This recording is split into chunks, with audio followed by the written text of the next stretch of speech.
From Hollywood, it's time now for... Johnny Dollar. Paul Kendrick, Johnny, over at Eastern Allied Casualty, remember? Oh, sure, Paul. How are you? Seen any good fights lately? Prize fights, that is? Yeah, the championship bout at the stadium over in Mulville last week. Were you there? No, I had to miss it. But it didn't miss me. Huh? The minute Georgie hit the canvas in that fourth round, it cost me $50. Johnny, do you remember Al Coronado? Are you kidding? I've watched that boy come up from the Golden Gloves. Well, he fought in one of the preliminary bouts. I know. I lost on him, too. $20. Come on over, will you? And I'll tell you why the company may lose $50,000 on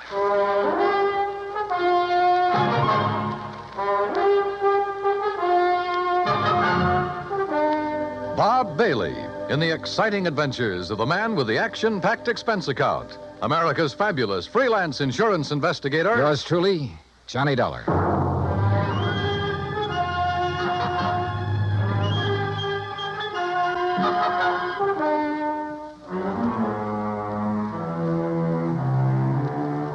Expense account submitted by Special Investigator Johnny Dollar to Eastern Allied Casualty Insurance Company, 422 Spidal Building, Hartford, Connecticut. Following is an account of expenses incurred during my investigation of the Squared Circle matter. Expense account item 1, $1.10, cab from my apartment to the offices of Eastern Allied. When I got upstairs into his personal cubicle, I found Paul Kendrick pacing the floor. Sit down, Johnny. Have a drink if you want one. No, thanks. Hey, looks like you're the one who could use a drink. What are you worried about? Don't tell me you've been hitting the company till for big money to bet on the fights. Johnny, I'm worried about murder. Listen. I'm all ears. How long since you've seen Al Coronado fight? Oh, 6 months, a year, maybe. But before that, when he was working all the local arenas, you and I were present every time he put on the gloves. So? We knew him when he had reflexes quick enough to... Well, do you remember how he'd show off by picking a fly or mosquito out of the air, grabbing it between his fingers without even hurting it? Yeah, sure. He was no metal giant, not by a long shot, but he had the fastest eyes and hands I ever saw in a man. Right. But something has happened to him, something very wrong, and I think I know what it is. Listen. I'm listening. A few years ago, his manager, Ricky Malone, took out a $50,000 policy on him. Annuity. So what? A lot of managers take out policies on their boys. And then get him killed? Look, Al is fighting again tomorrow night in a small town outside of Joplin. Joplin? Missouri? A little place just across the state line. Johnny, I want you to be there. You mean as a sort of bodyguard? I want you to see the fight, that's all. See Al Coronado fight. Yeah, but this murder crack... I'm having a copy of the policy made, and you can pick it up at the Joplin post office. General delivery. Now, Paul... I know. I may be all wrong. This may only be a hunch without a single legitimate reason for suspicion. That's why I took a whole week to think it over before calling you. That's why I want somebody who knows Al as well as you and I do to... Look, will you go down there and see him? Well, We'll pay the freight. Pad your expense account, anything you like. Oh, now that's an attractive But do offer. it, Johnny. Will you?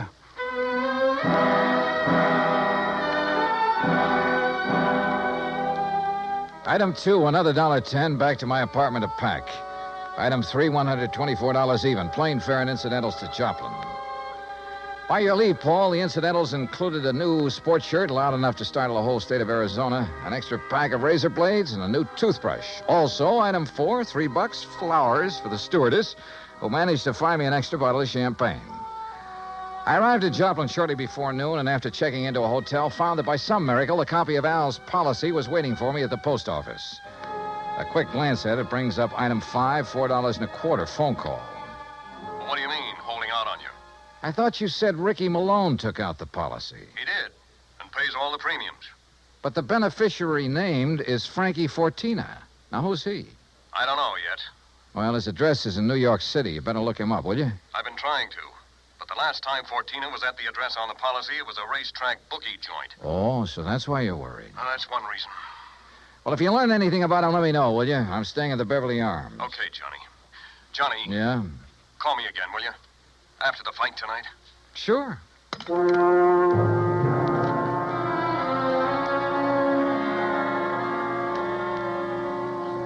I was tired, so I had a big lunch. That's item 6. Went up to my room and slept. I overslept.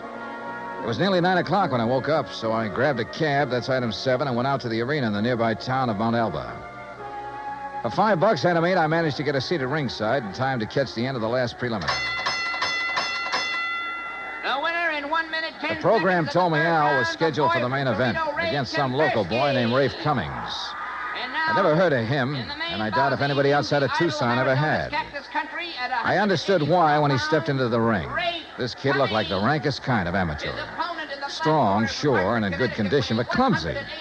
He almost tripped over his own size 15 feet. And it was no act of fooling an opponent either. Al, when he came in, looked as good as ever. He gave me a quick glance of recognition, though I'm sure he knew nothing about me except possibly my name. At the opening bell, he came out fast. All the old speed and timing were there. Faint weave and flick out that light, but punishing left. Same old pattern, same old... Wait a minute. Those quick left jabs were only landing about 1 and 4. As though he touched Cummings only when the clumsy ox happened to walk into him. But because of his speed, Al took nothing but a few light ones on the body. He kept his face well out of reach. Oh, yeah, his timing was perfect, but his aim was terrible. Every time he shot out his fist, he was 3-4 inches wide. Then a funny thing happened. At the end of the round, when Al went back to his corner, and remember, Rafe had only tapped him a few times on the body. When he went back to his corner and started to sit down, he almost missed the stool. Would have if one of the seconds hadn't aimed it under him. Funny. The second round got underway the same as the first. Al was all speed, dodging, weaving, keeping his face out of the way. But again, he wasn't hitting his mark. And then it happened. He missed Cummings wide, then practically ran into his glove, catching it hard in the cheek, and down he went. Why, there wasn't enough steam behind Cummings' glove to hurt her. But Al took the count. He'd been hurt by that tap on the face. Then another thing. The second he was counted out, his handlers practically hauled him out of the ring and back to his dressing room. And believe me, Al looked terrible. His eyes had a strange, almost far-away look, as though that little smack had knocked his brains loose. My seat was on the far side of the ring, but I elbowed my way through the crowd and back to the row of dressing rooms and a hallway built onto one end of the building. Al Coronado. I told you on the way up the aisle, Doc. Huh? We don't need you. The boy's all right. Go on, Doc. Beat it. You hear me, Doc? Listen, this is Johnny Dollar. Huh? Old fan of Al's from Hartford. I want to see him. Some other time. No, now, right away. Come on, open up. I said some other time. Don't you understand? We're pulling out of this, Berg, and we ain't got time to stand around and talk. Now, look, buddy. Malone's the name. I'm Al's manager, see? And when I say get out, I mean vamoose. Al, are you okay, boy? This is Johnny Dollar. Oh, no, you don't. Brother, that's where you're wrong. Hey, Al. Al. Good Lord, Al, what's the matter with you? Hello, Johnny. Hey, Al, look at me. No, I mean straight at me. Here. Al. I'm all right, Johnny. You're in bad shape. You should never have fought tonight. Oh, that's all right. Where are your seconds, your trainer? Ricky, he don't let nobody in after fight. Look, Al, can you get up off that table, stand up and walk? Oh, sure, Johnny. Then come on, I'm taking you out of here to No, a doctor. Johnny. Easy, Al. No, look behind Al, you, Rick. please, He's come on. up, he's got it. You bet I am, Dollar.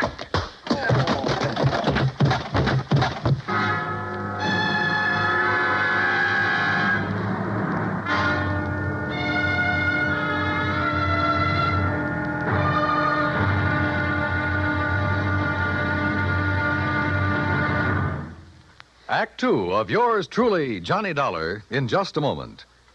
Each Monday through Friday evening, most of these same stations bring you the Amos and Andy Music Hall, variety entertainment at its best. For top songs, informal visits with top stars, and for a never-ending supply of fun, turn your home into the Amos and Andy Music Hall 5 nights a week. Now, Act Two of yours truly, Johnny Dollar, and the Squared Circle Matter.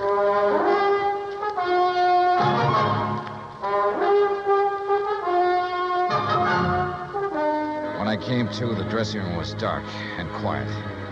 After carefully falling off the table where they'd left me, I groped my way to the light switch, stumbling incidentally over the remains of the chair Ricky Malone had used on me.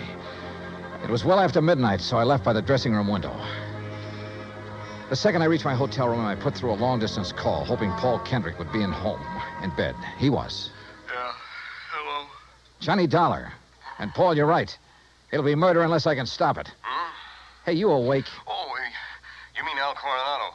What's happened, Johnny? Plenty. And listen, that boy is more than punch-drunk.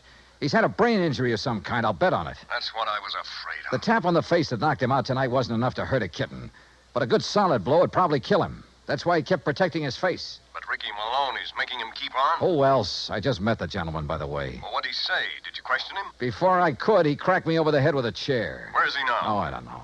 What are you going to do? See if the police can track them down. Malone said something about leaving town right away. Keep after him.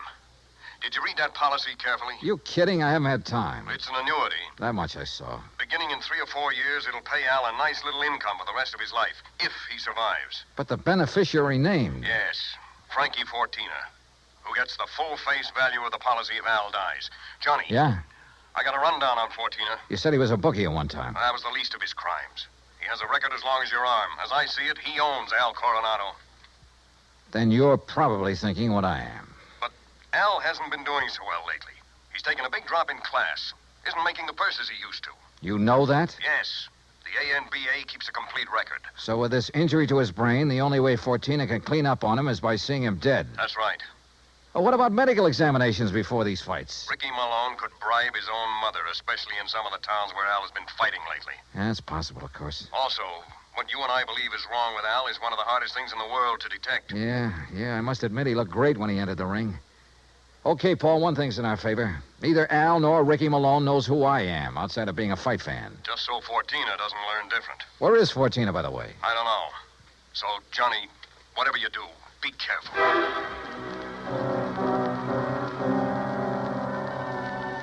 Expense account item 9370 for a couple of phone calls, some breakfast, and a taxi to police headquarters. I'll say this for the Joplin police. When they go into action, they really get things done. Within less than 2 hours, Sergeant Danny Ruskin dug up all the information I wanted. Well, that ties in with what Conroy found out at the airport.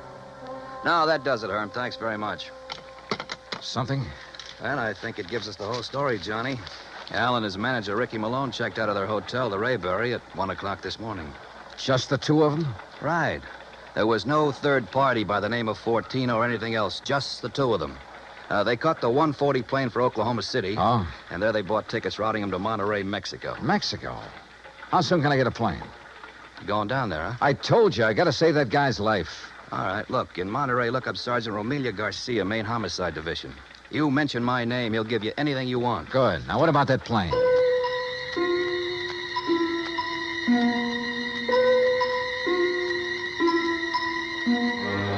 The deal on plane connections turned out to be bad. The best time I could make was by way of El Paso. That's item 10, $127, including incidentals. I finally pulled into Monterey shortly after 8 p.m. I parked my bag at the airport, taxied into town. Item 11, I went straight to main headquarters of the Policia. Sergeant Romelio Garcia was off duty. He'd gone to the fights. Item 12, $4 American for a fast taxi ride to the Plaza del Fisticuffs, or whatever they call it. There, for item 13, $5, I had the sergeant paged over the PA system. After 2 or 3 minutes, a short, stocky, important-looking figure in police uniform strode up to the door. Senor Johnny Dollar? Yeah, that's right, Sergeant. How are you? You Americanos. Now, what is so important I must leave the excellent fights to talk with you, huh? The possible murder of an American fighter right here in your own ring. So what is that to be excited about? Something that happens all the time. It's because the Mexican fight is more better than the Americano fight. So if that is all it is bothering Incidentally, you... Sergeant Danny Ruskin of the Joplin Police. Sergeant Danny. Why do you not say so at the beginning? Well, you didn't give me much of a chance. How is it, my good friend, Sergeant Danny? Pues it's too long IFC here. Yeah, well, look. Excellent man, Sergeant Danny. When I have trouble with one of our Mexican nationals who escape across the border and go all the way to Missouri, Joplin, it's Sergeant Danny who... But you have a problem, huh? Yeah. A fighter named Al Coronado. Coronado. Oh, but of course, tomorrow night he is fighting here, and he will lose. Why do you say that? Come, look. Here on the, what you call, a billboard, a picture of the man he is to fight. So, El Toro Negro. That sounds more like the name of a bull than a... Holy... See, big man, is he not? Is this picture real? 240 pounds, senor. But Al Coronado only weighs in at 181. See, El Toro, big man. And Senor Dollar, he is a killer. Our best. 3 men he's knocked out of the ring. But nobody hurts him, so no wonder you're worried. Sergeant, unless you and I can stop it, that won't be a fight tomorrow night. It'll be a premeditated, cold-blooded killing. Oh? How so?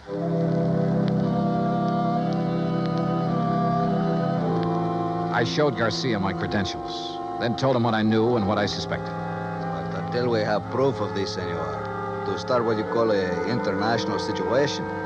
You are not now in your own country, you know. Still, he agreed to cooperate. First thing, of course, was to locate Al and his manager. In this city of nearly 200,000, that could be pretty rough.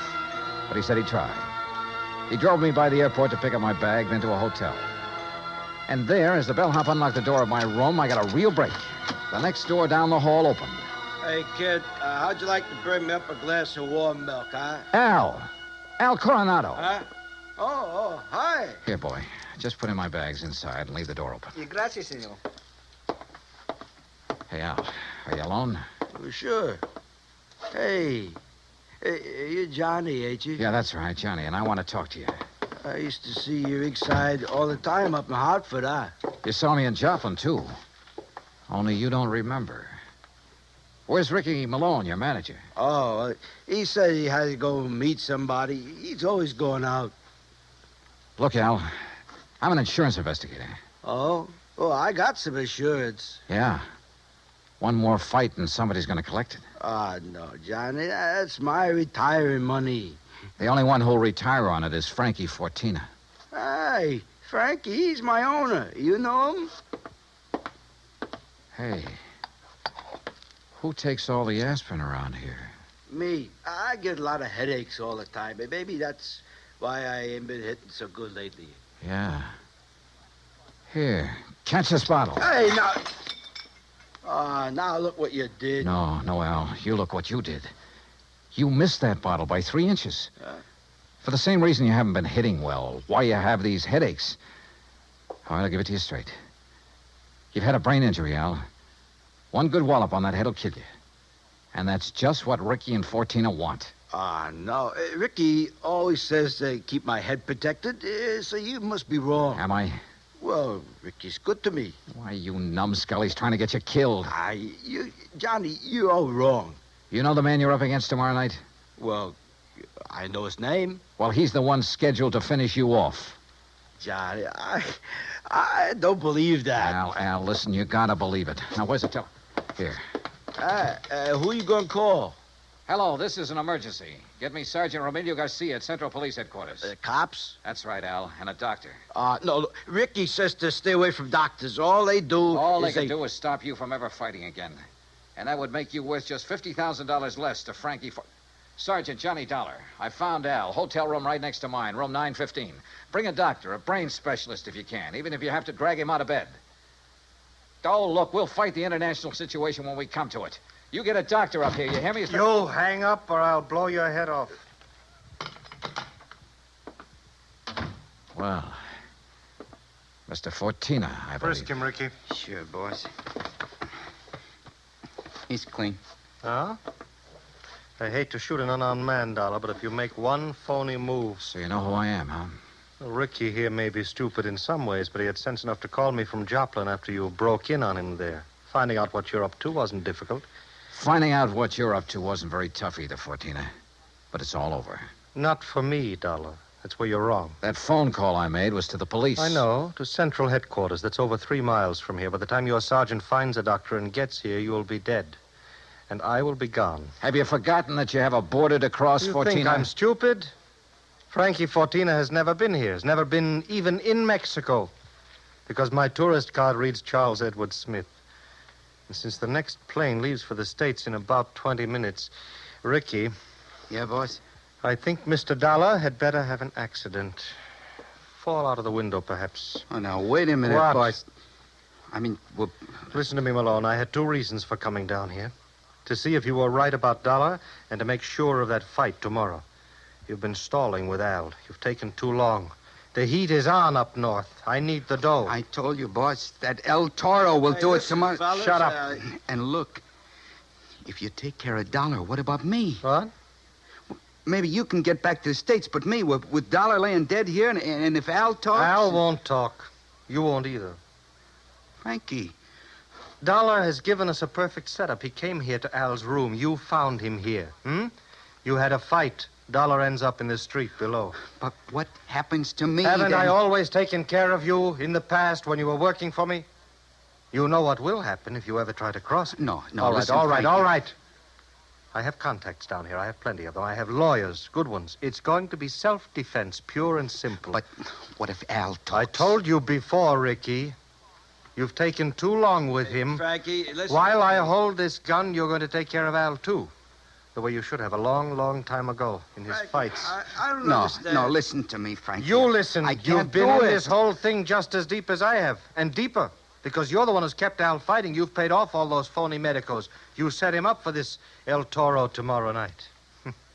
You'll do it, Ricky. No. Then I'll use the gun on all three of you. Frankie. You're out of your mind, Fortina. Am I? It'll still look like a fight between you and Ricky. Boss. Al just happened to get hit accidentally by the gun that will be found beside your body. Boss. Hmm? Boss, I'll do it. You bet you will. I'll do anything you say if you'll just help me get out of it. Okay. Go ahead. Dollar is first. And, brother, if you think it's going to be It's easy... either the window or this gun, Dollar. So far as you're concerned, I don't care which. Go on, Ricky. Okay, Just remember, boss. your own life depends on it. You bet I... Play dirty, will you? The window, Ricky. The window, I said. Remember, it's your own life, Ricky.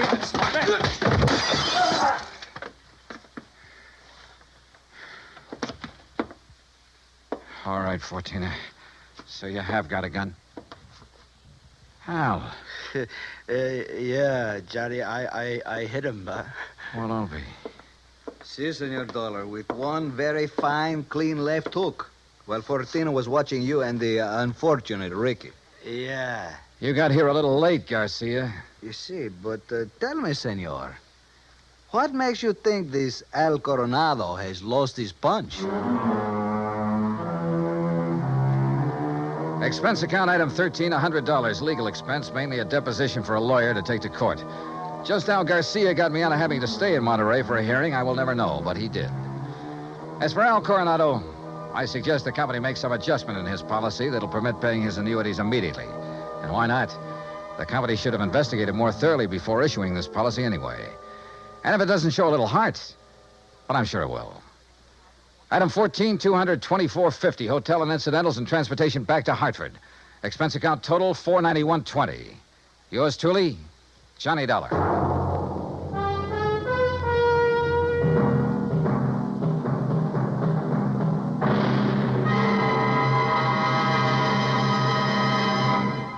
Now, here is our star to tell you about next week's story. Next week, a fast trip to the West Coast to an impossible case involving an impossible man.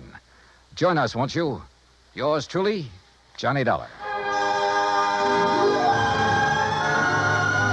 Yours truly, Johnny Dollar, starring Bob Bailey, originates in Hollywood. It is produced and directed by Jack Johnstone, who also wrote tonight's story. Heard in our cast were Harry Bartell, Herb Ellis, Victor Perrin, Jack Crucian, Les Tremaine, and Lawrence Dobkin. Musical supervision is by Amerigo Marino. Be sure to join us next week, same time and station, for another exciting story of yours truly, Johnny Dollar. Stay tuned for 5 minutes of CBS News, to be followed over most of these same stations by the FBI in Peace and War. Dan Cubberly speaking.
Johnny Dollar. George Reed here. Well, good for you, George.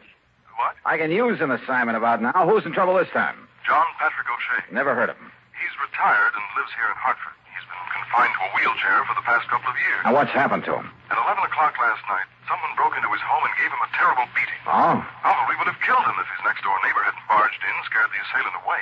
Want to give me his address? I'll run over and see him. Better still, why don't you pick me up here at the office and we'll both go over there. Sure, whatever you say. You see, Johnny, I myself am somewhat involved in this thing. You? Yes. Well, why don't you come on over here? Yeah. Okay, George. I'll see you in a couple of minutes.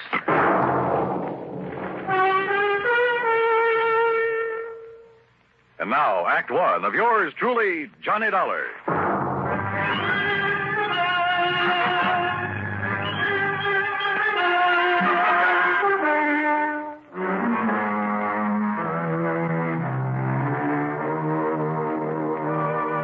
Expense account submitted by Special Investigator Johnny Dollar. To Floyd's of England, North American Office, Hartford, Connecticut. Following is an account of expenses incurred during my investigation of the wrong man matter. George Reed, somehow involved in the beating up of a helpless old man? Hard to believe. But I grabbed a taxi that's item one at $1.20 and met him at his office. Then, using his car, we drove east on Maple Drive. Yes, Harry Marshall. He's the young male nurse who's been taking care of Mr. O'Shea these past couple of years, Johnny, ever since the old man lost the use of his legs and started living in a wheelchair. I see. Last night, Mr. O'Shea sent Marshall over to see me regarding a change in his life insurance policy. What kind of a change, George? Well, O'Shea's nearest relative is a ne'er-do-well nephew, a boy of 25 or so who lives up in Boston. Beneficiary of the old man's policy? No. You see, Mr. O'Shea doesn't have much money, only a small pension and the residue of whatever he was able to collect on the accident to his legs. So? Just what he's been paying Marshall for taking care of him, I don't know. But I doubt if it's very much. Nevertheless, Marshall has devoted himself entirely and unselfishly to the old man. So to make up for the lack of fancy wages, Mr. O'Shea bought some insurance and named Harry Marshall as the beneficiary. Exactly. But Marshall felt that O'Shea ought to make some provision for his nephew, whether he liked him or not. After all, his only living relative. Well, this Marshall sounds like a pretty unusual fellow. He is. He's a very fine chap, Johnny. Anyhow, he came over to my house last night to tell me he'd finally persuaded Mr. O'Shea to change his policy. To cut in this worthless nephew? Yes. What time did he get there and tell you this? He didn't. That is, the poor fellow must have waited for a couple of hours. What do you mean? Well, my wife and I were out. We'd gone to the movies. She insisted on seeing the second feature. A horrible picture, by the way. So we didn't get home until nearly 11:30. Now, here. I found this note in the door. Mr. Reed, sorry to have missed you, but it's after 11 now, so I think I'd better get back to Mr. O'Shea. Please call me in the morning. I believe I have convinced him that he should name Walter in his insurance. That refers to Walter Berry, the nephew. Hope you and Mrs. Reed enjoyed the movie. Respectfully, Harry Marshall. So, by the time Marshall got back home, the old man had been attacked and his neighbor had called in the police. First thing this morning, Marshall phoned me. Now, here we are, Johnny.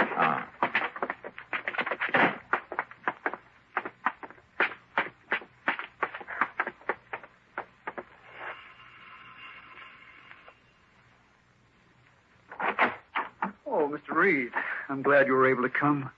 I told you on the phone this morning this is a terrible thing. Terrible. Yes, Harry, I'm sure it is. This is Mr. Johnny Dollar, a special investigator for us. Oh, good. Excellent. Won't you come in, please? Lieutenant Barley's already here. Yeah, sure, thanks. Has he found anything that might indicate... Oh, hello, Lieutenant. Hello, Dollar. Here, take a look at this. Yeah? The attacker must have come and gone by way of the living room window. Apparently tore this off his coat or pants on his way out. Oh, Harris tweed. Yeah. Anything else? Not a thing. Where's Mr. O'Shea? Upstairs in bed. Doc says he's in pretty bad shape, but that he'll pull through. The doctor left a few minutes ago, Mr. Dollar. And O'Shea himself hasn't been able to give you anything, huh, Lieutenant? Nothing.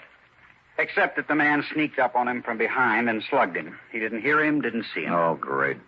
Somehow, Mr. Dollar, you got to find the man who did this. And when you do, I only wish you'd turn him over to me. Easy, boy. Just leave him up to us. Don't bank on that, Lieutenant. Now, I've got to go back to headquarters. Huh? What do you mean by that, Marshal? I simply mean that I could kill the man who did this. Don't try it.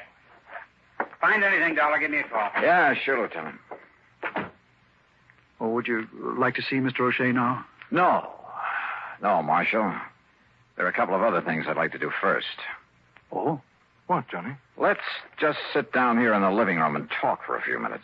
You have some idea? Yes, Mr. Dollar. No, I didn't say that. But come on. Let's sit down and talk.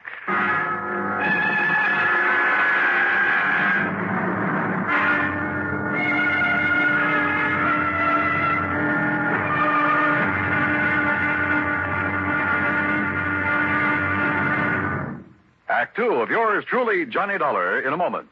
In the history of America, the inventor has had a place of importance equal to that of statesmen and other national leaders.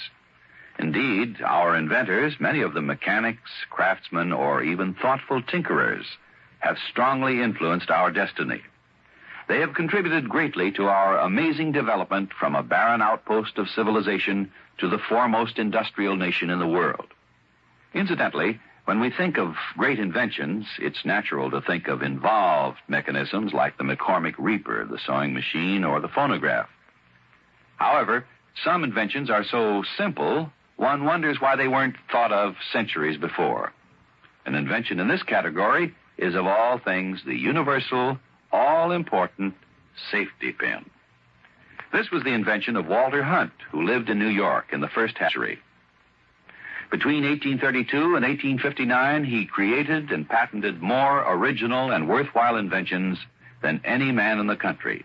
A revolver, a repeating rifle, and a bullet with a metal cartridge containing its own explosive charge. But of all his simple inventions, the safety pin is the most useful.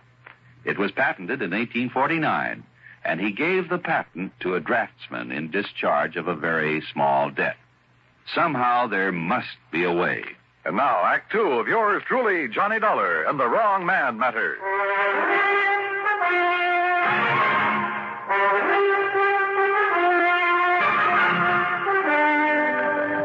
Now, what time did you leave this house last night, Marshal? A few minutes of 10. I went over to see Mr. Reed here to tell him about a change that Mr. O'Shea had finally agreed to make in his insurance. It was something Mr. Reed and I had discussed before. Yes, but as I told you, Johnny, my wife and I were at the movies. Yeah, George. Had Mr. O'Shea gone to bed by then, Marshal? No, sir. He was sitting here in the living room, in his wheelchair, of course, watching television. He always stayed up late watching television. And, well, to be honest about it, he usually slept through most of it. That I can understand. So I quietly left and I went over to Mr. Reed's home. When I found they were out, well, when 11 o'clock came around and they still hadn't returned, I decided I'd better come back here. Go on. When I got here, I found the front door wide open. Inside were Mr. Wakely from next door and a couple of policemen. And there's poor old Mr. O'Shea. That neighbor, Mr. Wakely, did you say? That's right, Stewart M. Wakely. In other words, me. I didn't hear you ring, Mr. Wakely. Time like this, you expect me to be formal, young man? And who are you, sir? Another policeman? Plainclothesman? Mr. Dollar is an investigator for my insurance company, Mr. Wakely. I'm George Reed. Why didn't you send for me, Marshal? What was that? This man Dollar would probably want to know just what I found here last night while you were out gallivanting around someplace instead of being here where you should have been taking care of that old O'Shea. I beg your pardon? Well, weren't you? I hardly see it's any business of yours. But I just happened to have been out on an errand for Mr. O'Shea. Well, all right. Which reminds me, Mr. Reed, you will make the changes in the policy, won't you? Oh, well, of course. Well, all I got to say... Yeah, go ahead and say it, Mr. Wakely. ...is that if it wasn't for me coming over here the way I did, old man O'Shea'd be as dead as a doornail right now. Not that I'd cared particular. Just how was it you happened to come over here last night, Mr. Wakely? Are you in the habit of dropping in here at all hours? On that old crackpot O'Shea? Well, I am not. Good heavens, no. It's the first time Mr. Wakely ever so much as entered this house. After all. Just what time did you get here, by the way? Well, not more than 2-3 minutes after 11 o'clock. You're sure of that? Well, of course I'm sure. I've been trying, you hear me? I've been trying to hear the 11 o'clock news on the radio. Trying. That's the reason I come. Marshal, that's the same time ready to leave George Reed's home and come back here. Yes. Like I started to say, the reason I come over here was to tell that crazy old man to turn down his television. What? Inconsiderate old fool. Night after night, that dang thing squawking away so loud you can hear it all over the block. driving me and everybody else out of their mind. Mr. O'Shea is slightly hard of hearing, Mr. Wakely. Slightly. Now, Mr. Didn't I Wakely. call you on the telephone, Marshal, almost every single night and beg you to turn that thing down and I'd come over and do something about it? Yes, you certainly did. But a lot of good it done me. So that's why I come over here last night, Mr. Dollar, to tell the old man and this smart young whippersnapper that if they didn't turn down that TV and leave us there some peace around here... Yes, I'm sure. Now, would But you when I got up on the porch, I heard the old coot hollering for help. Even over that squawk box, I could hear him. And I heard his wheelchair fall over, and him still yelling for help. So what did you do? So I banged on the door, and I finally busted it open. And, well, you know what I found in here. Just what did you find? Old man O'Shea, laying there on the floor, all cod, and that window back of him wide open. And you called the police? Yes, sir. And that's when Marshal, that should have been here taking care of him, that's when he come in. And, of course, I sent for the doctor. And, Marshal, you have no idea who might have done it. I wish to heaven I had. I'll tell you this, mister. Yes? Everybody living on the block, everybody in range of that noise machine would have been willing to murder him for it. Yes, sir. Even you, Mr. Wakely? Yes, sir. Yes, sir, I shoot. No, wait, I didn't mean that. You sure? Now, listen carefully. Motive?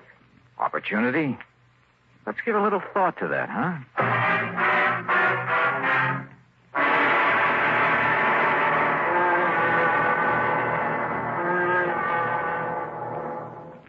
We'll return to Johnny Dollar in a moment. The two men approach each other. Cautiously. Intently. A fearful murmur sweeps through the crowd. Women and children scurry for cover. The two men stop about 30 paces apart. Silence fills the street. Each man's hand hovers over the pearl handle in his holster. And at an unheard signal, pistols are drawn. 2 shots ring out. And one man falls to the dusty street, dead. The hero holsters his weapon and ambles toward the saloon. Thus ends or begins the great source of American entertainment, the Western. Although glamorized now, the six-shooter did play an important part in the settling of the West. The man responsible for that ingenious weapon was Samuel Colt. Born in 1814, Colt, as a child, had an insatiable interest in gunpowder and the weapons that used it. As a young man, he was dissatisfied with the current one-shot pistols then in use. One day he remembered a sea voyage he had taken when he was 13, and how he had been fascinated by the ship's paddle wheel. Why not use a similar wheel in a pistol? Working feverishly, he finally perfected a weapon with a rotating barrel of 6 chambers. Thus, the six-shooter was born. Like most inventions, however, it took time to gain the public's acceptance. The opportunity came. War with Mexico was declared in 1846, and soldiers returning from the war told of the great success they had had with the Colt 45. Soon, the Texas Rangers adopted the repeating pistol in their many battles with the Indians. Samuel Colt, an inspired American with a philosophy that somehow there must be a way. Let's find it.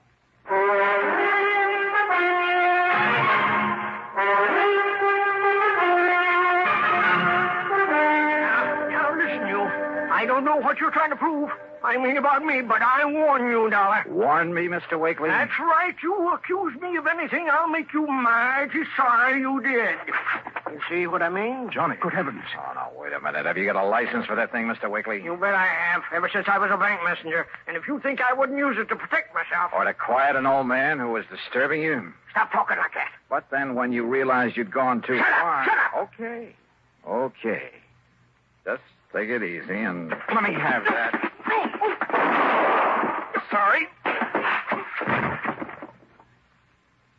Good Lord. Mr. Dollar. Mr. Dollar, if he is the one... All right, take it easy. I'll kill him. Oh, no, you won't, George. Yes, John. Call Lieutenant Parley to come back here and take over. Yes. And, Marshal, you keep an eye on Wakely while I go up and talk with Mr. O'Shea. Don't worry, Mr. Dollar. And that means don't lay a hand on him. Even after what he's done? That's right. But listen... We haven't proved anything But yet. good heavens, Look, man. I'm in charge here now, and you'll take orders from me, understand? Well? Yes, sir.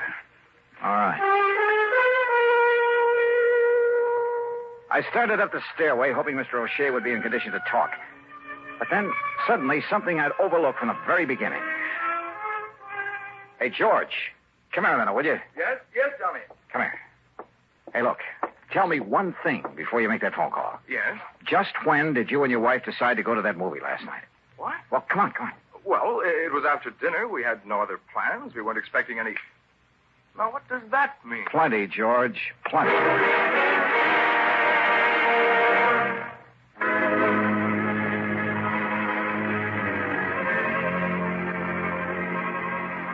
A quick look in Mr. O'Shea's room told me he was out like a light.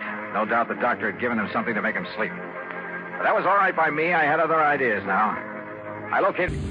Meantime, you're to keep an eye on Mr. Wakely. You are, George. What? I gotta leave you two for a few minutes, and keep an eye on Marshall, too. On me, Mr. Dollar? I don't want Mr. Wakely harmed. Just see that he stays here. Marshall, if I come back and find that you've so much as touched him... I gave you my word. Okay. See that you keep it.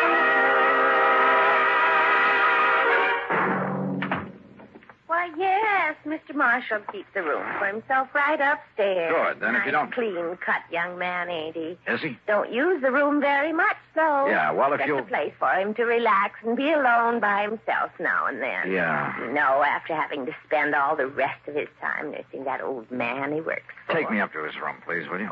Well, now, I don't know. All right, here, my credentials. Hey? Johnny Dollar? Yes. Special investigator? Yes, that's right. Let's go, please. You mean he's in trouble, Mr. Dollar? I didn't say that. Oh, well, I'm glad you didn't. Terry Marshall's a mighty nice young man, devoting all his time to that Mr. O'Shea. Yeah. Not every young fellow these days. Now, here we are. Where does he keep his clothes? Hey? Oh, we're right. Oh, yes, here it is.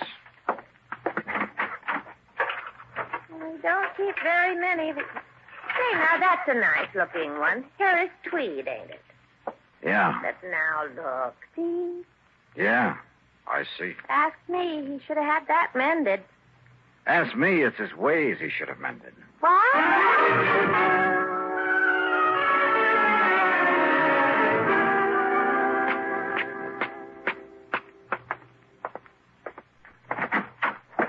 Where you been? On a little errand, Lieutenant. Just got back here myself. And I see you've nailed down the man we're after. I mean, nailed him down. Wakely's still out cold. Oh, I just started to tell the lieutenant what went on here, Mr. Dollar. I must say I wouldn't have suspected him. Well, I guess there's no question, is there, Mr. Yeah. Huh? Oh, I see you found the coat that was torn when he escaped out the window. Where'd you find it? In a little rooming house over on South Elm. I see. Well, I don't. Marshal, your suggestion that Mr. O'Shea had another beneficiary to his policy was real smart. A worthless nephew. That way, even if your plan failed, not too much of the money would be diverted away from you. His plan, Johnny. But, of course, if Mr. O'Shea were to die or be murdered before the change was made in the policy, why, nobody in the world would think to suspect you. You don't think young Marshall was in this, too? It was a one-man job, Lieutenant. Fortunately, it failed. Because of Mr. Wakely. Huh? Yeah, you better call a doctor, George. I'm afraid I must have hit Mr. Wakely pretty hard. Now, look here, Dollar. Tell me, Mr. Dollar. What, well, I guess the expression is tipped you off. Marshall? You must have been waiting for your opportunity very patiently, Marshal. You must have checked on George Reed very carefully to make sure he wouldn't be home when you called on him to establish your alibi. Will somebody please tell me? Now, look, Johnny, how is he to know that my wife and I were out to a movie last night? I didn't tell him where we'd been until he phoned this morning. But the note he left on your front door said... Pretty stupid of me, wasn't it? Yeah. Got a pair of handcuffs, Lieutenant? I sure have. They won't be necessary. Congratulations, Mr. Dollar.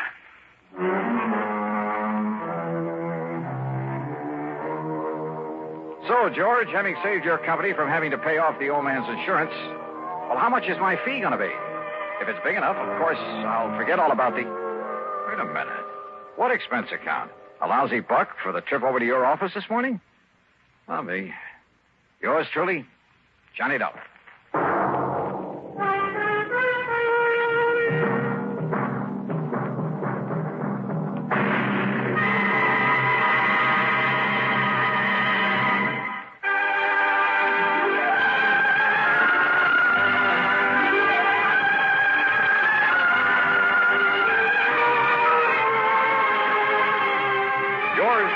Johnny Dollar, starring Bob Bailey, originates in Hollywood and is written, produced, and directed by Jack Johnstone.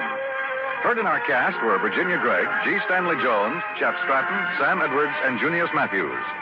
Be sure to join us next week, same time and station, for another exciting story of yours truly, Johnny Dollar.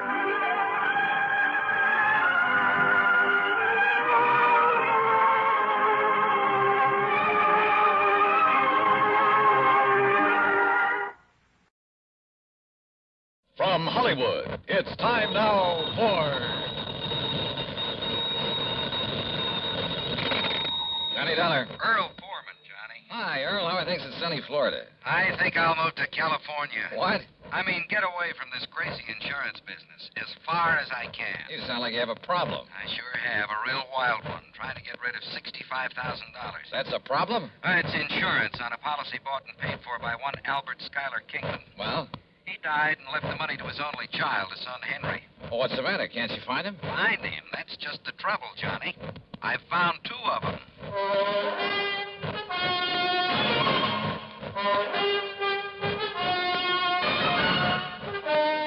Bob Bailey in the exciting adventures of the man with the action-packed expense account, America's fabulous freelance insurance investigator. Yours truly, Johnny Dollar.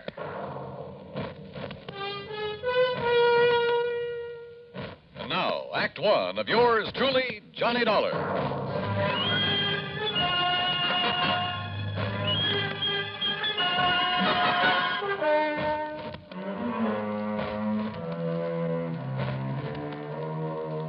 Expense account submitted by Special Investigator Johnny Dollar to the Tri-State Life and Casualty Company, Sarasota, Florida. Following is an account of expenses incurred during my investigation of the Double Trouble matter.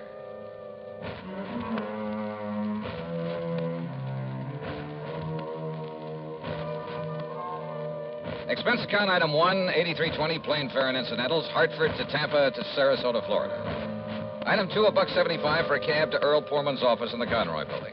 That's right. After waiting 20 years for this sole beneficiary to show up. 20 years? Well, like I told you, the insured was Albert Schuyler Kingman. $65,000. Yes, he was a widower, lived up near Elizabeth City, North Carolina. And he had a son named Henry. Henry was his sole heir and beneficiary of his policy. Okay. And you say that Kingman died 20 years ago? Yes, during that big hurricane back in 38. Remember it?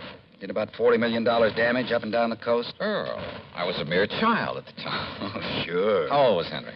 Well, he was 10, just a kid. Anyhow, it was several days before the old man's body was found. And the boy? No trace of him. Disappeared. In due course of time, because of the statute of limitations, the old man's estate was, well, I guess it went to the state. But not his insurance, huh? No. We kept the matter of the insurance open, company policy. Requires a lot of legal finagling, but in the company's history, they've turned up beneficiaries as much as 15, 18 years after death. How? By advertising. And that's what accounts for the sudden appearance of two Henry Kingmans, each claiming to be the beneficiary of Albert Kingman's policy, and each having a logical, legitimate story. Each saying he didn't know about the insurance until he saw the ad. Where are these boys, Earl? Right here in Sarasota. They arrived yesterday. They arrived together? No, a couple of hours apart, unknown to each other, they say. I hope you made it perfectly plain that one of them has to be a phony and that when he's found out it's going to go pretty rough with him. Naturally. But, Johnny, I can't find anything wrong with either of their stories. You know, their background, where they've been, and so on. Where are they staying, Earl? A couple of dingy little motels on the edge of town. Now, look. Here's the file on them, or rather on the old man. Well, I don't know that that's going to be much help. There's information about not only Kingman, but his wife, who died before him. There's a lot of miscellaneous information about the boys. The boy, where he went to school and Sunday school, who his teachers were, the names of some of his friends. There's a lot of stuff here. Well, then, maybe I'd better go through it. Sure. Now, look, it's getting late.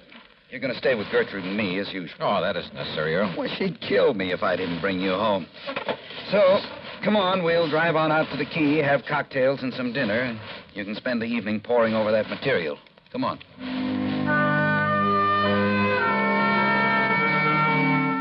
Cocktails and dinner were great. They always are with the Poormans. Only poor man is a misnomer. That home of theirs on St. Armand's Key is not only big and new, but beautiful. They have their own private dock and speedboat on the bayou directly back of the house. Yeah, they own a couple of spanking new fancy air-conditioned cars. I decided that if I ever get enough to retire, this will be the kind of a setup for me. It was nearly 10 o'clock by the time I got around to the folder on Henry Kingman. But by 2 a.m., so help me, I knew more about him than he himself could. Yes, I was all set to expose one of these claimants as a phony, a fraud. Had the whole situation right in the palm of my hand, I thought. But, brother, I had no idea of what was coming. Believe me.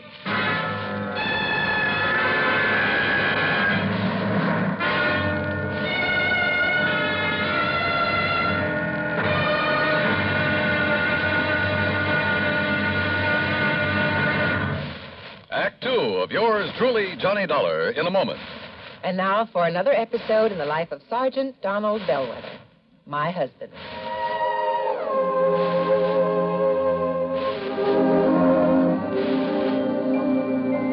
Reba!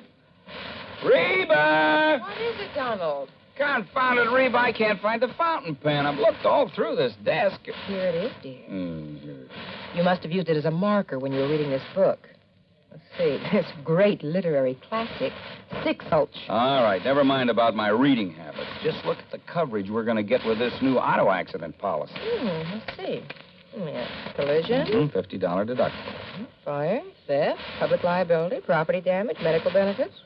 In other words, we have complete coverage. That's right. Of course, it's going to cost us money. I'm sending the company a check right now. Gee, it's too bad we don't live in Rhode Island. Rhode Island? Why? Oh, because then our rates would be lower. Rhode Island has less accidents per capita than any other state. Oh. Well, which state has the highest? Let me see. Here it is, Nevada. Oh, by golly, Nevada's second highest. Alaska has the most. Really? I didn't know that. Mm-hmm. You know, it's just too bad we can't eliminate traffic accidents completely. Not only would it save life and limb, but it'd be a lot less strain on the pocketbook. Yeah, that's for sure. These automobile accident policies get more expensive every year, just because there's so many costly accidents. Well, I'm glad we've got some good insurance coverage, Donald, but just remember one thing. Oh, what's that, honey? Well, some auto accidents ruin a fender, and some ruin a family. Yeah, that's true. Very true. But as far as I'm concerned, I don't want any of your old insurance money. I want you here at home, safe and sound. You'll always drive carefully, won't you? Yes, I will, dear. That's my Donald. That's my doll.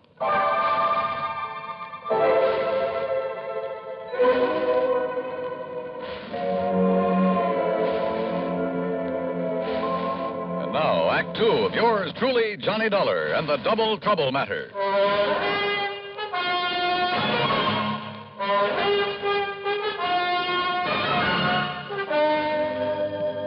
By 9:30 the next morning at a cheap little motel on the north edge of Sarasota, I'd spent nearly an hour carefully questioning Henry Kingman, number one. And I was getting nowhere. Obie O'Brien? Well, sure, Mr. Dollar. He was one of the kids I used to play with back in Elizabeth City. He and Bobby Tank. Yeah? You see the scar on my arm right here? That's where Obie hit me with a stick one time when we were playing caddy. Yeah, I see. If you know where Obie is these days, you ask him and he'll probably remember. Scared him to death. He thought he'd busted my arm. Now, let's see. How about Miss Albertus? Albertus? Yes. Gee, I don't remember any Miss Albertus. Your Sunday school teacher there in Elizabeth City. Listen, I was only 10 years old then, but I remember my Sunday school teacher real good. Her name was Miss Griswold, and she was, Look, are you trying to trick me or something? Yes, I am. Because Henry... Why don't you call me Hank? Everybody else does. The fact remains, Hank, that one of you two claimants to the insurance is a phony. Well, believe me, it's not me.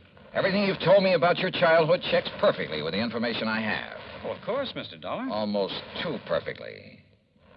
Listen, where did you live and go to school after the hurricane?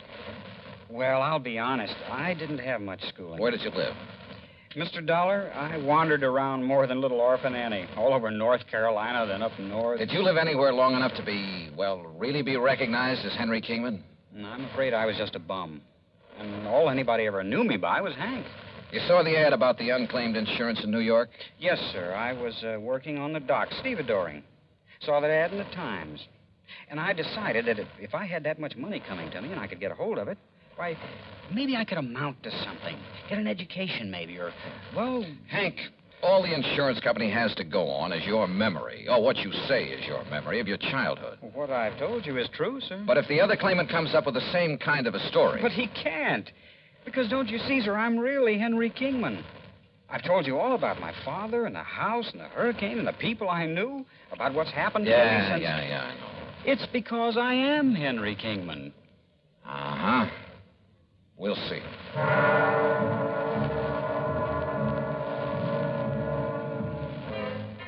I tried to trip him up in a dozen ways, but with no success. He had a logical, reasonable answer for every question about his past and present. As for not being able to produce anyone who could identify him as Henry Kingman, well, it was simply because of his rather aimless life spent wandering from city to city, never having any close friends because he chose to go it alone. He was a tall, well-built lad with a mop of blonde hair and clear blue eyes. And I must confess I kind of liked him, his open frankness. But you know something? I could have been awfully wrong.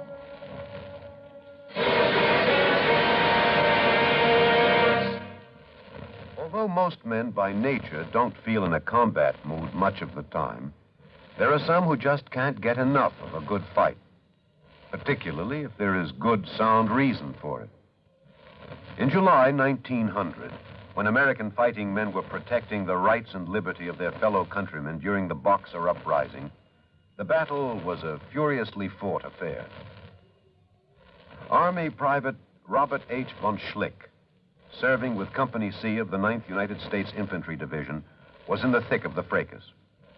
Although he had been wounded previously while carrying a wounded comrade to a place of safety, he rejoined his command, which partly occupied an exposed position on a dike. Private von Schlick remained there after his company had been withdrawn, and in spite of the hail of bullets around him, single-handedly continued to fire into the enemy ranks. Oblivious to the fact that he was a conspicuous target, he refused to leave the fight until he was literally shot off his position by the enemy. Private Robert von Schlick earned the Medal of Honor for valiant devotion to duty and added heroic background to the code of conduct of American fighting men. And now, Act 3 of yours truly, Johnny Dollar.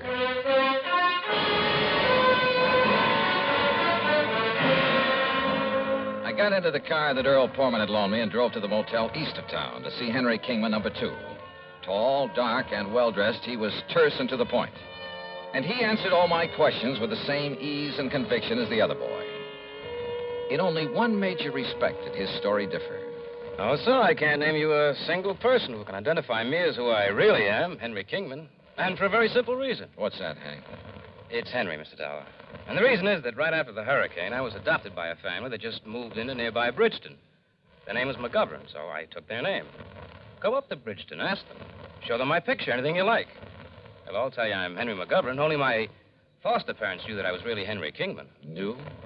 They both died about 7 years ago. And they told nobody else who you really were? No, not even the preacher. They'd wanted a son for years. Now they had a son. And they didn't want anyone to come along and take me away from them. Then how did you find out that you're Henry Kingman?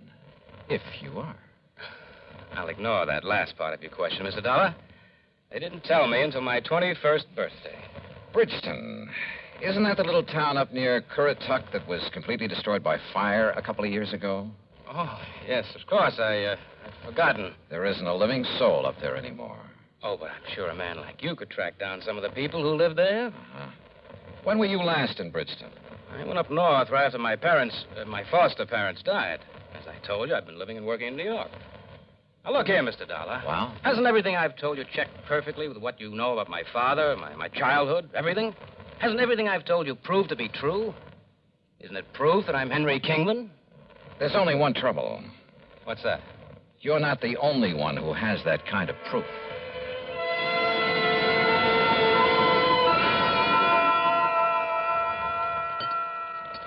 Here, Johnny. Have some more of this baked sea trout. No thanks, sir. Johnny, you've hardly touched a thing. Yeah, I know, Gertrude. I'm sorry. I will have another cup of coffee, though. Sure. So you haven't gotten very far in your investigation? No, I'm afraid not. I told you, Johnny, the stories of those two boys check out perfectly. Unless the information the company's been collecting for the last 20 years is all wrong. But both of them can't be Henry Kingman. So one of them must be lying. But which one?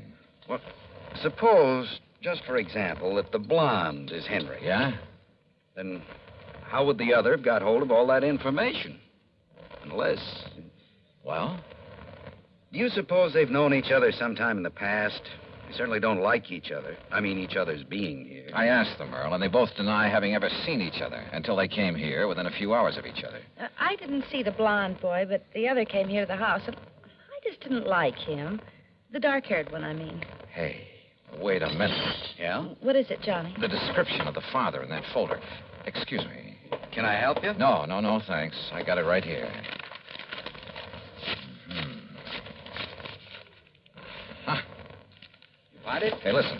Does Dr. Crutcher still live up the street? Well, sure. Do you want me to drive you over? No, thanks. I'll walk. Johnny, what'd you find in that I'll see folder? you later. Walking up that street, and there was no moon, turned out to be a big, fat mistake. In the first place, I almost bumped into a palm tree in front of the house. In the second place, I didn't see what stepped out from behind the next palm tree until it was too late. Huh? What do you want? Oh!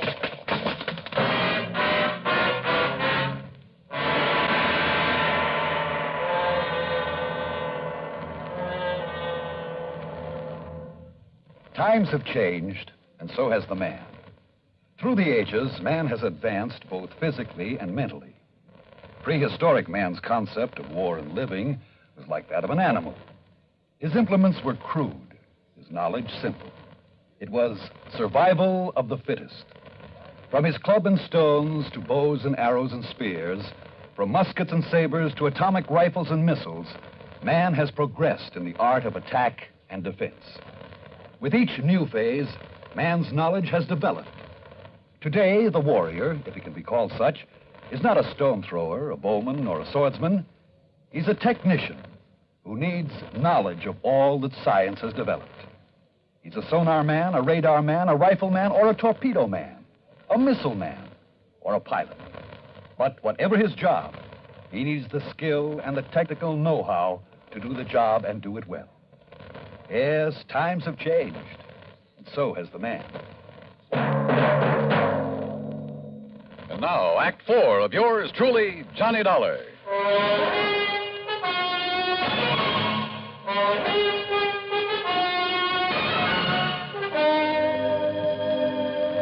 Decided maybe I'd better drive him over anyway, Doc. And that's when I found him lying out there by the palm tree.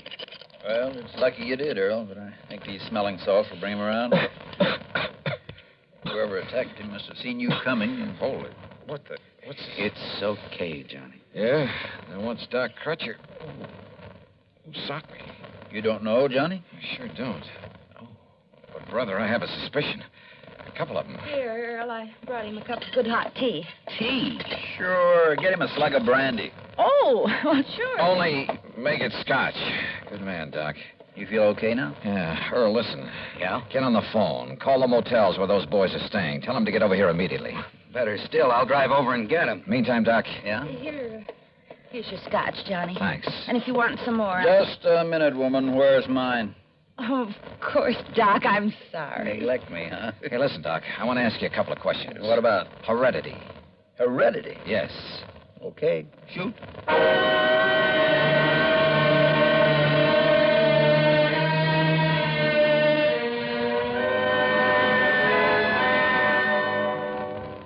All right. Just to keep things straight, I'll call you Hank. Sure, Mr. Dollar. And you, I'll call Henry. Well, it does happen to be my name. Now, Earl tells me he found you both in Hank's motel just now. That's right, sir. Comparing notes? I went over there to tell him that he's a phony. But if he doesn't get out of town... Oh, sure. Hank, let me see your hands. Huh? Oh, sure. Here, sir. What about them?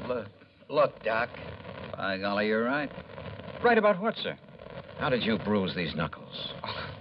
Well, it was kind of clumsy, but my hand slipped trying to open one of the windows in that cheap motel. Don't you believe it, Johnny. He's the one who... Wait a minute.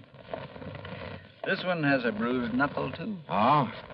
Now, what's your excuse, Henry? Well, you can believe it or not, suit yourself, but exactly the same thing happened to me. What? You ask me, Johnny, they both attacked you. On the other hand, Earl, they may both be telling the truth about this.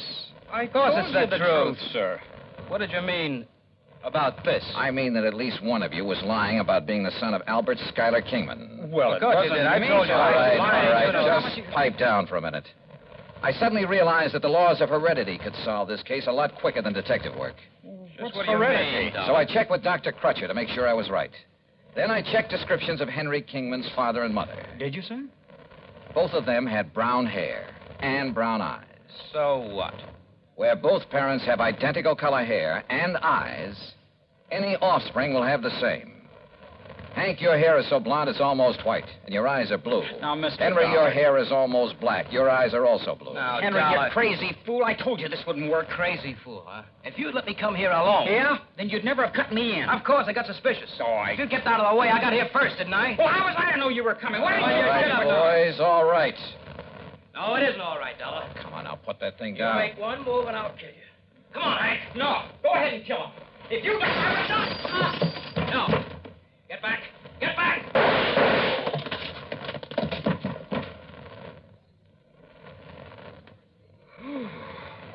Johnny, you outdrew that Henry like... Wow. Yeah. Take a look at what happened to Hank. Huh? Is everything all right, boys? Holy... Gertrude, what did you hit him with? Earl, I never did like that old bass anyhow.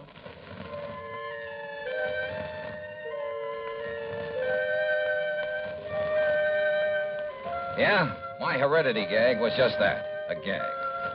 But it certainly brought things to a head in a hurry. How did they know so much about the real Henry Kingman? Well, listen. As soon as we locked them up, I called the National Press Services, had them put the story of this attempted fraud in the headlines all over the country. Result? A phone call from the head of an orphanage where the real Henry had been taken in as a child, where he still lived. And, yeah, the phonies were a couple of kids who'd run away from that orphanage after he'd palled around with them, told them all about himself. As for why they both appeared to make the claim, sure. Each of them saw the company's ad and tried to get in ahead of the other. Well, they're in all right. For a long time. Expense account total, including incidentals and fare back to Hartford, $178.70. Yours truly, Johnny Dollar.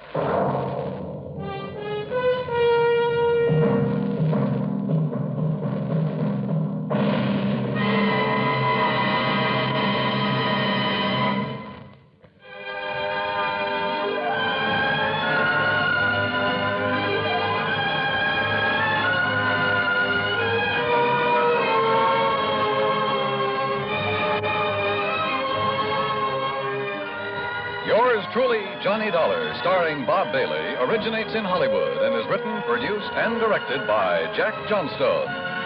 Heard in our cast were Virginia Gregg, Vic Perrin, Sam Edwards, James McCallion, and Parley Bear.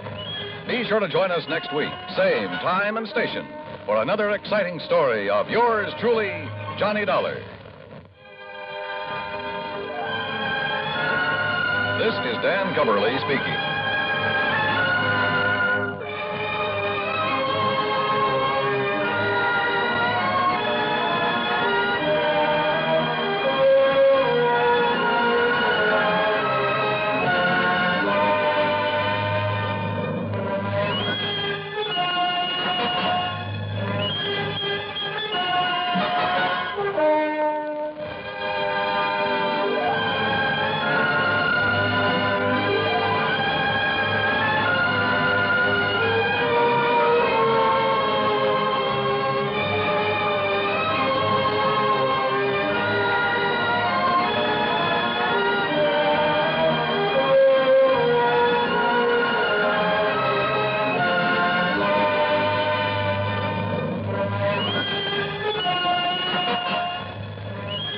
Yours truly, Johnny Dollar, has been a presentation of the United States Armed Forces Radio and Television Service.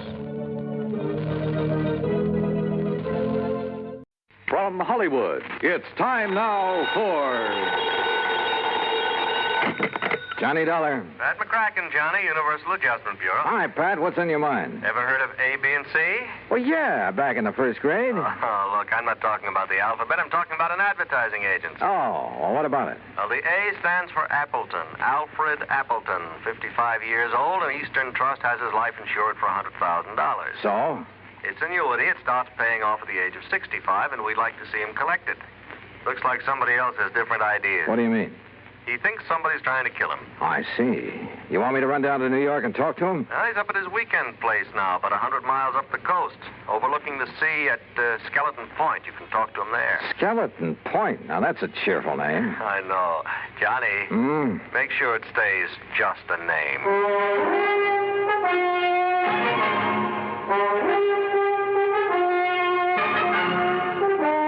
Bob Bailey in the exciting adventures of the man with the action-packed expense account.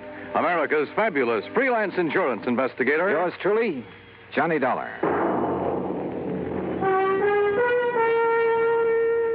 And now, Act One of yours truly, Johnny Dollar.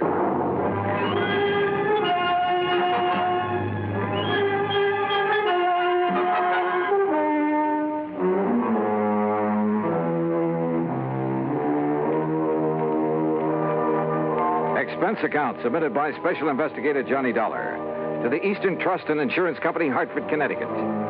Following is an account of expenses incurred during my investigation of the 11 o'clock matter.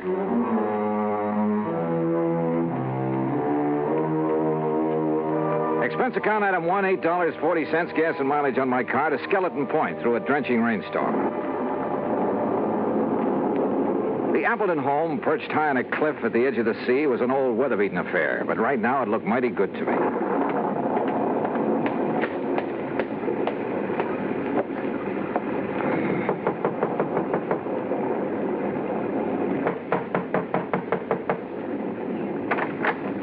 Yes? Is this Mr. Appleton's house?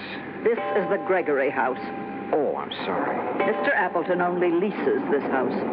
Oh, I see. Well, is he at home? I believe he's expecting me. You're Mr. Dollar? Yes. I'm Mrs. Gregory, the housekeeper. Come in. Mrs. Gregory had a strong, determined face and dark, metallic, piercing eyes. She took my coat and pointed to a door across the entry hall. I was conscious of her eyes following me as I entered the library to find two men seated in front of an open fire. Johnny Dollar? Yes, sir. I'm Al F. Appleton.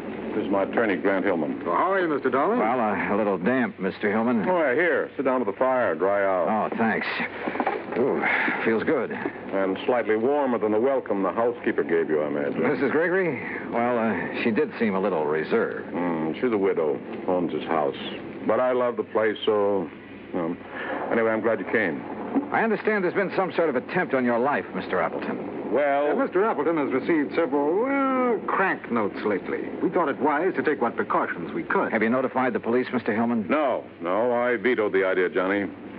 Oh, why, Mr. Appleton? I didn't want that kind of publicity right now. My advertising agency's right in the middle of landing a fat new account. Your agency is A, B, and C. That's right. Who are B and C? C is nobody. Tom Baker and I liked the idea of ABC, but we didn't have any other partners, so C just stands for company. Oh, this Tom Baker is your only partner, then? He was. There's some question as to whether he still is.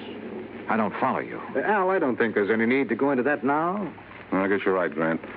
Anyway, I don't want to accuse Tom of anything until I've had a chance to go over the books this weekend. Al, did I hear someone at the door a moment?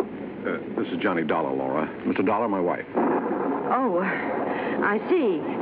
How do you do, Mr. Dollar? Mrs. Appleton? Dollar, the crank letters Al has been getting are up in my room. I'll bring them down. Okay, Mr. Hillman. You'll stay overnight with us, won't you, Johnny? Now, haven't you imposed on Mr. Dollar enough, dear? Perhaps he has business back in the city. Nonsense. And with that storm out there, I'll have Mrs. Gregory make a room for him. Well, would you like a drink, Mr. Dollar? No, thanks. Mrs. Appleton, you seemed rather surprised when you saw me here. Oh, did I? Almost as though you were expecting someone else. Someone else? Why, no, I wasn't expecting anyone in particular. Well, perhaps I just... Wait, hold it. What's the matter? That flash of lightning, there's someone outside that window. Oh, no, you must be wrong. Stay right here. I grabbed my coat and went out into the storm. Because of the prowler, sure. But also because of Laura Appleton. Because she'd been staring at that same window, shaking her head quickly as though warning someone. But outside in the downpour and the mud, I could see no one, no footprints. Finally, I went back inside to the phone in the entry hall to call the local police. But the phone was dead. Maybe the storm had knocked down the lines. Yeah. Or maybe someone just wanted to make sure we'd have a nice, cozy weekend, undisturbed. And my hunch was, it might be too cozy for comfort. Act two of yours truly, Johnny Dollar, in a moment. And now for another episode in the life of Sergeant Donald Bellwether, my husband.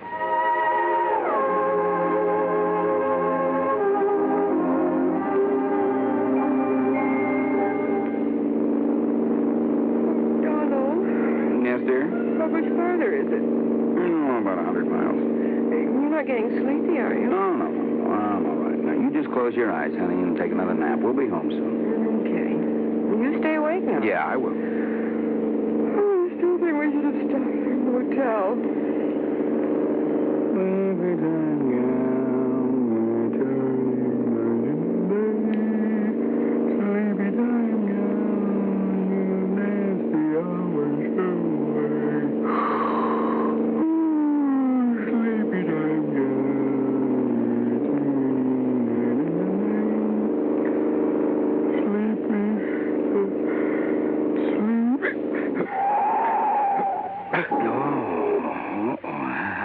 For that. Donald? Huh? Donald, are you awake? What happened? No, nothing, Reba. It's all right. I guess I'm getting a little sleepy, that's all. I'm going to stop a while, take a little nap. It's a good idea. So what if we do get home later than we planned? At least we'll arrive in good health. Yeah, you're so right. About 1,800 American drivers lose their lives each year because they fall asleep at the wheel. Well, I'm just not going to make it 1,801. Are we parked far enough off the highway? Oh, yeah, we're way off the road, honey. I'll just take a nap for about an hour. I'll be refreshed, and we'll be on our way again, huh? All right, dear. Sir, I'm not going to make it 1,801. And you're not going to make it 1,802 either. Oh, that's my Donald. That's my doll.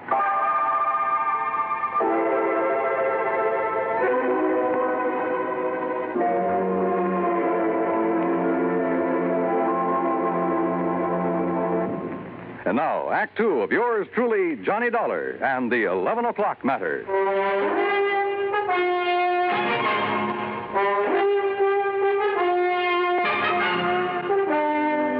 Did you see anybody outside, Mr. Dollar? In that rain, Mr. Hillman, I couldn't see 10 feet in front of me. Can you describe the face you saw at the window? Well, it was more of a silhouette. I couldn't even tell if it was a man or a woman. You sure you did see someone, Johnny? Yes, reasonably sure, Mr. Appleton. Come in. Your partner is here, Mr. Appleton. Tom Baker? Hello, Al. I thought I'd surprise you. I tried to call you earlier, but your phone was out. Well, this is a surprise. Well, I'd like you to meet Johnny Dollar. Dollar? Hi. Tom, you're soaking wet. My car hit a big puddle about half a mile down the road and quit on me. I had to walk the rest of the way. Did you just now get here, Mr. Baker? Yes, why? Mr. Dollar thought he saw someone outside the window a few minutes ago. Oh, no, I just now got here. Well, I got some extra clothes up in my room that should fit you, Tom. Let's get you changed before you catch cold. Thank you, Hellman. Oh, look, this rain is getting all of us down. Why don't we live a little? Huh? Al, how about going down to the beach house, building a fire, playing some records, having some drinks, huh? Yeah, it might be a good idea. Where's the beach house? Down near the bottom of the cliff with a beach.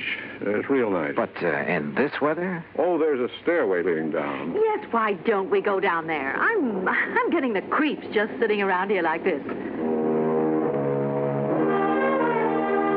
So we went down to the beach house. The rain had let up a little, but nobody seemed to feel much like a party. We just sat there in front of the fire, not saying much.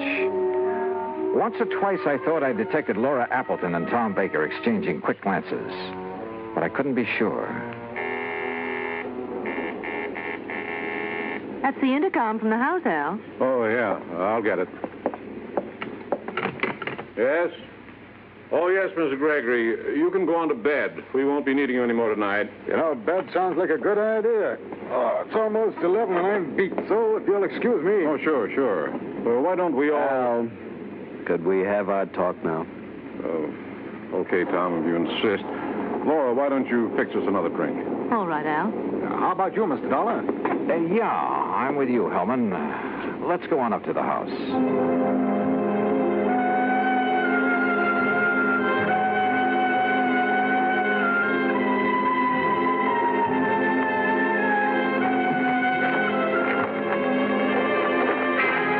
Well, I'm glad the rain has let up. Yeah. Mr. Hillman, I didn't come with you because I was tired. I wanted to talk to you. I thought as much.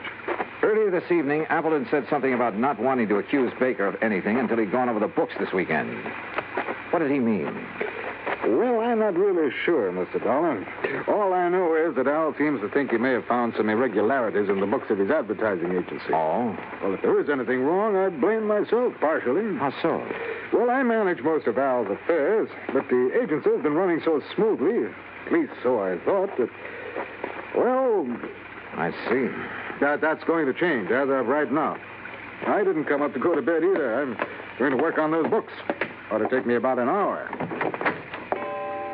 Just about 11 now. Will you be up by midnight? Yeah. I'd like to know what you find out. Oh, where's that light switch? I never could remember. Dollar. What is it? There's somebody else in here. Look out. What? Oh!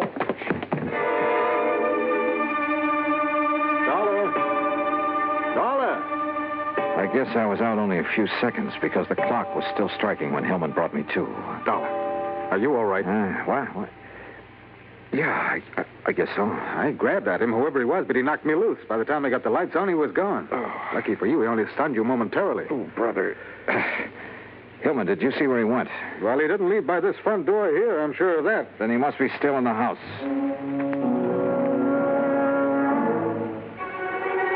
We worked our way through the house room by room.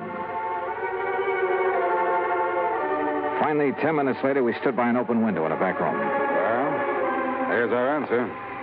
He went out this window. Yeah. What is it? What's the matter? What? Oh, Mrs. Gregory. Yeah, Mr. Dollar was attacked by a prowler. A prowler? What? That's terrible. Where's the intercom to the beach house? We'd better tell Mr. Appleton. Right there on the wall. Ah. This button here? Yes.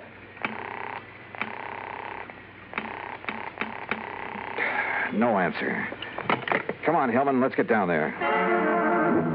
We pounded out of the house and along the path to the edge of the cliff.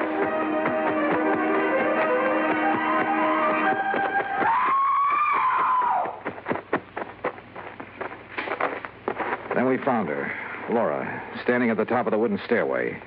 One section of the railing was broken away. We looked over the cliff. There was a body lying on the rocks down below. It was Al Appleton.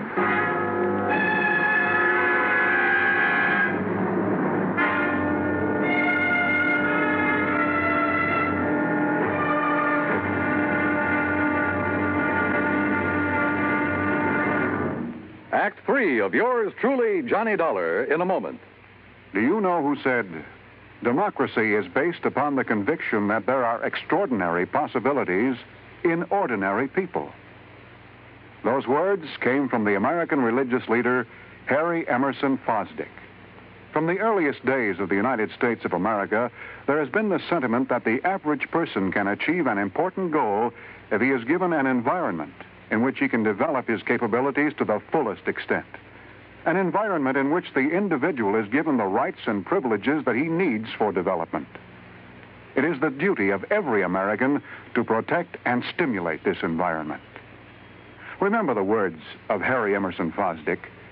They are part of your American heritage. The extraordinary possibilities of ordinary people are inherent in American democracy. And now, Act 3 of yours truly, Johnny Dollar, and the 11 o'clock matter. We stood on the stairway at the top of the cliff looking down at Appleton's body on the rocks below. That is, Hillman and I did. Laura Appleton was in a state of shock, and we couldn't get much sense out of her. We had Mrs. Gregory take her back to the house, then Hillman and I got a flashlight and climbed down the rocks to Appleton's body. Dead, Mr. Dollar. We'd better not move that body until the police get here. Yeah. Let's see. His wristwatch stopped at 10 after 11. It's 11:30 now. Right. And because the clock was just striking 11 when I got hit over the head in the entry hall... Yeah, so then we must have spent 10 or 15 minutes searching the house for that prowler. Meantime, he or somebody else was shoving Appleton over the cliff. Somebody else? There were a couple of people with Appleton down at the beach house.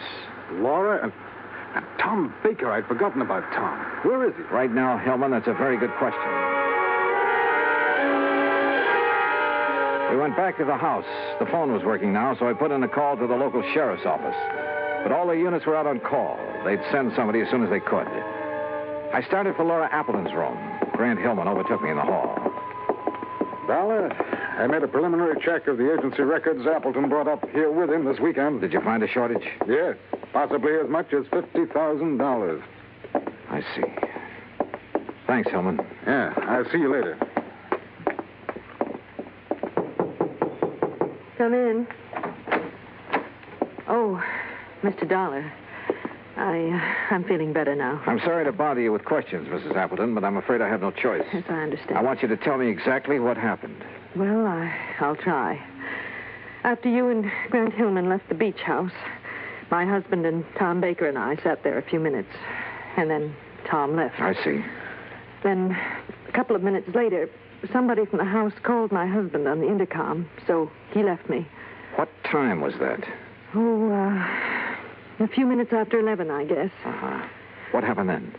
I sat there a few minutes longer. Then I just didn't feel like sitting there alone, so I started up the stairway. When I got to the top, I saw that the rail had been broken away. I looked over the edge. Okay. Mrs. Appleton, why did Tom Baker come here this evening? Why, I don't know. I think you do. What? You tried to warn him when I saw his face at the window earlier. His face? And the two of you kept exchanging glances all evening. Why, no, you're wrong. Listen, Grant Hillman's in a position to know something about your husband's business affairs, isn't he? Well, of course. Why? Your husband suspected a shortage. Hillman confirmed it a few minutes ago after going over the records. Oh, but surely you don't think that Tom Baker Baker was your husband's partner. Maybe he came up here to try to square things with him. Was that it? No. Oh, all right. Tom did come up here to talk to my husband. What about? I was going to ask for a divorce. To marry Tom Baker? Oh, I know it sounds sordid now after what's happened, but it wasn't that way at all. Tom and I wanted everything in the open. We wanted to tell Al. But I didn't realize that you and Grant were going to be here this weekend. That's why I tried to signal Tom not to come in. Go on. Down at the beach house, he wanted to talk to Al, but, well, I guess he couldn't bring himself to it. That's why he went for a walk. And you haven't seen him since? No. Oh, Mr. Dollar, I know my story doesn't sound very convincing, but if you're trying to suggest that either Tom or I killed my husband... Yeah? Dollar, could I see you a minute? Oh, sure. I'll talk with you later, Mrs. Appleton. What is it, Hellman? Tom Baker just walked in. Baker? Yes, I thought you'd want to talk to him. I sure do. Look, Mrs. Appleton claims somebody called her husband at the beach house on the intercom a few minutes after 11. If so, that's what lured him up to the top of the stairway. A few minutes after 11. Well, that's when you and I were searching the house. We ended up at the intercom last, though. Somebody could have had time to make that call. Now, wait a minute. Mrs. Gregory was near that room when we got to it. Yeah, I know. Why don't you question her, Hillman, while I see what I can get out of Baker? For the fifth time, Dollar, I didn't have anything to do with it. I went for a walk on the beach. I didn't even know Appleton was dead until Grant Hillman told me a few minutes ago. I'm telling you the truth. Yeah, well, I'm afraid we'll have to let the police decide that, Baker. Sheriff Station, Maloney. Hello, Johnny Dollar at the Appleton place. I'm still waiting for one of your units. Oh, yeah, we're sorry, Mr. Dollar. We've had a lot of calls on account of the storm. Well, you're not the man I talked to when I called before. No, that was Harris. He went off duty at 1. He left me a message about your call, and we'll have somebody up there within 15 minutes. Okay, thanks. That's funny. Well, Mrs. Gregory denies making that call on the intercom, Dollar. Huh? Oh, yeah, okay, Helen. Well, what's the matter? Something that sergeant said over the phone. Hey, wait a minute. What time have you got? Why, 10 minutes of 1? Yeah? That's what my watch says, too. But according to the sergeant, it was after 1. I checked the big clock in the entry hall and the one in the living room. They both agreed with my watch, 10 minutes of 1. I slipped outside, unlocked my car door, and looked at the clock on the dashboard. It read 10 after 1. When I felt a gun in my back, I realized I'd come up with the answer a little too late. It's a pity, Dollar. I thought I had a foolproof idea, but I hadn't figured on your locking the car. So it was you hit me over the head when the clock was striking 11. Who called Appleton at the beach house, lured him up the stairway, and shoved him over. Then came back and reset my watch and the clock so I'd hear it still chiming 11 when you brought me to. I thought I'd only been out a few seconds. Actually, it was 15 minutes. Yes, but you're the only one who knows. Now get in the car. We're leaving. I started to get in, then kicked at the car door behind me. It swung and knocked Hillman off balance. Before he could recover, I nailed it. Oh! By the time he came to, the sheriff's patrol had arrived. And Hillman, you know, he wasn't one bit happy to see them.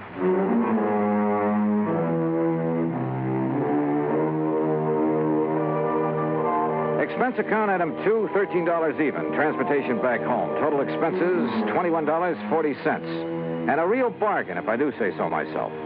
Remarks? Hillman's motive was money, of course. It was he who'd taken the $50,000 from Appleton's agency. Yours truly, Johnny Dollar.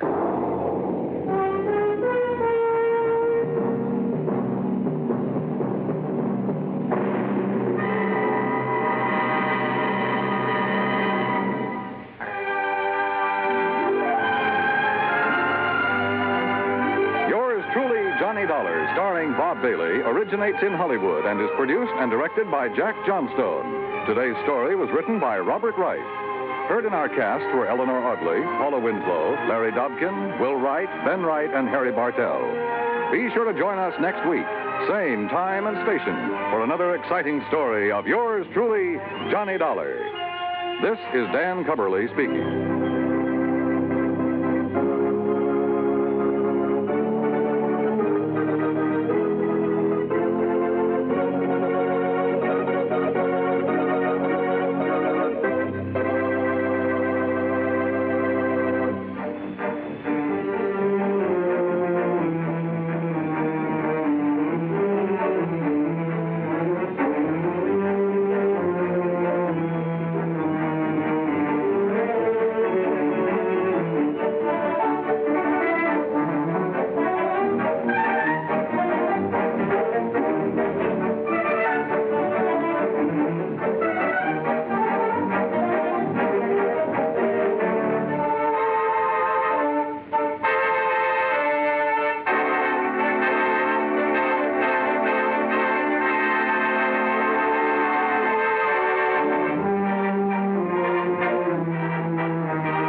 Dollar has come to you through the worldwide facilities of the United States Armed Forces Radio and Television Service.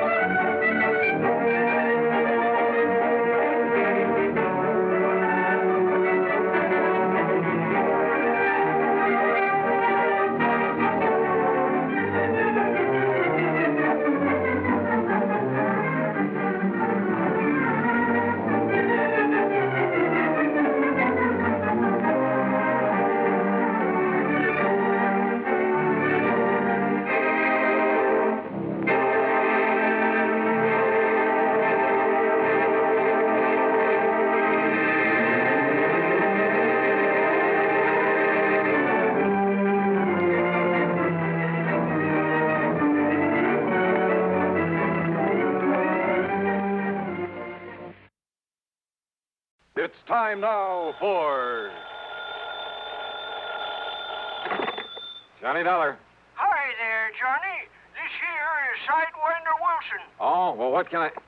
Who did you say? Sidewinder Wilson, you know, out here in Bumswung, Oklahoma. Oh, wait a minute. You mean that old friend of Durango, Laramie Dalhart? I sure do.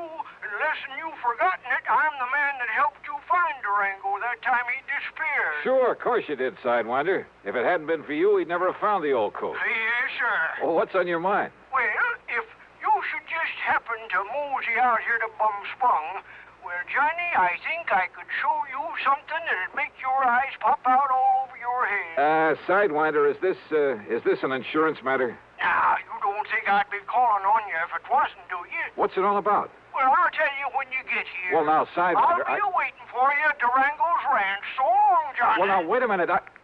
Sidewinder.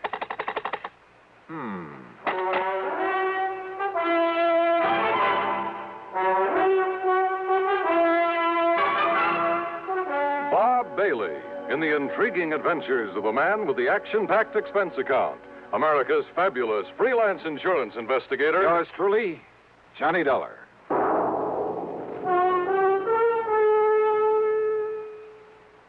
With your permission, we'd like to talk shop for just a moment. CBS Radio Shop.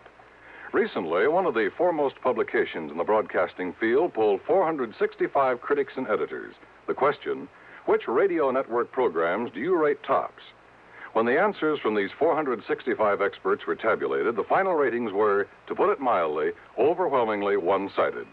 Total honors accorded CBS radio programs exceeded those of all the other networks combined. Let's put it another way. The final verdict of hundreds of critics, reviewers, and editors was that CBS Radio had more top shows than all other networks put together.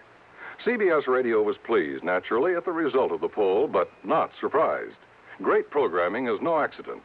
It's long been a policy of this network to devote every effort to maintaining highest broadcast standards, to making sure CBS Radio listeners hear the best entertainment, the most authoritative information.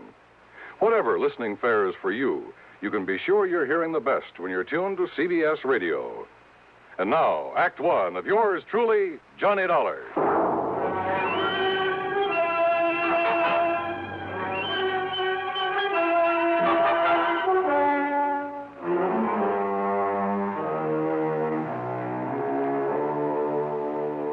Expense account submitted by Special Investigator Johnny Dollar to Floyd's of England, North American Office, Hartford, Connecticut.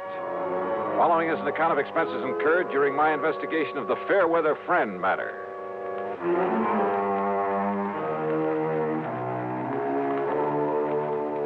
All of Durango's insurance was handled by Floyd's of England, so that would have to be the company that Sidewinder was talking about. Expense account item 1, $1.20 for a taxi to Floyd's headquarters in Hartford in the office of George Reed. Well, this is a switch, Johnny. You're coming here. George, I just got a call from that town out in Oklahoma with the unlikely name of Bum Spung. The old Indian name, I understand. It means bad spring, bad water. Yeah, it was from a friend of Durango Laramie Dalhart's, an old character by the name of Sidewinder Wilson. You know, of course, that Durango was here a few days ago. Here in Hartford, and he didn't drop in to see me? He dropped in to pay the $4,500 premium on that insurance he carries for the benefit of his niece, Carol Dalhart. He must think an awful lot of that girl. Yeah? Well, who wouldn't? What? George, that Carol's a living doll. If I were ever to think seriously of getting married, well, believe me. Oh, what's the hitch? Does old Durango object? Object? Far from it. Hey, tell me, did he pay off that premium in the usual brand new $100 bill? Yes, and as usual, he peeled them off a roll that was big enough to choke a horse. Johnny, why that man carries so much cash around with him? Now, what did this fellow Wilson call you about? Sidewinder wouldn't tell me. Well, now, wait. There was a robbery-murder case out there a while back in the little town of Fairweather. Oh? That's a few miles north of Enid, Oklahoma. What happened? Well, it was the messenger carrying some negotiable securities to the small bank there in Fairweather. Ah, you get stuck for insurance on both the man and the securities? Only on the messenger. The securities were returned. By whom? Well, neither the bank nor the police out there ever found out. Funny. Do you suppose that's what Sidewinder called me about? Well, there's only one way to find out, Johnny. Which is to say that Floyd's of England will pay my expenses. Oh, well, now, within reason, of course. Huh? Well, why kid about it, Johnny? That freewheeling expense account of yours. George, you sound as though you don't trust me. Well, of course I do. Oh? Well, you shouldn't. Huh? George, I'll be in touch. Expense account item 2, 9730, transportation. The plane dropped me off at Enid, Oklahoma, shortly after 6 p.m. Item 3, $2 even for some food. Item 4, a $50 deposit on a drive-your-own car. I drove north on Highway 81 then, after some 27 miles and after crossing the Salt Fork of the Arkansas, which, much to my surprise, had a trickle of water in it, I turned left on the rough dirt road leading to Bum Spung. Finally, there it was. The same 2 or 3 acres of poor, barren, sandy soil. The ramshackle house and the remains of a barn, leaning tiredly on the timbers that helped to prop it up. And out in front were the same two sad-looking cows, the old and weather-beaten horse, a friendly, mangy, toothless hound who shook himself as he got up out of the dust and proceeded to assert his authority. And I still couldn't figure why Durango, who was worth millions in oil royalties, had ever chosen to settle down in this lonely, desolate spot. And yet, thanks to Carol, his attractive niece, the inside of that huge, unpainted house was clean, modern, well-furnished. I wondered if Carol would show up, but I saw no sign of the sleek convertible she always drove. Swinging open the sagging wire gate, I wondered if the ancient Maxwell, parked at one side, belonged to Sidewinder Wilson. I didn't have to wonder for long. Hey, you crazy old coot! Yippee! Sidewinder!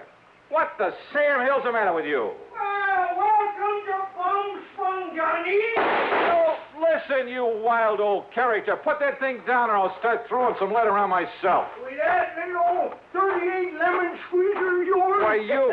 No, sir, Sonny. You wouldn't stand a chance. Well, now, what's the big idea? Well, I just wanted to show you that when Durango leaves me in charge of his ranch, he leaves it in good hands. And also, I wanted you to feel real welcome around here. Yeah. Now, how are you, Johnny boy? Well, still in one piece, no thanks to you. The crazy way you and Durango have of making somebody feel welcome around here. Where is he, by the way? Well, first he went to Hartford to pay up on his insurance. Then he flew down to Washington. Oh, what for? Well, to pay up on his income taxes. Wanted to make sure he got them in the right hands. Well, now, he didn't have to go to Washington for that. Well, he figures it makes it easier that way. He just carries along a big bundle of money and lets them take whatever they think is right. Oh, no. Now, listen, Sidewinder. Yeah? Did you call me in connection with that bank messenger who was killed down in Fairweather? That's right, Johnny. I understand the securities he carried were returned to the bank. Yes, sir. They were sealed up in a big envelope and laid on the front doorstep of that bank. And what I figure, Johnny... You figure that if I can find out who sent them back the securities, I'll have a lead on the killer. That's right. And, Johnny, I know who sent them back. You do? Yeah. You're sure? Yeah. Well, who, Sidewinder? Me, Johnny. What? Yes, sir. Me.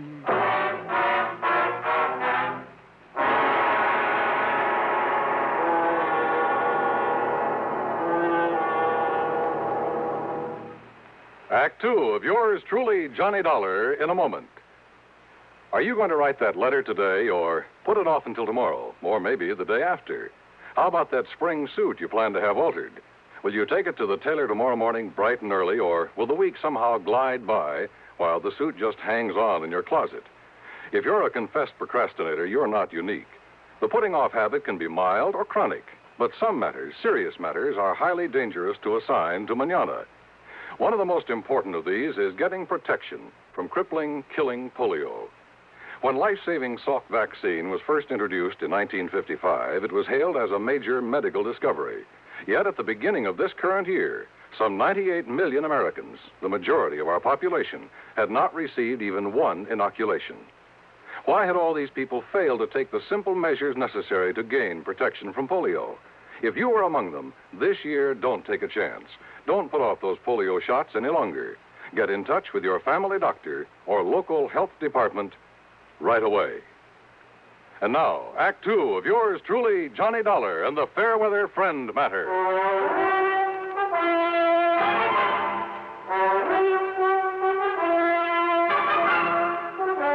on in the house, Johnny, and I'll tell you about it. Now, just let me get this straight, Sidewinder. Huh? The bank messenger down there in Fairweather was held up and murdered. Yeah? The securities he carried were stolen by the killer. Then they were returned to the bank. That's right. And I'm the one who returned them. Sidewinder, you... Now, look. Don't tell me that you're the one. Me? You think that I'm the one that killed that messenger? I didn't say that. But that's what you were thinking, ain't it? Well, you said yourself that whoever returned those securities... I said whoever left them back at the bank. Now, just you stand real still, Johnny. Oh, come on now. Put that thing down, Sidewinder. And don't you move none. Look, would you listen to me? And maybe you even better stop talking, or that Sidewinder rattlesnake coming toward you might take it into his head to... Easy now. Oh, yeah. I can hear him. Easy now, whilst I get a bead on him with this study. Maybe. Right in one eye, not t'other. And I'll just cut off his rattles and add them to my collection. Oh, brother, thanks. No wonder they called you Sidewinder. Yeah. That's the 427th rattle I've taken off these varmints. I just don't like 'em, Johnny. They ain't like Diamondback. These sidewinders around here will sneak up on a man. Just like that dirty snake that killed the bank messenger. And you know why he done it, Johnny? You still haven't told me who he is. It was to collect that insurance on him, that's who. Oh? Yes, sir. The man that killed him was his hair. What you call his beneficiary. How do you know, Sidewinder? Because I lived on the Fairweather. That is, when I ain't up here looking after Durango's place. Yeah? And that's how come I knowed that Claude Needles, that was the messenger, left his insurance to that no-count nephew of his and that Barney Gifford. Sit down. Barney Gifford, huh? Yeah. So what I done was talk it over with Durango and Carol Dalhart. Where is Carol, Sidewinder? I've been waiting for you to ask that, Johnny. Oh, she'll be around. Good. You're kind of sweet on her, ain't you? Wow. Nah, don't you try to fool me, Johnny boy. And you know how she feels about you, too. And if you don't think Durango knows, well, I'll tell you this. You say you talked it over with her. I'll tell you this, Johnny. Durango finds that you've been out here and went back to Hartford without hitching up with Carol. Sidewinder, would you... Well, I'll tell you this. He's liable to shotgun you into it if he catches you around here. Oh. And don't you try to tell me you wouldn't like being married to her, too. Sidewinder. Okay. So anyhow, me and Durango and Carol. Carol. Johnny, I'm glad to see you. Carol, I'm glad to see you. Oh, then don't you stand there. Give me a kiss. Oh, you think I need an engraved invitation? Come here. Oh, hi. Oh, don't stop, Johnny. It's been a long time. If Durango could see this. Oh, drop that, Sidewinder. Yes, sir. He'd have that shotgun out so fast. Oh, man.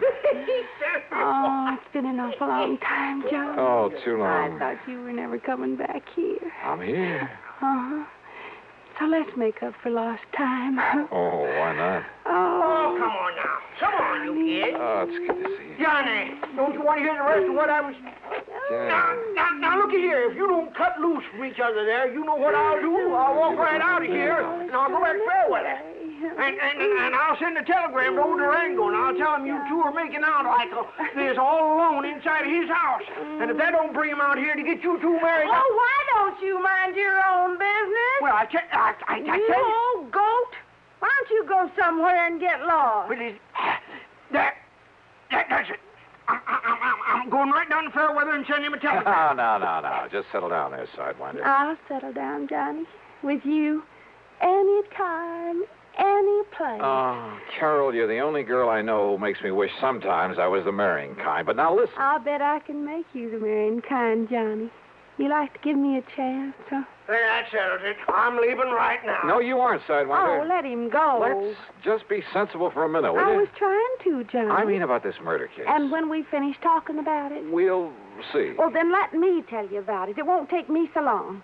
And Sidewinder, you stop making those silly eyes or I'll let you have one right between them. Well, I still think I ought to leave. So do I. But as long as you're already... Well, listen, Johnny. I'm listening. When Mr. Needles was killed, Sidewinder wanted them to make him a cop down there in Fairweather. Or even just a deputy, so as I could go out and hunt for that killer. Claude Needles was a friend of mine. But the police said no, they didn't need him, didn't want him. So that made me sure. So we talked it over about who could ever do a thing like that. And that's when I remembered Barney Gifford would get the money from Claude's insurance. So I told Sidewinder I'd have a date with Barney, and that would give him a chance to go through Barney's house and look for the security. And I found him, Johnny, under a loose board in the floor. Yes. So when he come home, I lassoed him, and I tied him up, and I took him and locked him up in the tool shed on my place. You didn't turn him over to the police? Oh, the chief in that little old hick town told Sidewinder that if he interfered in the case, he'd lock him up. That's what he said. Well, look, nevertheless, and that's when Durango, just before he left to go to Hartford, always has to be there right on time, you know, with that insurance payment. Yeah, I know. Well, that's when Durango said to call you up on the phone. Yeah. Sidewinder. Huh? I thought that was your idea. No, Durango's. And also for getting Johnny out here to see you again. What? Why, sure. Well, who does Durango think he is trying to run my life that way? What kind of a trick is that to pull on? Just you wait until he gets back here. Is that my cue to leave these parts, Carol? Well, it certainly... Oh, no, of course not, Johnny, but... Well... All right, now. Sidewinder, where is this Barney Gifford? Locked up in my tool shed. Well, who's looking after him? Oh, Pete Willie, I told him not to let on to the police. You sure he can handle a man like Gifford? Oh, yes, Sidewinder. Well, I don't see why Hey, not. look, maybe we'd better drive on down there. Well, sure, but wait till I answer that phone. It's probably Durango saying to hold on to you, Johnny. He's probably on his way. If that's Durango, you tell him I've left. Hello? Now, you don't mean that, Johnny. I bet Durango really would make you marry me. Would that be so bad? Johnny. Johnny. Carol. Oh, why don't you stay on that... Sidewinder, what's the matter? Listen, that was old Pete. Yeah? Barney got loose. Like to kill old Pete. Oh, no. And now Barney's coming here. Coming for me. To kill me.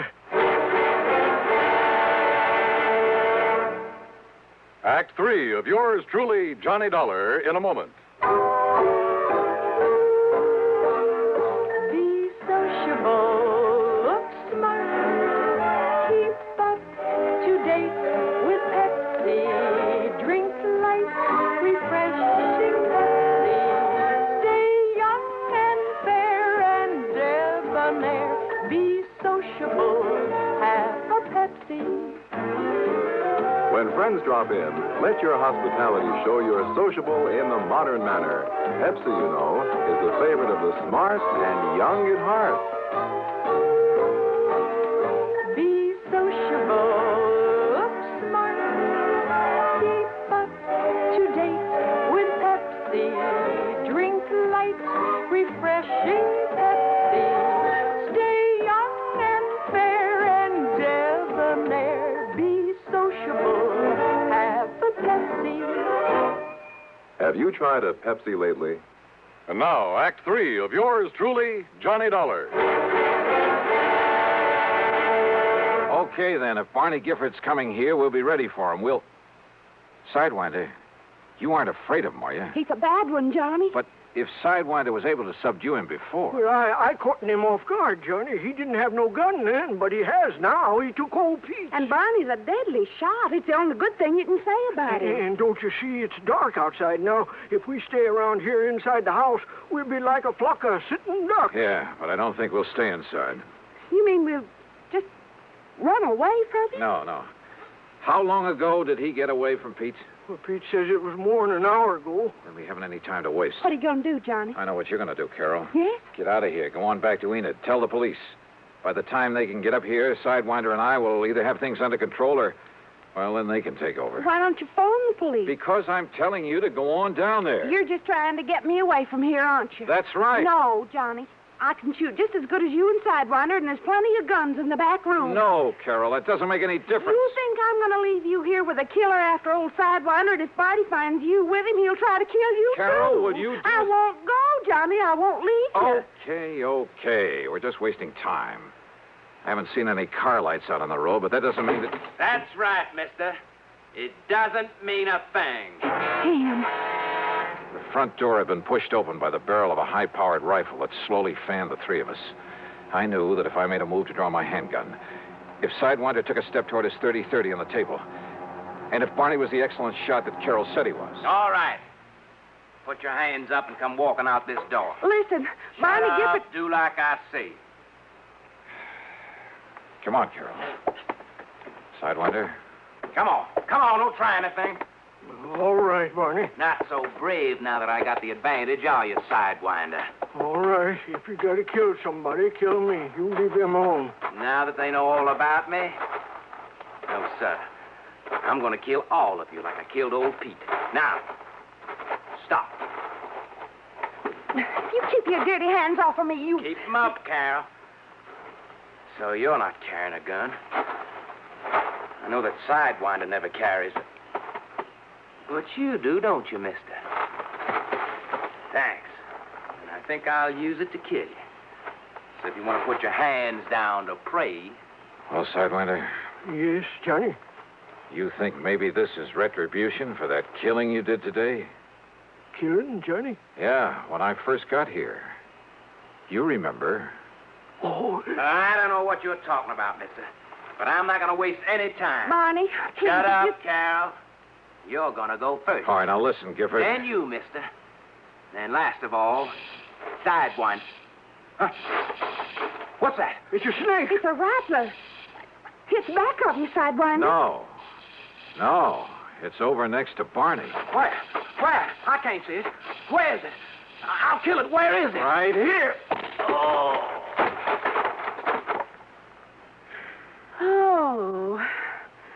But that snake... Oh, thanks, Sidewinder. I'm sure glad I saved these rattles, Johnny. What? Yeah, so am I. But I never would have remembered them if you hadn't reminded me about killing that snake.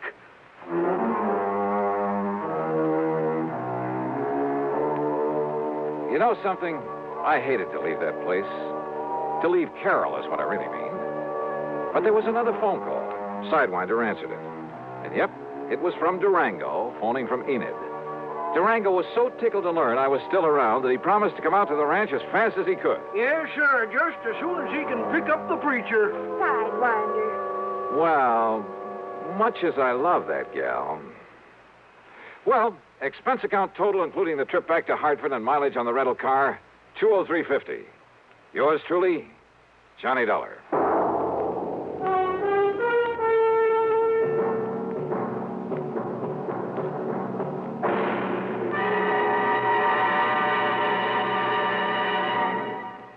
Our star will return in just a moment.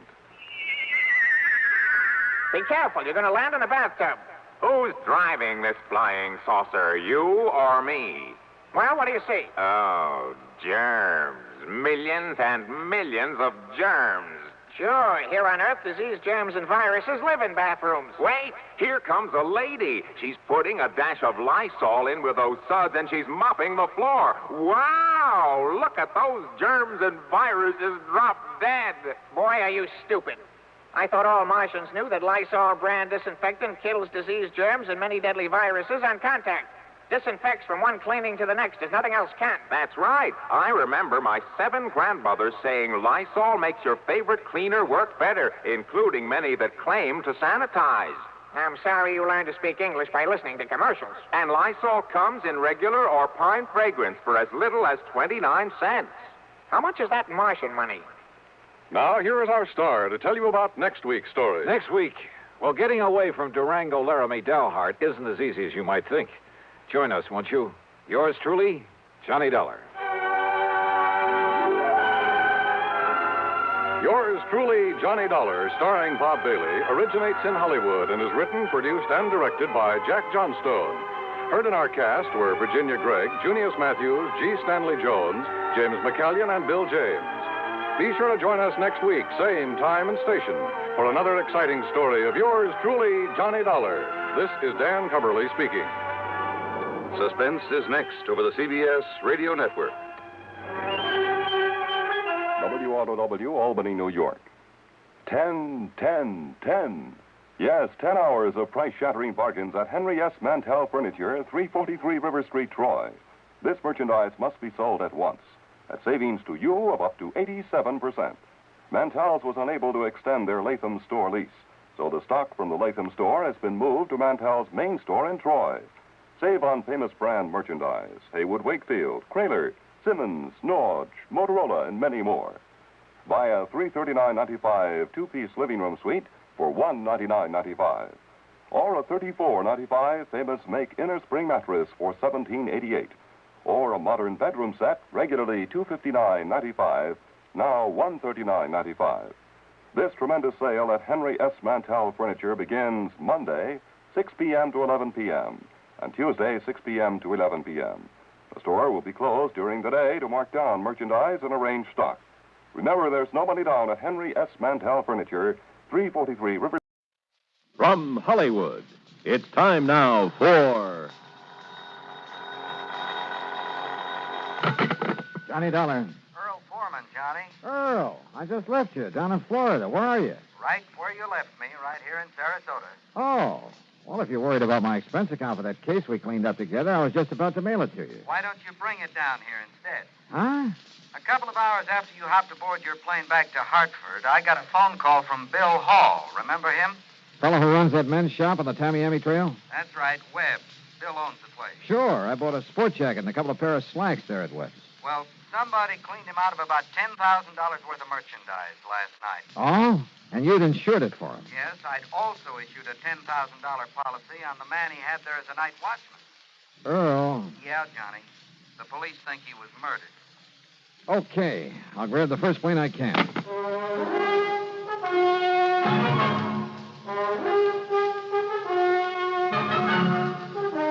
Bob Bailey in the exciting adventures of the man with the action-packed expense account. America's fabulous freelance insurance investigator. Yours truly, Johnny Dollar.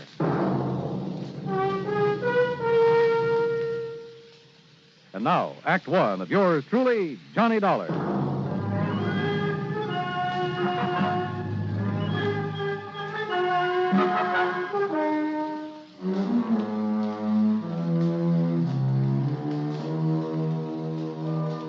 Expense account submitted by Special Investigator Johnny Dollar to the Tri-State Life and Casualty Company, Sarasota office.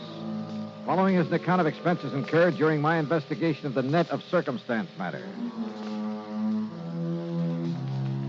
Expense account item 1, $75, plane fare and incidentals, Hartford to Tampa, Florida. There I'd figured on changing planes, but Earl Foreman met me in his car, and by 7 p.m. we arrived in Sarasota. We drove straight to Webb's. The place was in a mess. Well, I'll say this, Mr. Pullman. You certainly didn't waste any time. Well, I didn't see any reason to, Bill. Johnny, you remember Bill Hall. Yeah, sure. How are you, Bill? Not good, Dollar. Not good. Look at the place. Yeah, I see. You've lost a lot of your stock. We haven't finished checking yet. I sent the boys home to get some sleep, but as nearly as we can tell, whoever did this got away with over $9,000 worth of clothing and accessories, and heaven knows what they did to old Jimson. Jimson? Jimson Cooley, the night watchman. Earl, you said over the phone that you thought he's been murdered. Yes, sir. Somehow they must have got old Jimson to open the back door for them. Then when he saw what they were up to, he tried to fight them off. You'll see the marks of a big struggle out back. And bits of his clothing were lying around, covered with blood. But no sign of him. Johnny, the police figured that they must have killed him and then dumped his body somewhere. You keep saying they, Bill. They had so little time that, well, one man couldn't have done it alone very well. You see, it all happened between the regular rounds of the PD's prowl car. Last time this sort of thing happened, there were 3 men in on it. Oh, you been robbed before?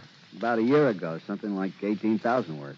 The police managed to track down 2 of them. Oh? What about the third? Well, he was never identified, or rather, he was identified but never located. Anyhow, it was after that we put old Jimson on as night watchman. I wonder about that third man. Was your store the only place that Jimson watched? Yeah, after all, he was a pretty old man. I gave him the job to help him out as much as anything else. And I figured his just being around would keep something like this from happening again. I guess I was wrong. Jimson used to run a shrimp boat in his spare time. He used to work the spot east of Humpback Bridge a lot, south of City Island. That's right. Come to think of it, I heard a boat working out there last night. The point is, he couldn't really make a living at it, so he was glad to take what little we could give him for this watchman's job. And in return, somebody's taken his life. I'm afraid so. Of course, you can't be sure until his body's found. What are you thinking of, Johnny? Well, if by any chance this Jimson Cooley isn't dead... The police say that according to all the evidence... If he's still alive, he's the one person who could tell us something about whoever cleaned out this shop. Have the police found any actual clues to work on? Well, no. That's where you're wrong, sir. Sergeant Drummond. That's right. Johnny boy, how are you? Hiya, Sergeant. So they dragged you in on this? Yeah, I'm afraid so. Well, you know how it is, Drummond. When the police can't get anywhere, you call in the expert. Oh, and I thought you were a friend of mine, Mr. Pullman. You said that Bill was wrong, Sergeant. What, sir? When he told me your boys haven't found any clues to who did this job and knocked off Jimson Cooley. Knocked him off, huh? Oh, now, what's that mean? One of the boys picked up a drunk last night right in this neighborhood. Yeah? Late this morning, when he'd sobered up enough, we sent him home. But a little while ago, he comes barging back to headquarters. Seems he'd suddenly remembered something he saw around here last night. Go on, Sergeant. Oh, it must have been around 2 or 3 a.m. That's when we figured the robbery occurred. And the murder of Jimson Cooley. Yeah? Please, get to the point, Drummond. Well, he was holding up that building across the street, minding his own business and his bottle, when all of a sudden he saw a car come round from in back of this building and head north on the trail. Maybe 2 of them, he wasn't sure. Anyhow, the one he noticed was a little pickup truck. But in his condition, I suppose he didn't get a license number. Didn't need to, Johnny, because he recognized that truck. Oh? Yes, sir. And he said it was all loaded down with something, with an old piece of canvas stretched over it. The stuff that was stolen from me. Maybe. You say he recognized that pickup? Whose was it? Yeah. Johnny, it was that old 1930 model he used to haul shrimp in. What? Whose? That's right. That's right. It was that old truck of Jimson Cooley. Act 2 of yours truly, Johnny Dollar, in a moment. And now for another episode in the life of Sergeant Donald Bellwether, my husband.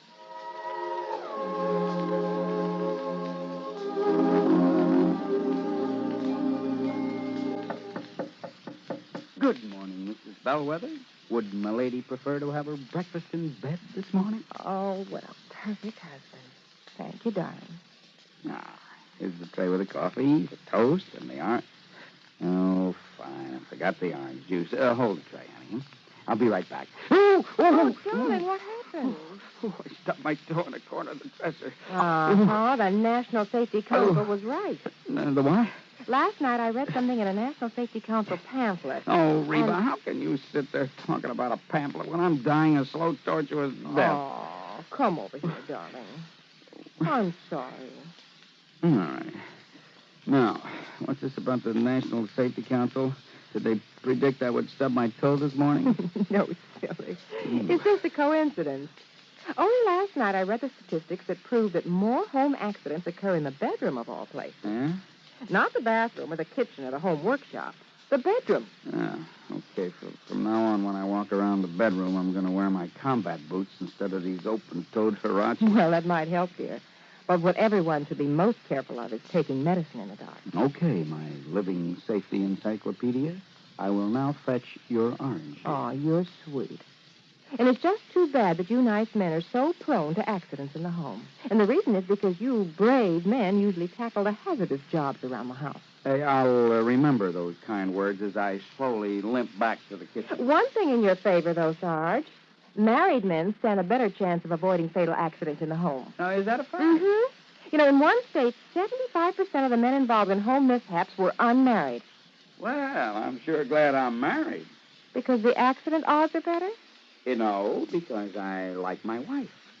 Even when she first wakes up in the morning. That's my Donald. That's my doll.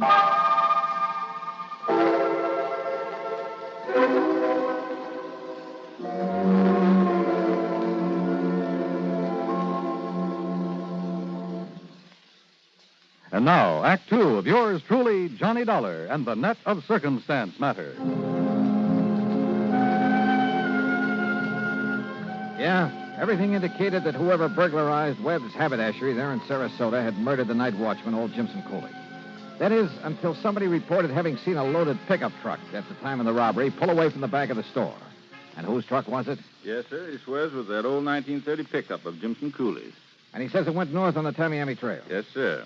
Well, what have you done about it, Sergeant? Alerted every police department from here to the Georgia state line to be on the lookout for him. Didn't you know that truck was missing from wherever Jimson lived? Well, we hadn't actually got around to checking on his place yet. You thought he was murdered, and you didn't even bother to check his home? Well, we called his wife, Johnny, and when she said he hadn't come home with all the evidence of a big fight out back of this store... Oh, fine. You can't blame him, Johnny. All the blood back there, bits of Jimson's clothing that were torn off on... Look, maybe it's just a wild hunch, but... Earl. Yes, Johnny? You suppose Doc Crutcher's at home? Probably. Lives just up the street from my house. Oh, we got a doctor connected with headquarters, you know, Johnny. Phil, how do we get out the back way? Why, right out here, Johnny. What's this hunch you've got? Tell you, Earl, and it'd probably turn out to be wrong. Yeah? Now, you can see for yourself, Dollar, why we figured him a dead one. Old Jimson, I mean. Yeah. This busted railing, blood spattered around, and look there, where somebody hit the dirt. A pool of blood there, too. He must have lost plenty. And also, we picked up a short length of lead pipe with blood on it. Is this the piece of cloth from the shirt he was wearing? Yeah, Johnny, it's from a shirt I gave him. Torn off in the fight. Oh, well, I guess we must have overlooked that little piece. Yeah. And maybe that isn't all. Mind if I keep it? Oh, sure. Go ahead. Well, what do you mean? Come on, Earl. If you feel like driving me around a bit, there are a couple of people I'd like to see. Sure. No, wait a minute. We'll see you later. Yeah, it was a hunch. Nothing else. But I learned a long time ago that sometimes it pays to play a hunch for all it's worth. Particularly when you haven't anything real solid to work on. Ignoring Earl's questions, I had him drive me to Doc Crutcher's home out on St. Armand's Key. Fortunately, he was at home. Even better, we found him in his study, poring over a microscope. Sure, Johnny. I'd be glad to, just as soon as I finish making this hemoglobin count. Well, there's no hurry, Doc. I'll drop by and check with you later. Jimson Cooley, huh? We'll see. Look, Johnny, do you mind telling me what this is all about? Not until I'm sure myself, Earl. Listen, do you think you can find out where old Jimson's wife lives? Well, sure, I guess I could. Don't you mean widow, Johnny? Maybe. Well, last I heard. Everything I've heard, well, it doesn't all tie up. But, Johnny, if Jimson's still alive... That's what I'm banking on. Come on, Earl.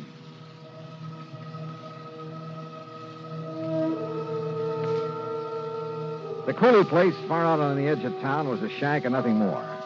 In the darkness, it didn't look much better than the beat-up chicken house at the back of it. As for the chickens, well, half of them were asleep out in the yard until we got there. Yes, I'm coming. Yes, what... Oh, Mr. Pullman. Mrs. Cooley, this is Mr. Johnny Dollar. Listen now, Mr. Pullman. They found Jimson's body yet? Well, no. As a matter of fact... Well, I sure hope they do. That's all I got to say. Because if they don't, at least what Miss Canterwell told me today, if they don't, I might have to wait 5, 6 years before I can collect that insurance that Webb's bought on him. Gad. Well, got any news about him or not? Johnny? You don't seem to care much whether your husband's alive or not, Mrs. Cooley. Now, why should I? You lazy bum. If it wasn't for me raising these heavy... I said, sky! When he was shrimping and selling them for bait to them Yankees that come down to fish around the other winter, he done pretty good. We had meat on the table now and then, besides chicken. But ever since they gotten that soft job sitting around that store every night.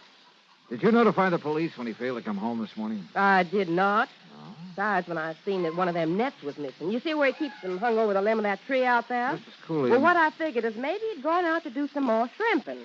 Or else he'd taken it out and sold it so as he could buy some more of that rot gut he's been drinking lately. So I got this broom handy by the door. What do you mean? To keep him out so he wouldn't try to come in and beat me. Beat you? Sure, like he always does when he's been drinking. And then when he didn't come home at all, Mrs. Cooley. When Miss Canterwell stopped by and told me he'd been killed. Well, you know who I think done it? Who? One of that gang that tried to rob Webb's last year. Now, why do you think that? Because Jimson told me one of them was around town. That's why. Jimson knew who he was and didn't report it to the police? Well, how should I know? I wonder why not. Now, look, if you all didn't come around to pay me my insurance, what is it you want? Well, what I really stopped by for, Mrs. Cooley, was to see if you'd sell me one of your chickens. What? Yeah. Why, sure. Only it'll cost you money. Maybe 75 cents? All right. Here. Here's $1, and we'll call it even. Well, thank you. Here, chick, chick, chick, chick, chick, chick. Now, you look out for them fancy clothes of yours, and I'll wring its neck. There you are. Only I suppose you want it plucked, too. No, thanks. Suppose you just give me the head. Eh? Yeah, you can have the rest of it for dinner tomorrow. What? And come on, Earl. Let's get back to St. Armand's Key. I'm sorry, Johnny, but I really ought to have some of the materials down at my office for putting that specimen you gave me under the microscope. Of course, if you could wait until morning. Oh, sure, why not? Once more, I could use a little shut-eye. But here. Yeah. Take along a sample of the blood from this, too, will you? You've been out raiding somebody's chicken coop? Well, you may want it for comparison, if you know what I mean. Yes, Johnny, I think I do. Well, I don't. Earl, why don't you and I go home and get some sleep?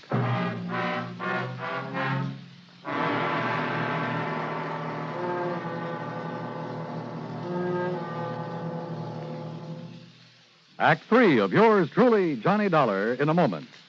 Do you know who said, "That man is free who is protected from injury"?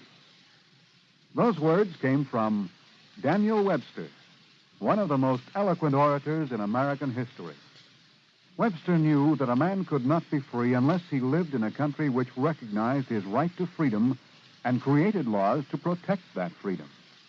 A slave state may say that its citizens are free, but as long as a single citizen can be harmed by the whim of a country's rulers, true freedom does not exist. A man is free only if his rights to freedom are protected. Remember the words of Daniel Webster. They are part of your American heritage. The free man must be protected from injury. And now, Act 3 of yours truly, Johnny Dollar.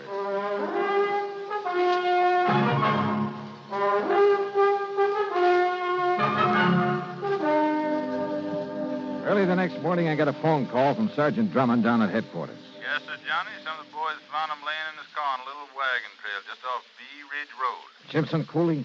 Jimson Cooley. Must have been laying there unconscious ever since the burglar slugged him and took him out there. But he's a rugged old cuss, so he's in pretty good shape now. What did he say about that burglary, Sergeant? Same as we figured. Man made him open the back door, beat him up, cleaned out the place, and probably thought he'd killed him. So he drove him out to that side road and left him there. What about the stuff that was stolen? Must have transferred it to his own car when he left Jimson there. Was Jimson able to identify him? Said he claimed to be the man we never did get for robbing that store the first time. You want to talk to Jimson? Yes, Sergeant. I'll be right over.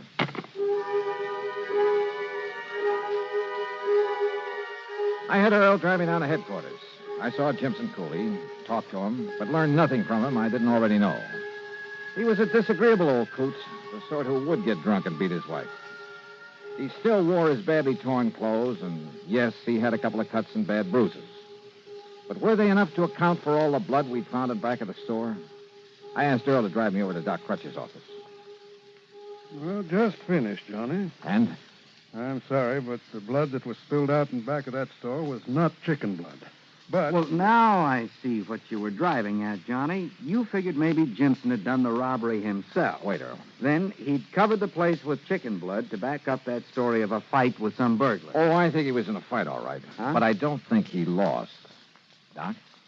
As I started to say, I wanted to check the blood on that piece of his shirt you brought me here in the office where I have a record of Jimson's blood type. I got it when I made his insurance examination. Oh, was it his? On the shirt? It was human blood, all right, but not Jimson Cooley's. All right, then I guess his story of having been forced to open the store, then beat up and knocked out and left out there in his car by the burglar is true. Wrong, Earl. Well, what do you mean? Why not? Didn't you say you heard a shrimp boat out on the bay last night? Sure, but what's that got Cooley's wife said one of those heavy-weighted shrimp nets was missing, didn't she? Well, yes, I remember this.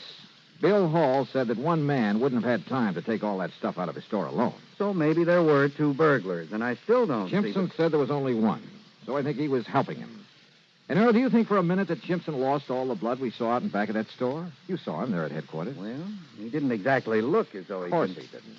But then, Johnny... First, we wanted to find Jimson's body, but then he turned up alive. Now we'd better find the body of this other man, whoever he is. You're right, Johnny. Then you'll really have a case. Sure. So, Earl, let's go fishing. Fishing? Well, you know how it is. When I'm really stuck in a case, everything all muddled up. Well, it's time to relax and kind of let your head clear. Come on, let's go. Sure, Earl thought I was crazy. But we unhitched the boat from his private dock and headed up the bayou. Then passed under Humpback Bridge and into the outer end of Sarasota Bay. Out toward City Island, where WSPB has its radio tower. I tied on a heavy trolling rig and tossed the line overboard. Johnny, you're crazy to use that heavy rig out here. The water's real shallow. All it'll do is drag the bottom. A little slower, Earl. Here in the bay, we use live shrimp to get sea trout. You know, about a number 2 hook and no sinker, we bottom fish. Slower, will you? Okay, whatever you say. And so we trolled back and forth over the place where Jimson ran his shrimp line. Johnny, it's no good fishing here with that heavy tackle. If this is where he got his shrimp, there ought to be fish or something. Maybe I'm after that something. I think you've gone nuts. 10, 15, maybe 20 times I had to reel in the line and take off a clump of seaweed that had gotten tangled in it. Earl began to get impatient. If we were really going to fish, why didn't we do it right? Then suddenly the old fluger started to sing. Hold it, Earl. Kill the engine. Yeah, what is it? Just hold your horses. What under the sun have you tied into, Johnny? If this line will hold, we may have what I've been looking for. Can't imagine what kind of a fish would be that big here in the bay. Oh, fine. All you've done is get snagged up in some old hunk of rotten fish net. Yeah, or a shrimp net. If you'll just help me get it aboard. Sure. Just a little more, Johnny, and I'll be able to reach the part where you've hooked into it. A little more. There. I got it. Now give me a hand. Right. Here now. Oh, they put a lot of lead on these nets. But I never thought they could be this. John, look what's in it. Yeah. Good Lord. When Jimson was faced with the man's body wrapped in the net he'd sunk out there in the bay, he broke down and told us what had really happened. Even told us where the stolen stuff was hidden. Yeah, the dead man was one of the gang who'd robbed the store a year ago. He'd persuaded Jimson to help him do it again, offered him $100. But then when he had the stuff, he tried to run out without paying off. So, Jimson had killed him. Now the courts will have to take over. Incidentally, I understand that Webb's is installing a foolproof burglar alarm system. Expense account total $151.50. Yours truly, Johnny Dollar.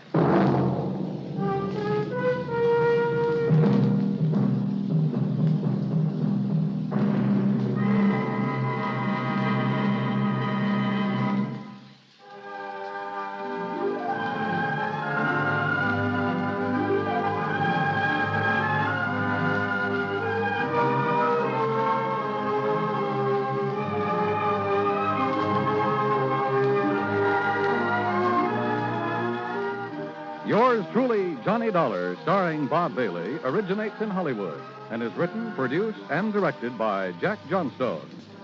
Heard in our cast were Lillian Baeff, Vic Perrin, Harry Bartell, Barney Phillips, Bartlett Robinson, and Bill James. Be sure to join us next week, same time and station, for another exciting story of yours truly, Johnny Dollar. This is Dan Cubberly speaking.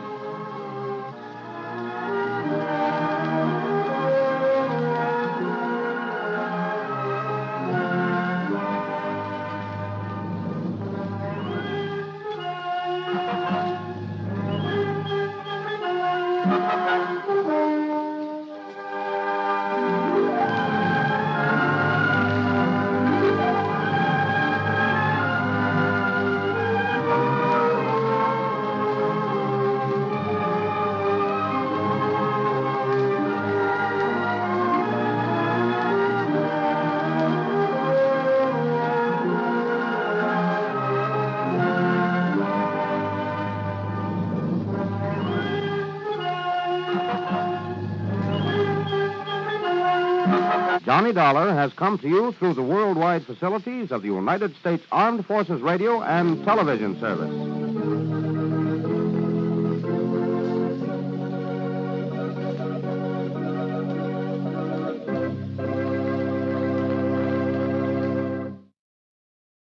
Johnny Dollar. Jerry Holland, Johnny. Tri-Mutual Insurance Limited. Oh, sure, Jerry. How are you? The name Curtis Randall mean anything to you? The banker here in Hartford? That's the one. He's also one of our big policyholders. At least he was. Oh, what's happened to him? Day before yesterday, he and a friend of his, a fellow named Byron Peters, they went deer hunting over near Kingman, New York. And? They hired some old character in the neighborhood to act as guide. Randall and Peters didn't know it, but the old goat was an alcoholic. So what happened?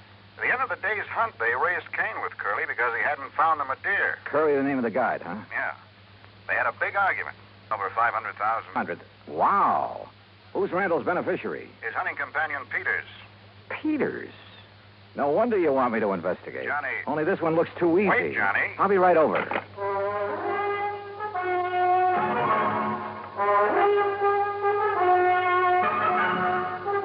Bob Bailey in the exciting adventures of the man with the action-packed expense account. America's fabulous freelance insurance investigator. Yours truly, Johnny Dollar.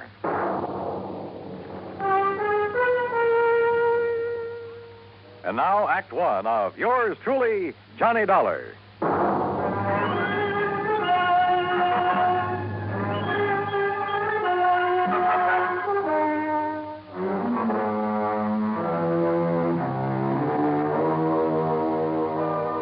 expense account submitted by Special Investigator Johnny Dollar to the Tri-Mutual Insurance Company Limited, Hartford, Connecticut. Following is an account of expenses incurred during my investigation of the Hapless Hunter matter.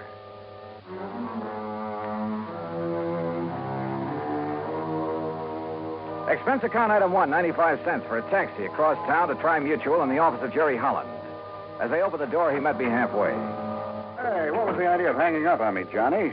Then when I tried to call you back, you'd left. Well, sure. I figured if this thing only happened a day or so ago, the faster I could get working on it, the better. Well, I'll go along with you on that, but Where's now... this man Peters? In the hospital. Because if anybody should be suspect, he should. After all, as a beneficiary...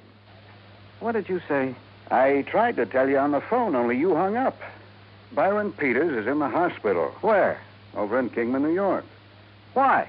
Because he was shot up, too, by that drunken guide when he tried to prevent him from killing Randall. Oh. Then Curly killed himself. Yeah. You know, if you'd stop going off half-cocked, you might get somewhere on this case. If it really is a case. Sorry, I guess I jumped to a conclusion You sure before. did. Oh, $500,000 is still a lot of money. Sure it is. If you need it. And Byron Peters doesn't? Well, according to the local police chief who called me, it was in Byron Peters' brand new Eldorado that they drove over to Kingman. It was Peters who arranged for the guide service. It was he who supplied the guns and equipment. Yeah, okay, Jerry. I'll take your word for it. What hospital is he in over there? Angel of Mercy. It's the only one. Any other information I ought to have? None that I can give you. As I told you, this is just routine because of the money involved, company policy. Of course, for your report, you might try to find out if this old Curly Summers, the guide, had any reason to have it in for Randall. Randall knew him before, huh? Huh? I thought you said Peters arranged for the guy. No, I guess I did. But now, Johnny... Let me have Peters' home address, will you? And Randall's. Well, sure, why not?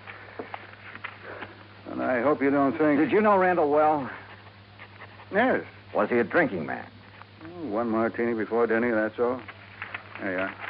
Why? How about Peters? Oh, I don't know. What difference would it make? Oh, just wondered.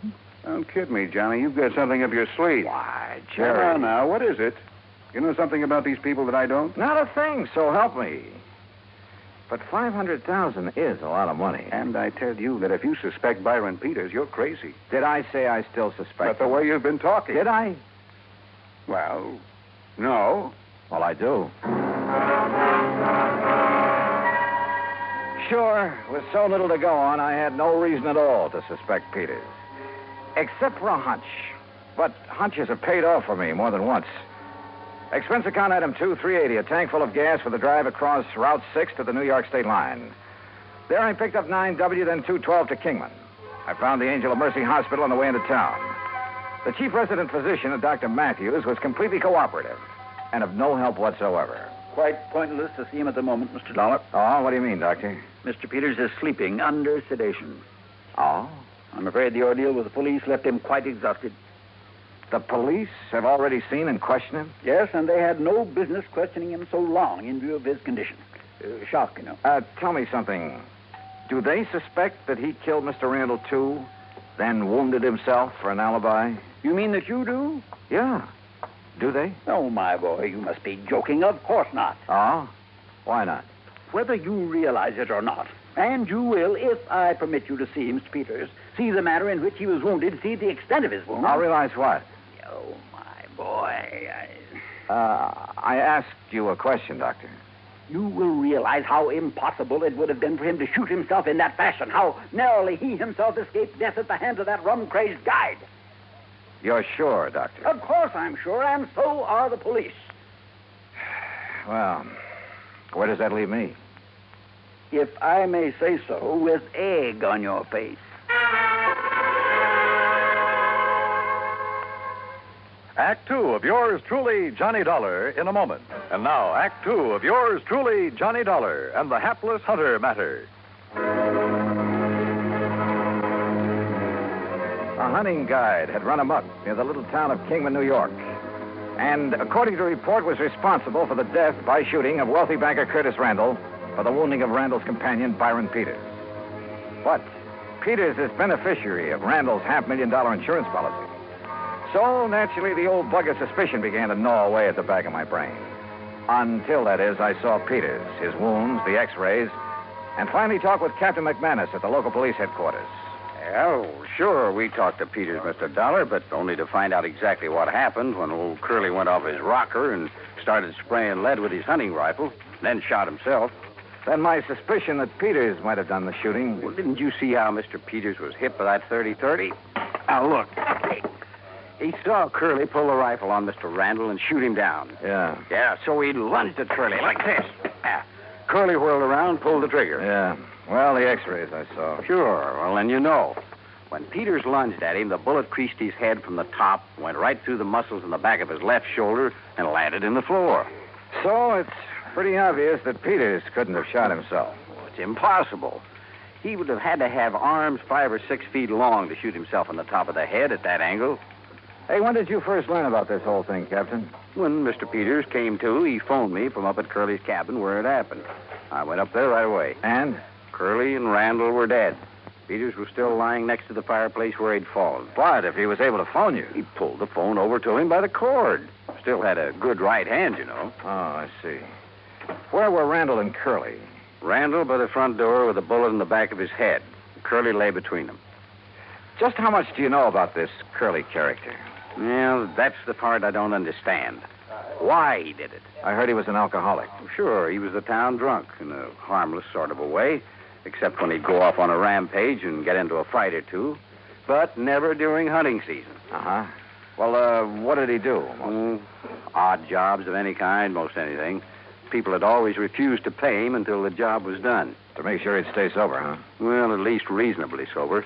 And just as soon as he got paid, he'd buy a lot of cheap whiskey and hole up in his cabin. That's where the murder occurred. Except during hunting season. Then he'd never touch it. He was a good guide, Mr. Dollar. He made a lot of money from the people who came up from New York City and Hartford and such.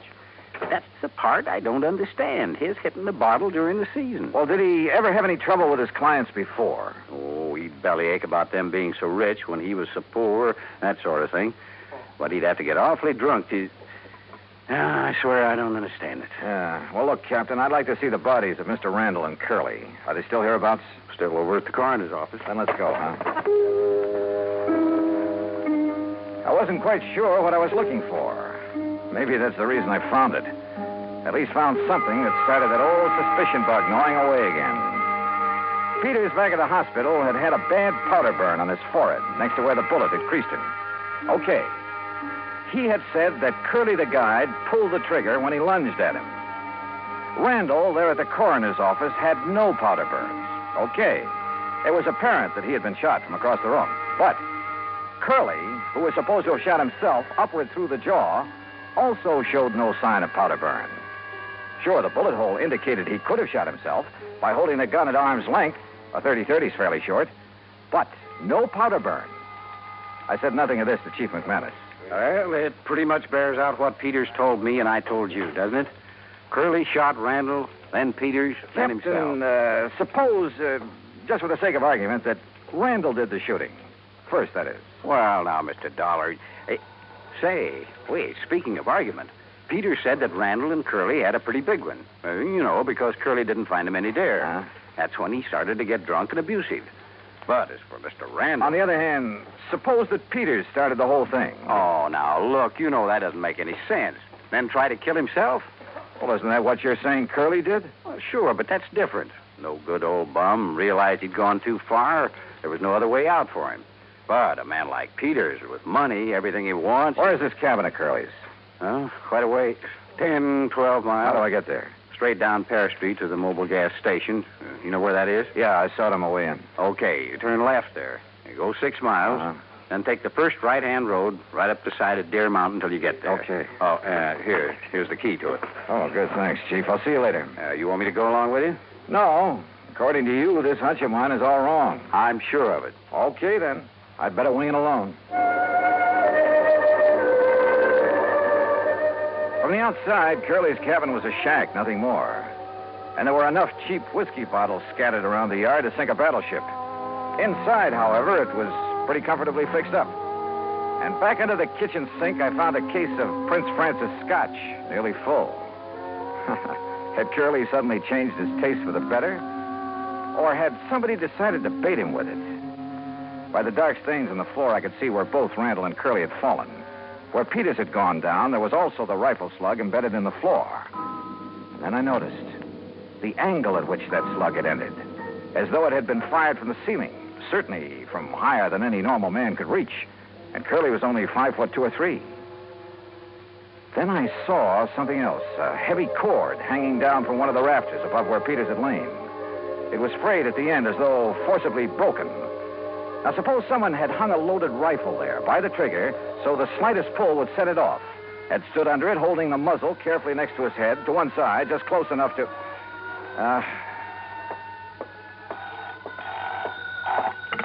Yeah, hello. Mr. Dollar? Captain? Yeah, listen. Now, you may be right, though I still don't see how you can be. What do you mean? Look, I've got Dr. Matthews at the hospital here on this party line. You still there, Doc? Right here, Chief. Well, then you better tell Mr. Dollar.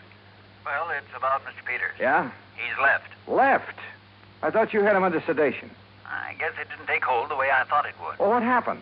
Well, he woke up and asked me who it was that'd been here to see him while he was drowsy. Did you tell him who I was? Yes, then he seemed to drop off again, so I left him. A few minutes later, I heard his big fancy car pulling away. Doctor. I went back to his room and he was gone. Doctor. Listen, Dollar. Yeah, Chief. I don't know what it means any more than you do. But if I was you, I would get away from that isolated cabin. You see what I mean? Dollar? Sure, Chief. I'll leave right away. That was very smart, Dollar. Byron Peters? That's right. Byron Peters.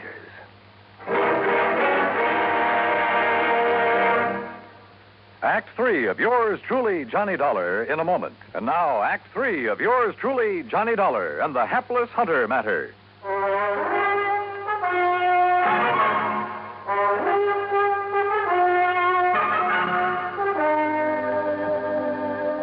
So you weren't as badly hurt by that bullet as you pretended. That's right, Dollar. Does that help bear out your absurd suspicions about me? Not nearly so much as your coming up here to this cabin, Peters. What's that supposed to mean?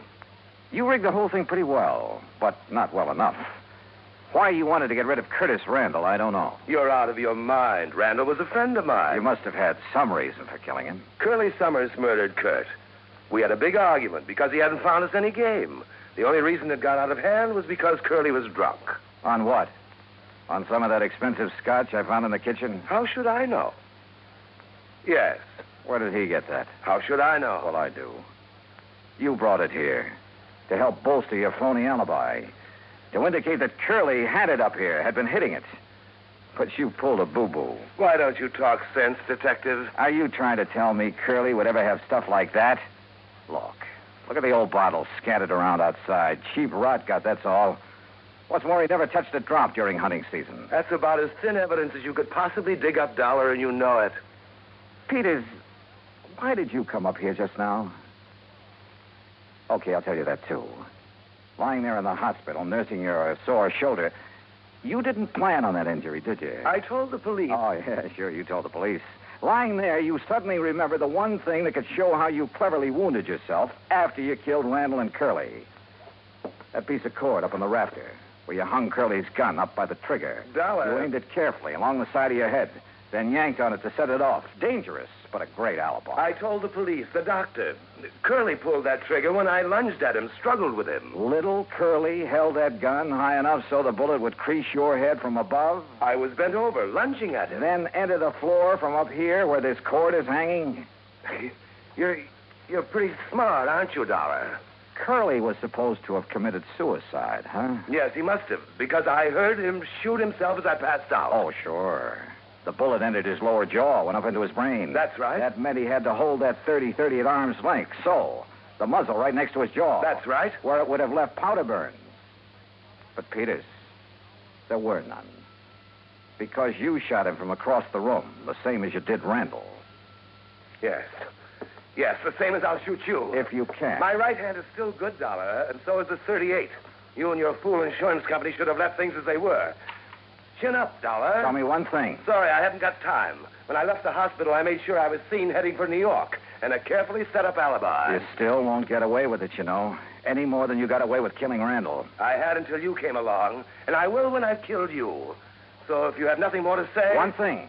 Why did you kill Randall? You're trying to stall me. Why? All right. All right.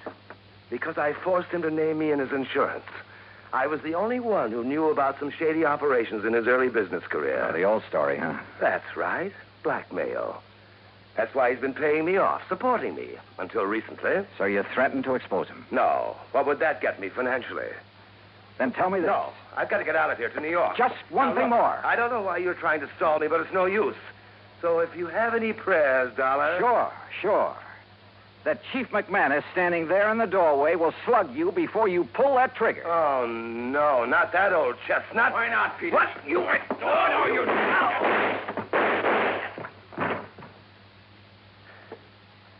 Doggone it, Dollar. I thought I told you on the phone to get out of here.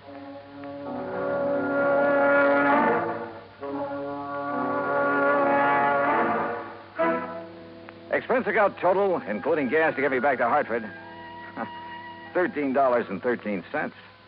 Remarks? Why? Why don't they ever learn? Yours truly, Johnny Dollar.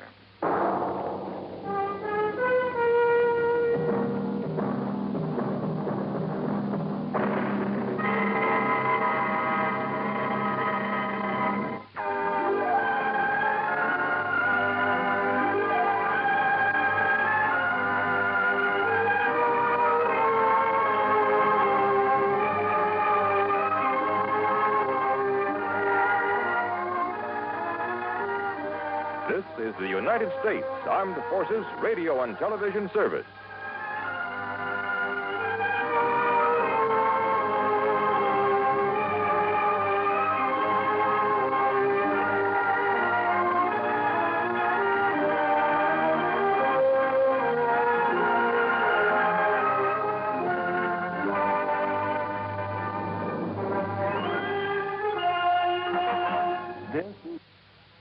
Johnny Dollar. Doesn't this nice weather kind of get under your skin, Johnny? Who's that? Make you want to be sitting in a boat on Lake Mojave, hauling in 5- and 6-pound bass?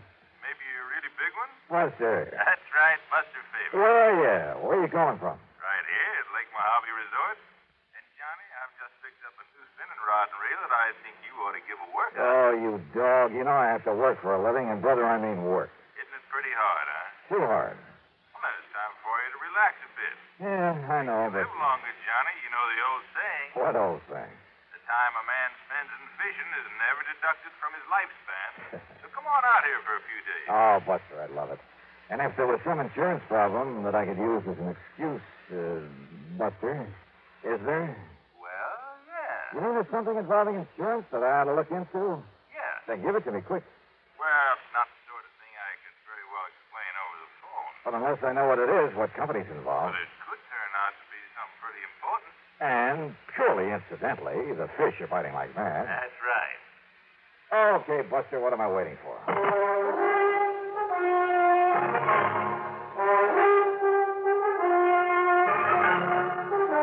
Bob Bailey in the exciting adventures of the man with the action-packed expense account. America's fabulous freelance insurance investigator. Yours truly, Johnny Dollar.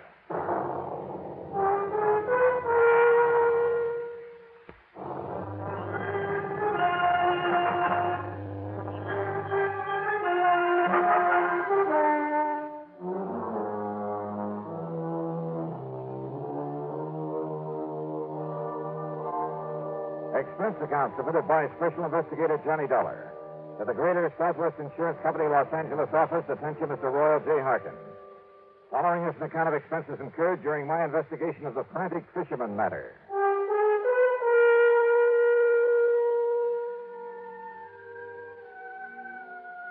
Roy, why kid about it? When I started this trip, I had no way of knowing that your company was involved. Knowing Buster Favor, I honestly figured that his mention of an insurance angle was just to give me a good excuse. But when you've read the facts in this report, I'm sure you'll agree that Greater Southwest should pay the old expense account without question. Yeah, and probably a nice extra fee to boot. All right. Item 1, $154.50 night flight from Hartford to New York to Las Vegas, Nevada. Item 2, $50 deposit on a rental car. I headed south and east to Lake Mojave Resort.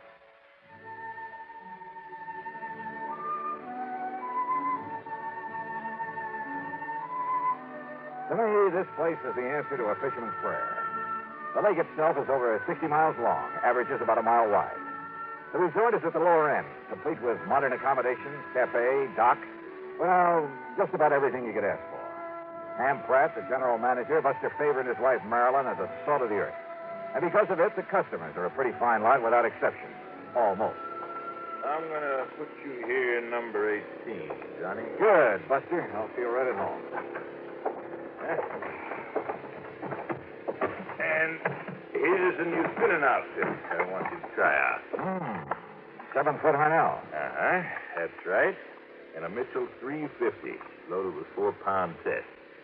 So, as soon as you can change your clothes, we'll hit the lake. Okay, now, this is all very nice, Buster, and I'll be changed in about 5 minutes. But... Good, I'll be waiting at the dock. But, until you tell me what the insurance angle is for my coming out here, or where I'm going to charge my expense account... The answer to that is out on the lake. Oh, sure. That was all just an excuse to get me out here to fish. Wrong. But as long as I'm here, I might as well... Wrong, did you say? That's what I said. Then start talking. Sure, out on the lake. Buster. I'll meet you at the dock.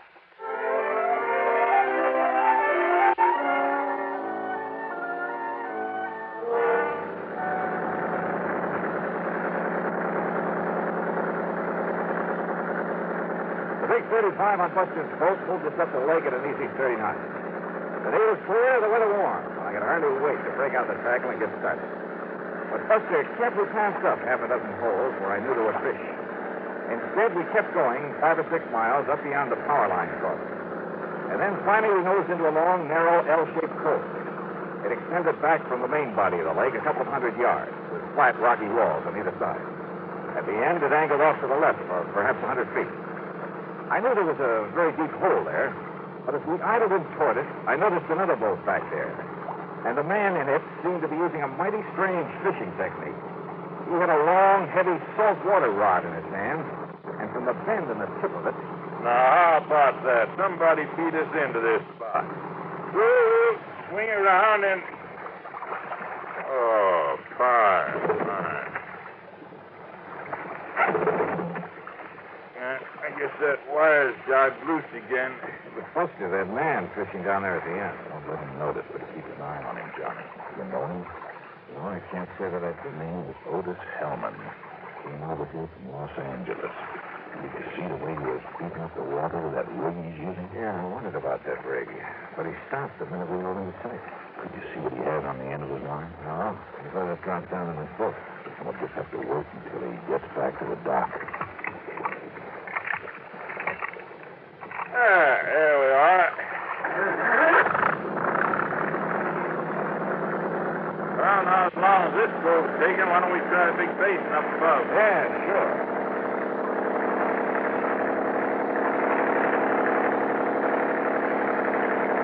Now, what did you mean, Buster, about that man in the boat? Where did you get a close look at that rig he's using? Wait a minute. Otis Hellman, did you say? That's right. In all the papers last week. When he got out of prison over in California. Yeah, sure. Yeah. Fishing, huh? At the end of that same code, day after day. But if you ask me, that man isn't after fish.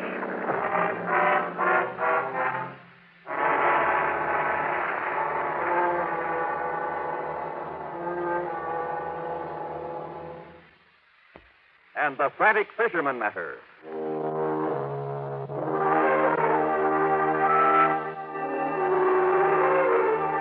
Buster Faber and I went up to Sculpture Rock there on Lake Mojave. We caught fish, plenty of them. Nice big lunker bass. We also kept an eye open for the man who'd been so frantically working the little cove on the way up, using heavy saltwater tackle in a rather peculiar way. At sundown, we saw him pull out and head back to Lake Mojave Resort. So we followed him and set our speed to arrive at the dock just ahead of us.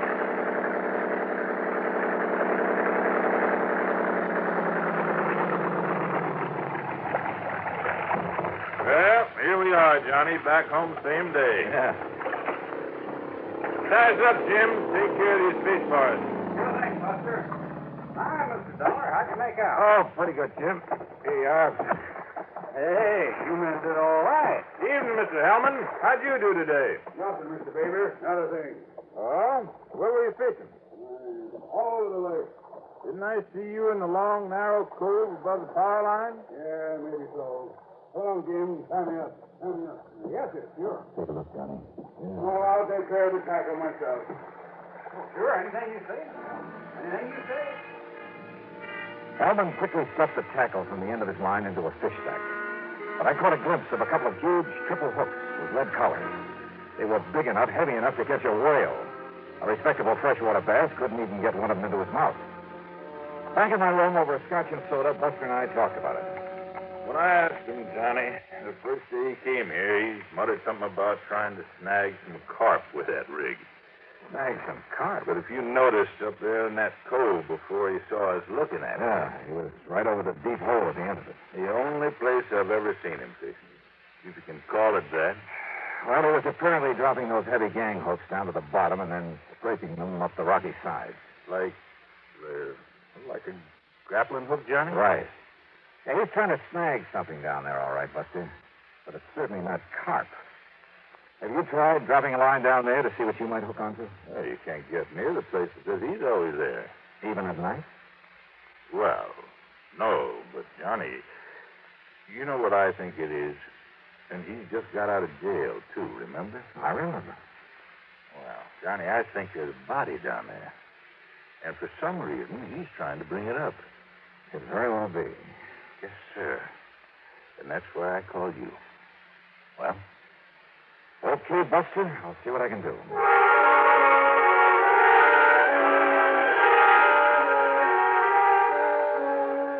Buster had said that Hellman came here from Los Angeles. Well, there was a man in L.A. who was a veritable fount of information. Roy J. Harkins, at Greater Southwest Insurance.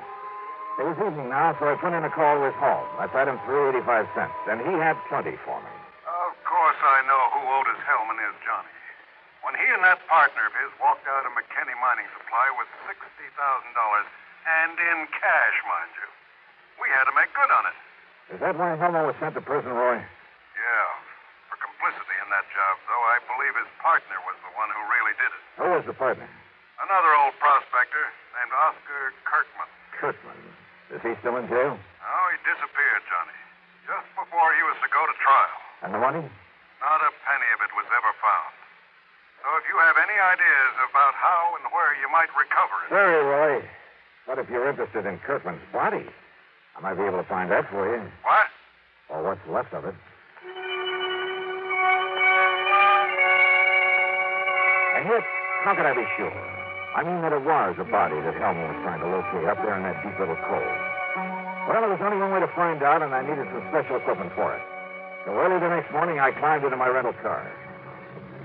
Try Shelby Sporting Goods up in Las Vegas, Johnny. That's the closest place you know, huh? I'm afraid so. Okay, then, here I go. Ordinarily, there'd be dozens of folks around here who could loan it to you, but most of the people right now are either fishermen or water skiers. Hey, incidentally, did Hellman go out in his boat this morning? No, Johnny, and listen. Yeah? Maybe my imagination is working overtime, but listen. Yeah?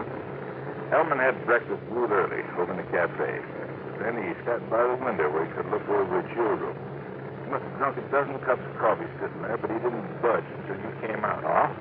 When you did, when you went over for breakfast, he sort of casually walked down to the boathouse. I mean, it was a little too casual. And he just stood around down there, still keeping an eye on you. Well, I don't like it. Somebody must have told him who I am. Not one of the help, Johnny. I warned him not to before you arrived. Well, I don't think any of the guests know. Just the same, I think Hellman's suspicious of you.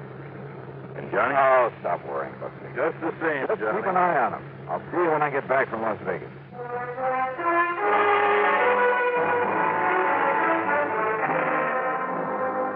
It was nearly 100 miles to Vegas, and I made it in 2 hours flat. There at Shelby Sporting Goods, I spent item 4, $169.18 for a complete skin diving outfit.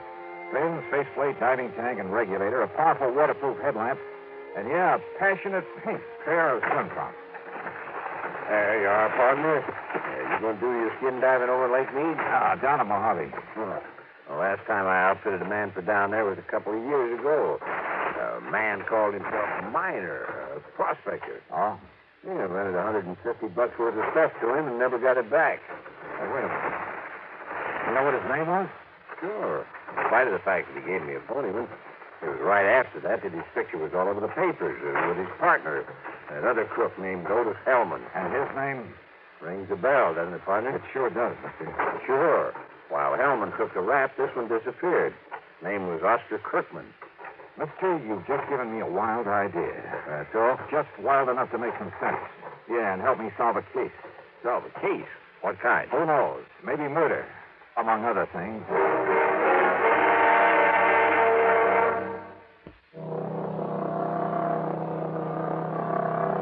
On the drive down to Lake Mojave Resort, I stopped in Boulder City at the office of the National Park Commission. There I got hold of a topographical map of the whole area before Lake Mojave was filled up by David Sand.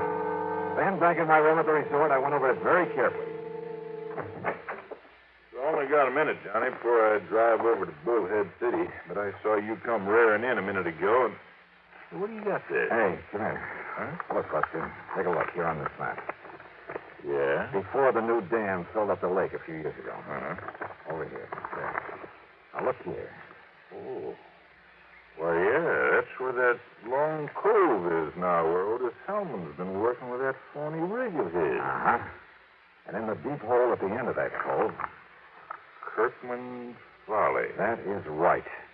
Kirkman had a mine there before the lake was filled, when it was all just desert land by the side of the Colorado River. And right there is where Hellman is grappling for something. Right. Kirkman disappeared, Johnny. Yes. But what really happened is that Otis Hellman killed him and stuffed him down there in that underwater mine. Maybe. But why he wants to bring him up again, whatever's left of him. Buster, I want to use your boat. Well, sure. And if Hellman hasn't gone out fishing, has he? Oh, he's still hanging around down at the dock. All right, good. Somehow you've got to keep him from following me. Well, Hellman's seen you and me together so much, but I can have Jim fill up the fuel tank on Hellman's boat and, meantime, take out one of the spark plugs, something like that. Good. He'll have plenty of chances because Hellman will be watching me when I take off. What are you going to do? A little skin diving up at the end of that cove. And don't be surprised at what I may bring up.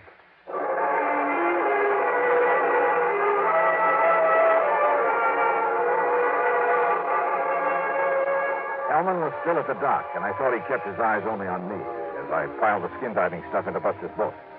Meantime, Jim went through the motions of fueling up his motor. Then I took off and with the throttle wide open, drove up the lake to the long L-shaped cove. At the end of it, where the deep hole was, I tied up to an overhanging rock, put on swim trunks, faceplate, slippers, and tank, and gently let myself over the side.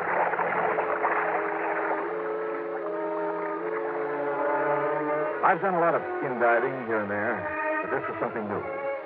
The bright desert sunlight from above filtered through the clear, cool water and blended almost eerily the colors of the rocks in the narrow canyon that made this little cove, where the tremendous forces of nature over millions of years had stood up in the very face of the earth, had melted, then cooled and crushed and twisted the rocks into strange and wonderful shapes. And the fish, bass and crappie and bluegill, even a lazy old carp, they watched me without fear as I glided down beside them, moved gently aside, then followed them. A huge catfish casually turned aside as I flipped on the powerful beam of the headlamp. I could almost imagine a look of disdain on his face as he spied this alien being from the world above. And then I found what I was looking for. The entrance to the old Kirkman mine, carefully boarded up. But I managed to pry one of the boards loose. And I found a package wrapped in heavy plastic with a heavy coating of wax. But I could see the color of money inside. I swam back up to the surface with it, to the shadow I thought was Buster's boat. Tossing off my gear, I flung it and the package into the boat and grabbed the gun. Don't bother about coming aboard, Mr. Dollar. Well, Mr. Help. I convinced Jim that he should replace the spark plug in my motor that you had him removed. Well, good for you. You saved me a lot of trouble, Dollars, locating and recovering the money for me. Now that I have it... Look, if you'll aim that thing the other way... Did you also find the remains of Oscar Kirkman down there? Now, listen, Hellman. Well, it don't matter. After I've killed you, you're going to join him down there with his anchor tied to your feet. Thanks again, Mr. Oh, no, you... I kicked with all I had and overturned the boat. As he entered the water, Hellman fired again. A concussion hit his throat, but he dropped the gun, and with the help of the fins of my feet, I was able to turn him, to grab him around the neck and drag him down. I had taken a deep breath before capsizing his boat, and he was an older man than I. But it seemed like hours before he finally quit struggling, and with my lungs almost bursting, I carried him back up to the surface. He was still alive, but harmless.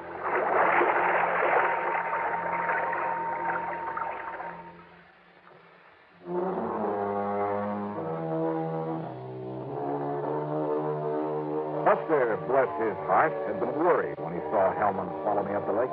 So he had borrowed a boat and was waiting for us there at the end of the cove. Otis Hellman? Well, that's up to the court. The money, of course, all $60,000 of it will go back to the company. So expense account total, including all the incidentals I could think of and a couple of days of good fishing, $650.85. Yours truly, Johnny Dollar.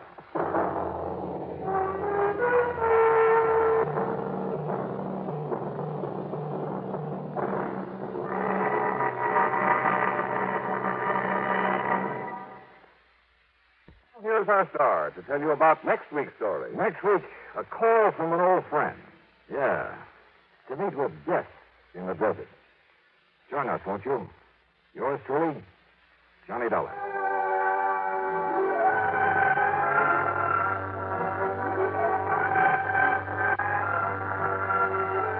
Yours truly, Johnny Dollar, starring Bob Bailey, originates in Hollywood, and is written, produced, and directed by Jack Johnstone. Heard in our cast were Barney Phillips, Sam Edwards, Bartlett Robinson, Forrest Lewis, and Ralph Moody. Be sure to join us next week, same time and station, for another exciting story of yours truly, Johnny Dollar. This is Jim Matthews speaking. From Hollywood, it's time now for Johnny Dollar. Pat McCracken, Johnny, Universal Adjustment Bureau. Hi, Pat. What's on your mind? $75,000. Yours or somebody else's? Johnny, ever hear of the Sabala diamond? Sabala? Yeah, matter of fact, I have. It's a pink diamond, isn't it? That's right. One of the companies we represent wrote a $75,000 policy on it. The owner of the stone, a jeweler named Joseph Wentworth, was trying to sell it. So? So last night, the Sabala diamond was stolen. I'll be right over.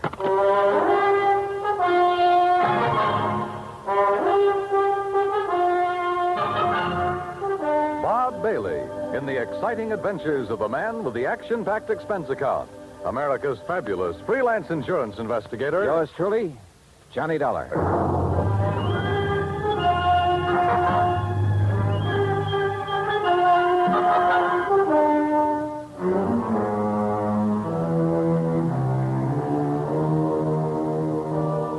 Expense account submitted by Special Investigator Johnny Dollar to the Universal Adjustment Bureau, Hartford, Connecticut. Following is an account of expenses incurred during my investigation of the Rolling Stone matter. Expense account item 1, $1.20 cab fare from my apartment to the office of Universal Adjustment Bureau. Pat McCracken gave me what additional dope he had, which wasn't much, and I headed for New York. That's item 2, $26.40, and the apartment of Joseph Wentworth. I was just released from the hospital an hour ago. They kept me overnight for observation. Nothing serious, I hope, Mr. Wentworth? No. I was hit on the back of the head. At first, they suspected a skull fracture, but it was only a slight concussion. Well, you're lucky. Practically my total assets stolen, and you call it lucky. You mean the Sabala diamond? I borrowed heavily to purchase that stone, Mr. Dollar. I'm afraid I'm just about ruined. Well, if I'm not mistaken, it was insured for $75,000. You don't understand. The insurance money will barely cover the loans. The diamond wasn't insured for its full value. Oh, I see. And what's worse, I had a customer for it. I was almost ready to close the deal. Could have gotten at least $100,000, maybe more. Try to tell me exactly what happened, Mr. Wentworth. Last evening, Eloise stopped by the shop at 6.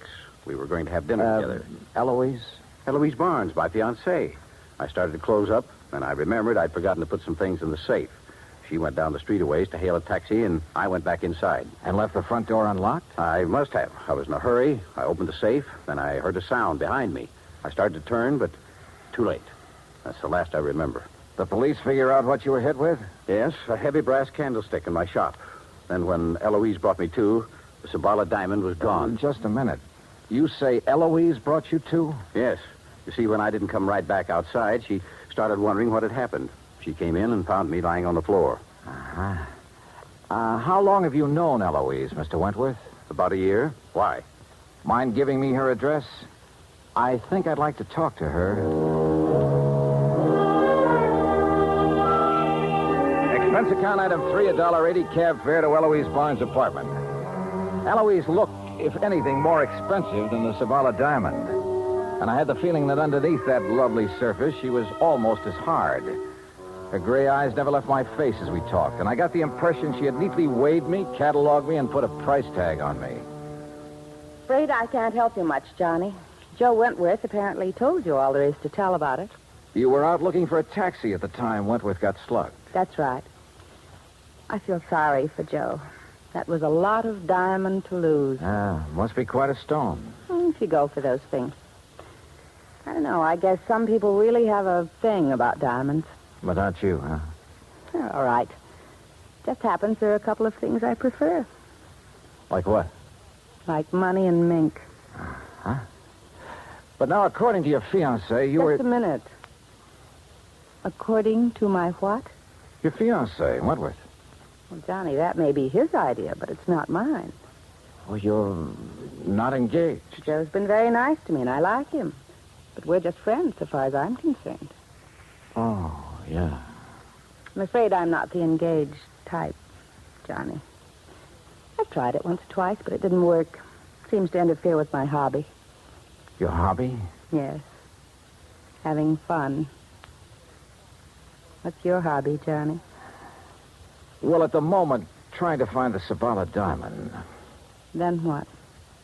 Well, I have been known to have fun now and then. Johnny. I hope you find the diamond real soon.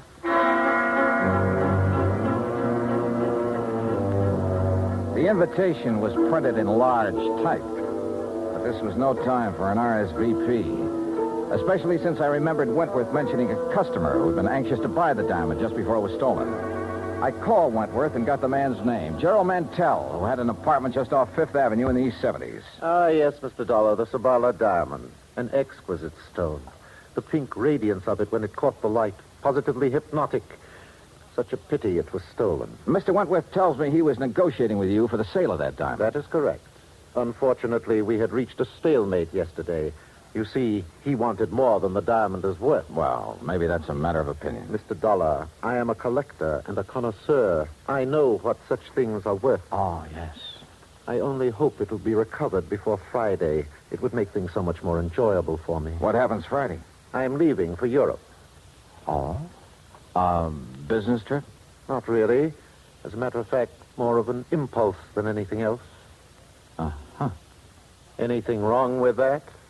Well, Mr. Mantell, that's a good question.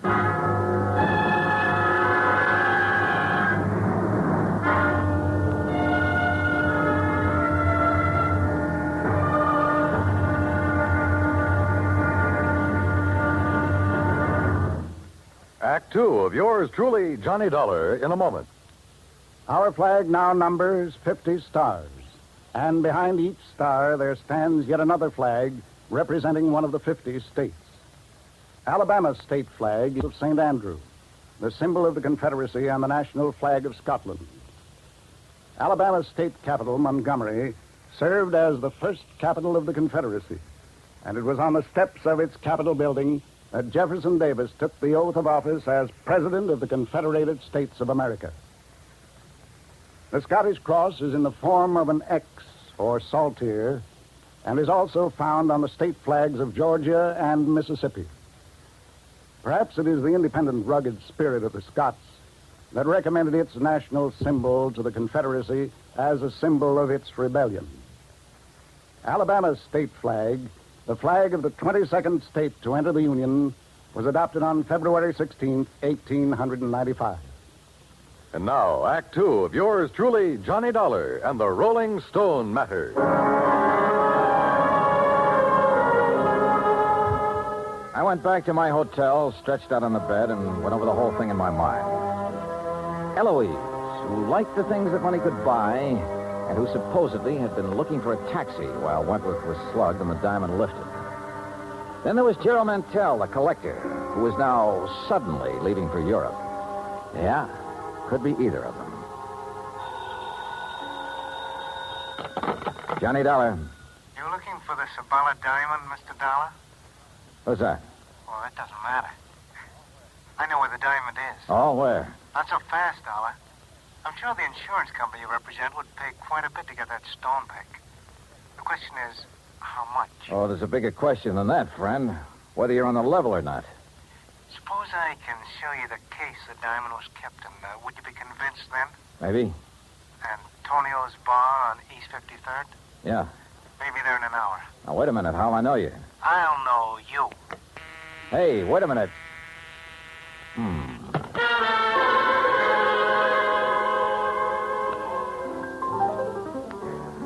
Item 4, $2 even drinks at Antonio's while I waited for my telephone buddy to contact me. A half hour went by. Nothing happened. Then somebody came in and went to a corner booth. Not the person I'd been expecting, but just as interesting. So I went over. Hello, Eloise. Johnny. Sit down. Oh, thanks. Expecting someone? All sorts of people. But this is a pleasant surprise. What brings you around here? Business, I thought. You know, Johnny, you've got a one-track mind. Always business.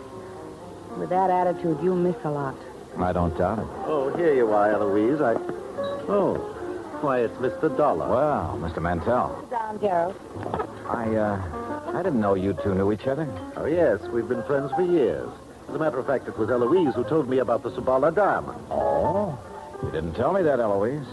You didn't ask me, Johnny. Oh, Gerald, the head waiter seems to be signaling to you. That's so I see. I'll be right back. Well, look, Eloise, I think I better be getting along. Don't leave, Johnny. Well, you've got a date with Mantell. Oh, he just wanted to have a drink with me before he left for Europe.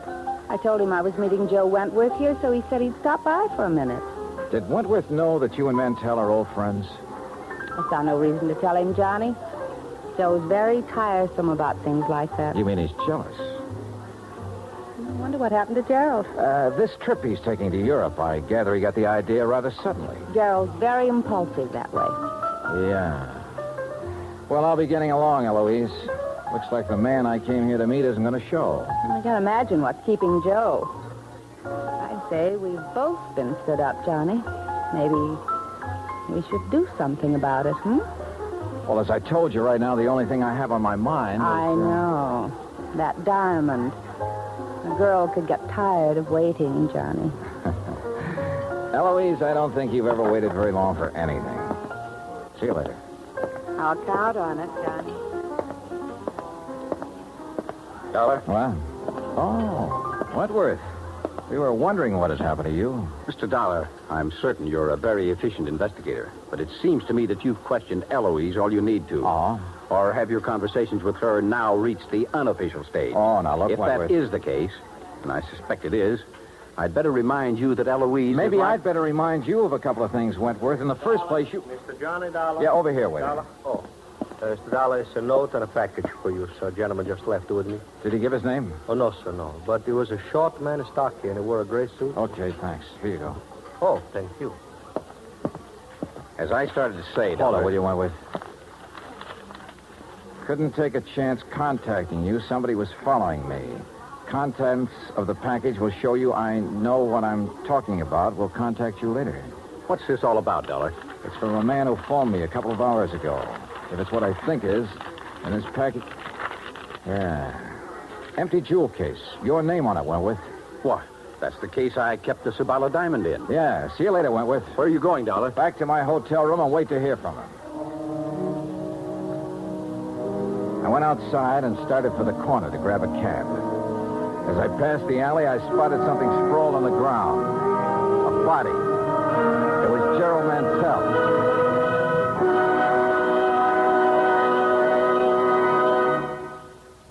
Act 3 of yours truly, Johnny Dollar, in a moment. The way a man conducts himself at ease or under stress shows what he's made of. It shows his character under the strongest light. This is particularly true when a man becomes a prisoner of war. One of the points of the Code of Conduct of the American fighting man says, "If I become a prisoner of war, I will keep faith with my fellow prisoners." I will give no information nor take part in any action which might be harmful to my comrades. If I am senior, I will take command. If not, I will obey the lawful orders of those appointed over me and will back them up in every way.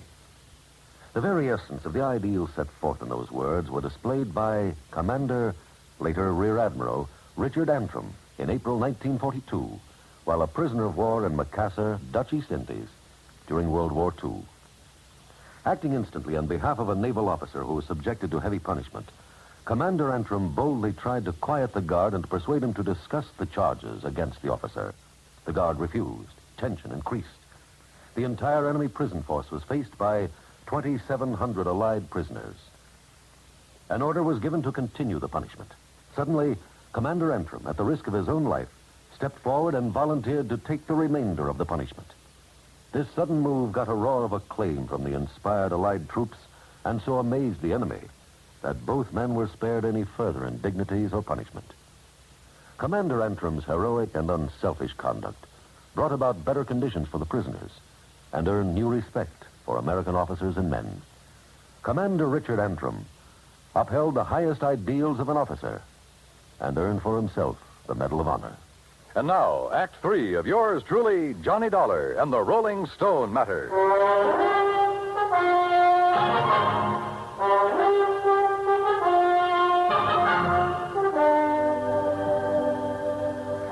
Come on, Mantell. Come out of it. Come on. My head. Here. I'll help you. All right, easy now. Are you okay? So, who did it? I don't know, Dollar. The head waiter told me a taxi driver wanted to see me outside. I came out, but there was no cab in sight. I thought he might be at the corner, so I started walking. Past the alley here? Yes. Mr. Dollar, why would anyone want to beat me up? I can think of one possibility, Mantell. Yes? You wanted the Sabala diamond pretty badly, but Wentworth wouldn't sell at your price.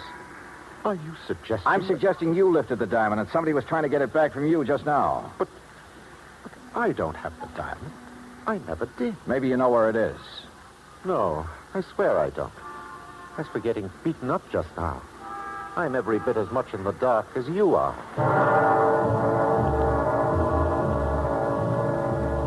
I didn't know whether he was telling the truth or not, but I had no proof he was lying. Item 5, $1 even, a pot of coffee in my hotel room while I tried to pull some threads together, but they didn't pull. If Mantell had the stone, who'd phoned me and sent the empty jewel case to convince me he had information? How did he fit? Yeah, coming. Oh, Wentworth, come in. Here, Mr. Dollar, I have some information that will interest you. Yeah? Yes, first, though, I owe you an apology for, flying off the handle when I saw you with Eloise at Antonio's. Okay, so you're touchy about Eloise. Now, what's the information? Well, just a few minutes ago, a man telephoned me at my apartment. Huh? Yes, I think he was the same one who phoned you and sent the empty jewel case. Well, what'd he say? That he knew where the diamond was, and for a price would furnish the information. Ah. Now, I wonder why he suddenly switched negotiations from me to you. Well, perhaps he thought it too dangerous to continue with you. Yeah, maybe. Speaking of danger, I wish I could locate this character before something happens to him. That's the point, Mr. Dollar. I think I know where he is. How?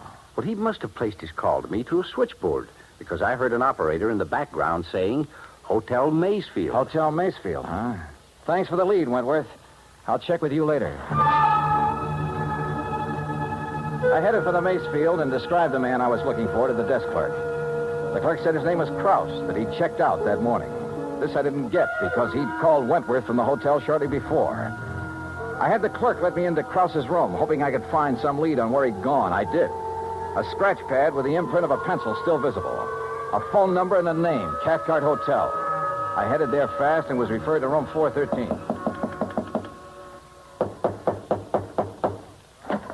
What? Hello, Krause. There must be a mistake. My name is Collins. Don't give me that. Your name's Krause, and you're the guy who phoned me and said he had information about that diamond. Oh, no. That's wrong. Oh, come on. Let's quit playing games. When you called Wentworth a while ago, he found out the name of the hotel. It's a lie. I haven't talked to him since... Yeah, that's what I thought. Wentworth lied about that phone call. Why? because he hoped I'd find you for him. But you had talked to him earlier. Yeah, the theft of that diamond was rigged between you and Wentworth, wasn't it? And you slugged him to make it look legitimate. Well? Yeah. But now you're hiding from Wentworth. Why? What happened to your cozy little partnership? It was blackmail, Dollar. Wentworth. Don't move, either of you. Well, Wentworth, it looks as though I figured you right. You thought I might have better luck finding Krause than you had, so you gave me his last known address and followed me. Now, what's this about blackmail? I thought I could trust you, Krause. Look, I wasn't really going to blackmail you. You got to believe that. I think I get it now. Krause was supposed to turn the stone over to you after a decent time had elapsed. Instead, he held on to it and tried to blackmail you about your being involved in the fake robbery. That's why he pretended to open negotiations with me, to scare you into buying. Yes, but you made a big mistake, Krause, trying to blackmail a desperate man. I had no money to pay you. I needed every cent from the insurance and from what we'd get for the stone when it was cut and sold. Why, Wentworth? Why'd you need the money? For Eloise? For Eloise. Does she know about all this? No, she knows nothing about this. But she wants so many things, and I want to give them to her. I've got to hold on to her. Brother. No, you wouldn't understand. You don't know what it's like when a girl like that gets into your blood. You're willing to do anything. Like a couple of murders, Wentworth? You willing to add them to your list, too? Yes. Yes, I am. Oh, now, look, put that thing down. Why don't you stop kidding yourself about Eloise? She loves me, Dollar. I tell you, she loves me. Are you kidding? She told me what she loves. Mink and money. How long do you think she'd stick with you after the money ran out? Get back. Stay where you are. You're a thief and a fool, Wentworth, but you're not a killer. Stay away. So you just better give me that gun right now. Oh. Thanks.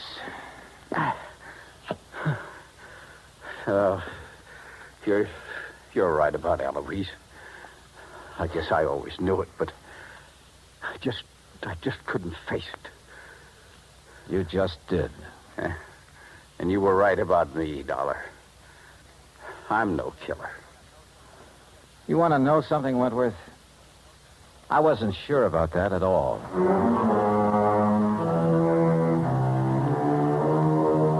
Expense account total, including the trip home, $146 even. Remarks? Krause handed over the diamond. He and Wentworth are both in custody. It was Wentworth who beat up Mantell for hanging around Eloise. And Eloise, last I heard, she was going her merry way, having fun, as she calls it. I never did accept her invitation to join her after the diamond had been recovered. And I'm not about to.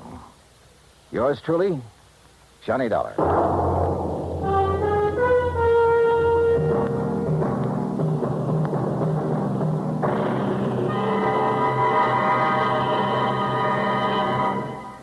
Our star will return in just a moment.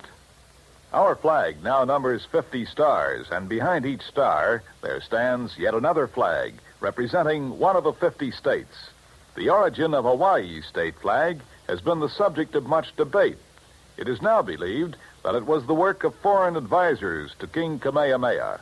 Legend also has it that it was designed at the request of King Kamehameha by George Beckley, an English sea captain. The flag consists of 8 horizontal and alternating stripes of white, red, and blue, representing the 8 major islands in the chain. Also represented is the British Union Jack, a reminder of Captain Vancouver, who on his voyage around the world in 1794 gave King Kamehameha a British flag and the promise of British protection. The Union Jack is also a reminder of Captain James Cook, who discovered the Hawaiian Islands in 1778. Hawaii's state flag, the flag of the 50th state to enter the Union, was adopted in 1845. Now, here is our star to tell you about next week's story. Next week, well, the title of the yarn is The Ghost-to-Ghost Matter, and the story lives up to it. So join us, won't you? Yours truly, Johnny Dollar.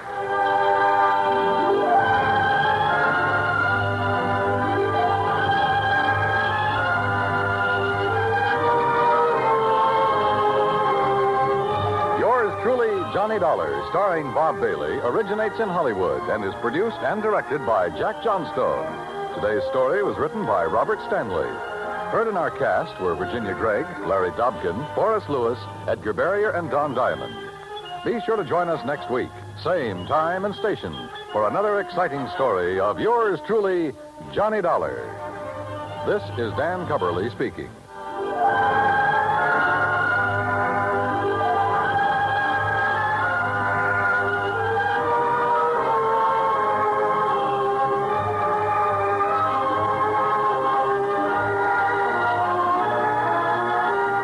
United States Armed Forces Radio and Television Service.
From Hollywood, it's time now for...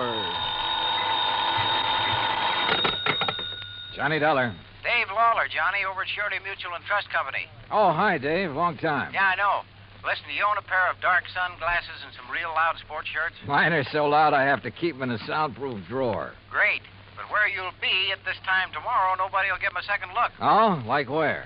Well, according to the travel folders, it's, quote, the land where the summer spends the winter, unquote. In other words... Palm Springs, California. Dave, you're on. Good. But don't forget, this can be pretty expensive for your company. Oh, more than you know, Johnny. $75,000 hard cash. Wowee. Unless you're able to prove the bracelet Dan Galloway gave to his child bride wasn't really stolen. For a trip to Palm Springs at this time of year, I think I could prove anything.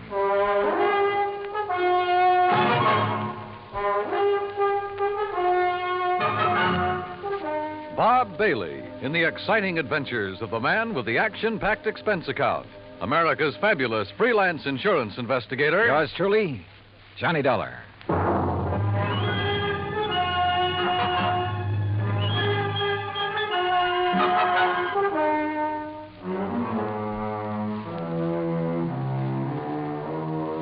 Expense account submitted by Special Investigator Johnny Dollar to the Home Office, Surety Mutual and Trust Company, Franklin Building, Hartford, Connecticut. Following is an account of expenses incurred during my investigation of the Suntan oil matter.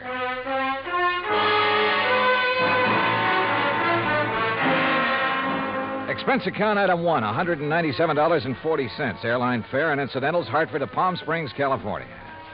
I registered at La Casa de Paz on South Palm Canyon Drive, changed into casual clothes, and sauntered over to police headquarters. Detective Sergeant Lacey was about to leave for lunch, so I went along with him. Yeah, Dollar. You'd be surprised at how much stuff is lost in this town during the course of just one season. The report we got says it was stolen, Sergeant. Oh, sure. But I doubt it. A $75,000 bracelet, just 5 days old? That'd be a little careless of the lady, wouldn't it? Well, if you were married to one of the biggest wildcatters in the oil business, maybe you could afford to be careless. What about Dan Galloway? Didn't you say he was drilling somewhere around here? About 80 miles south, in the middle of the desert, down by Salton Sea. Salton Sea. Oh, that's really a big inland lake that lies way down below sea level, isn't it? Want to bring me a check, Dottie? 245 feet below sea level, Dollar. There's oil there? Dan Galloway figures it this way. One of the most successful new fields that's been worked in years is deep under the Gulf of Mexico off the coast of Louisiana. There are a lot of salt domes down there, and underneath them are big pools of oil, millions of barrels. So, why not under the Salton Sea, which is all salt deposits? Who knows? Maybe he has something. Anybody else drilling down there? Just Galloway. Who else needs it? I mean, any more than he does. Well, does he? All yours, Dottie. How would I know if Galloway needs it? But there has been talk around. You know. But if he's hard up, how could he afford that fancy bracelet last week? Yeah, or the snazzy Italian sports car the week before that. I don't know either, Dollar. What about his wife? Oh, that Roberta. What a doll. And in 3D, if you know what I mean. How an old coot like him could ever latch onto a pretty little chick like her? Ruff. I take it Roberta's somewhat younger than her husband. Oh, not more than 35, 40 years. Oh, I see. How long have they been married? 2, maybe 3 years. Down in Dallas, I think it was. She's a Texas girl. Well, is it working out? I mean, are they happy? There's talk about that, too. What kind of talk? Oh, it's really just small-town gossip for the most part. Ever hear of Sonny Wyman? Wyman? No. Well, Sonny's around Roberta's age. One of those kids who came up from nothing, but all the time knew exactly where he was going. You know, made a point of meeting the right people, shaking the right hands. Real nice kid, too. What's he do? Well, when the season's over here, he works Pasadena, Beverly Hills, and L.A. Always has something that'll intrigue his wealthy friends. This season, it's Italian sports cars. Cosmo Romas, I think they are. And he's the one who sold the Galloways theirs, huh? He sold Roberta hers. Any angle there in connection with the bracelet? There is. You let me know. Well, if there isn't, what have you been working up to? Well, actually, nothing. You see, I still believe it was lost.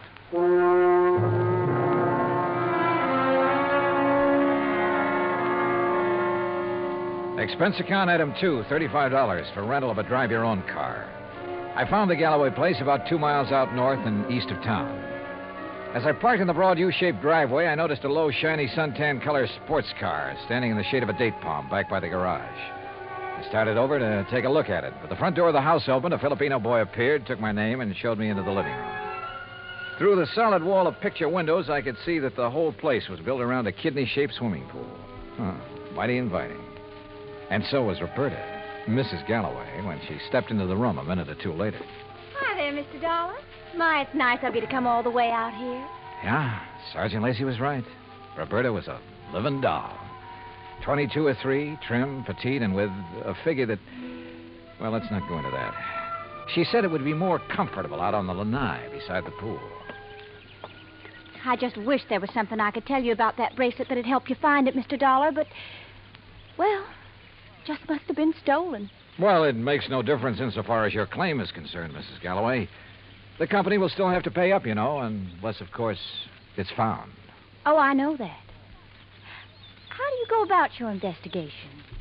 I mean, do you offer a reward or something? Usually, yes. Of course, it depends on... How much have they offered for my bracelet? Well, frankly, I haven't checked on that yet. But now, Mrs. How Galloway... much would you guess, Johnny? Well, claim this size, probably somewhere between 10 and 30%.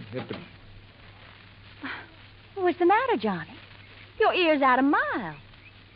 Nothing. I just thought I heard... Now, that's funny. I didn't hear a thing. But I had. Quick footsteps somewhere in the house. Then a door opened and closed. Then a few seconds later, the unmistakable growl of a high-powered engine thundering out through twin straight pipes. Oh, that. Probably some hot rod fan in the neighborhood just drove by. Aren't they She prattled on for another hour or so and again asked about possibilities of a reward for her bracelet. But so far as helpful information was concerned, she came up with nothing. So I excused myself and drove back to town. I wanted to talk to the driver of that sports car. I also wanted to check with Wilhoit Van Hook, the jeweler who had sold the bracelet. I found his shop on Palm Canyon Drive, a small place, but very ultra. As I was about to enter the door... Hey, Mr. Dollar, got a minute? Oh, yeah, sure. 2 or 3 minutes. And I like your car. Mr. Wyman, isn't it? That's right. How'd you know? How'd you know mine? Yeah, real cloak and dagger stuff, huh? You knew I was out at Berta's house, didn't you? Well, it seemed pretty obvious when I heard you hot-footed for the door and then heard this pint-sized monster of yours barrel off. Hey, you wouldn't like to buy a Cosmo Roma, would you? It's a real dilly. Oh, I'd like nothing better, but I'm out here on a job. Yeah, I know. That's what I wanted to talk to you about. Well, you know anything that'll help me? Not much, I'm afraid. But I'll be glad to tell you anything I can. You going in to see Willie? Willie? Yeah, you know, Wilhoit Van Hook, the jeweler. I was, yeah. Why? Do you know him? Know him. I sold him one of these. One exactly like mine. And we're both going to be in the rally they're holding next Sunday. You ever see a good sports car race? No, I'm afraid not. Well, we'll soon fix that. And look, after you've talked to Willie, if you want to go down to where Dan Galloway's drilling his new well, I'll be glad to give you a lift. Good idea. But I don't want to take you out of your way. Oh, not at all. I was going that way anyhow. Besides, I thought it might give us a chance to talk a little. Sure, why not? Why not?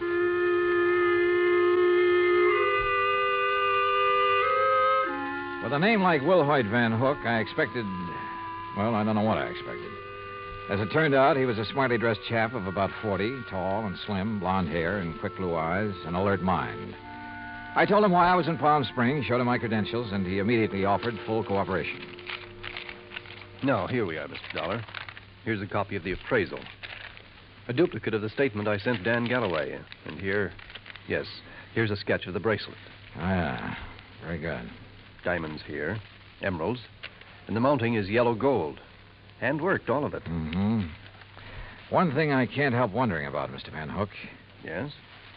Isn't a $75,000 bracelet a bit unusual for a shop in a resort town? As a matter of fact, it is. As you can see, I specialize in rare and exclusive sort of things. But very little over, say, $10,000 or $12,000. Then the Galloway bracelet was an exception. Yes. After Dan told me what he had in mind to give to his wife, I had some sent over from Pasadena and Los Angeles by wholesalers with whom I do business. You know, had them shipped down on consignment. He liked one, and that was that. I see. Mr. Dollar, I wouldn't want this to go any farther, of course. But after all, jewelers and insurance companies are... Well, our businesses are pretty well tied together, at least on occasion. Yes, unfortunately. But what are you getting at? I'll tell you. 2 days after the bracelet was delivered, one morning, just as I was opening up, Dan came in here. So? He was ill at ease, looked worried. He said he had to have some cash quickly. He asked if I could possibly refund his money. Oh? Did you? No, because I couldn't.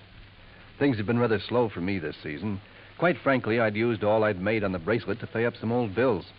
I told him as much and that I was sorry, but I just couldn't help him. Did Galloway say why he had to have that much cash right away? Yes. Well? I don't know much about oil drilling, but as I understand it, his test well is down some 400 feet further than he'd planned on going.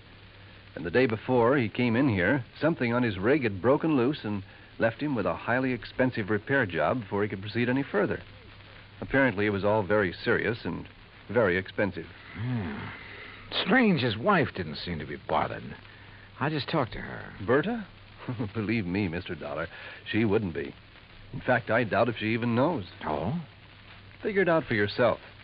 A man of nearly 60 who has to give bracelets and fancy cars to his wife to keep up her interest. Well, you'd hardly expect him to tell her that kind of news, now would you? No, I suppose not. Especially if he's worried about the competition. And if you ask me, he has competition. If only he could see it.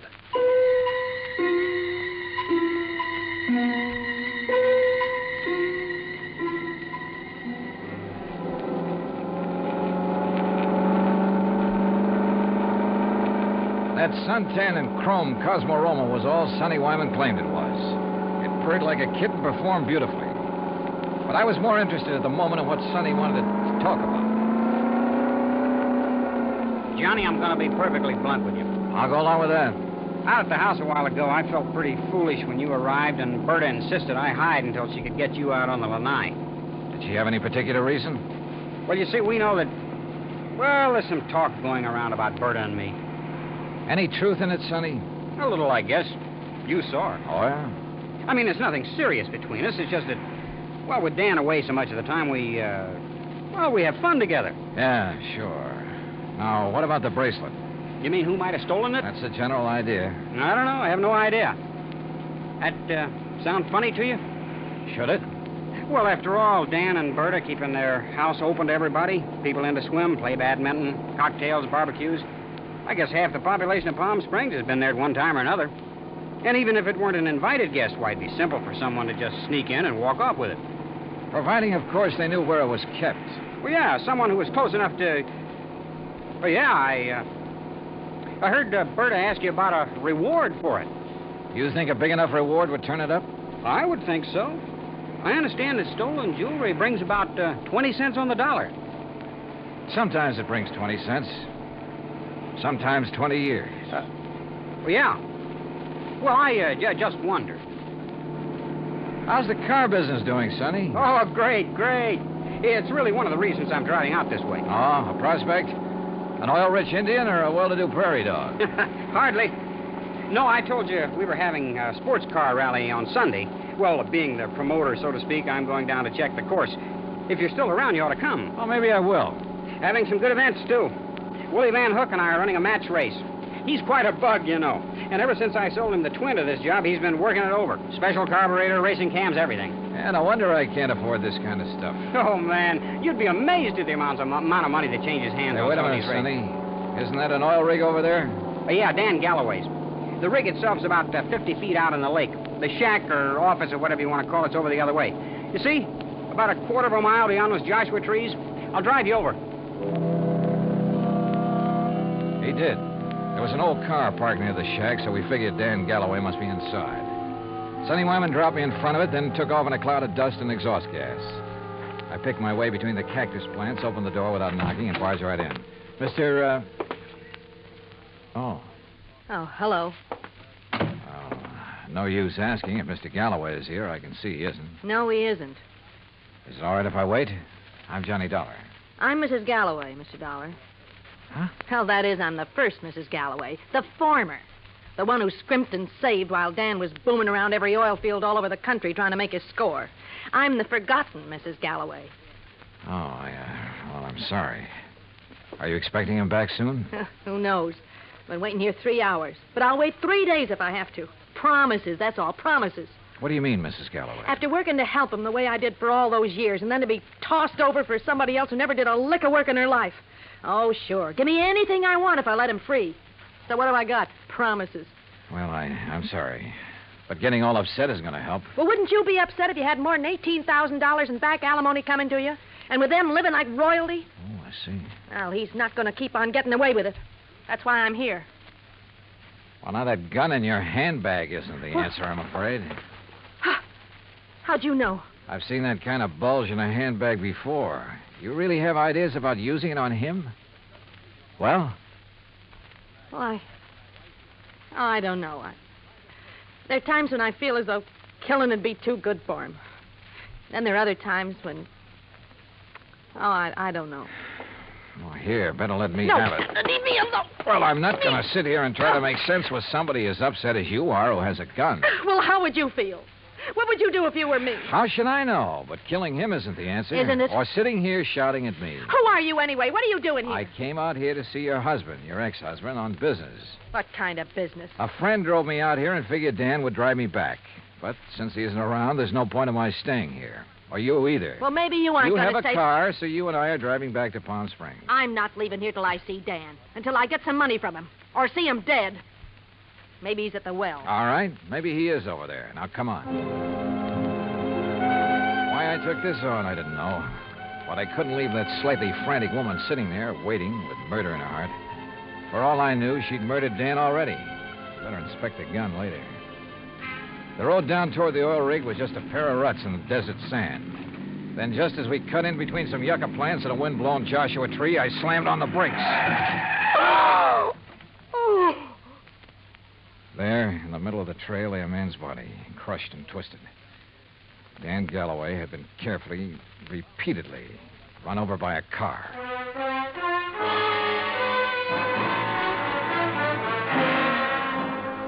Expense account item 3, $1.19 for a quick phone call to Sergeant Lacey in Palm Springs and smelling salts and a bromide for Florida, the ex-Mrs. Galloway. Then I dropped her off at the Galloway house. She and Roberta ended up consoling each other while I huddled with Lacey in his office at headquarters. Some of the boys are still out there, Dollar, checking tire prints, taking pictures, and so on. No clue as to who ran Galloway down? Not yet. Looked to me as though Galloway stepped out of his own car to see whoever had pulled up in the other and was run down for his trouble. The car that did it ran around in a circle over and over him. Any suspects, Sergeant? You found his ex-wife, Flora, waiting for him in the field office, you said. That's right. And she was pretty nervous, on edge, you said. So? Also, she was carrying a gun. Whoa, now, wait a minute. Any reason why she couldn't have run him down earlier, then gone back and just waited for somebody like you to come along? Somebody with whom she could then discover the body? Only one hitch. You told me yourself, Dollar, that she was pretty insistent about your going over there to look for Galloway. Yeah, I know. But, Sergeant, you're off on the wrong foot. Why? Because of the tracks left by the killer's car. They didn't match the tires on Flora's car. You checked? I checked. And if I were you, I'd have your boys find out whose car did make those tracks. I'm way ahead of you. Well, if you know, then what do you... Wait a second. Yeah? Levine, Sergeant. I got news for you. Hey, listen to this, Dollar.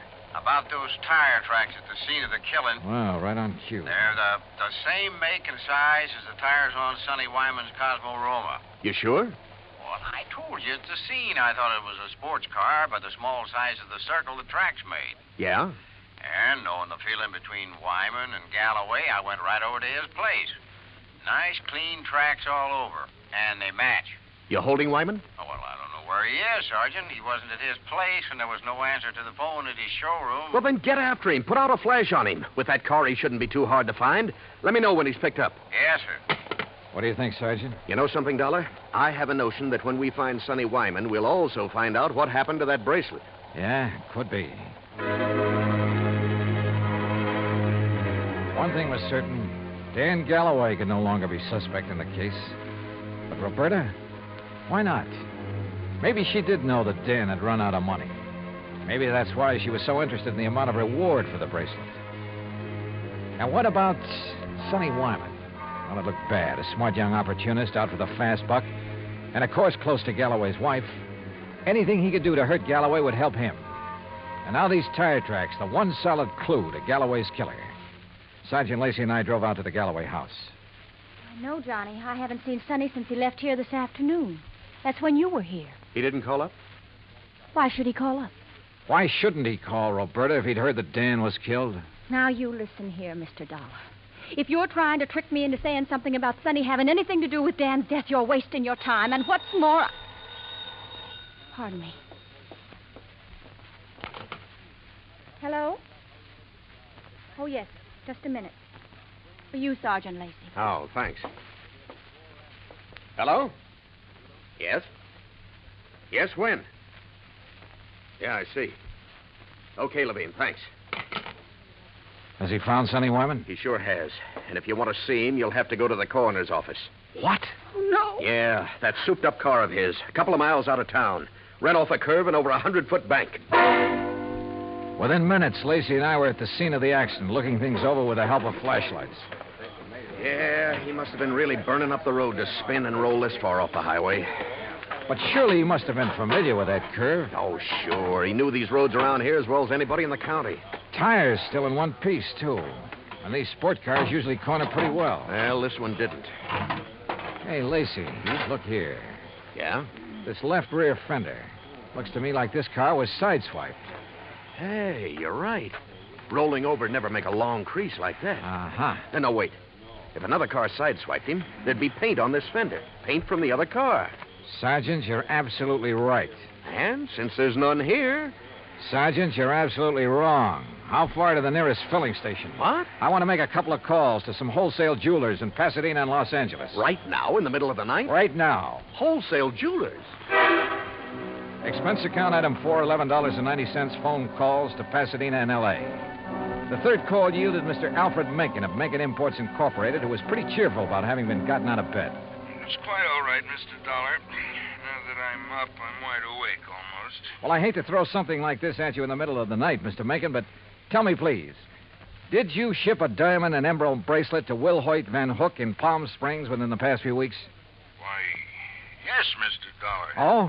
As a matter of fact, I sent him 3. That was 2 weeks ago, and he returned them all. Returned them? When? Well, 2 of them the day after he got them. But the third one he kept for a while. I got it back just last Thursday. Now, I don't know if that means anything to you. You bet it does. Thanks very much. Lacey and I piled into one squad car, 4 patrolmen in another.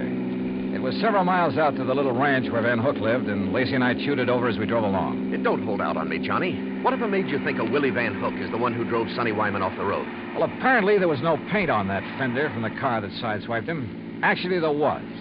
Holy... Of course. Van Hook's car is exactly the same color as Sonny's. Another thing. The car that ran down Galloway, like the one Sonny drove, even down to the tires, but not necessarily the same car. Plus the fact I couldn't help wondering about Van Hook all along. Yeah, but why? In a job like mine, you have to wonder about everybody connected with a case. Anything particular about Van Hook? Well, he told me that he'd used the money he got from Galloway to pay off some overdue bills. And yet, a few weeks ago, he was able to buy an $8,000 sports car. It ties up, Dollar. It all ties up. But how did Sonny Wyman figure in it? Oh, Sonny was a fellow who lived by his wits. He may have reached the same conclusion about Van Hook that I did. May have had an idea for latching onto the reward money. He mentioned the matter of reward to me a couple of times. Or he may have had ideas for blackmailing Van Hook. Another thing. Van Hook saw me drive away from his shop in Sonny's car. That meant he had to act fast, get rid of Galloway, who'd given him back the bracelet, and, of course, take Sonny out of the picture, too. Yeah, it all seems to add up very nicely. And when we face Van Hook, well, there's his place now. Yeah, here's his driveway. Well, either he's skipped out or he's asleep. No lights on in the place. Well, if you ask me, he's far... No, wait. Yeah? The third window on the right. The blind was pulled away for a second or two. Well, then let's get out of this car. We're sitting ducks in here. Well, how about it, Sergeant? What do we do? You boys split up. Cover the back and sides of the house. He's in there? Yeah. Okay, boys. Come on. Johnny, maybe you better keep out of this. Are you kidding? Hey, listen. That car door, I'm sure of it. Yeah, I know. Holy... What's he up to? Gonna lock himself in and take the monoxide route? Come on.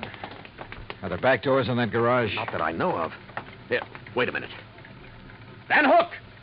This is the police. We've got men all around this place. Turn off that engine and come out of there with your hands over your head. Don't be a fool, Van Hook. You haven't got a chance. Come out of that garage. Hey, did you see that? He drove right through the door of his garage. Come on, Lacey, the car. Get after him, you guys. Get moving. Yeah, come on, boys.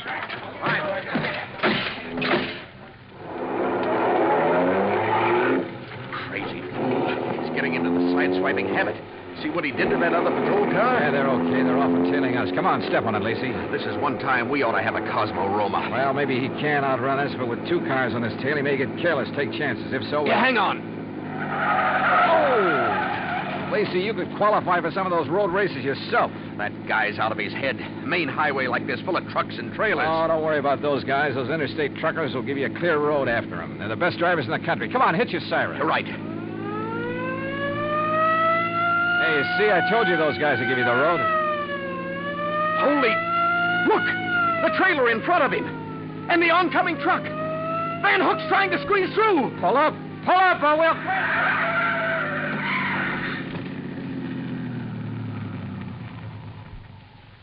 Well, he squeezed through all right. Squeezed right through the pearly gates.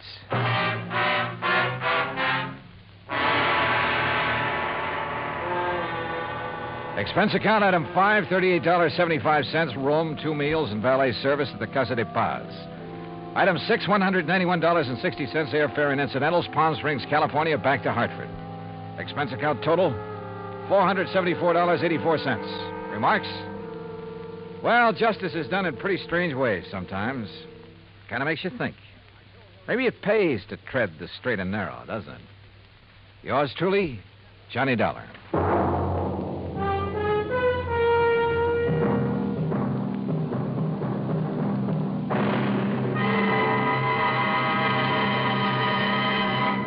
Now, here is our star to tell you about next week's story. Next week, international intrigue. A beautiful girl and a very clever chemist. Join us, won't you? Yours truly, Johnny Dollar.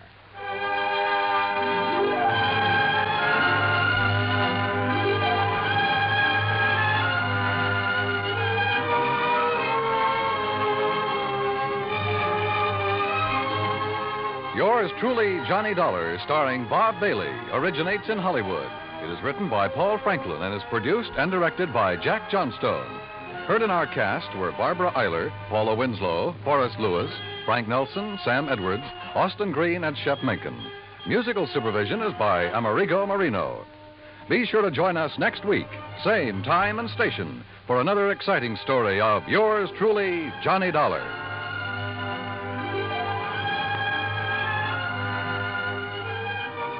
This is Dan Cubberly speaking.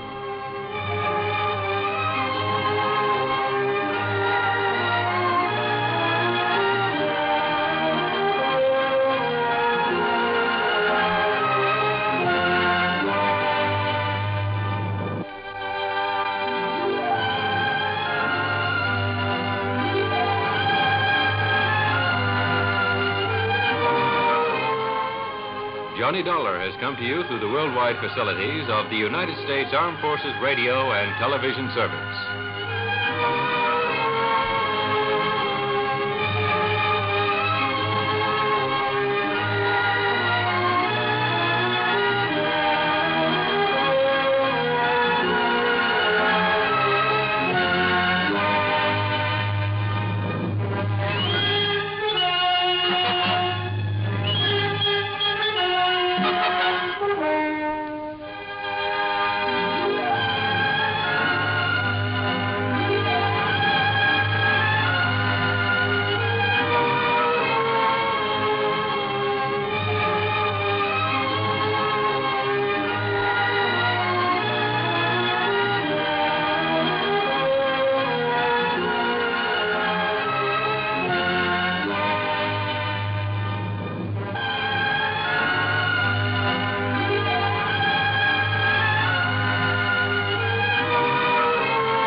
From Hollywood, it's time now for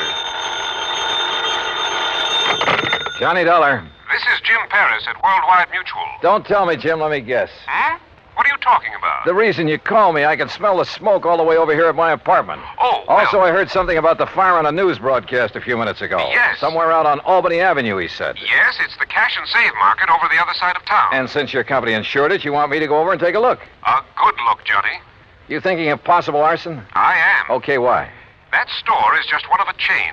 Hartford, Boston, Providence, Springfield, Lowell. Yeah, I see. But how does that make it arson? This is the fourth one to go up in as many weeks. Oh. The outfit that owns them having financial troubles? The outfit that owns them is one man. Oh. John Wakefield Carson. Then I repeat my question. Johnny, if he is burning up his own markets, if you can prove it, you can save our company a lot of money. That might cost you a lot of money, Jim. What do you mean? Wait till you see my expense account.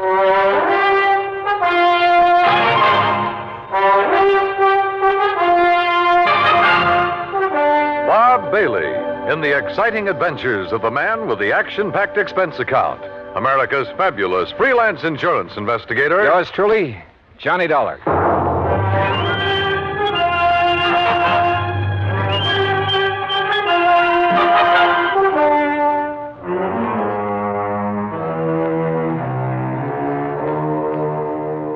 Expense account submitted by Special Investigator Johnny Dollar to the Worldwide Mutual Insurance Company, Home Office, Hartford, Connecticut. Following is an account of expenses incurred during my investigation of the Carson arson matter.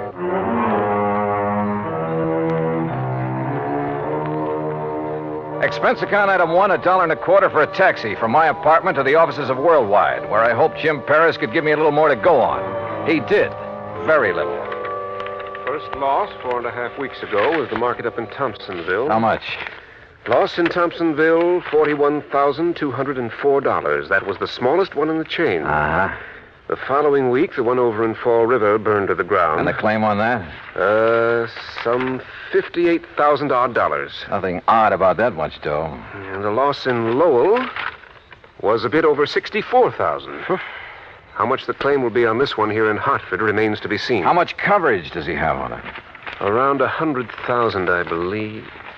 Yes, $106,000. Well, then that's probably what he's going to claim. Look, you can still see the smoke out there. Yes, and the telephone report I just got says it looks like a total loss. Will you go over and take a look at it? John Wakefield Carson. That's right. His office is up in Boston. That's where his newest, biggest market is. Oh, how much insurance on that one? Nearly $500,000. It's one of the largest, most modern supermarkets. And I'd better get over and see him in a hurry. You want me to get there before that one goes up, don't you?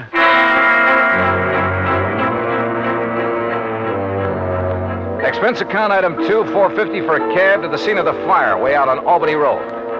3 or 4 fire companies were hard at it. But it was easy to see there wasn't a chance of saving much. It struck me that this location, part of a brand new residential area, was about as far from an established fire company as it could be. I wondered for a moment if this was deliberate. I finally ran down Hal Gibbons, an old pal, and one of the best men an arson squad ever had. Stick your nose up in the air and take a deep one, Johnny. You smell it? Well, it's not kerosene, Hal. I don't think it's gasoline either. No, but it's something highly inflammable. The boys of that chemical truck could get it out. Might learn something. Of course, these stores always stock a lot of cleaning fluid, stuff like that. Most of them are not inflammable. Well, how about... Johnny, look out!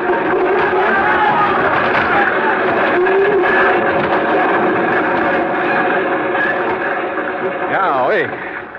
Hey, maybe we better move back a ways. Yeah. Must have got a pretty big start on the fireman, Hal. Sure, because it's so far out. It's like the markets in Thompsonville and Fall River. And Lowell, too. Oh? Kind of makes you wonder, doesn't it? At this point, I'm more than just wondering, Johnny. Have you come up with anything? Those other towns are out of my bailiwick, but I know all the boys in the departments. Have they come up with anything? No. And that's why I feel I've got to get the first lead, if there is one, right here. Has old man Carson showed up? No.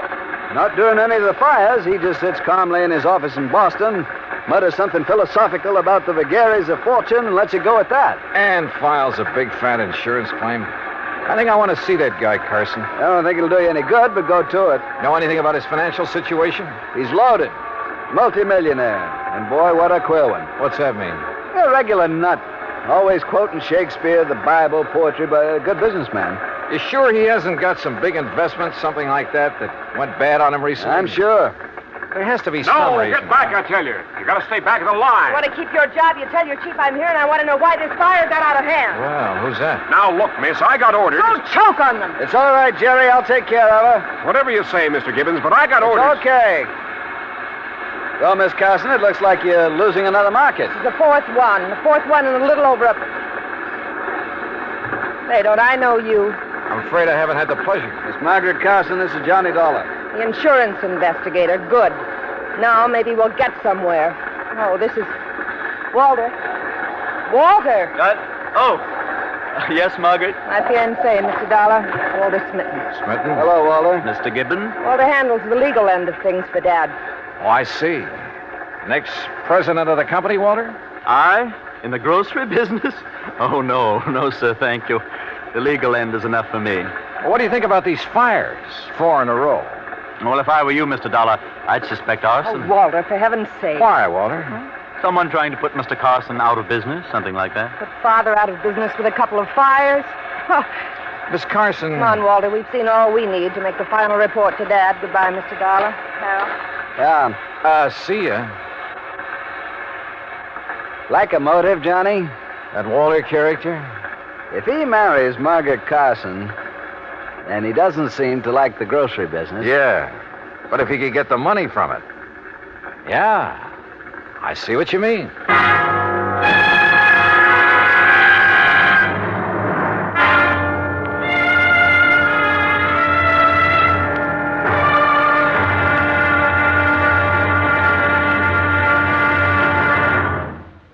Act 2 of yours truly, Johnny Dollar, in a moment. Our flag now numbers 50 stars, and behind each star there stands yet another flag representing one of the 50 states.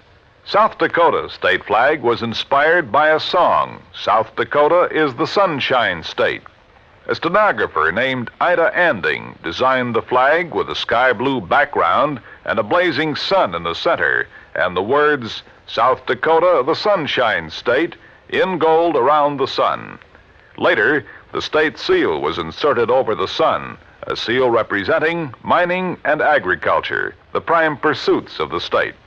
The state's banner also carries the motto, Under God, the people rule.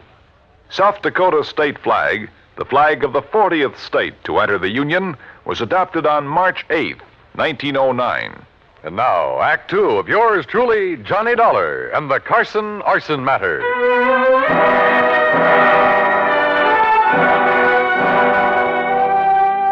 Expense account item 3, 20 cents, phone call from a booth near the scene of the fire. I wanted more information from Jim Paris at Worldwide Mutual. Information about the policies covering the 13 cash and save markets, 4 of which had recently gone up in flames. I waited in the phone booth until Jim called me back. Johnny Dollar. Jim here. Oh, good. All right, here's the list of markets, Johnny, in the order of insurance coverage, starting with the smallest amount. Go ahead.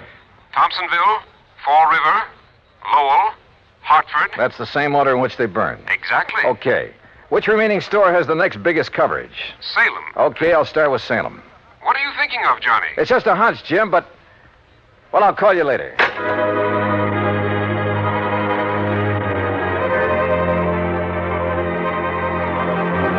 Item 4, $5.25 for a cab back to my apartment. Item 5, $21 even. Mileage in my own car, Hartford to Salem, Mass.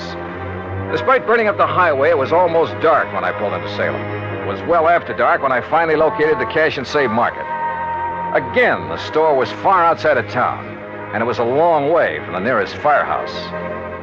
I don't know exactly why I went there instead of the main office in Boston. After all, it was the same day as the Hartford fire, and the others had all been about a week apart. As I said before, call it a hunch. But as I pulled up in front of the place, I saw the shadow of a man dart furtively around the back of the building. As I reached the far corner of the building, I stopped. But with only the sliver of a crescent moon, I could see no one. Somewhere ahead of me, I heard a door open. Then silence again. But somebody had entered that building. Slowly, cautiously, I felt my way along the wall. And then I came to it. An open door. Storeroom. But inside it was pitch black. I drew my gun and carefully, quietly felt around for a light switch. After stumbling gently against a big packing case, I found it. I hunched down behind the case and flicked it on. All right, where are you? I heard you. I saw you come in here. Now, look, I got a gun, so don't try anything funny. You hear me? Where are you? Right over your head! Oh! I must have been out a long time. I came to lying on a cot in the back room of Salem Police Headquarters. A couple of gallon jars. Can you hear me? Yeah.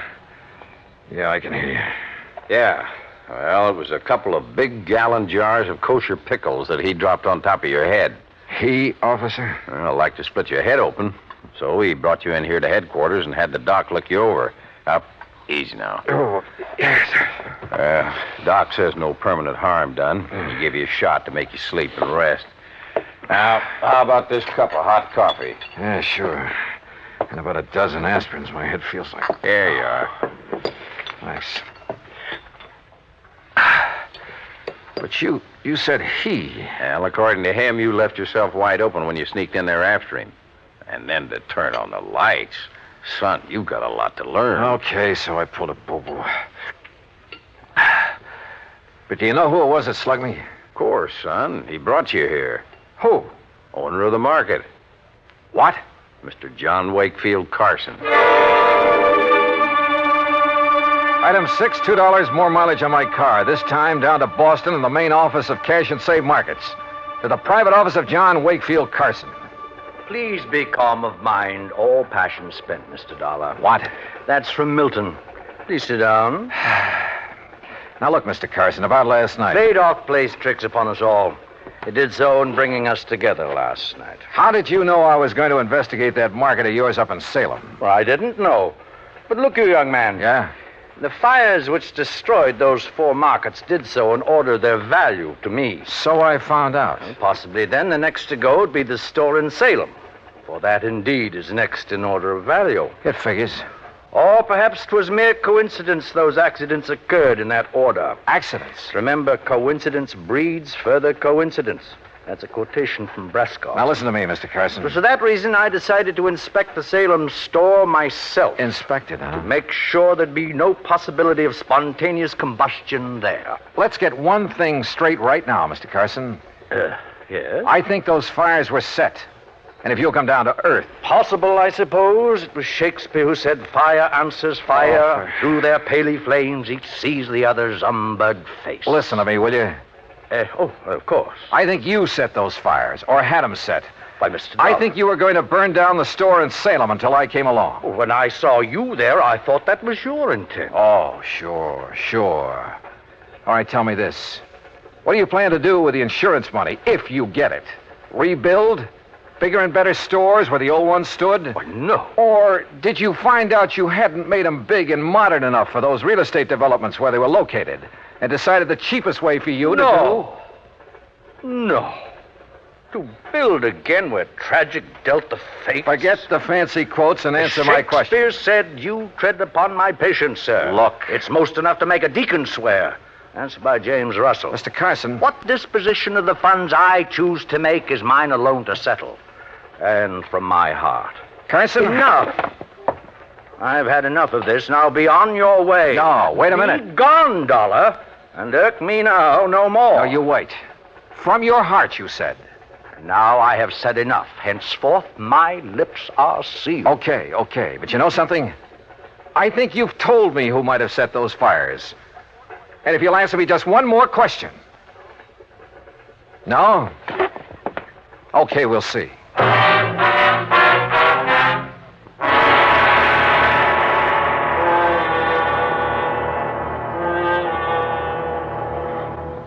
Act 3 of yours truly, Johnny Dollar, in a moment. Sometimes we may wonder why a football team doesn't quit playing and walk off the field when it finds itself 50 points behind with only a few minutes of play to go.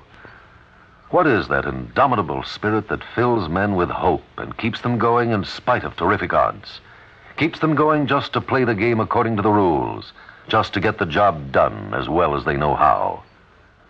This kind of spirit pervaded the feelings of heavy bomber crews of the 9th Air Force on that day of glory, August 1st, 1943, the day of one of the most secretly planned surprise bombing missions of World War II, the day of the low-level attack on the Romanian oil refineries at Ploiești. More than 170 B-24 heavily loaded bombers took off in a swirl of red dust from Benghazi, Libya, to bomb a highly defended priority target. The element of surprise in the low-level attack was to be one of their greatest weapons. But things went wrong from the start. 3 planes exploded during takeoff operations. 11 more aborted due to engine trouble. Of those that reached the target area, less than 1/3 returned to home base.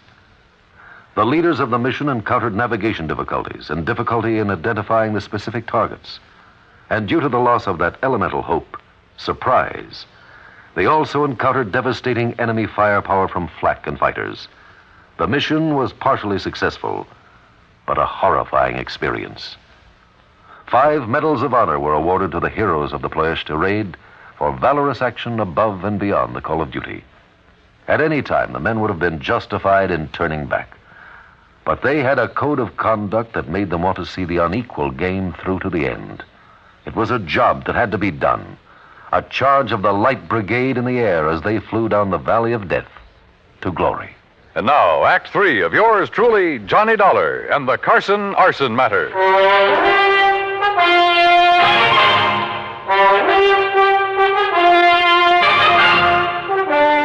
Expense account item 780 cents, phone call to Hal Gibbons and the arson squad back in Hartford. Yeah, Johnny, I finally found plenty in the remains of that fire. Then it was arson. By some rank amateur. That's why it was hard to spot. What do you mean?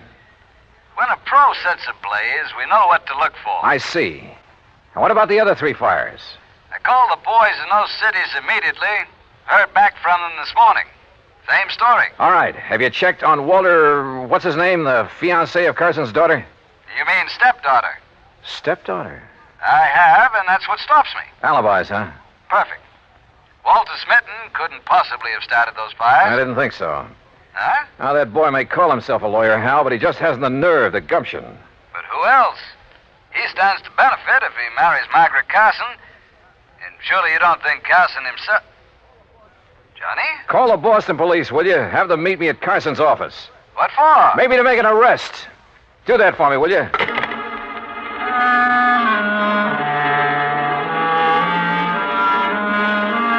Hunch? Maybe it was more than a hunch now. Sure, I know there was no real clues in the case, but maybe for once I could get along without them. I went back to Carson's office and, I must confess, tried a little bluff. Court?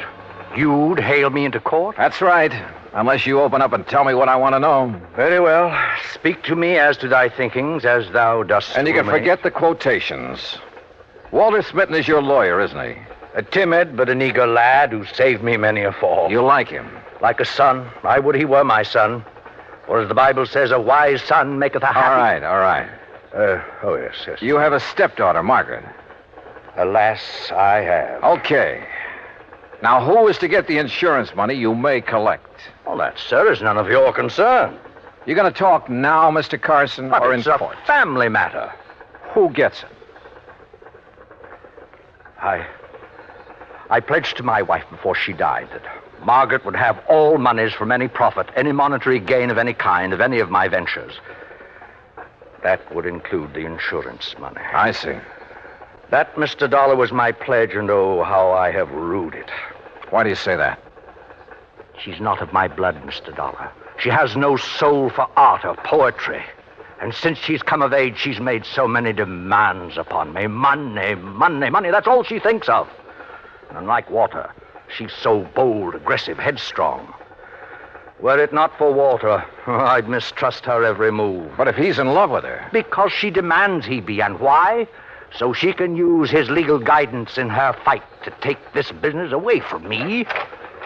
All right, Mr. Carson. I haven't notified the authorities yet, but I found proof that Margaret is the one who started those fires. You what? And you just told me why. Because the money would go to her. Oh, Mr. Dollar, I'm glad. I've suspected, yes, but because of family honor. No, I'm glad you have proof. At long last, it will take this millstone from about my neck. Proof, Pop. Margaret. Well, Dollar, you'll never live to tell the authorities. Margaret, that gun. Unless you'd like to make a deal, Johnny. Could be worth a lot of money to you. I'd even promise not to set any more fires. Oh, you were right, Mr. Dollar. Unless I'm mistaken, Margaret, the man who just came in... What man? Who heard your little confession is from the police department. You trying to make me look around so you can grab for this gun? Oh, no. Fact remains, he's standing right in back of you. That's right, Margaret. What? No! Oh, my hand! My hand! Oh, my hand! How sharper than a serpent's tooth is an ungrateful child.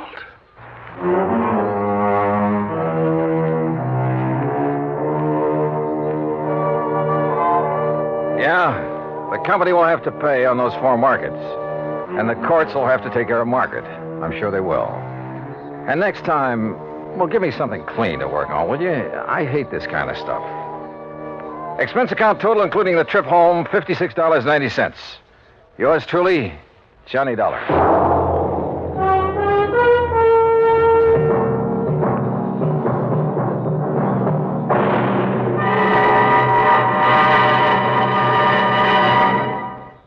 Our star will return in just a moment. Our flag now numbers 50 stars, and behind each star there stands yet another flag representing one of the 50 states. Oklahoma's state flag depicts an Osage warrior's circular buckskin shield from which hang 7 eagle feathers. Across the shield is the Indian's calumet, or pipe of peace, crossed with the white man's peace symbol, the olive branch. On the shield are small crosses, the Indian's graphic sign for stars, indicating lofty ideals or a purpose for high endeavor. The background of the flag is a field of blue, the blue of the Oklahoma sky, signifying loyalty and devotion. The important symbols, however, are the calumet and the olive branch. These override the shield, the symbol of war, and bespeak a predominant love of peace by a united people. Oklahoma's state flag, the flag of the 46th state to enter the Union, was adopted on April 2nd, 1925. Now, here's our star to tell you about next week's story. Next week, the Rolling Stone matter. Remember that old saying about a rolling stone? Well, it applies here, with a vengeance. Join us, won't you? Yours truly, Johnny Dollar.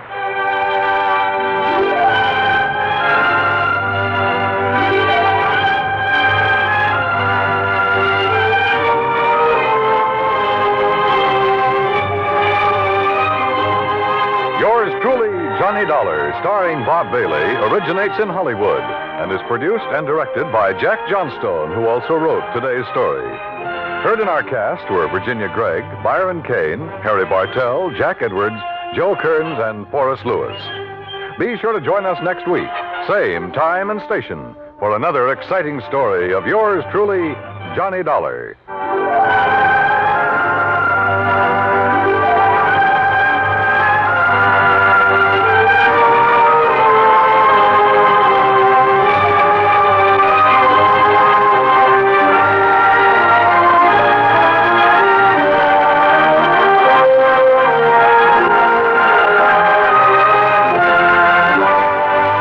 is the United States Armed Forces Radio and Television Service.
About the one out in Green Mountain Falls, Colorado. That's the one I'm talking about. Well, sure. That's where you and I and Ray, what's his name? Ray Smishney. Yeah, Ray Smishney, who owns the Lucky Four.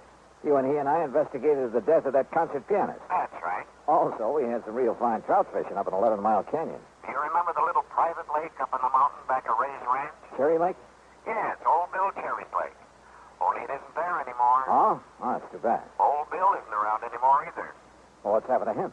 According to all the information, he was killed when the dam broke and sent his farmhouse crashing down into the valley below. Oh, gee, that's too bad. I have the claim for his insurance right here on my desk. I'll send a copy of the policy to you there at the Lucky Four. Hey, wait a minute. Is something wrong, Earl? That's what I want you to find out.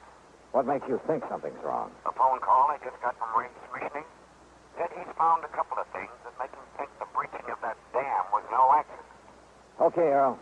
I'll grab the first plane I can.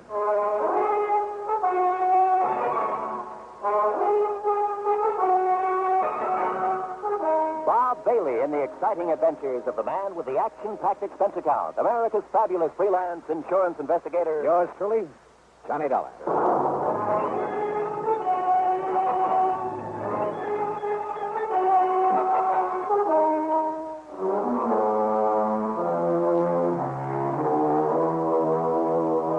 Expense account submitted by Special Investigator Johnny Dollar to the Tri-State Life and Casualty Insurance Company. Attention, Earl Pullman. Following is an account of expenses incurred during my investigation of the Lucky Four matter.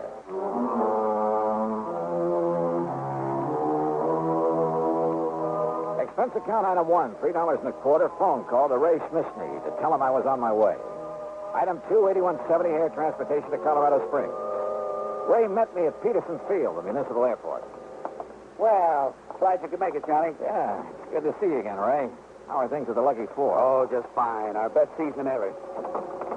Here, we'll shove your bags in the back seat. Okay, good. Go ahead now, hop in. Yeah, sure. All right. Now, what's this about your thinking old Bill Cherry's death was no accident? Johnny, I'd better give you the whole story. You remember Cherry Lake, don't you? Sure. I remember taking a couple of nice trout out of it on a Silver Doctor. Or was it a Royal Coast? Well, you didn't meet old Bill because he was away at the time. Actually, we were kind of poaching when we fished up there. Oh? If he'd suddenly come back and caught us, he'd probably have filled our hides with birdshot. And here I always thought you were on the side of law and order. He was a kind of ornery old cuss, but in spite of it, we got along pretty well. Even after he put in that dam. How'd the dam affect you? 3 Mile Creek used to water some of my property before he put it in. Some of the others down below, too. Oh, I see. But now what happened? Johnny, old Bill's little plot of farmland is up around the 9,000-foot level, you know. Yeah, I know. So the snowpack melts down pretty late. That meant a big summer flow of water into his lake. Yeah. And what about when some of your big summer rains come pouring down? It was during one of the big rains a couple of weeks ago, one night it was, that the dam gave way. Johnny, that thing busted loose like an explosion. And what was left of Old Bill's house came tumbling down on the Lucky Four property. And Old Bill? Oh, we found his body in the wreckage. Oh, hold on. I'm going to take my favorite shortcut and get away from the highway traffic. Sure.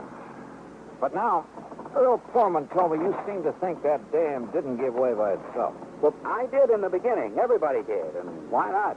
Homemade dam, more water in the lake than ever before, more water pouring down out of the sky to fill it up. Big storm. Maybe it was even hit by lightning. But now? Johnny, I went up there and poked around a couple of days ago. First chance I've had since the rain quit. And what did you find? A couple of things I want you to look at. What kind of things, Ray? Now, they may not mean a thing, Johnny, any more than who's the beneficiary of Old Bill's insurance. Which reminds me, did Earl send me something in the mail? Oh, yeah, a big envelope, Johnny, and I opened it by mistake. It was supposed to contain a copy of Bill Cherry's policy. It did. And when I looked at it and saw who the beneficiary is... Hey, sounds to me like you need a tune-up, buddy. That's funny. Let's stop and take a look, huh? Yeah, why not?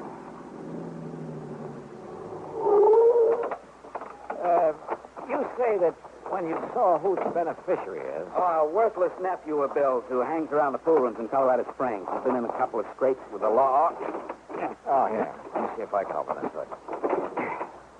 There. Maybe the catch is stuck. I got it. Here now. Well, anyhow, I've always felt this Tommy Walker wouldn't stop short of murder if he thought it. There you are. Oh, good. And... Holy... Ray. Hey, look at all those crazy wires. No wonder she was missing. You didn't put that wiring in there? Are you kidding? Ray, come on, hit the deck. Huh? Come on the side of the road, back of this rock. What's the matter? All right, get down fast. What's got into you, Johnny? And look. No, you look. Johnny, holy smoke. Yeah, you look. Well, that was some kind of a bomb wired up in there. Yeah, by somebody who meant business. Johnny. By somebody who must have seen you poking around up near Old Bill's dam. You mean... Who must have found out you'd sent for me. What'd you say the name of Old Bill's nephew is? Act 2 of yours truly, Johnny Dollar, in a moment.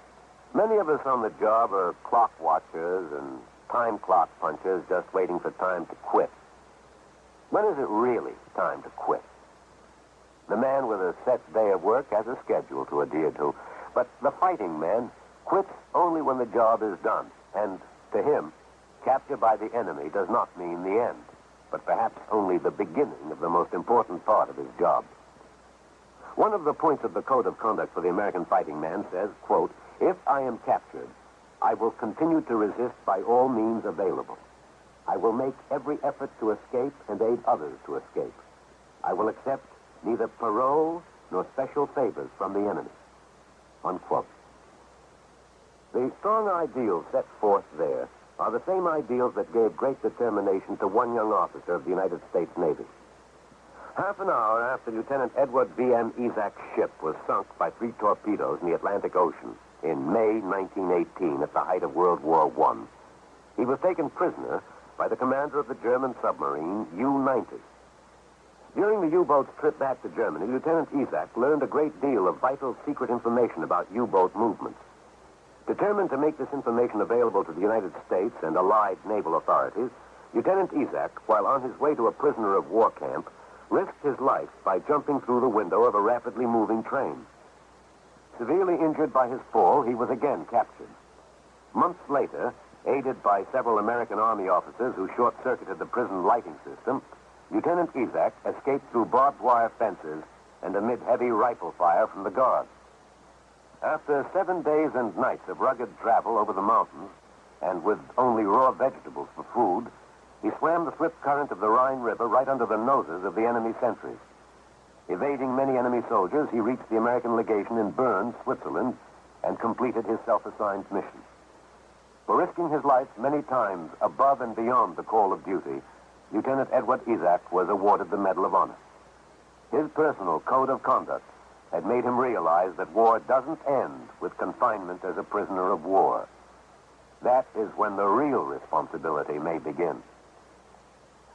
And now, Act Two of yours truly, Johnny Dollar, and the Lucky Four Matter. It was the driver of a big interstate moving van that came to our rescue after Ray's car blew up. He'd seen the explosion from the highway, seen one of the fenders flying through the air. Yeah, somehow those big truckers are always around to give you a hand. He drove us into Colorado Springs. Item 3, $50 deposit on a rental car, and we headed east on Highway 24 to Green Mountain Falls. The Lucky Four is on a level spot on the side of a mountain, about half a mile up from the highway. 6 or 8 nice modern cottages share a beautiful view of Pikes and several other high peaks that surround colorful Ute Pass. I dumped my luggage, set a load of Ray's pretty wife, Lee, and we headed up a narrow wagon trail up the side of the mountain in Ray's Jeep. Here, Johnny, that truck driver gave me this souvenir. Hey, looks like a piece of the wiring we found under the hood before your car blew up. That's what it is. Now, look, you see there where 3 Mile Creek bounces down over the rocks? It's quite a flow there, Ray. And I see that it goes on down through your property again. Just like it did before old Bill put in his dam. Of course, I don't really need the water, not as much as Ralph Kimball, at least. Who's Kimball? A property next to mine. Retired man, used to be a math or physics prof or something. Nice neighbors? No, he keeps to himself, he and his wife. Ornery old cuss like old Bill. They had no use for each other. Didn't like interference. Now, you see that clearing up ahead? Yes? That's where old Bill's home used to be, huh? Yeah, before the water dumped it down on my place. Kindling, that's about all that was left of it. You still haven't told me what you found up here. Well, one thing I found down below on his body, gripped tight in his hand, sort of a death grip, I guess it was. Yeah? Cigarette package. El Perro cigarettes. That's a Cuban brand. Is that what he smoked? No, sir. He never smoked in his life. Wouldn't even have the things on his plate. Do you see what I mean? Well, I don't think that's much of a clue. Well, what I figured, Johnny, that is, after what else I found, is that he caught somebody prowling around his dam. Maybe struggled with him, and that's how come the cigarette package. Whoa, now, Ray, back off. Whatever else you found up here, it better be more conclusive than that. All right. Look here.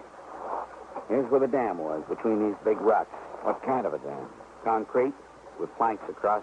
Oh, yeah. I can see where cement is still stuck to them. Used some dynamite, too.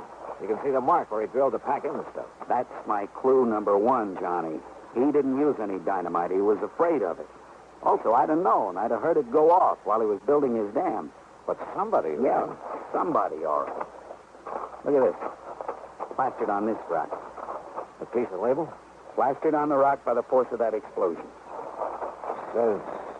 Titan Super IXL Dynamite. Johnny, he wouldn't even have the stuff around. Another thing, it's a brand you can only get in one little store in Denver, and he'd never go there. He hated the place.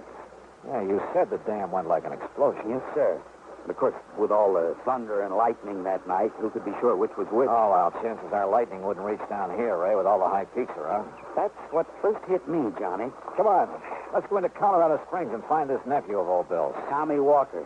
Yes, sir, Johnny. Being the beneficiary and all, who else could it be? Ray, I'm with you.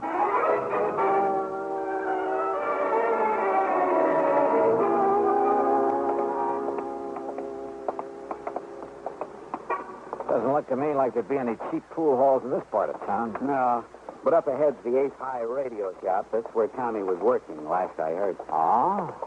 Can you think of anything better to tie in with the way that infernal machine was wired into the hood of your car? Holy smoke, Johnny, you're right. But, well, what I don't understand is how come it didn't go off the second I turned on the ignition? May I help you, gentlemen? Some kind of timing device. I think whoever said it wanted to get me, too. Yes, sir, gentlemen. That means he knew you'd be in the car with me on the way back from the airport. That's right. Gentlemen? Oh, we're looking for Tommy Walker. Don't mention that, no good. Then I take it he isn't here. Oh, 2 days he lasted. If you ask me, it was 2 days too long. Well, you had trouble with him, Mr.? Oh, no trouble. No, nothing. That was the trouble. Answered my ad in the paper, said he knew all about radios and electronics. He could fix anything. Well? That dumb, lazy lot. He didn't know anything. He didn't do anything. He didn't know the difference between a fuse and a vacuum tube. Never even heard of a transistor, much less know what a circuit was. Yeah, well... All he knew about a radio was how to turn the knobs. Oh, and the music that guy would do. Well, now, me, I like the guy. Well, now, look, And that boy was so dumb he couldn't even attach the wires to a plug properly. You sure of that? All he wanted was a place where he could sit around smoking those smelly Cuban cigarettes and listening to trashy music. Cuban cigarettes, Johnny, that pack I found. Yeah. Mister, In my life. as long as I'm here, I wonder if you could sell me a hunk of wire like this piece. Certainly, sir. Oh, this? No, I have nothing like that. I see. And you're sure Tommy didn't know anything about electricity? Oh, of course I'm sure. Look, when I told him once to open up the back of a telephone... Come on, Ray. The darn fool, he would have electrocuted himself if I hadn't been there. Gentlemen. Johnny, if he's telling the truth... He is, Ray. Come on, we're going back to the ranch. Well, but why, Johnny? It's worked before, and I hope and pray it'll work again. Ray, I'm going to play a hunch.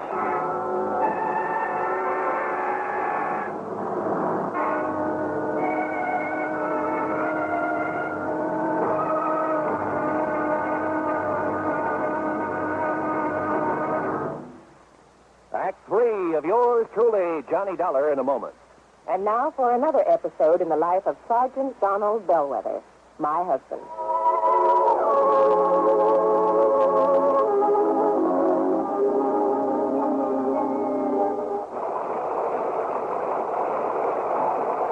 Donald, it's sure pouring, isn't it? Can you see all right? Oh, yeah, I can see. Those windshield wipers are operating with mechanical perfection.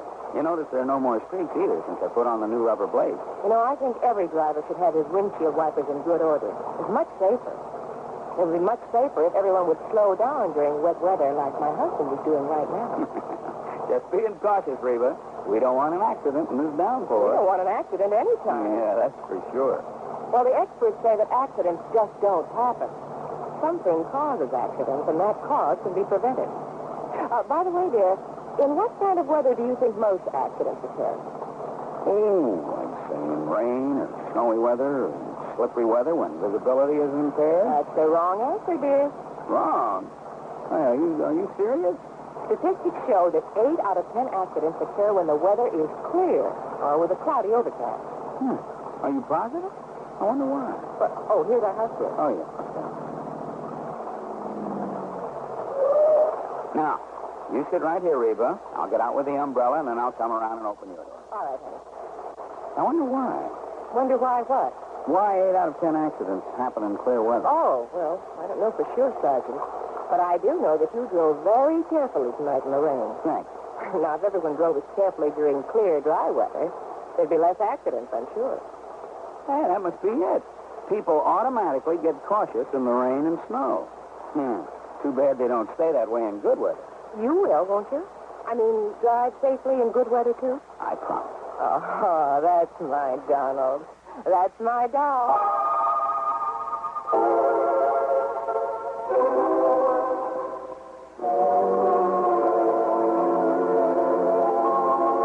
And now, Act 3 of yours truly, Johnny Dollar, and the Lucky Four matter. Back at the Lucky Four, Ray's wife, Glee, made us a couple of sandwiches and some coffee. We'd kind of forgotten about lunch. But I looked over the insurance policy that Earl Pullman had sent on to me. Yeah, Tommy Walker was the only beneficiary. But, and this was the important part, he was due to receive the munificent sum of $1,000. And that's all.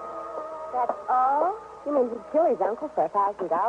I don't think so, Glee. Well, and yet, if Tommy is the only one to benefit... Listen, Ray. You told me right off the bat you hadn't liked the idea of old Bill putting that dam up there. Johnny. Johnny, no. That is... None of us liked it. What do you mean by us? Well, none of us. The Kimballs and us. Only because it kept the creek from coming down here. He made a diversion when he put in that dam. But after I put in the pumps, we've had plenty of water. And I'd have had to put in the pumps anyway. You ever use dynamite around here, Ray? Sure. Most everybody does one time or another. In this whole section, use it to clear the land. Johnny, that... Listen, Johnny, I don't know what you're driving at. Most everybody does, huh? Yes. Have you ever used that particular brand? Titan Super IXL? No, sir. Never in my life. But you knew where to get it. Everybody does, Johnny. Johnny, please. Everybody, huh? Yes. Including Ralph Kimball next door? Mr. Kimball? Huh? Yeah. Maybe I'd better go over and talk to him, huh? They're not at home. Went to Denver this morning early, but Johnny... How do you know? She told me they were going. She dropped in last night, and she told me, and I said Ray was going, too, to meet... Johnny, look. She drop in here very often? Well, only since the dam broke, and... Well, they weren't too friendly before, but now... Well, Physics professor, huh? Electronics. Good Lord, Johnny. I'm going over and take a look around. Oh, dear. I'll go with you, Johnny.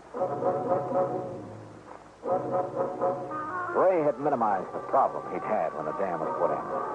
Maybe his next-door neighbor hadn't.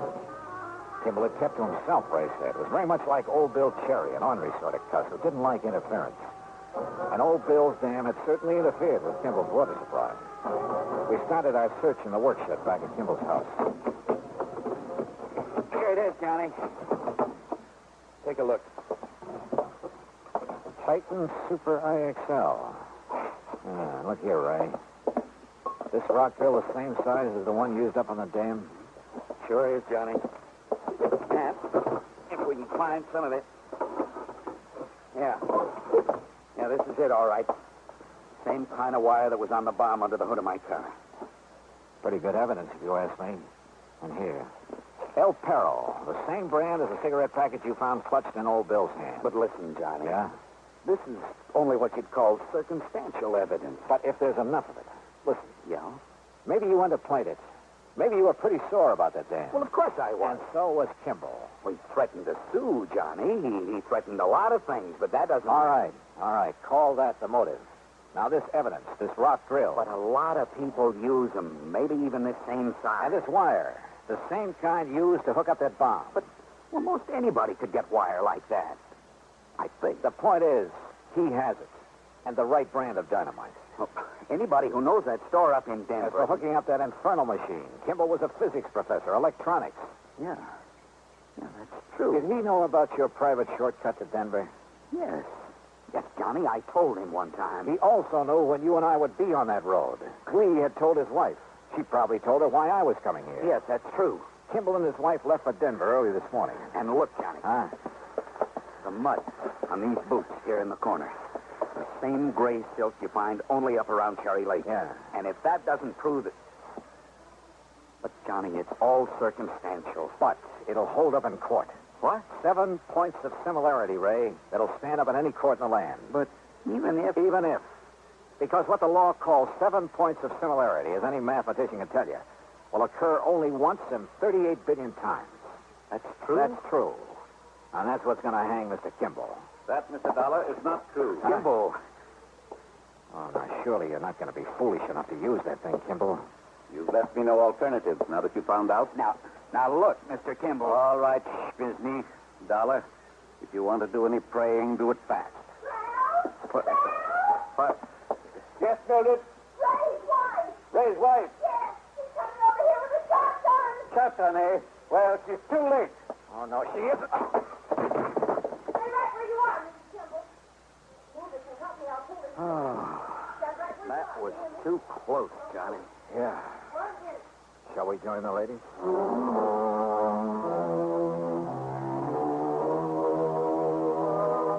Well, it's up to the authorities now, the courts. And I don't think there's much doubt about the outcome. Kimball's attempt to kill us was the clincher. As for Tommy Walker, the heir, well, you'll have to pay him off on Old Bill's policy. Expense account total, including the trip back to Hartford, $224.95. Yours truly, Johnny Dollar.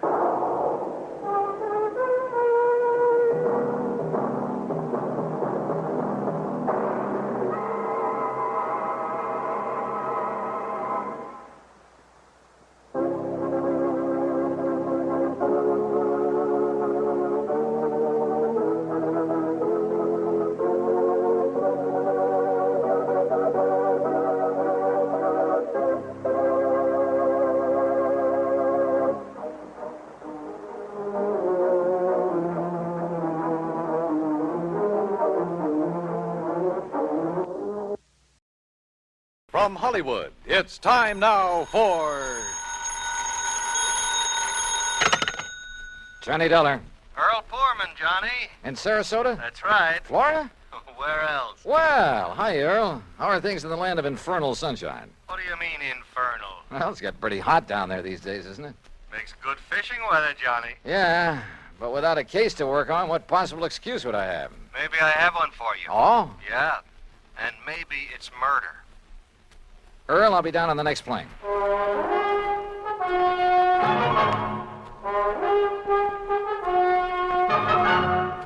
Bob Bailey in the exciting adventures of the man with the action-packed expense account, America's fabulous freelance insurance investigator. Yours truly, Johnny Dollar.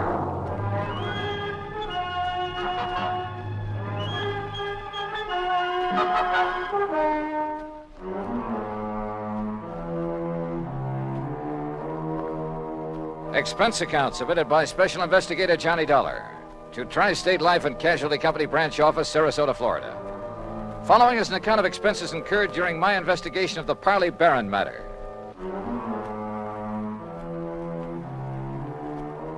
Expense account item 1, $131.50, transportation and incidentals to Sarasota, Florida.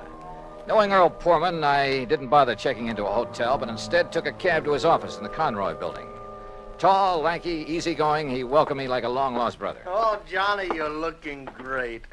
And I'm glad you're here because you can clear up this case in a hurry, and then you and I can get out in the Gulf and do some real serious fishing. Oh, well, that's okay by me, Earl. Your last trip down here, you remember, they weren't biting so good. But, oh, Johnny, so help me now that... Oh, I see you've got your bags with you. Well, yeah. Good, because you're going to stay with us out the house. Now, I'm not going to take any argument. I told that old battle axe I'm married to hang out an extra towel for you. How is Mike? Oh, she's great, just great. I never did understand how I was lucky enough to grab that dame, Johnny. Oh, well, now, I think maybe she kind of cares for you, too, Earl. Now, about why women show funny taste sometimes. Hey, maybe the old horse will go fishing with us. Mike? Yeah. Anything over 10 pounds would pull her right out of the boat. But now, what kind of a problem? She's been getting pretty good with a rod and reel. Look, will you? This fishing talk is just making my mouth water. First, we'd better discuss... Yes, I know. Once I get started on fishing... I know. All right, now, let's get down to cases, huh? Oh, all right, if you insist. I insist. Yeah, all right, okay. I was just trying to stall off having to. You know where Lido Key is? Lido? Yeah, a mile or so offshore, just beyond St. Armand's Key, where we live. Oh, yeah, sure. Well, a client of mine, a man I've known for years. He retired, bought himself a piece of property there, built a nice little home on it. His name is Parley Barron. So? Well, I've handled all his insurance for him, including a straight life at $50,000. Uh-huh. Beneficiary? His wife, Laura Barron. And what's happened to him? Well, Friday morning, now that's the day before yesterday, he left the house just to do some errands. Well, go on. Yeah, well, he hadn't got back home by about 5 p.m., and his wife started calling around, trying to find out where he was, and nobody seemed to know. So finally, she put in a call to the police. Who's your man there? Sergeant Harry Brackett. Oh, I remember him. Sure. Go on. Well, then around 7 p.m., they found Barron's car. Found it parked down by one of the fishing docks. But no sign of him? Not a sign, not then or since. Had he gone out fishing? Police questioned everybody, the boat owners, all the boat livery, everybody. Old Will Bright, who runs the dock where the car was parked, he was closed up. Sign on the door saying he'd gone up to Gainesville. Well, could Barron have had any reason to disappear? Oh, no. Well, not that anyone knows of. What kind of a person is his wife? No, she's very sweet, Johnny. She's a bit of a bore, but they doted on each other. All right, how about enemies? Parley Barron? Never. Sweet old guy. I sure hope you can find him, that he's still alive. I'm afraid I doubt it. Well, so far you've given me no reason to believe he's dead. Well, it's just a feeling, I guess, and I don't like it. Well, what else can you tell me, Earl? Nothing, really. Then maybe I'd better talk to Mrs. Barron and to the police. Yeah. Oh, here. You take my car. Oh, thanks. It's the new air-conditioned cad out in back of the building. What did you do? Oh, Michael picked me up. Now, we'll see you at the house for dinner, huh? Well, that may depend on what I find out in the meantime. Whenever you're ready, there's food and there's a bed waiting for you, and I hope you... Well, I just hope you find Parley Barron. Pretty good friend of yours, isn't he? Oh, yeah, Johnny. He was. Earl seemed so sure that Barron was dead. I was pretty down in the mouth about it. But I wondered, did he know something about the old man that he hadn't told me? That didn't seem like Earl. He gave me the Barron's address on Lido Key, and I drove out there. Laura Barron was a fragile, gray-haired little old lady wearing steel-rimmed spectacles and with almost a sanctimonious air about her. She sat primly, properly straight in her chair as we talked, a Bible in her hand. Then Mr. Earl Poorman has told you as much as any of us knows, Mr. Dollar. I see. But even the smallest bit of information may hold the key to finding your husband. Only prayer can help us now, Mr. Dollar, or help him if he's gone to the great beyond. Well, tell me, how was he dressed on Friday morning when you last saw him? As you see him in the picture there on the table in old gray pants and a rather tattered sport shirt and that old straw hat. That shirt is blue? Yes. He was so happy the day that picture was taken. He just finished making an addition to our dock with his own 2 hands. He was so proud. Now... Yes, I'm sorry. He'd hoped to get his own little boat, too, for fishing. He loved to fish so. Yes, well, tell me, please, do you know of anyone who might have wanted to harm your husband? Oh, dear, no, Mr. Dollar. And you'd had no argument or disagreement with him before he left here that morning? We had had no disagreement even about little things in 41 years of blessed marriage. Not even about his work. I see. What did he do before he retired, Mrs. Barron? I had hoped you wouldn't ask that because I've always felt that the good Lord wouldn't approve. Of his work? I'm a very religious woman, Mr. Dollar, and as I say, in 41 years we never questioned one another's thoughts or actions. But... What was your husband's work? I won't say that it was sinful, because he wasn't a sinful man. Parley was a good man, and many times he made it plain that his work helped to save lives, too. And I accepted it because he felt he was doing right. Yeah, well, you still haven't told me, Mrs. Barron. Always deep in my heart. Mr. Dollar. Yes? Have you thought that perhaps it may have been the intercession of divine providence that has taken Parley from us? No. But you must consider it, mustn't you? Because the workings of the power that guides our destinies, our birth and our death... Mrs. Barron... They are sometimes too mysterious for us mortals fully to comprehend, much less question. Well... And so, if my beloved Parley has been taken from us for some divine purpose or for something he might have done unknowing that was not in accord with the supreme will... Mrs. Barron, I'm sorry, but I would like to know what your husband's work was. I know, and perhaps it was my humble mission on earth, the cross I had to bear to guide him away from it, to... chemicals. He was a chemist, Mr. Dollar. Explosives.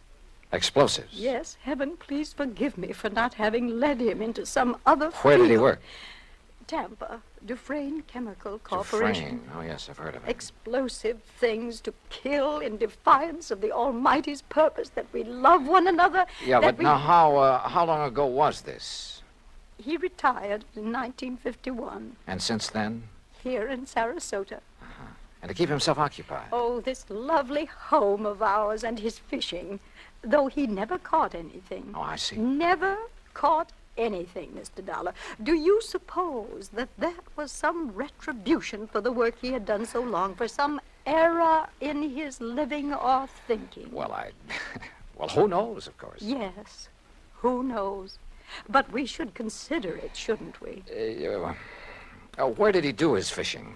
He never told me, but he left here almost every day to try his skill. And always he came home empty-handed. Yeah.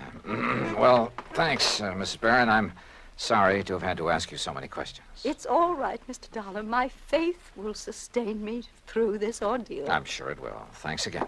Here, you must take some of these pamphlets with them. Oh, read them.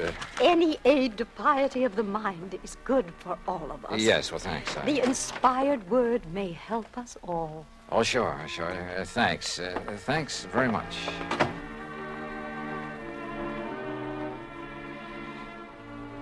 I like to think that on the whole maybe I'm not too religious in the sense of going to church regularly and that sort of thing, but, well, at least I try to live a decent sort of life and observe the golden rule and stick to some ideals, but in an atmosphere like that, well, I couldn't help wondering if her husband didn't have good reason for wanting to get away for a while. In any event, I'd got nowhere on the case, so I phoned Sergeant Harry Brackett. That's item 2, 10 cents. But the desk at headquarters said he wouldn't be back until about 6 p.m., And since I really had nothing to go on until I could see him, I dropped in on Earl again. You kidding? Then we'll take the boat, run out into the Gulf, and get some fish for dinner. It's the best time of day. So who was I to refuse? And within the hour, we were fighting the tide through the pass between Lido and Longboat Keys on our way along into the Gulf. Yeah, Johnny, I find I always have my best luck along about this time of day, just before sundown. I still ought to be back there working. Why? Sergeant Brackett won't be back at headquarters until 6 o'clock. You told me yourself. Now, what can you do until you talk to him and find out what leads he may have? Oh, man, you are a funny one. You call me long distance to get down in a hurry, then insist I go fishing instead of working on the Don't you case. know, fishing's the answer to more problems than anything else in the world. You got worries? Go fishing. You'll forget them. Got a nagging wife? Oh, don't let Mike hear you say that. Well, she's different. Cute little shrimp. But you know what I mean. A writer, he wants ideas, he goes fishing. A businessman? A detective? Huh? Go ahead and say it, an insurance official. Sure. I'll bet that more than once when you've been stumped on a case, why, if you had just relaxed your mind by going out somewhere and wetting a line. I wish it were that easy. And so far as this matter is concerned, I haven't even got started on it yet. Well, relax anyway. Who knows? Maybe the answer to what's happened to poor old Parley Barron will just come to you. Oh, yeah, sure. Oh, sure. Instead of you chasing Earl. him. Huh? Yeah? Up ahead, just to the right there. Where? Oh, yeah. Somebody's old beat-up straw hat. Yeah, and a little further. You know something? The tide will carry that skimmer right smack into the Earl, same pier. look. And if the fella that lost his Look, nose... further over to the right. Huh? What is that, floating there? I don't know. Well, it looks like... Oh, good Lord. Johnny. It's a body, Johnny. We'll drift over to it. It's a body, all right. And that straw hat looks exactly like one I saw in a picture this afternoon. Here. I got it. Can you reach him, Johnny? Yeah. Here we go now. Oh, good boy. All right, now let's see. Oh. Is it? Yeah. Are you sure, Earl? Oh, yeah. Yeah, Johnny, it's poor old Parley Barron.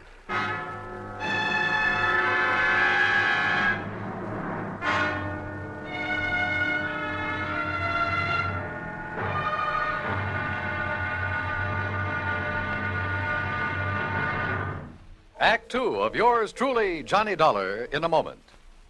Everyone loves kids, and every kid loves candy. American servicemen have heard the tearful cries for candy in most parts of the world, in Europe and the Far East during World War II and after. And there's never seemed to be enough candy to go around. Well, more than a dozen years ago, during the Berlin airlift, an Air Force lieutenant from the United States discovered he had no candy to offer some German children. However, he promised to drop them some candy the next day as he came in for a landing. Improvising a parachute out of his handkerchief, Lieutenant Gale Halverson dropped the candy bars the next day as he had promised. Well, this idea caught on among other Air Force men in the airlift, and that's how Operation Little Victuals began. The idea spread far and wide, and soon military personnel, civilians, business firms began to aid the Goodwill program by supplying candy and handkerchiefs. Time after time, as the sleek cargo planes of the United States Air Force swooped low over the landing field, a shower of little bundles of sweets dotted the sky as their tiny parachutes carried them safely to the ground. And the hungry German children gathered up these bundles of mercy, which the communists try to keep from them. The men of the United States Air Force did a great job satisfying a lot of appetites, but they did more. By a wonderful sense of understanding, they nourished the cause of freedom, the right of all men and children everywhere. And now, Act Two of yours truly, Johnny Dollar, and the Parley Barron matter.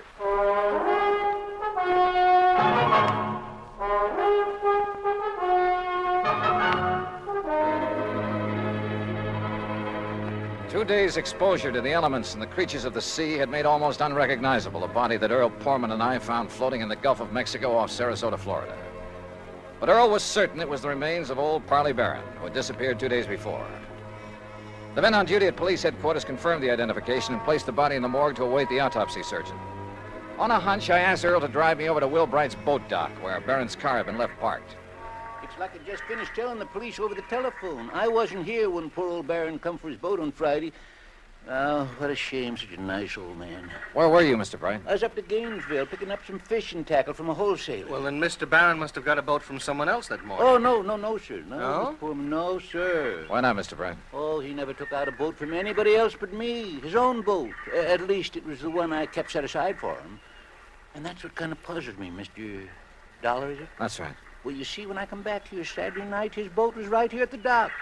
But it weren't tied up in its usual spot where I always tie it up. Somebody had moved it. Must have. And it weren't my helper, Pete. You know, Johnny, that means he may have taken it out, but whoever did him in returned it. Oh, possibly. Mr. Bright, which one is his boat? Oh, right here. I'll show you. I always give him the same one. Never let nobody else use it. That's why he kept his fishing tackle just laying in it, always ready to use. Here. Yeah, I see. I've heard he wasn't a very good fisherman. No, he never brought in a thing.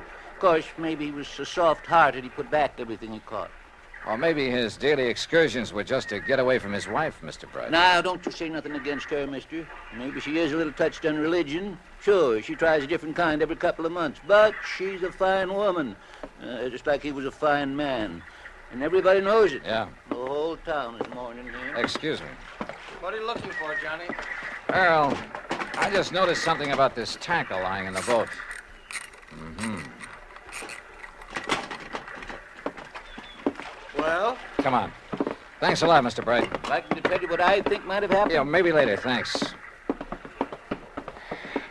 Well, what did you find there, Johnny? Earl, did Parley Barron ever go fishing with you? You were good friends. No, he always wanted to go out alone. Yeah, but not to fish. Huh? That tackle box hasn't been moved in months. The paint is still dark under it. What? And that reel, I could hardly turn it. Well, then what? I don't know what. But Barron was using that boat every day for something besides fishing. Any ideas? You know him pretty well, have you? No. Let's get over to headquarters. Earl felt he ought to go back to his office where his wife Mike had promised to pick him up, so I borrowed his car again and went over to headquarters alone. Sergeant Harry Brackett, who was assigned to the case, had returned. He was on the phone when I walked in on him. He gets back to town, Mrs. Dana, so please have him call me immediately, will you? Yes, ma'am. Thank you. Yes, sir, what Johnny. Yeah, hi, Harry. Yeah, Johnny, I'm sure glad you're here. I got a real mixed-up case on my hands. The Parley Barron matter, huh? Well, you know about it? That's why I came to Sarasota. Earl Portman called me. Have you found out anything? Nothing much, have you? Well, only what's here, the autopsy report. What's in it, Harry? Doc Snowden says that Parley Barron was dead before he was put into the water out there in the Gulf. Oh? No water in the lungs, you see what I mean? It probably means murder. Have you told anybody this? No, not yet. Why not? Well, I don't know. Maybe because I just can't figure anybody in the world would want to kill Parley Barron. Did you talk with Will Bright down at the boat dock? Just before you came in. You know, it sounds like somebody went with Barron in his skiff that morning. Killed him, dumped him over the side, and then brought the boat back alone, doesn't it? Yeah, except for one thing. Pete Marino, a little kid who plays around Bright's dock all the time, he's sort of a self-appointed caretaker when Bright isn't there. What about him? Well, Peter saw Mr. Barron take off in his skiff Friday morning, alone. But he didn't see him come back. Pete went home for lunch. When he got back to the dock, the skiff was in. Uh-huh. Then whoever did it met him out on the water somewhere. Maybe several people, so that one of them could return the skiff. Be taking an awful chance, wouldn't it? How do you mean? Yeah, Doc's in a pretty isolated spot, all right, but the killer showing up in Barron's skiff without the old man along, that's too much of a chance. How else could it be returned? Tied. Tied? Little Pete says that when he got back to the dock, the skiff was there, all right, but not in its usual place. So Will Bright mentioned. Also, it wasn't tied up. It was just sitting there. Oh, then you meant untied. No, I meant T-I-D-E. When the tide's rising, it floats everything from the pass between Lido and Longboat Keys right up to Will's dock. You think the boat just floated back by itself? You got a better idea? Harry. Yeah? Are you sure it was Barron's body we picked up out there? After all, the fish and whatnot disfigured it pretty badly. Johnny, I've known him for years, and didn't Earl Pullman recognize him immediately? Yeah. In the clothes he was wearing, his own straw hat?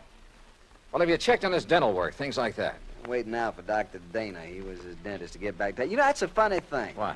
I called Dana the minute that body was brought in. After all, teeth are about as solid identification as you can get. Oh, I thought you were sure anyway. Well, I wanted to be doubly sure.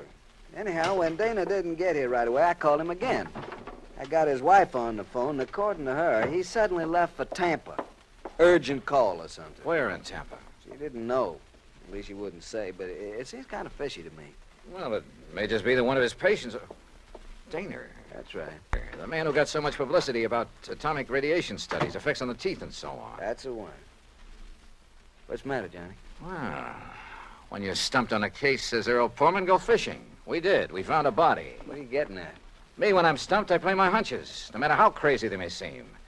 And the hunch I have right now, man, is the craziest. I'll see you later. I learned a long time ago in this business, when you got a hunch on the line, you play it for all it's worth. Item 3, 10 cents for a phone call from a booth in the drugstore just around the corner. Hello? Hello, Mrs. Daner. Yes, this is Mrs. Daner. My name is Larkin, Mrs. Daner, from the Federal Bureau. The Federal Bureau? That's right, so you can see why it's important you say nothing to anyone about this call. Well, how can I be sure you I'm are? simply checking to make sure your husband has followed instructions. Oh, I see. Has he left Fort Tampa? Why, yes, the minute he got the phone call. Did he tell you who called? Why, no, but I did hear him mention the name Dufresne. Dufresne? Yes, only he didn't know I heard. And, oh, maybe I shouldn't have mentioned it. Just be sure you don't mention it to anyone else. Oh, no. Goodbye. Item 4, $3.90 at the sign of the Flying Red Horse on the way to Tampa. The least I could do for the use of Earl's car was fill the gas tank. On expense account, of course. The FBI gag had worked before, so I used it again to bowl my way through the gate at Dufresne Chemical Corporation and to the office suite of Dufresne himself. I wasn't at all surprised to see activity in the suite despite the late hour. Sir, are you the man the front gate just called about? Yes, that's right, FBI. Which is the door to Mr. Dufresne's office? Well, I'm afraid he has some people with him, sir. What did you say your name is? Never mind. Is this the door? Sir, please, you'll have to wait. Come in, Mr. Dollar. Come in. Oh. I'm Arnold Dufresne. This is Dr. Dana, and this is Mr. McLaughlin of the Federal Bureau. How are you? We've been expecting you. Oh, have you? Sit down, Dollar. I guess this is your show now, McLaughlin. My credentials, Mr. Dollar. First, I suppose I should prefer charges against you for impersonating a member of the Bureau. Yeah, well, I can hardly say that I blame you, though, under the circumstances. Incidentally, our man in Sarasota's had quite a time keeping track of you. You mean there was a tail on me? From the moment you arrived. No kidding. Well, we didn't dare take the chance that you might upset things for us. After all, you've a reputation for being pretty sharp. We should have anticipated that you might be called in on the case, but though we planned things very carefully, we, shall we say, overlooked you. Even as we almost slipped up with Dr. Dana here, who would identify that body. Look, will you please tell me what this is all about? A man named Poorman called you in Hartford and asked that you come here to investigate the disappearance of his old friend and client, Parley Barron, right? Yeah, that's right. Now, where is he? What happened to Barron? Do you know? We do.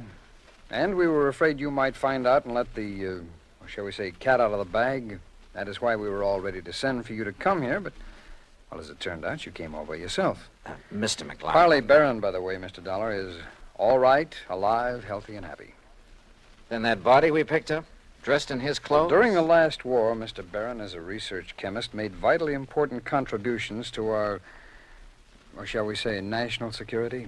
Oh. He was too valuable a man to lose, even though his wife objected to his work for religious reasons.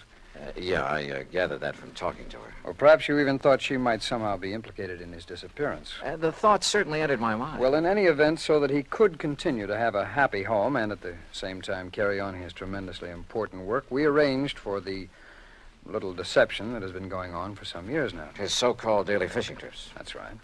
But each morning in a small hidden cove, I needn't tell you where, he was picked up and brought here to Tampa to carry on his work. Well, I'll be darned. No one was the wiser. Even our, shall we say, competitor nations in atomic and missile research, who were bound to keep tabs on such a man, they knew only that he was working for the Dufresne Chemical Corporation. They did know that, huh? Well, we must suppose so. International espionage is pretty well organized these days. Ah.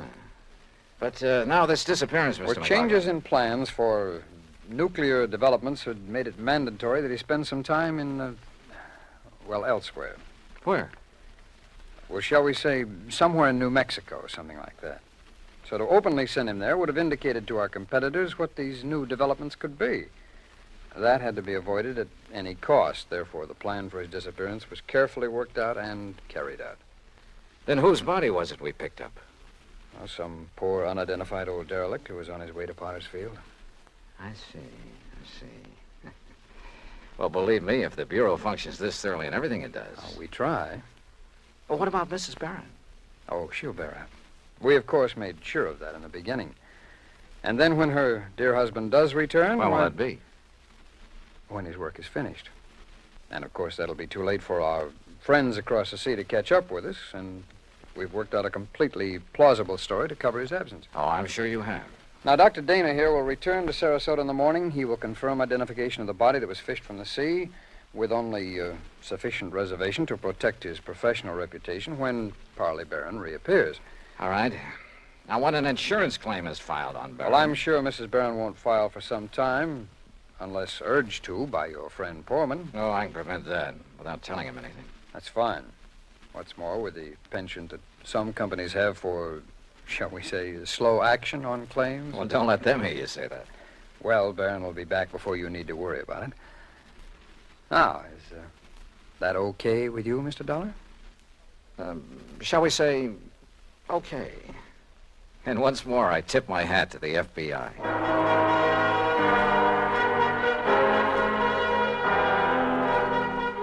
Expense account total, including plane fare and incidentals back to Hartford, $421.50. Remarks? For obvious reasons, I have used fictitious names throughout this report, and of course delayed filing it until obtaining official clearance. Yours truly, Johnny Dollar.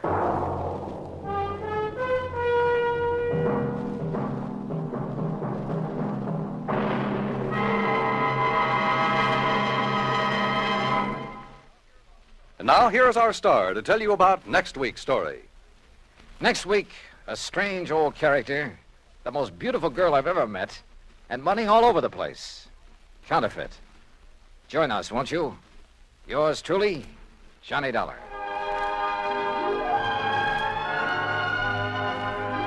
Yours truly, Johnny Dollar, starring Bob Bailey, originates in Hollywood. It is produced and directed by Jack Johnstone, who also wrote tonight's story. Heard in our cast were Virginia Gregg, Jeanette Nolan, Will Wright, Barney Phillips, Lawrence Dobkin, Stacey Harris, and Harry Bartell. Musical supervision is by Amerigo Marino. Be sure to join us next week, same time and station, for another exciting story of yours truly, Johnny Dollar. This is Dan Cubberly speaking.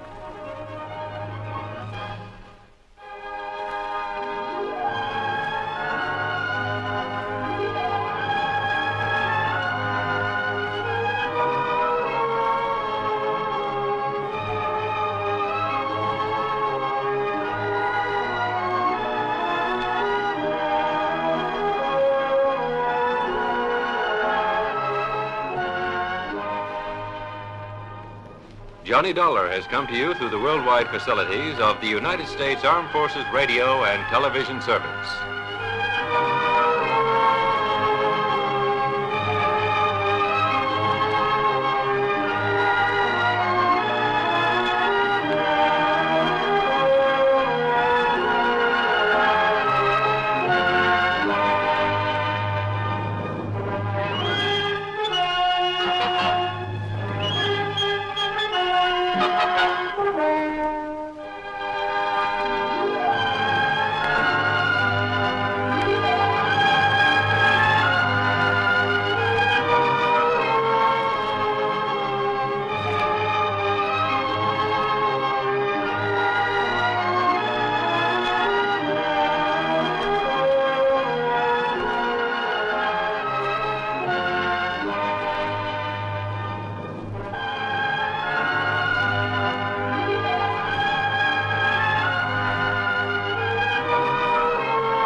Johnny Dollar.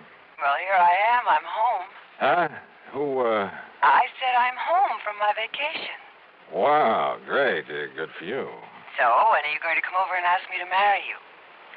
Oh, it's you. Who else? Well, I don't know. How about if I pop the question right now? Well, go ahead. Will you marry me, Paula? You bet your life. Paula! Who else? Why, you two-timing you. This is Betty Lewis. Yeah, I know. Come clean with me, Johnny. Who's Paula? Oh, now, does it make any difference? Paula who, Johnny? Johnny? Oh, Smith, Jones, Brown, you pick one. You rascal, I could... You were kidding me, weren't you? Weren't you kidding me?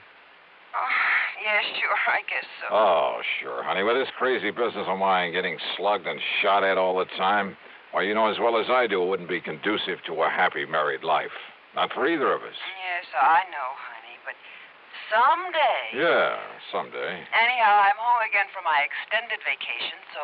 So, how about dinner and a show and a big night all around? I'd love it. Say 7 o'clock? Make it 6:30 and I'll have cocktails ready and waiting right here at 11325. Eddie, my love, it's a deal. Good. I'll see you in exactly 7 hours and 31 minutes. On the nose. Bye, honey. Yeah. Well, let's see now. Yeah, honey. Huh? Don't give me that honey stuff. This is Randy Singer. Randy, how's the old New York Police Department these days? Johnny, I gotta see you. Okay, I'll run on down there first thing in the morning. No, I mean now, right now. Oh, well, now, look, Randy, I got a date tonight, important one. Yeah, and I gotta go out of town with the chief on a murder case, leaving in a couple of hours. Maybe gone a week, maybe longer, so grab a train, will you? Well, if I can be sure of getting back here by early this evening. Back there in Hartford is where you should be, as quickly as possible. Huh? After I've talked to you. So if this timetable I have means anything, you can grab a train in about 20 minutes. Well, now, listen, Randy, I'll have the boys in the prowl car pick you up at Grand Central Station. Listen, will So you? grab your hat and come on. See you, Johnny. Randy!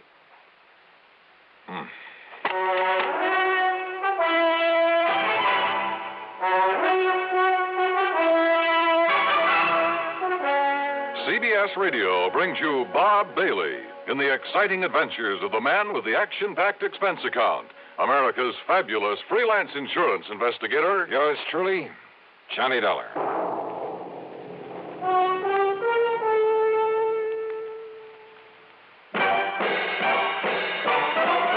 Are you smoking more now, but enjoying it less?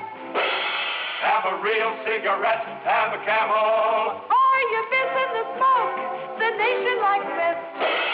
Have a real cigarette, have a Camel. Are you looking for flavor and mildness? Have a real cigarette, have a Camel. The best tobacco makes the very best smoke. Have a real cigarette. A real cigarette. A real cigarette, have a Camel. If you're smoking more today, but enjoying it less, try Camels. More people smoke Camels than any other cigarette. Any filter, any king, any regular. The Camel blend of costly tobaccos has never been equaled for rich flavor and easygoing mildness. The best tobacco makes the best smoke. Have a real cigarette. A real cigarette. A real cigarette, have a Camel. And now, Act One of yours truly, Johnny Dollar.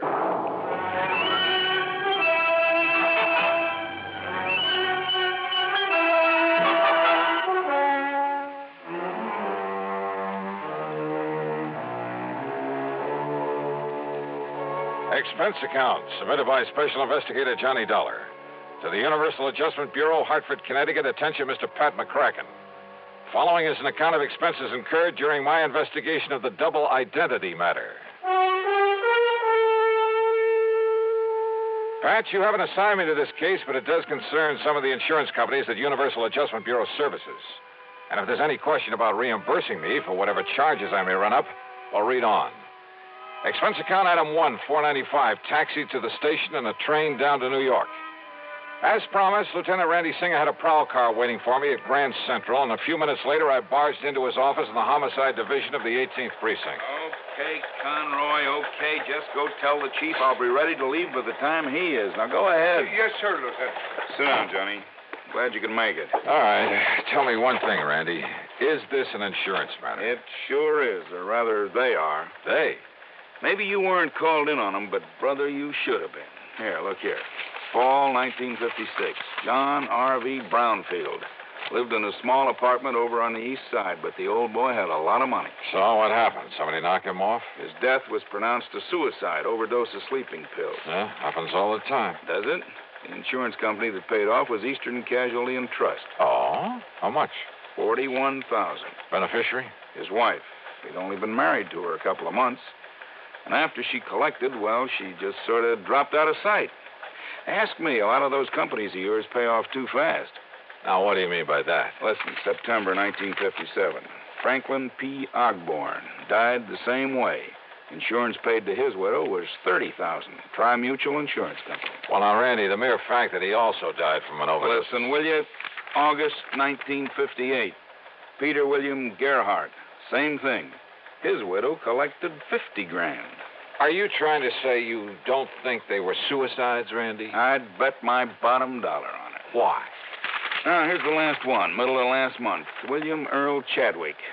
$25,000 to the widow. I said, why? Johnny, in every case, the marriage was only a few weeks old. A good-looking young girl and a wealthy old man.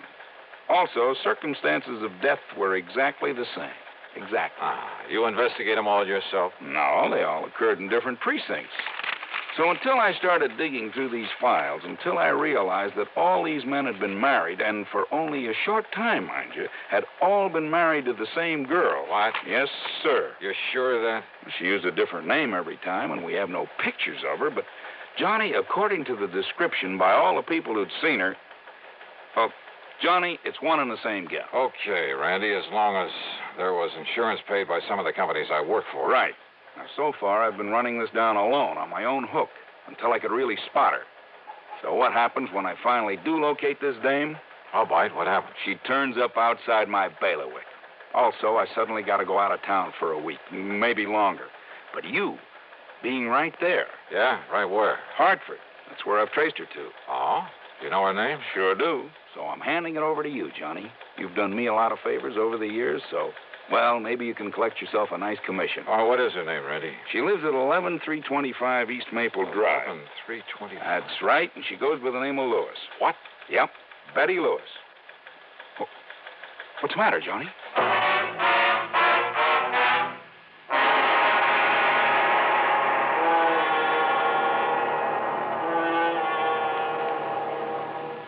Act two of yours truly, Johnny Dollar, in a moment. Are you looking for a career with a lot of bright job opportunities and a chance to be someone? Then by all means, look into professional nursing. Young women between 18 and 35 who are high school graduates in good physical condition can qualify for nurses training. There are many fascinating outlets for nurses' talents. They can work in hospitals, private homes, doctors' offices, in research, industry, or the armed forces. There's a great need for women to teach nursing, too. Women under 50 are also needed as practical nurses.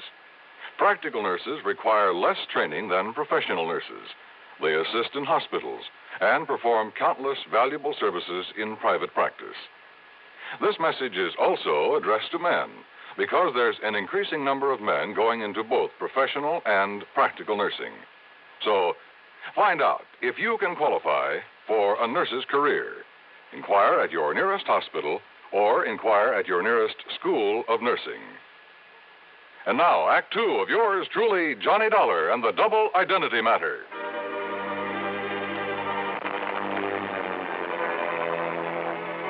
I went over the files on the so-called suicides word for word. I read and reread the descriptions of the widows. They all were the same. No question about it, the same girl had been married to each of the four victims, had been married to each of them only a very short time. Then after death, from an apparent overdose of sleeping pills, she had collected the insurance and quietly dropped out of sight. But Lieutenant Randy Singer, NYPD, had tracked her down and traced her to Hartford. And according to him, according to the description, she was Betty Lewis of 11325 East Maple Drive.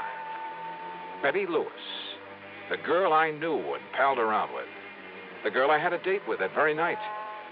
The one girl in the world I almost took seriously. What is it, Johnny? Do you know her? You know this girl? Yeah. That is, I think I've seen her there in Hartford, Randy. Good. Then go back there. Get next to her, Johnny. Trip her up. Make her spill the beans about these murders. Murders? Well, don't you agree she must have fed those old codgers all those sleeping pills just to collect their insurance? Kind of looks that way, doesn't it? What's the matter with you, Johnny? It's as plain as the nose on your face. And boy, how those descriptions of her all tie together. Yeah. Height, weight, build, complexion, eyes, everything. Of course, she dyed her hair differently a couple of times. Blonde. When she married her last victim, she was a redhead. What'd you say? She's a blonde? She's a blonde now? Randy. Yeah? How'd you get onto her? It's a long story, Johnny, but somewhere along the line, I got suspicious about those sleeping pills. They were all the same, a special prescription. Are you listening to me, Johnny? Yeah, I'm listening. Well, then I found out that not one of those old men had been given a prescription for them. So to make a long story short, I finally ran down a kid working in a drugstore who'd been getting him to her. I see. But instead of nabbing him, that would have spread the alarm, you see. Johnny, I got real lucky. In the trash barrel where the kid lives, I found some letters for her, all written within the last month, telling him to start making some more of the stuff for her. In other words, Johnny, as soon as she can trick some other guy into wedding bells, somebody up there in Hartford. But if you can grab her first, pin those 4 murders on her, huh? Hey, Lieutenant. Yeah, Conroy, what do you want? That newspaper reporter that was here to see you. Huh? What newspaper reporter? I told him you was tied up with Johnny Dollar on that suicide run. You what? Well, I seen them files there on your desk. Conroy, you dope, when the chief and I get back from this trip, Oh, that's another thing, Lieutenant. Huh?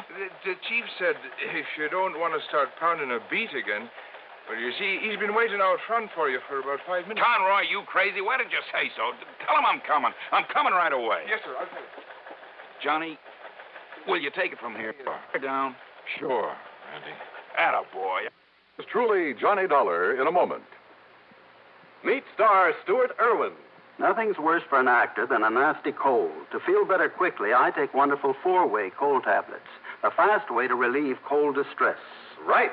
Tests of all the leading cold tablets proved 4-way fastest acting.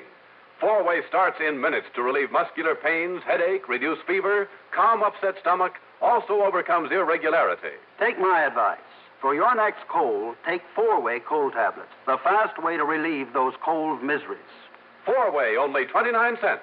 And now here's a word about another fine product of Grove Laboratories. To get rid of embarrassing dandruff in 3 minutes, change to Fitch Dandruff Remover Shampoo. 3 minutes with Fitch regularly is guaranteed to keep unsightly dandruff away forever. Apply Fitch before wetting hair, rub in 1 minute. Add water, lather 1 minute. Then rinse 1 minute. Every trace of dandruff goes down the drain. 3 minutes with Fitch and embarrassing dandruff's gone. At the same time, Fitch can brighten hair up to 35%. Get Fitch Dandruff Remover Shampoo today. And now, Act 3 of yours truly, Johnny Dollar.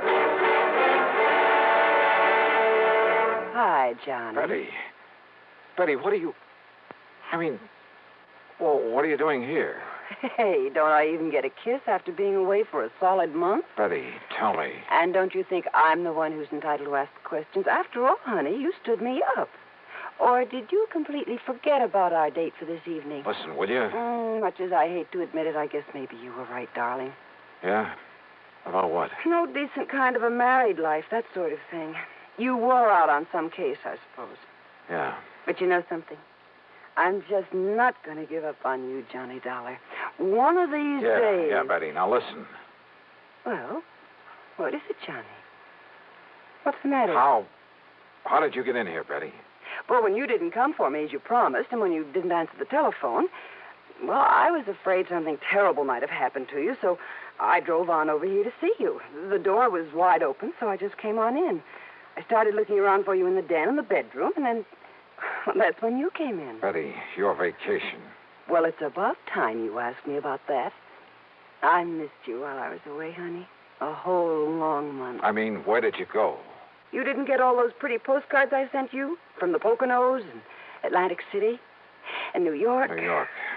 How long in New York? Oh, a couple of days going and a couple of days coming back. That's all? Of course it is. Johnny, whatever's the matter with you? Your hair, Betty. What? What color was it before? Well, I like that. What color? Tell me. You mean to say you think I'd dye or bleach it or something? You know very well that I... Johnny, what's come over you? My desk there. Well, yes, I wondered about that, darling. I hope you're not always that sloppy, leaving things scattered around that way. All right, Betty, listen. And do you always leave that window to the fire escape open when you go out? That window? To say nothing of leaving the front door open, too. Hey, Betty, look. Look, it's been jimmied open. See the marks here. Well? Yeah, see, look. Here, where it was pried open. See there. Well, it's just like my mailbox. Sure. You seem almost happy about it. Well, maybe I am. Or did you think maybe I had... Only you know darn well I can't even use a can opener properly. Well, now, listen, Johnny, will you please tell me what this is all about? Why are you acting so strangely? Betty Lewis. What? Listen, darling, has all this big mystery anything to do with that newspaper headline I saw? Some kind of a suicide case? You don't know anything about that. So that's why you were so late. And Johnny, does it have anything to do with your window being forced open, your desk being rifled this way? Yeah, I think so. And maybe you're coming here. Maybe you scared away whoever it was. Wait a minute. What? Wait a minute. Did you say that your mailbox out at your little house, did you say that thing had been forced open, too? While I was away. I don't know whether anything was taken because I don't usually get much mail, but the tiny lock on it was broken. You came back yesterday. Late last night. And then today, well, you see, the mail's always delivered during the day while I'm at the office. What time, Betty? Oh, I don't know. 10, 11 o'clock in the morning, I think. So what happened today? Well, you know that rain, that drizzle we had this morning? Yeah, go on. Well, I got back from the office and went out to see if there was any mail. Now, you love mysteries, Johnny, so maybe you can solve this. Go on, Betty, go on. All right. Well, there in the mud around the mailbox were the marks from those big clodhoppers the mailman always wears. Well? And right on top of them were some other footprints. High heels, Johnny. Of course. The shoes must have been almost exactly the same size as mine. So, do you suppose maybe somebody else, some woman, has been using my mailbox and my address while I was away? You bet I do. Betty Lewis. What? 10 or 11 o'clock, you said. Oh, you mean the mailman? That's exactly what I mean. Now, listen. I want a key to your house. Oh. Will you marry me? I'm serious, Betty, and tomorrow morning you go to the office as usual. Don't you mean if I feel up to it after we finish celebrating my homecoming tonight? That party's going to be tomorrow night.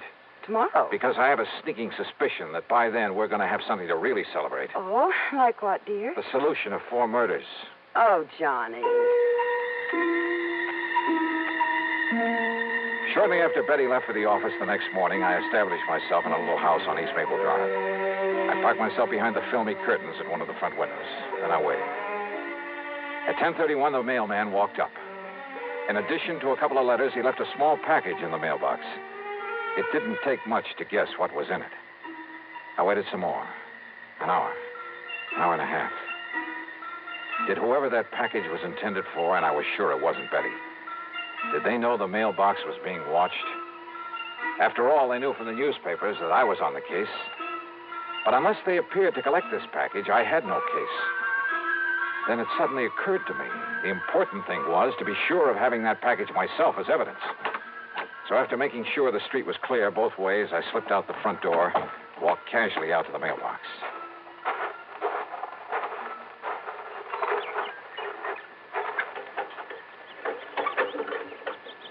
Aha. Miss Betty Lewis, 11/3/20. Huh? Just a minute there, you.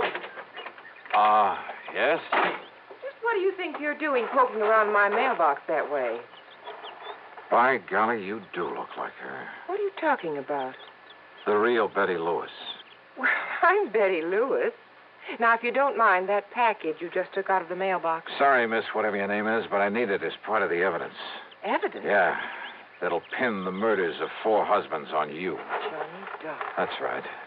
All right. Give me that package. Oh, put that thing down, lady. I'll pull the trigger, Johnny, if you don't give me that package. Give it to me. Okay. Whatever you say. You dirty... Maybe you're a lousy shot. No, you're hurting me. Oh. Okay, now back in your car. Now, listen. Johnny, listen. Get in. Listen, Johnny, I'll make a deal with you. And you're driving, lady. Right straight to police headquarters.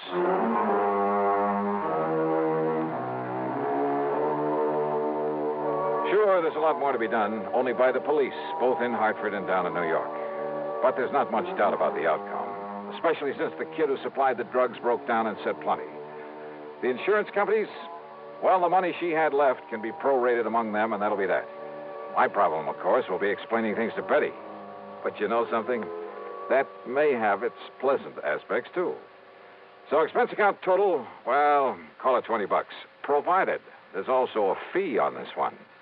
Yours truly, Johnny Dollar.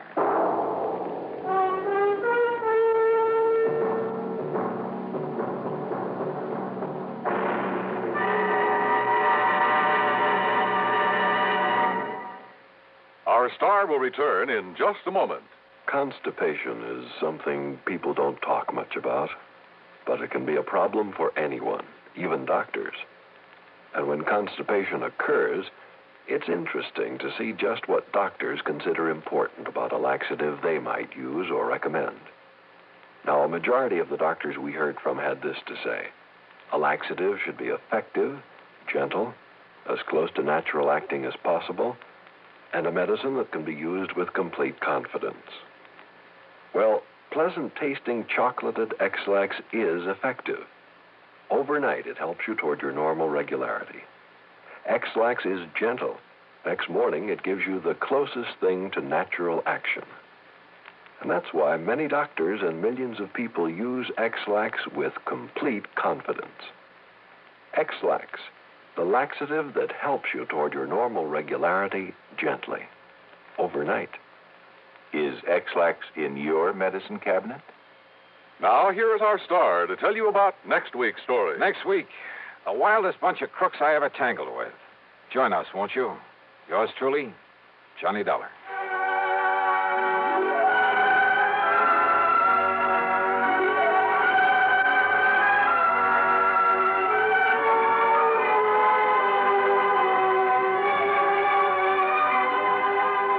Yours truly, Johnny Dollar, starring Bob Bailey, originates in Hollywood and is written, produced, and directed by Jack Johnstone. Heard in our cast were Joan Banks, Lillian Baeff, Herb Vigran, and G. Stanley Jones. Be sure to join us next week, same time and station, for another exciting story of yours truly, Johnny Dollar. This is Dan Cubberly speaking.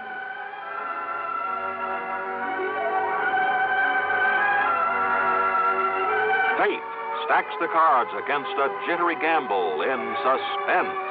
Next from the CBS Radio Network.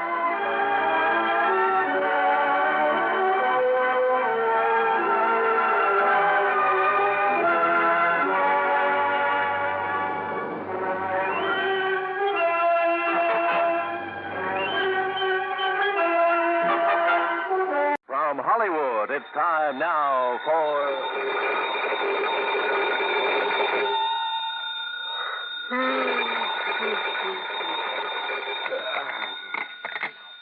Yeah, Johnny Dollar. This is Peter Hanley at Western Maritime and Property Insurance. Holy, look, do you always start making calls at 4 a.m., Mr. Hanley? I had to phone clear across the country, Mr. Dollar, to find out that you're right here in Los Angeles. Yeah, that's right. The Beverly Hilton out here in Beverly Hills. Good. But I've cleared up the case that brought me here, so as soon as I have breakfast, if they serve it at this unearthly hour, I'll pack up my bags and go back to Hartford. Please don't. Oh, what's up? One of our clients is about to present us with a claim that I think you ought to investigate. As long as you're right here. Yeah, what sort of a claim? For the loss of his yacht. How much of a claim? Between $150,000 and $250,000. Wowee. You know where Malibu Beach is? Yeah, sure, up the coast a few miles. Used to be a famous movie colony, that sort of thing. That's the place. Well, if you can find some means of transportation, I'll meet you at the Malibu Pier. On expense account, Mr. Hanley, I can find anything. Well, now, look here. And on a claim that could run to $250,000, I'm sure you won't be chintzy. Mr. Dollar. I'll see you at the Malibu Pier.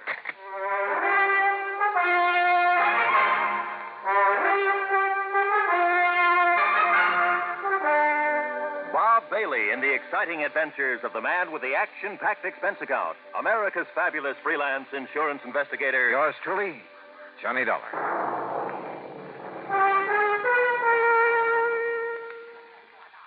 And now, Act One of yours truly, Johnny Dollar.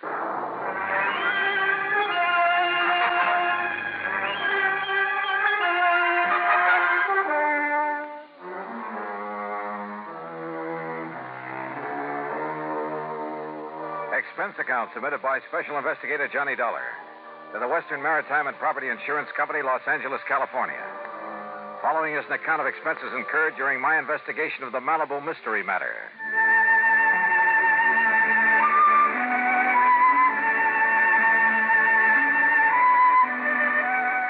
Expense account item 1, $2.25 for a fancy breakfast in my room at the Beverly Hilton.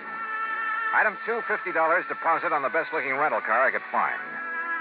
I drove out Santa Monica Boulevard at the Coast Highway, then north along the edge of the Blue Pacific, some 12 or 13 miles to Malibu, where a long fishing pier stuck out into the ocean. Cars were parked for half a mile on either side of the pier entrance, and it looked as though half the population of L.A. was crowded out on the pier itself. Thanks to an ambulance that pulled away from the curb and headed south toward town, I found a parking space.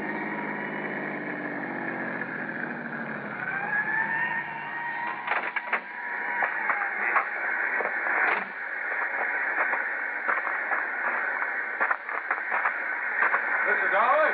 Here. Oh, hi, Mr. Hanley. Come along out on the pier. All right. What's all the mob so early in the morning? Apparently, word of an accident like this gets around quickly. What kind of an accident? Don't you see the Coast Guard vessels out there circling around? Yeah. Did this boat you were talking about sink out there? The Tatus, Mr. Dollar, a $150,000 diesel yacht. What happened to her? Apparently, it just blew up. Survivors? Mr. and Mrs. Randolph Merrill and the steward and deckhand managed to get into the launch they used for tender. They were picked up by the Coast Guard. The skipper went down with the yacht. At least no trace of his body's been found as yet. Captain Rollins. Well, you people just have to get back off the pit.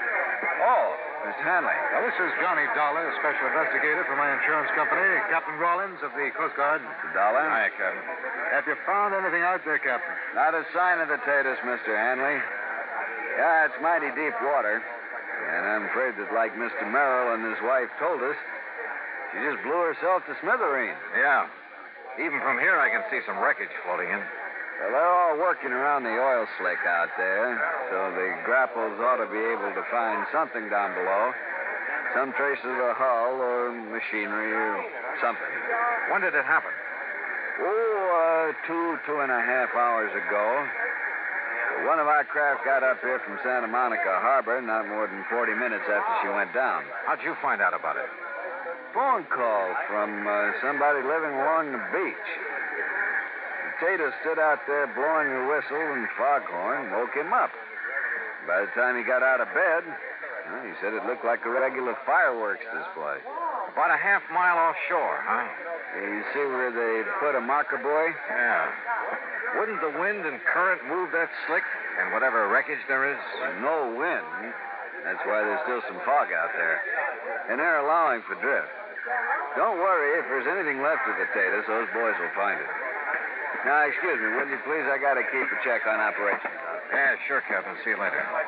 Hanley, you say Mr. and Mrs. Merrill are okay, huh? Yes. If the Coast Guard in Santa Monica are through with them, they're probably back at their home in Westwood. I think I'd like to talk to them. By all means. Though I don't exactly see any particular reason for investigation. It's company policy, Mr. Dollar, on any claim over $100,000.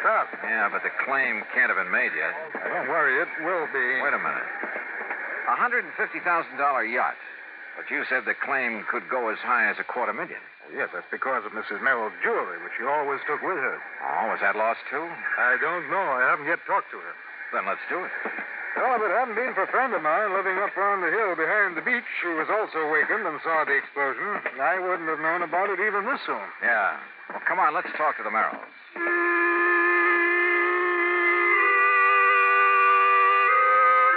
Pete Hanley had his own car, so I tailed him to the Merrill home in Westwood. It was in a nice, but certainly not a fancy section. I'd have thought a man with a $150,000 yacht would live in the snooty Bel Air property, the Brentwood Hills, Pacific Palisades.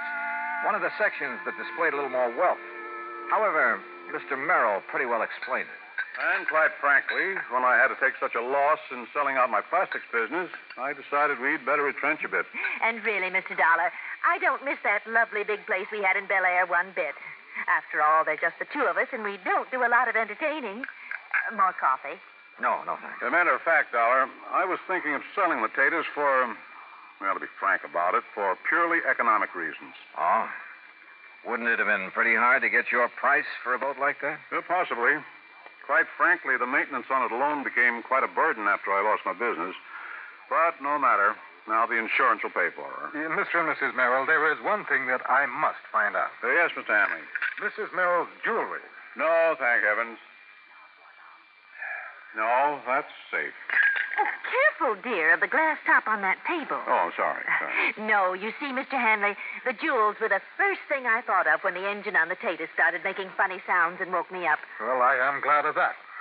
Here they are, all safe and sound in the little casket I keep them in. Oh, look at them, Mr. Dollar. Aren't they beautiful? Yes, very. But now suppose you tell me just what happened out there on the yacht. They said they'd been cruising peacefully up the coast, all hands on board asleep except for the skipper at the wheel. Then the engine started making strange sounds, shaking the whole yacht. The Merrills and the crew jumped out of their beds and rushed on deck. By then, the captain had discovered something wrong with the fuel system, so he ordered them off from the tender while he tried to operate the extinguisher system. Then, barely minutes after they'd cleared her side, came a series of explosions. And that was the last they saw of the Tatus and her captain. As for the Merrills, they were humbly glad they'd been lucky enough to escape. Lucky? Suddenly, sitting there, idly toying with the jewels, I discovered something that... Yeah, believe me, this case did need investigation. Needed it bad.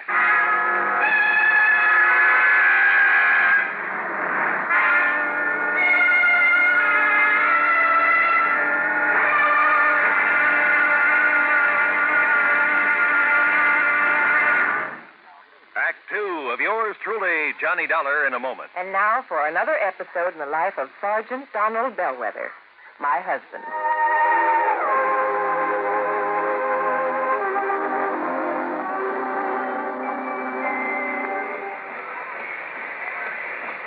Hi, honey. Did you fix the windshield wipers? I sure did, Reba. How's that?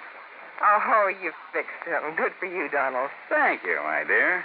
Well, that's that. Now, if it rains, we're prepared for it, huh? I feel better now. Oh, me too. A driver has to see the danger if he expects to avoid it. That's right. And also keep the back and side windows clear in rain and snowy weather. That's right.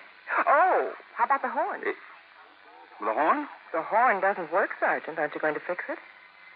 No, I don't think so. Frankly, Reba, I hate horns. Whenever there's a traffic jam, the first thing some guys do is blow their horn. Which does absolutely no good. Of course not. All it does is jar everyone's nerves. No, I don't think I'll fix the horn. Oh, but now wait a minute, Don. Look, supposing we're driving along and suddenly we see a youngster on his bicycle headed right out into the street. Sounding that horn will warn him and possibly avoid a tragic accident. Yes, that's true, but... Or supposing we're driving on the highway, and just as we're about to pass a car, that car decides to pull out into our lane and pass the car ahead of him. He obviously doesn't see us, and he won't hear us shout. But one little beep on that horn, and he'll automatically scoot back and avoid a collision. Reba, you've convinced me. Even though it can be a nuisance, the automobile horn is a necessity. Then you'll repair it? Immediately. Oh, that's my Donald. That's my doll.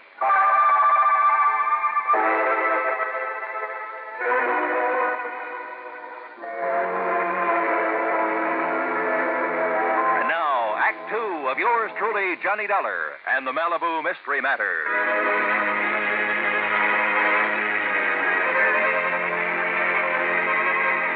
Remember when you were a kid and first found out about how mercury would plate a piece of gold, make it look like silver?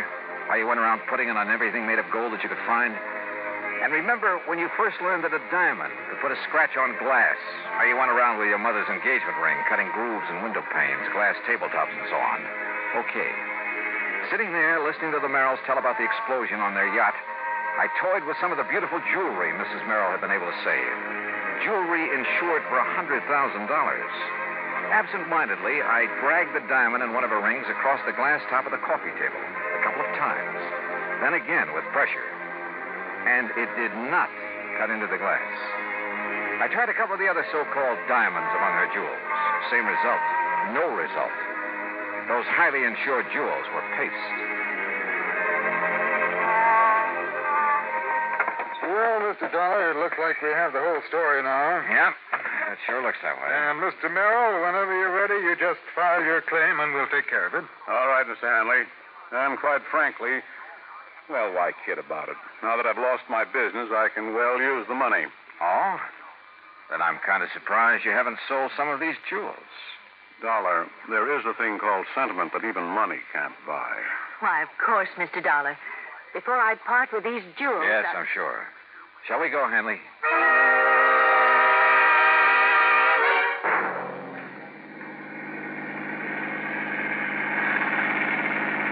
But if you're perfectly satisfied with the Merrill's account of the wreck, why go back to Malibu? Did I say I was perfectly satisfied, Hanley?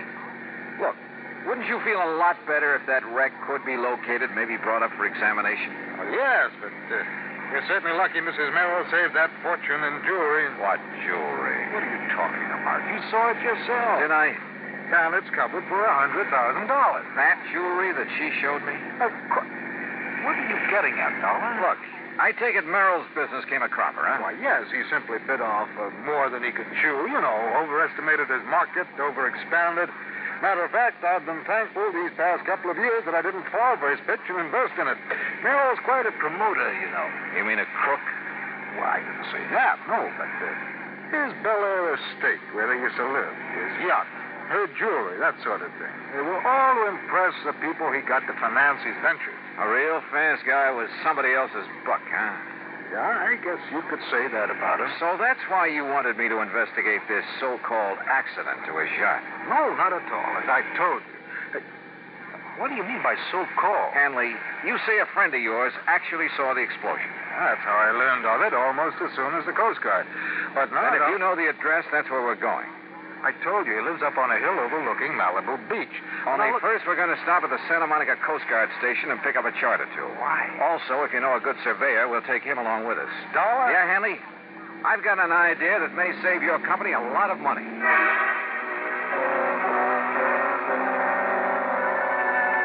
At the Coast Guard station, we picked up a navigation chart and a topographical map of the Malibu area. Then we picked up a surveyor named Barkley, who dragged along one of those tripod surveying instruments. Then on to the house of Hanley's friend up in the Malibu Hills.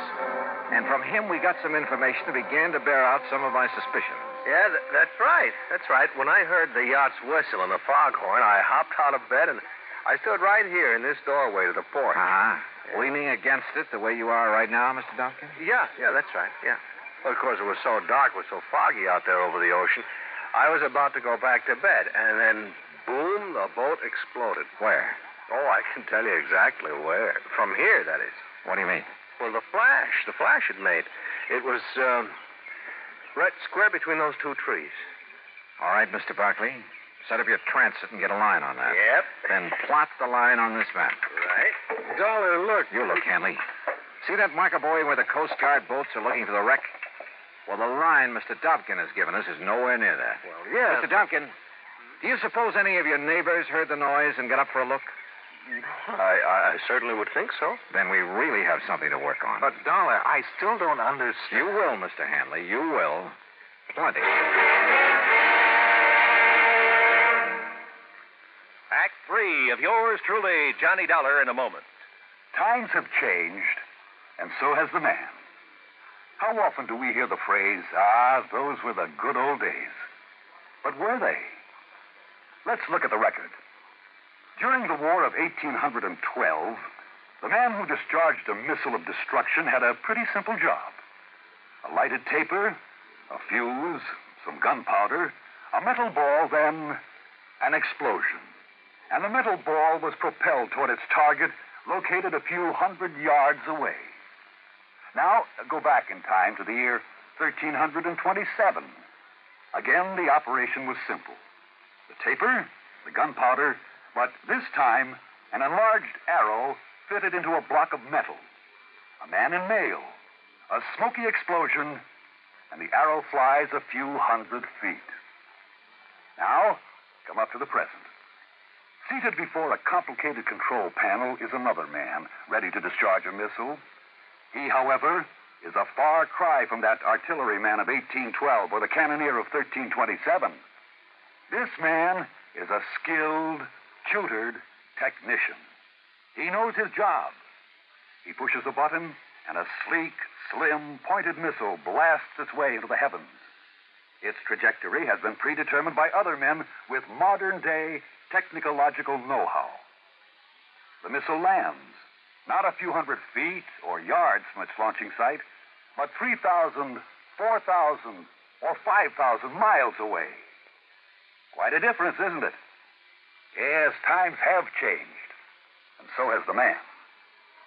And now, Act 3 of yours truly, Johnny Dollar, and the Malibu Mystery Matter. Pete Hanley, the insurance man, and Barkley, the surveyor, and I continued our interviews of people living along Malibu Beach who'd seen the yacht explode. Yes, sir. I just rose right up in bed, and I could see straight out my front window. And you saw the actual explosion, Mrs. Gray? I certainly did. Right out through there. Good, thank you. Okay, Mr. Barkley, get a bead on it with your surveying instrument, then plot it on the map. Right you are, Mr. Doc. That's right, sir. I see the flash right the other side of that big oleander bush out there in the yard. And you were standing right here, Mr. Phillips? Exactly here, yes, sir. Why, it like lit up the whole sky. Okay, Mr. Barkley. Right? Why, even through the fog I could see it just plain as day. I'll say I did. Gee. You see, we was having a little party, and I was just going in the kitchen to make us some scrambled eggs. Yes, well, now, just where... You know how it is, after being up all night and having some drink. Well, where were you standing? When the whistle started and the fog went, we came out here. Right where you're and standing all now? of a sudden, bluey. Gee, me and my friends, we thought it was the 4th of July all over Mr. again. Barkley, And gee, you what a take over. noise. Yes, sir.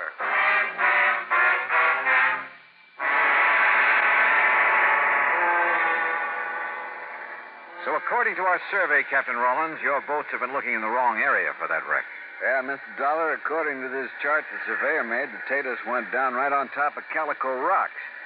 That's a formation only about 30 feet below the surface. That means that our divers will have no trouble at all finding the wreck. Then go to it, Captain. We'll be at the Beverly Hilton. Let me know what you find. Will do, Mr. Dollar. Item 3, $5.25 for some lunch. Then we went up to my room and waited. Finally, a couple of hours later, came the call from Captain Rollins. No, Mr. Dollar, our divers didn't find a sign of her, not a sign of the Tatus or any part of her, but Yes, Captain? we did find a lot of, well, they looked like heavy cans that had burst open. Like maybe they'd contained some kind of explosive? Exactly like that, and some heavy logs and tie chain wedged into the rocks, like an explosion had driven them in. A raft? Maybe loaded with dynamite or something to make the explosion everybody saw? Exactly.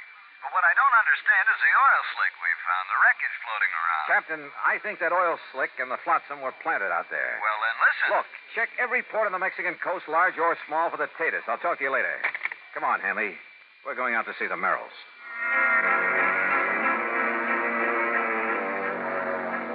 On the way out to Westwood, I wondered. I was satisfied. I was sure. I knew just how Merrill had pulled his little fraud. Little? What's little about a few $100,000? But I needed more than that for the sake of the insurance company who'd have to prosecute. So when we got there, I decided to try a bluff.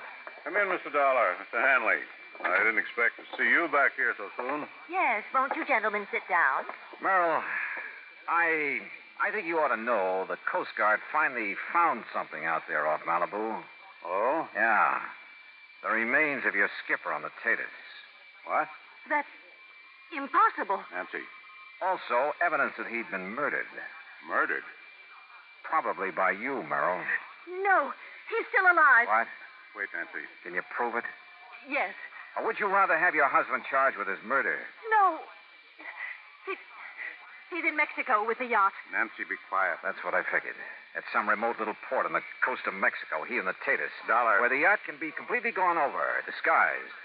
Meanwhile, of course, you thought you'd collect the insurance on her because of the completely phony wreck you almost got away with, thanks to the fog and the darkness. Nancy, you fool. I could...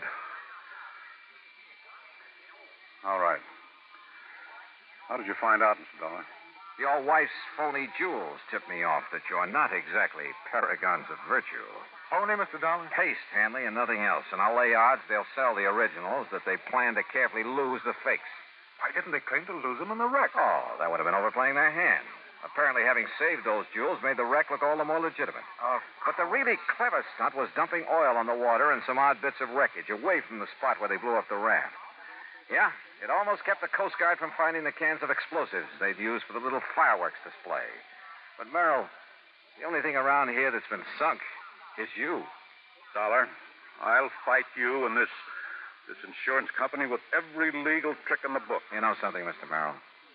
I don't think you'll get to first base.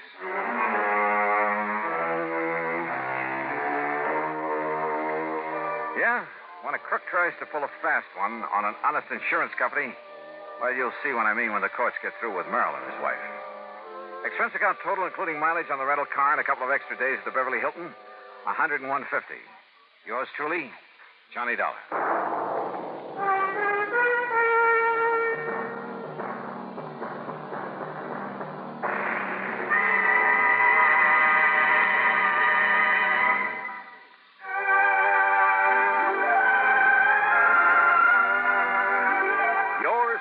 Johnny Dollar, starring Bob Bailey, originates in Hollywood and is written, produced, and directed by Jack Johnstone. Heard in our cast were Paula Winslow, Eleanor Audley, Gene Tatum, Ben Wright, Harry Bartell, Will Wright, Lawrence Dobkin, and Barney Phillips. Be sure to join us next week, same time and station, for another exciting story of yours truly, Johnny Dollar. This is Roy Rowan speaking.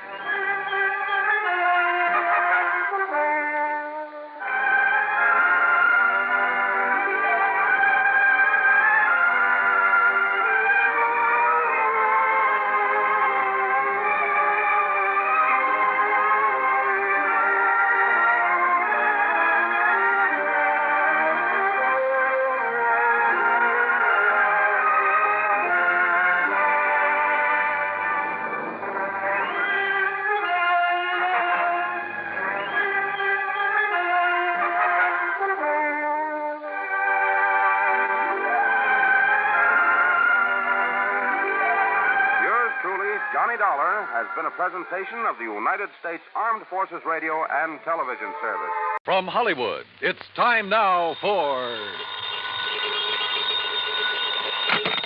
Johnny Dollar. This is Harry Branson at Philadelphia Mutual Life and Casualty Company. Oh, hello, Harry. What's with you? John, I have a case I'd like you to handle for us. It's somewhat unusual. Have you ever handed me one that wasn't completely screwy? I said unusual. And I said screwy. So now that we understand each other, what's it all about? Well, absolutely nothing yet. But I'm very apprehensive about one of our clients. Oh, Harry, you're the biggest worrywart I ever knew. What was that? I said, who is this client? Oh, Dr. Walter Merrill. Merrill? The scientist? That's right. Nobel Prize winner? The man who worked out the molecular orbital contraction, something or other? Yes, that's the one. As I say, John, I'm worried. Well, who wouldn't be about him? I'll be right down to see you.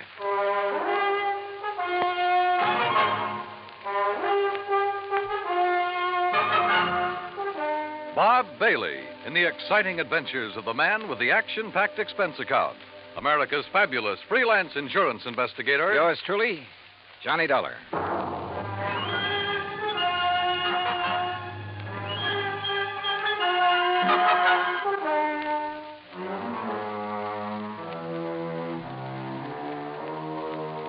Expense account submitted by Special Investigator Johnny Dollar to the Philadelphia Mutual Life and Casualty Insurance Company in Philadelphia. Where else? Following is an account of expenses incurred during my investigation of the clever chemist matter.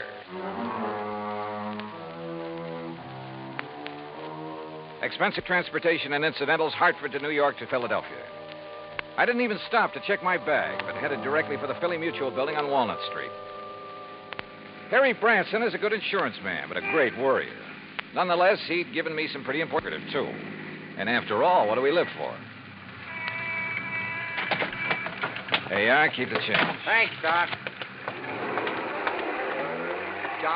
John, what took you so long? Oh, now, what's the matter, Harry? Forget to pay the rent on your office or just forgot the key? No, John, as a matter of fact, I have the key right... This is hardly the place for levity. Well, surely you haven't been waiting here on the sidewalk ever since you called me. No, I haven't, but by checking plane schedules, I was able to determine when you'd arrive almost to the minute, and not wanting to waste time taking you upstairs to the office. Pretty urgent matter, huh? Well, you should be here shortly. What? Well, now, usually I arrange these things myself, Harry. Yes, and how we pay... Oh, Harry, you touched me to the quick. Oh, now, please don't misunderstand me. I don't mean that there's ever anything really dishonest about your expense account. Well, it's only... you ought to. Believe me, I'll pad it to the hilt if I think I can get away with it. Anyway, the most important reason for engaging the car was so that you can leave immediate... Malaga? Yes, New Jersey. It's Oh, is that where Dr. Merrill is? Yes. As is his custom, he chooses to work in some isolated spot where he can't possibly be disturbed. He and his colleague, that is. Colleague? I always heard that he worked alone, freelance. And you heard right. However, he now has a Professor Theodore Nash with him. Nash? One of according to Dr. Merrill. Never heard of him. John, they're working together on what I'm sure is some top secret project. Oh? Oh, say, wait. Didn't Merrill have something to do with the early rocket experiments? Precisely. which is why I suspect their present work may have something to do with the space satellite or intercontinental missiles or something of the sort. Yeah, possible. But what has all this got to do with you? Their insurance. Dr. Merrill has had a policy with us for some years. $25,000. Oh, and he took out a policy for $10,000. Beneficiary? Nash made Dr. Merrill his beneficiary. Oh, well, that sort of thing is often done between men working together, Harry. You know that. Yes, so that if anything happens to one, the other will be financially able to carry on what they've started. Sure, right. Which is no doubt why Dr. Merrill changed the beneficiary of his policy to Theodore Nash. So, what's the worry? No sooner was the change made than I received a letter of protest from Dr. Merrill's daughter. Who's she? Mrs. Howard Harding. She and her husband live in West Philadelphia. He's a welder for an aviation company, I think. Well, what did she base her protest on, Harry? She claims her father must have been coerced into changing the policy. Oh, now, wait a minute. That sounds like the hungry relative who complains about being cut out of the will. It might. If Mrs. Harding weren't a perfectly well-balanced, intelligent, and I'm sure quite unselfish person, a completely... Is she good-looking? Well, yes. And real sweet to you? Yes, she is. Well, now, John, I don't know what you're trying to imply. They do it every time. John. Particularly when there's a bit of money involved. Good-looking insurance broker like you. And you're a bachelor, too, aren't you, Harry? Oh, John, you're pulling my leg. Oh, Harry. But then I guess we're all suckers for someone like that. That has nothing to do with it. I've had these hunches before, John, and they've always been right. Even you will have to admit that. Yeah, I'll confess that in the cases I've handled for you so far. Well, why don't you call up Dr. Merrill? I think the quaint old fellow would die rather than have a phone near enough to disturb him in his work. Oh, there's your rental car waiting at the curb. So off you go, John, and see what you can find out. Okay, Harry. It all sounds like a lot of nothing you're worried about, but as long as you're willing to pay for it. And I always did like South Jersey this time of year. I drove across the Delaware River Bridge into Jersey and headed for Route 45 to Westville, Woodbury, and finally Pittman, where I picked up Route 47. What Harry had said was true. These hunches of his had a remarkable way of panning out. And yet, who was I to complain? After a pleasant hour's drive through cranberry bog and farm country, through miles of orchards and the intoxicating odor of the peach blossoms, I pulled into the quiet little town of Malaga. Population, I'd say around 500. First stop, the post office. Dr. Merrill? Yeah, sure. You go back the way you came, about a mile, till you see the name Wampus Bung. Wampus what? Wampus means cat. Bung, bungalow. Wampus Bung. Yeah. Yeah, the doctor and the professor got the fourth cottage beyond it. White one with a fence around it. Yeah, good, thanks. And if you don't mind, you can take their mail out to them. They haven't been in to pick it up for 4 or 5 days now. Oh, nothing wrong, is there? Well, who'd know? The way those two keep to themselves. Well, you'd think whatever they're working on was the atomic bomb. Yeah, well... Just to be sure, you let them know that you're at the gate now before you try to go through the fence. Oh, what's that supposed to mean? The professor sees you prowling around, he's liable to take a shot at you.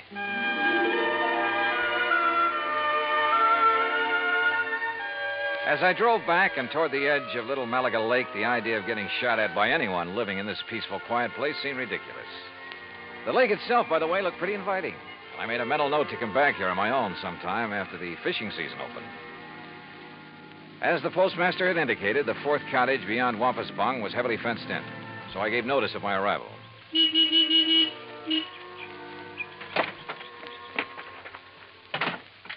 I'd barely left the car when the door of the little cottage opened. Yes? Who is it?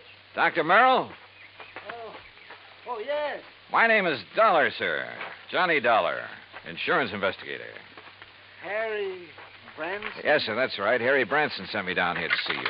Oh, come in. I'm most glad to see you. Please, come into the house. All right, thank you. Is, Professor Nash here? In the laboratory. But please, As come he spoke, into the the sliding house. door on the garage at the side of the house opened. A rather swarthy man stepped out, quickly closed the door, and threw a heavy bolt on it. Then looked over toward us suspiciously.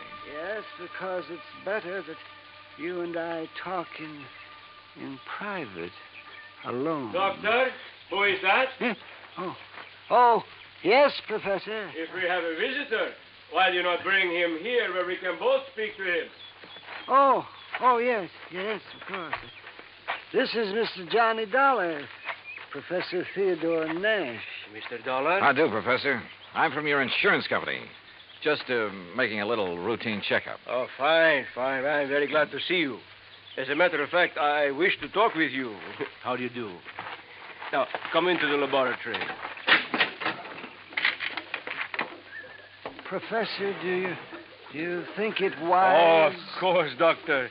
Since he is not a man of science, I'm sure there is no harm in his seeing it. And you have an experiment going, remember? But I wish to Mr. speak Dollar, to him alone. within these four walls, the genius of Dr. Merrill and my own poor efforts are creating things that will startle the world. Outside, the small building looked like an ordinary two-car garage, someone in need of paint and repair. But inside, it was immaculate and loaded with scientific equipment of all shapes and sorts and sizes. There were racks of test tubes, bottles of chemicals, beakers, a centrifuge, machines and apparatus I'd never seen before, that I imagine much of the world never dreamed of. And all of it as neat as a pin, not so much as a stirring rod out of place. Ah, look, Doctor. The polymerization step is almost complete. Eh? Now, you must continue the molecular balance check immediately. Oh, yes. And you must both leave me. This must not be seen by anyone. Yeah, we understand, Doctor. We understand. I hope you will pardon me, Mr. Dollar. Yes, of course, Doctor. Oh, come, Mr. Dollar. Yes, I will lock the door. Yes. He does require privacy, doesn't he? Yes. Oh, hey, you're not going to bolt that door, are you? Oh, of course not. Force of habit, I guess. Oh, it is he who keeps things locked so tightly when he is working, unnecessarily so. But then genius is permitted his idiosyncrasies, huh? Harry Branson seems to think you two may be working on something to do with guided missiles. A very perceptive man. But that is something we must not speak about. Now, why have you come here, Mr. Dollar? Well, like I said, just a routine checkup. We usually do this when a sizable policy has changed. Oh, there is something unusual about two men working together on important things, ensuring in each other's favor? Well, no. But when his daughter perhaps objects. You know Dr. Merrill's daughter? Oh, I know about her, and about her unfortunate marriage to that day laborer. Nothing wrong with day labor, Professor? Yeah, but one who waits for a great man like the doctor to die so that he can get his hands on the insurance money. You think that's why his daughter objected to the change? Of course. But his money will be used to further his work by me. And, of course, for the good of humanity. I see. Well, how soon do you think the doctor will be through with his experiment? An hour, perhaps two. And then he will call me in to assist him with the next, the crucial step. But now, about this look, why don't I insurance- run in town, arrange for a place to stay, grab a bite to eat, and then come back here, huh? If you like. I'm sorry we have no room in the cottage. No, to don't put give it you a up. second thought. I'll see you later. Something of Harry Branson's hunch had passed on to me. A strange feeling about the whole setup. There was something wrong about both Merrill and Nash, particularly the latter. Something I couldn't quite put my finger on. Was Dr. Merrill afraid of Nash? I don't know. Item 2, $1 even for a quick bite in a little cafe along the highway after I'd made arrangements for a room for the night in a private home. It was not much over an hour later when I drove back to the little cottage by the lake.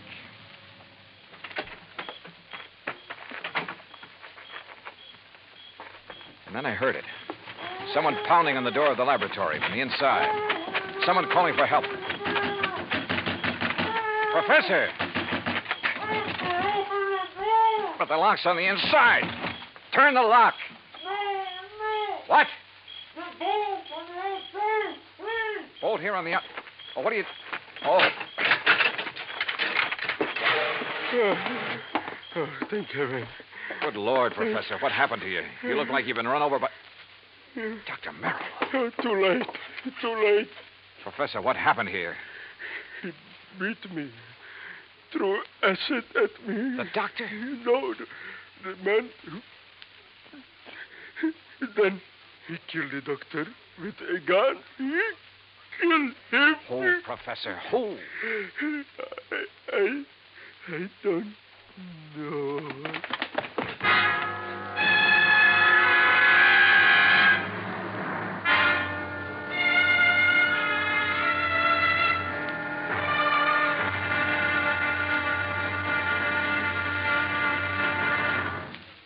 Act Two of yours truly, Johnny Dollar, in just a moment. Democracy. To the many who have lived under tyranny, democracy comes as a guiding light, shining on a brighter future. That is because democracy stands for the establishment of government conceived from deep thought and free choice, rather than being based on accident and force. It is also normal that the free choice of a democratic government happens because people who choose their own government are directed by true interests in the welfare of mankind. Democracy has been proven to be mankind's greatest legacy of freedom. Now, Act Two of yours truly, Johnny Dollar, and the clever chemist matter.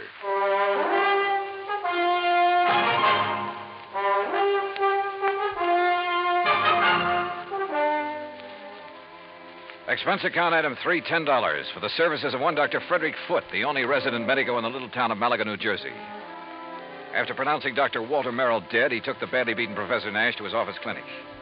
While waiting for Nash to get in good enough shape to talk, I ran up item 4, 10 cents, phone call to the sheriff, who promised to come over as soon as he could enlist the aid of the nearby state police. Finally, Dr. Foote gave the word. But I suggest you talk with him as little as possible, Mr. Dollar. In pretty bad shape, huh, Dr. Foote? The intruder not only beat him severely, but threw a bottle of acid in his face. Oh? Professor Nash will never have the use of his left eye again because of that nitric acid. Has Nash said anything that might help us identify the assailant and killer? No? Now, please don't talk with him too long. Professor? Yes. Yes. Hello, Professor. Oh, Mr. Dollar, I will never see again with my left eye. He has told me. Yes, I know. I'm sorry. But the great Dr. Merrill, he is dead. What a loss. Professor. Professor, tell me, did you see the man who attacked you? Yes. Can you describe him at all? Yes, young, not more than 30, 5 feet, 6 or 8, very heavy, yes, stocky, and black curly hair. Yeah? Hands like a working man, laborer. Have you ever seen this man before? No, Oh, here. Some water. Thank you. Do you know why he came in and attacked you and Dr. Merrill? No. Was he after something there in the laboratory? No, only to kill Dr. Merrill. I tried to defend him. I'm sorry, Mr. Dollar, but I think that's enough. Yes, okay, Dr. Foote. I think I've heard enough. I managed to get back to the cottage by the lake before the police arrived and came up with one very damning piece of evidence. In one of the bedrooms, I found a picture of a wedding couple. It was inscribed, "Love to the dearest father in the world." And next to the bride stood a man who answered perfectly the description Professor Nash had just given me. The husband of Dr. Merrill's daughter, Howard Harding. And then I thought of what Nash had said about Harding.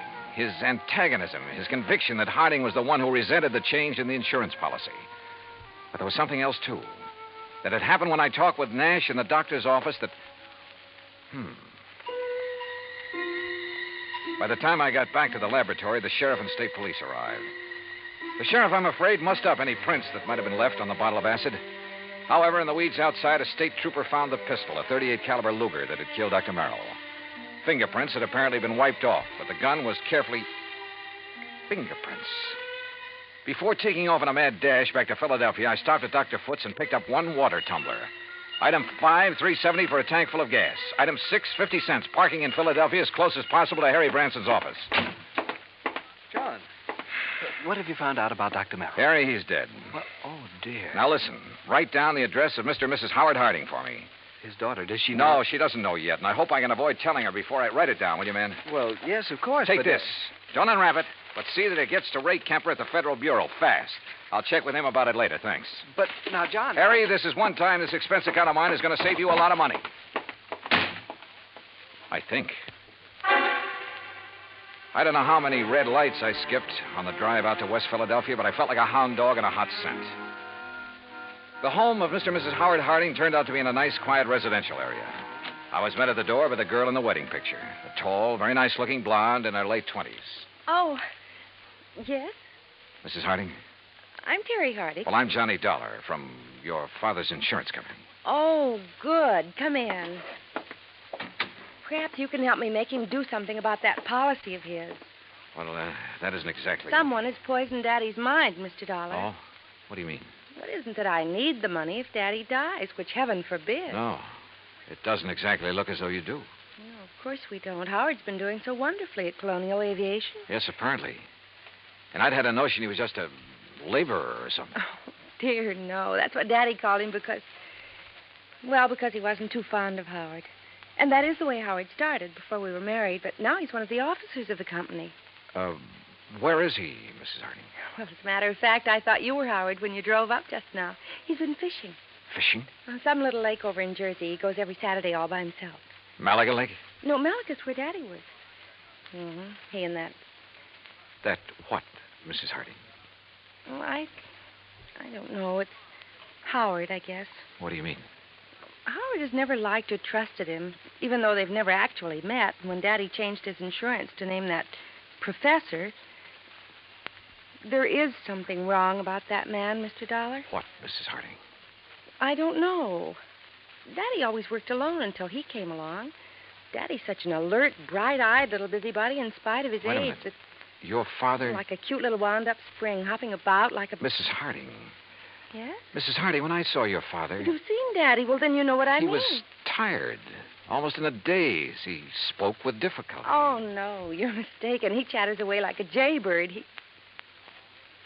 What is it, Mr. Dollar? Oh, he must have been doped. He looked as though... Hi, honey. Well, I'm just as lousy a fisherman as usual. Not a single... Oh, excuse me. Mr. Harding, just tell me one thing. Well, that depends. Who are you? Mr. Dollar's from the insurance company, darling. Not Johnny Dollar. Yeah, that's right. Well, I've certainly heard of you. Tell me... No, you tell me, Harding. Where have you been? Why, fishing. Where? Over in Jersey. Where in Jersey? Little private lake. Where? Over near Mount Holly. One place I know of where nobody else ever goes, where I can get rid of the cobwebs at my job. Hey, wait a minute, Dollar. What is this? Harding, you've been identified as the man who murdered Dr. Walter Merrill. What? I'm sorry, Mrs. Harding. I'm sorry, but it's true. No, what are you talking about, Dollar? You didn't know about it? Of course not. How could I? Where did it happen? How? At his place in Malaga. Oh. Professor Nash. I'll kill that man. You'll take it easy. You seem to forget that so far you're the only suspect in the case. You're out of your mind. If it was anybody, it was that Nash. Never have trusted that man. And the insurance policy. If anybody killed Dr. Merrill, it was that professor. Now listen to me. Nash was with Dr. Merrill when he was killed there in his laboratory. Of course he was. But Nash was attacked also, beaten, acid thrown at him. He lost the sight of one eye because of it. And I tell you... You sure? Yes, of course I'm sure. It was I who found them. Nash beating against the inside of the door of that laboratory crying for help. A door that was bolted on the outside. But, Dollar, You're sure of that? I'm sure. Well, I still think... Oh, Terry, I'm sorry, honey. Here, let me... Howard, it's so terrible. Better answer that phone, Howard. Yeah. Hello? Yes? Oh, yes. It's for you, Mr. Dollar. Oh, thanks. Terry, here, come on. You've got to pull yourself together. Johnny Dollar. Right. John, this is Harry Branson. I just received a call from Mr. Kemper at the Federal Bureau. Yes. He says he must see you immediately. Call him back, Harry. Tell him I'll be there in 15 minutes. Harding, just to keep things straight, I wouldn't leave this house if I were you. Well, now, wait a minute, Just Dollar. sit tight. I think you're in the clear. More red lights got passed up on my way into the Philadelphia offices of the Bureau. So Ray Kemper felt that whatever he'd found was important. If so, it would back up one of my suspicions. But in view of the circumstances, that bolted door in the laboratory, for instance, how could it? Important is putting it mildly, Johnny. The prints you found on the water glass, Ray. 3 sets. 1, yours. Yeah, well, naturally. 2, Dr. Frederick Foote, who is currently practicing medicine. I know, in the town of Malaga, New Jersey. That's where the glass came from. Oh, but the 3rd set of prints. Yes. I had to go into the international file for them. And Johnny... Nash? Theodore Nash? Nash. Nashevsky. What? Theodore Nashevsky, chemist from one of our not-so-friendly countries. Huh? Expert on explosives. At one time, he was thought to have attempted to enter this country. That was in 1940. Ray, have you got any pictures on him? Plenty. From the time he was a kid. Here. Tell me how you picked up these prints. The beard in this picture. That looks like him, all right. Yeah, this too, with a shaved head. Almost as though he tried to keep changing his appearance. Johnny, Oh, wait a sec. This picture of him as a youngster, this eye patch on his left eye. Our dossier is pretty complete. He was quite an athlete until he injured that eye. But it doesn't show in these other pictures, and he hasn't a glass eye. No, his eye always looked perfectly natural. But now, Johnny, if you have information... Ray, this has done it for me, thanks. Hey, now, just a I'll minute. see you. Hey, Johnny! This is Kemper. Give me a man to tail Johnny Dollar. All the way back to Malibu, New Jersey, I hoped my rental car would hold together. It did, in spite of the fact I pushed it all the way. International intrigue is a bit out of my line, but this time, so help me, I was beginning to feel like an FBI man. I stopped at state police headquarters along the way, and according to them, Nash was off the hook. Not only because of the acid thrown in his face, but even more important, because of my own testimony that I'd found them locked in that laboratory.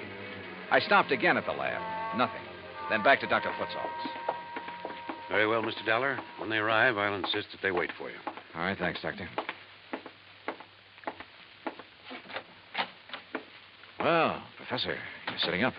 Oh, have they found anything, Mr. Dollar? Have they found the man who attacked us and killed poor Dr. Merrill? Professor, I think I have. Oh? But tell me something. Yes, of course. Your government doesn't pay you very well, does it? Merrill and I were not working for the government, Mr. Dollar. Although, of course, the results of our work... I'm talking about your government, your own real boss. I do not understand. No doubt it's very much interested in anything this country develops in the line of guided missiles, that sort of thing. Mr. Dollar... Now, let me go on. Merrill was doing important work. Stuff that would be of great value to any country in the world. Of course. Your country would have paid you well for the results of his work. But, brother, they'll never get it. I do not know what you are talking Money, about. the loot from Merrill's insurance, sure. Sure, it was enough to get you out of here after you'd gained the knowledge you need of Merrill's work. See here, Dollar. After you'd killed him, before he could give to his country, the United States, what he'd invented. You are a fool. I was beaten, The poor too. old man put up a pretty stiff fight, didn't he? Do you think I would have done this to myself? You My gave eye... yourself away earlier when you reached out for a glass of water I handed you right here in this room. A man who'd lost his sight in one eye would have lost his aim until he got used to it. Funny, though, it didn't come to me until You later. are mad. You haven't seen out of that left eye since you were a kid. I tell you, you are mad. And a little acid burn to make it look like somebody had thrown it at you would be well worth the alibi it gave you. Fyodor. That's right, Fyodor Nashevsky. Listen to me. You were the one who found us locked in, the door bolted from the outside. You found us. Yeah. Also the cord, the string you used to pull the bolt to. That you looped over the bolt and pulled after you got inside. You couldn't have. I dropped it in the vat of acid. Yeah. Thanks. I was bluffing. But I made a lucky guess. What? Oh, what a brain. Nashevsky, I'm sure glad you're not working on our side.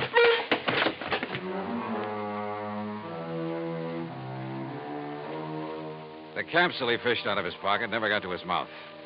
And I'm afraid he won't see very well out of his other eye for a while. My knuckles still hurt.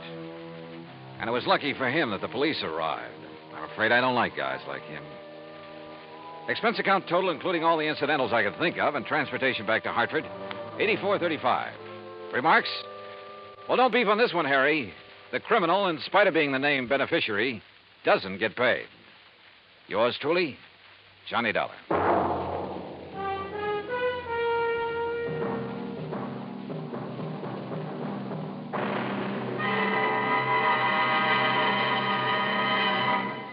Now, here is our star to tell you about next week's story. Next week, a real close look at a little-known but very dramatic side of Hollywood.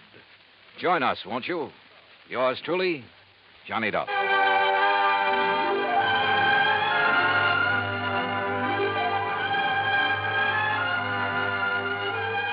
Yours truly, Johnny Dollar, starring Bob Bailey, originates in Hollywood.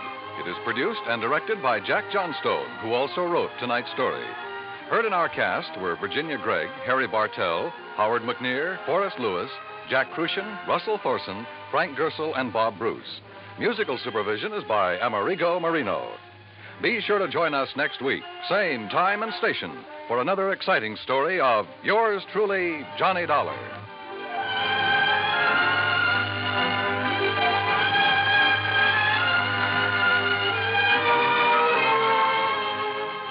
Johnny Dollar has come to you through the worldwide facilities of the United States Armed Forces Radio and Television Service.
From Hollywood, it's time now for...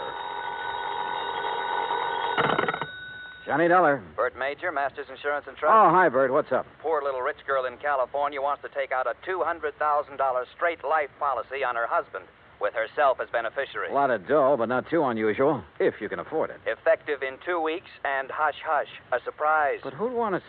Why? Exactly. Nice piece of change for the company in commissions, or for her in payoff, if she's playing that kind of a game. You talk like you don't know her. Name only. Deal was arranged pending through her lawyer in Los Angeles. You could be out there in the morning, Johnny.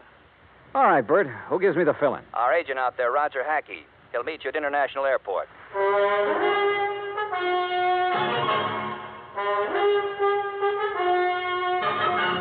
Bob Bailey in the exciting adventures of the man with the action-packed expense account, America's fabulous freelance insurance investigator. Yours truly, Johnny Dollar.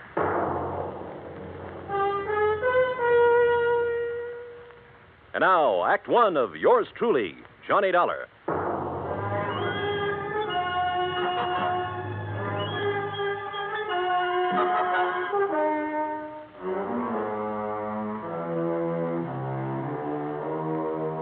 Expense account submitted by Special Investigator Johnny Dollar to the Home Office, Masters Insurance and Trust Company, Hartford, Connecticut. Following is an account of expenses incurred during my investigation of the poor little rich girl matter.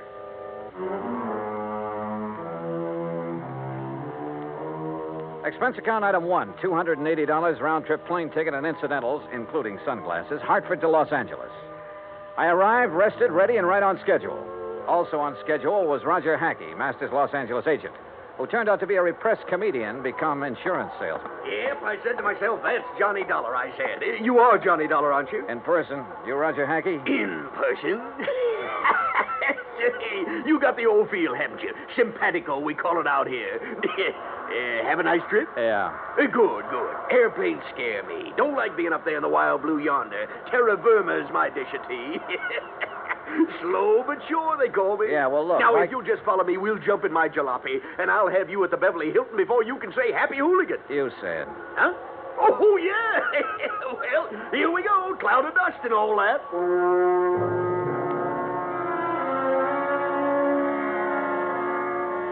The ride from the air terminal to the hotel was hot, silent on my part, and unproductive so far as the case was concerned.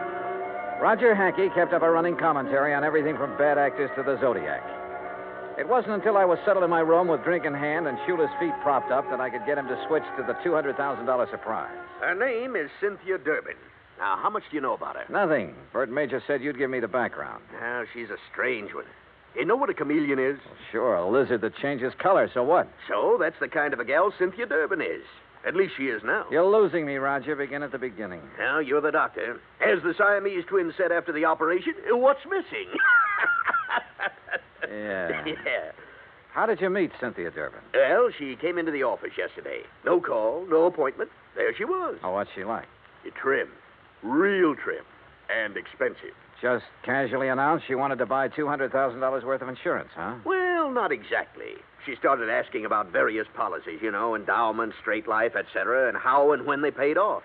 And she kept giving me the big eye and cross-leg routine. She tell you anything about herself? Oh, didn't have to. I already knew. She's practically a fixture in the society section of the Sunday papers. Garden parties, opening nights, and all that. Yeah, but only lately. Her husband? Peter Durbin. He's been a public figure ever since they got married about 3 years ago. But she hasn't. No, just the last couple of months or so. How old is she?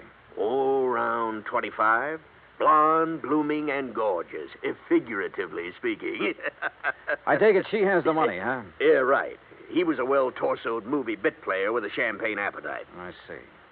Now, what about this surprise angle? Well, she came right to the point. Said her husband had just had a complete physical. Asked if his doctor's report would be acceptable. If so, okay. But you didn't sign her up. Why? She didn't give me the chance. What do you mean? All of a sudden, she reached in her purse and pulled out a piece of paper with a name and address on it, announced this was her attorney. See him, she said, smiled big, and walked out. Did you go and see the attorney? Right away. A guy by the name of Crane Collins. Has big plush offices downtown, old senior partner type. What did he have to say? Oh, nothing except routine questions about filling out the forms, expediting the procedure, importance of secrecy for the surprise. Well, why didn't you ask a few questions? Couldn't. What do you mean, couldn't? She was there. Doing what? Sitting back in a corner, all huddled up like a mouse waiting to be pounced on. Didn't say a word, while Collins and I filled out the papers. Yeah, she signed them as if they were a death warrant. Went back to the corner and stared at the wall. Now I see what you meant by that comedian remark. Yeah, she's too much for me. Yeah. A leopard can change its spots, too.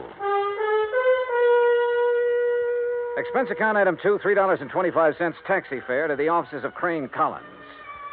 So far, all I knew was that the wealthy young woman wanted a pot full of insurance on her husband. If it hadn't been for the surprise request, it would have been routine. Now it wasn't. And the people involved, one of them at least, were not routine. I was ushered into an oak panel office high above the streets of Los Angeles. Good afternoon, Mr. Dollar. Mr. Collins? Your card identifies you as an insurance investigator, Mr. Dollar. I don't believe I understand. Cynthia Durbin is your client? Why, yes. You represented this client yesterday in the signing of an application for a $200,000 straight life insurance policy on her husband. Yes? I represent the company. Everything is in order, is it not? Insurance is a lot of things, Mr. Collins. A surprise to the insured is one of the things it isn't. My client is adamant in this respect. Call it a quirk, if you will. You expect the company to issue a $200,000 policy on a quirk? Well, how long have you known Mrs. Durbin? Since she was born. Then you know her father? Knew him. I am his executor. Uh-huh. Mother? Also deceased. Both parents died when Cynthia was 17. I was her guardian and have been her legal advisor since she came of age. Was she well provided for? Very. What kind of a man is her husband? Young, about 30. Tall, good-looking. No, Mr. Collins, not statistics. Your impressions. He plays an excellent game of golf. Gets along well with people when he wants to. But you don't like him, do you? In this profession, Mr. Dollar, I neither like nor dislike people. I represent them, and that representation is based on fact. Well, in my profession, we go by feel as well as fact. Well, tell me candidly, Mr. Collins, do you think there's anything strange about this request for insurance on her husband? As I said, I deal in facts, not feelings. As a client, she sought professional assistance. Ergo, I supplied it. Where do the Durbins live? I'd rather Oh, not. now look, I can get it from any society editor in town. My secretary will give you the information. All right, thank you. By the way, don't tell Mrs. Durbin or anyone else that we've had this discussion. If you do, there will be no insurance issued. Interference with investigative procedure. Fact, Mr. Collins. I understand. Expense account item 3, $2.60, phone call. Then taxi to Roger Hackey's office. A neat one-story building in the Miracle Mile on Wilshire Boulevard. Purpose? To borrow Roger's company car. The Durbins lived in one of those colonial mansions out in Beverly Hills, surrounded by curving driveways, spacious lawns, swimming pool, and cabanas, all of it enclosed by thick, high walls and electronically controlled gates. The mention of insurance on the intercom got me in. Cynthia Durbin was everything Roger said she was.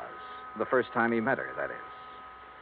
Please excuse my appearance, Mr. Dollar. I've been swimming. Oh, I don't mind at all, Mrs. Durbin.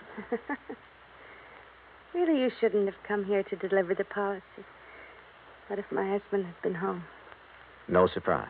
No, that would have spoiled everything. Well, may I have it, please? The paperwork has not been completed yet. Then what are you doing here?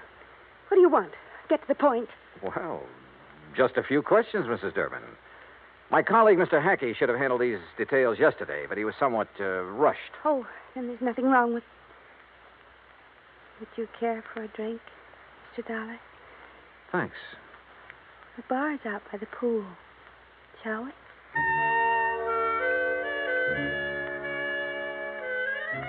She was wearing a bikini and high-heeled beach sandals, and she led the way.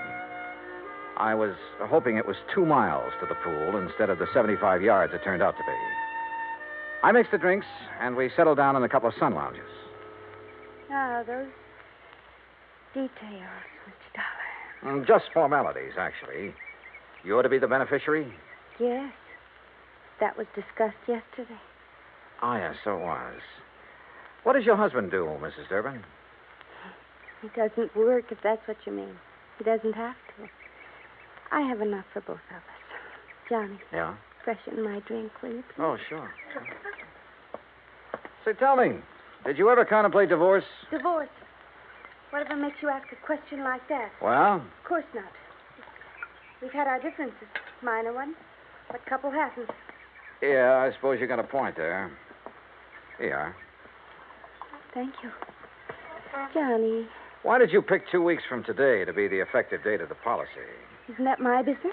His birthday, Mrs. Durbin? What? Your husband, the surprise. Well, yes, it is, but all these questions... Plan to throw a big party for him? Yes. No, I don't know. Johnny... Your husband would be worth a lot more to you dead than alive, wouldn't he, Mrs. Durbin? Hand me that robe, please. Sure. There you are. But you haven't answered my question. I'm sorry, you'll have to excuse me. I have a headache. A terrible headache. Something was definitely wrong here. A girl of her age should have flared at my questions. Should have snapped back at me instead of blindly running away. Yeah, something was wrong, all right. But I'd seen what I'd come to see. Both facets of Cynthia Durbin's personality. And was one of them actually thinking in terms of murder? My job, find out.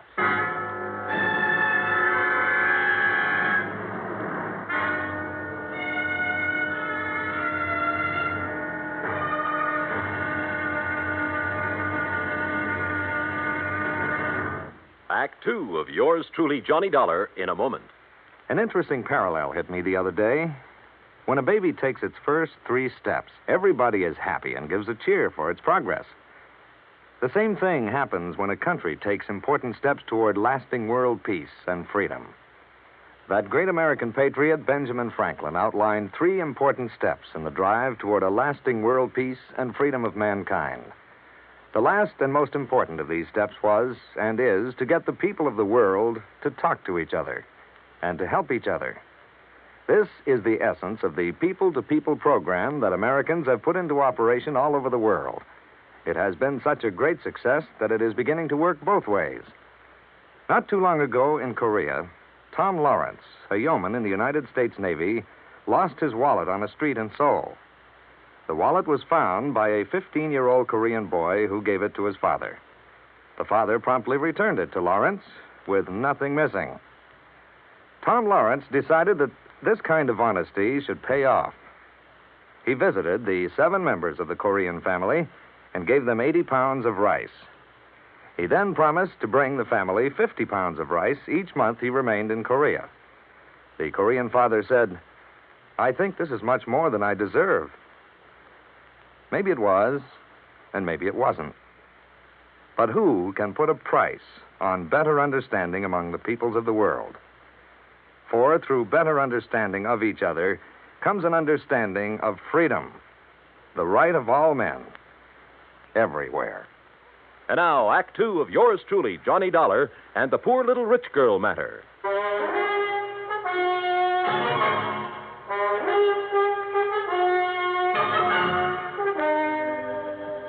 I sat beside one of the plushest swimming pools in Beverly Hills, alone. I finished my drink slowly. Cynthia Durbin was a strange one, all right, but her actions seemed compulsory rather than natural. If she really was thinking about murder for $200,000 in one chunk, she was pretty crude about it. If she was trying to impress her husband for some unknown reason, she'd selected a mighty offbeat way to do it. If she was going off her rocker, well... The extension phone hung on a post beside the bar. I don't ordinarily listen in on other people's conversations, but this one... Thing wrong, darling? Eric? Oh, Eric, I've got to talk to you. Something has happened. I think No, Cynthia, not on the phone. Meet me here in half an hour. But, Eric... Half an hour. Here. Goodbye, Cynthia. Hello, Eric.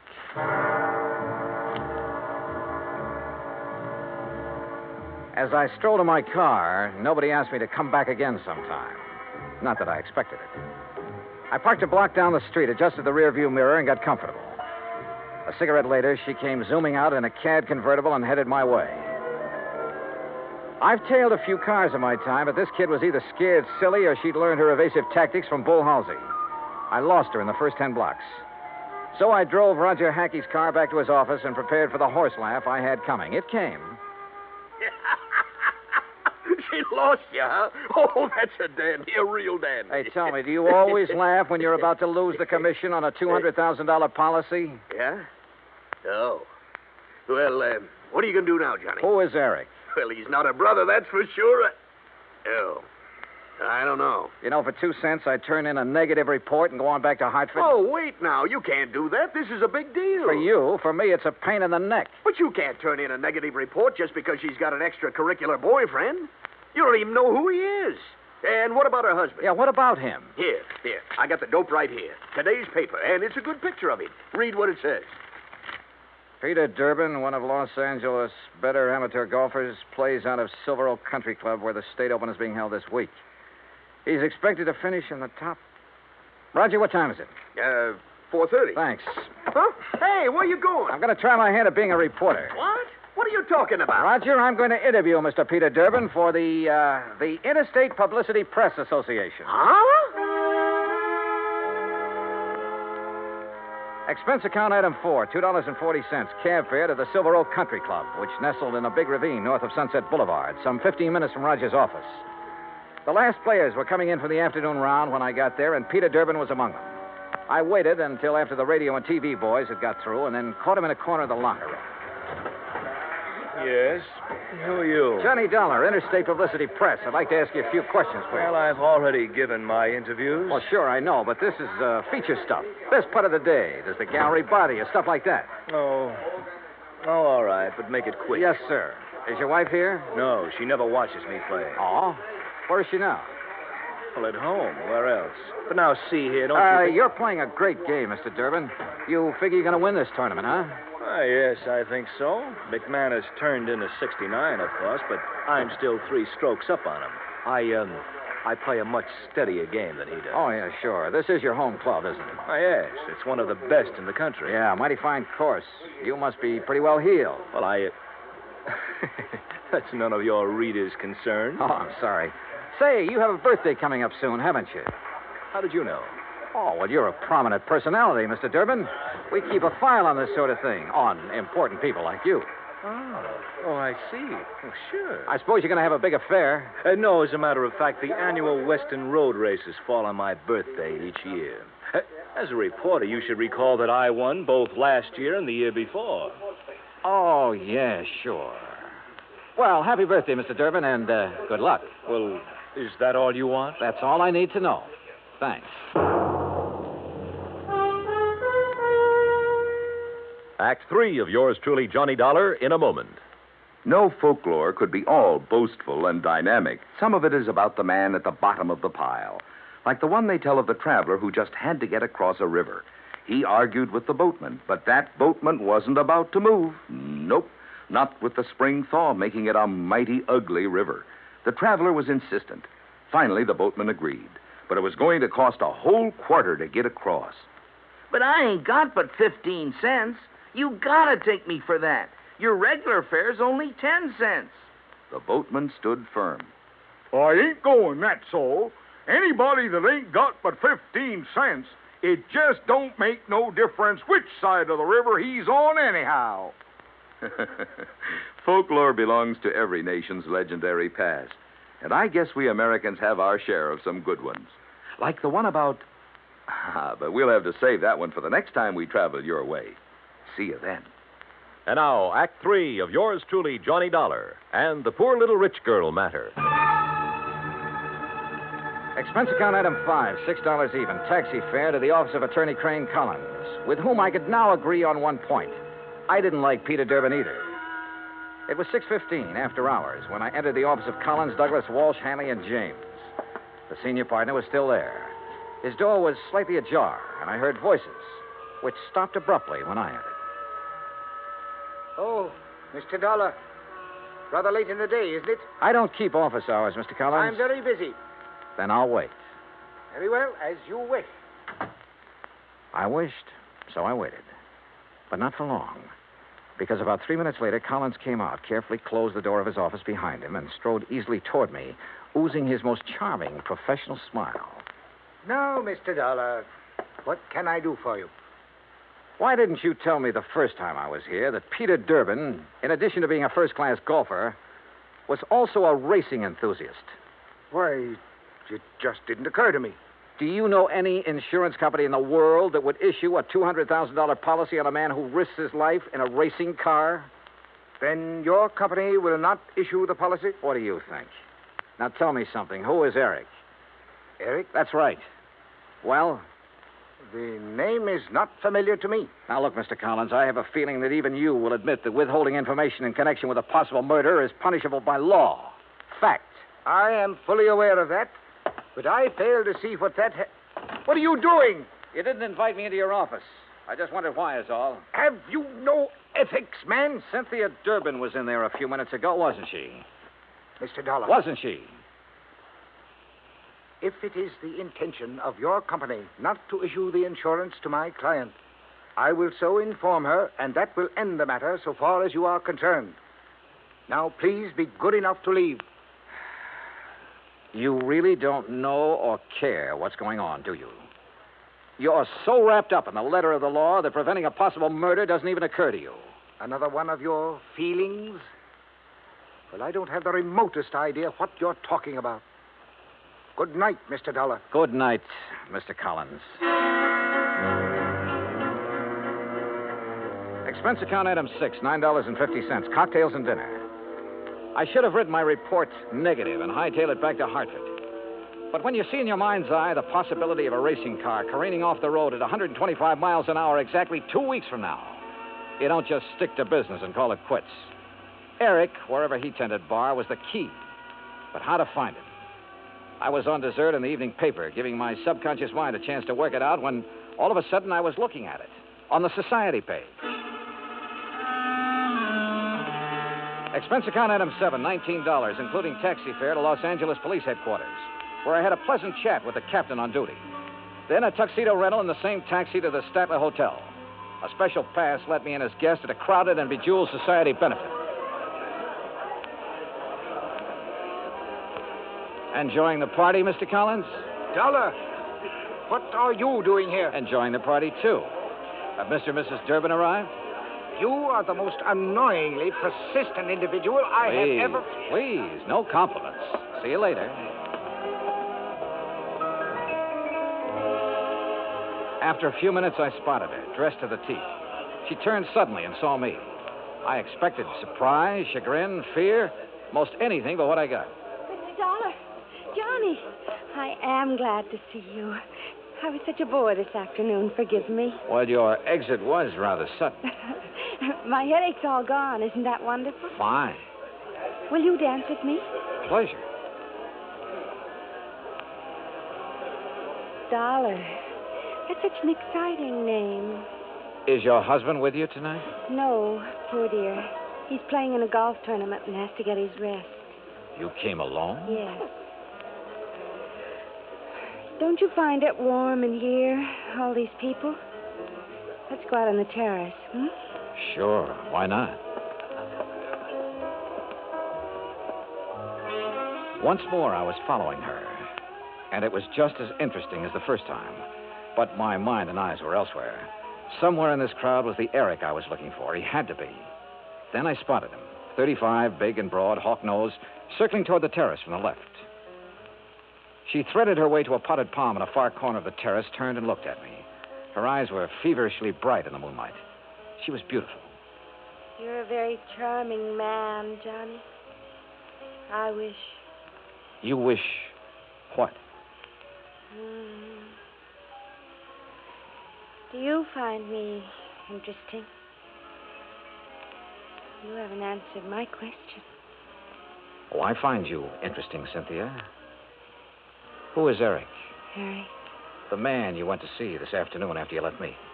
This afternoon? You know who I'm talking about. Because you and Eric, I don't know how, we're planning to kill your husband 2 weeks from now and collect $200,000 insurance. 2 weeks from now in the road race. Make it look like an accident, no doubt. No, Eric! No! I ducked and whirled around as a fist grazed past my ear and brought up one from the floor with all I had. Oh! Cynthia stood there a moment, then quietly folded up and lay on the floor in a heap, sobbing. Oh, there you are, Dollar. What have you done to this poor girl? And that man? Very simple, Collins. I've been combining feel and fact.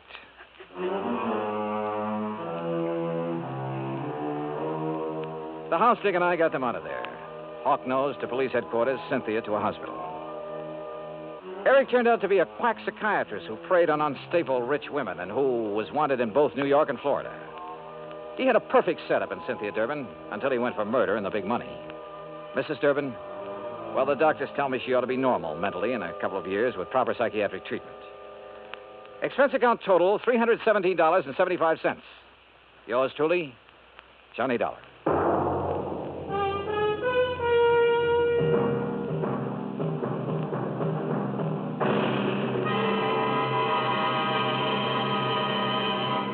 Our star will return in just a moment.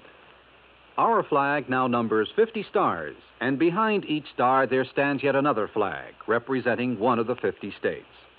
North Carolina's state flag bears the initial of her name on either side of a white star. Above, on a yellow scroll, is the date May 20th, 1775. Below, on a similar scroll, is the date April 12th, 1776. The 1775 date stands for an early Declaration of Independence, known as the Mecklenburg Declaration of Independence. April 12, 1776, was the date of the first Constitutional Convention held in Halifax. The Halifax Resolve was a document that placed the Old North State in the front rank, both in point of time and spirit, among those colonies which demanded unconditional freedom and absolute independence from any foreign power. North Carolina's state flag, the flag of the 12th state to enter the Union, was adopted on March 9th, 1885. Now, here's our star to tell you about next week's story. Next week, a beautiful yacht, a beautiful, charming girl, and a man who wished he'd never heard of either of them. Join us, won't you?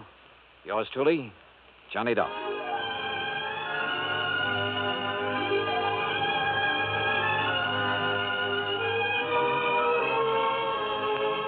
Yours truly, Johnny Dollar, starring Bob Bailey, originates in Hollywood.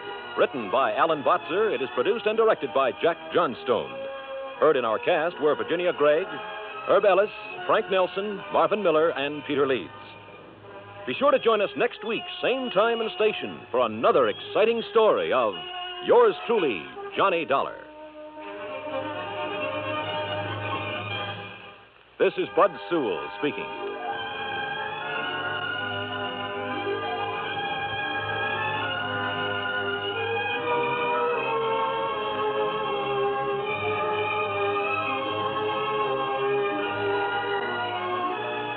This is the United States Armed Forces Radio and Television Service.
$20. Yeah? What? Who's that? Smokey. Smokey Sullivan? Yeah. Holy... Do you always call people at 5:30 in the morning?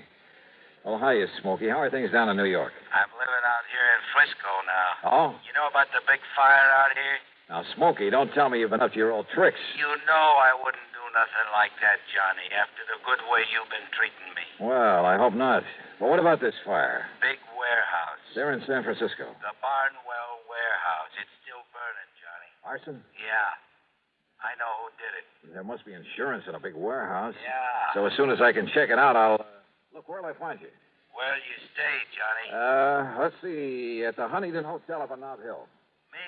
In a nice place like that? Oh, unless I know where to call you. It's okay, Johnny. I'll call you. And you're sure it's Arson? I'm sure. Then I'll see you.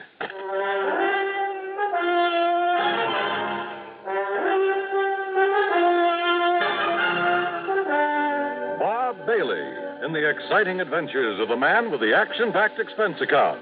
America's fabulous freelance insurance investigator. Yours truly, Johnny Dollar. A handcuffed thief makes a desperate bid to escape a frantic dope addict, crashes through a fiberboard wall at the police station house.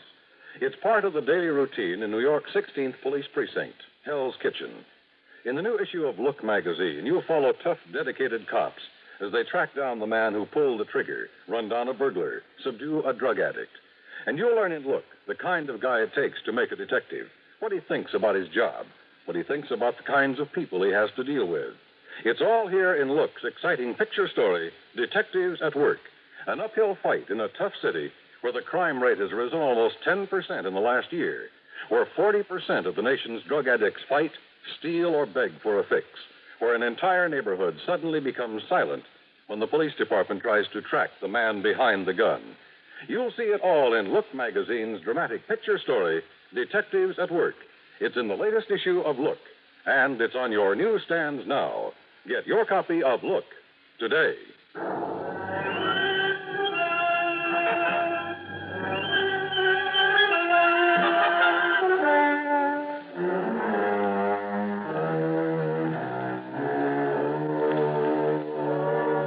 Expense account submitted by Special Investigator Johnny Dollar to the Greater Southwest Insurance Company, San Francisco office. Following is an account of expenses incurred during my investigation of the Frisco fire matter. First of all, I had to make sure my expenses to the West Coast wouldn't have to come out of my own pocket. So expense account item 1, 10 cents for a call that got Pat McCracken of Universal Adjustment Bureau out of his bed. I asked him to dig up some facts and figures for me in a hurry. Within 20 minutes, he called me back. Johnny Dollar. Well, Johnny, I've been on the phone to San Francisco ever since you called me. You were right. About the big fire. Yeah. How did you find out about it? Well, never mind that, Pat. Just keep talking. Well, it's a warehouse.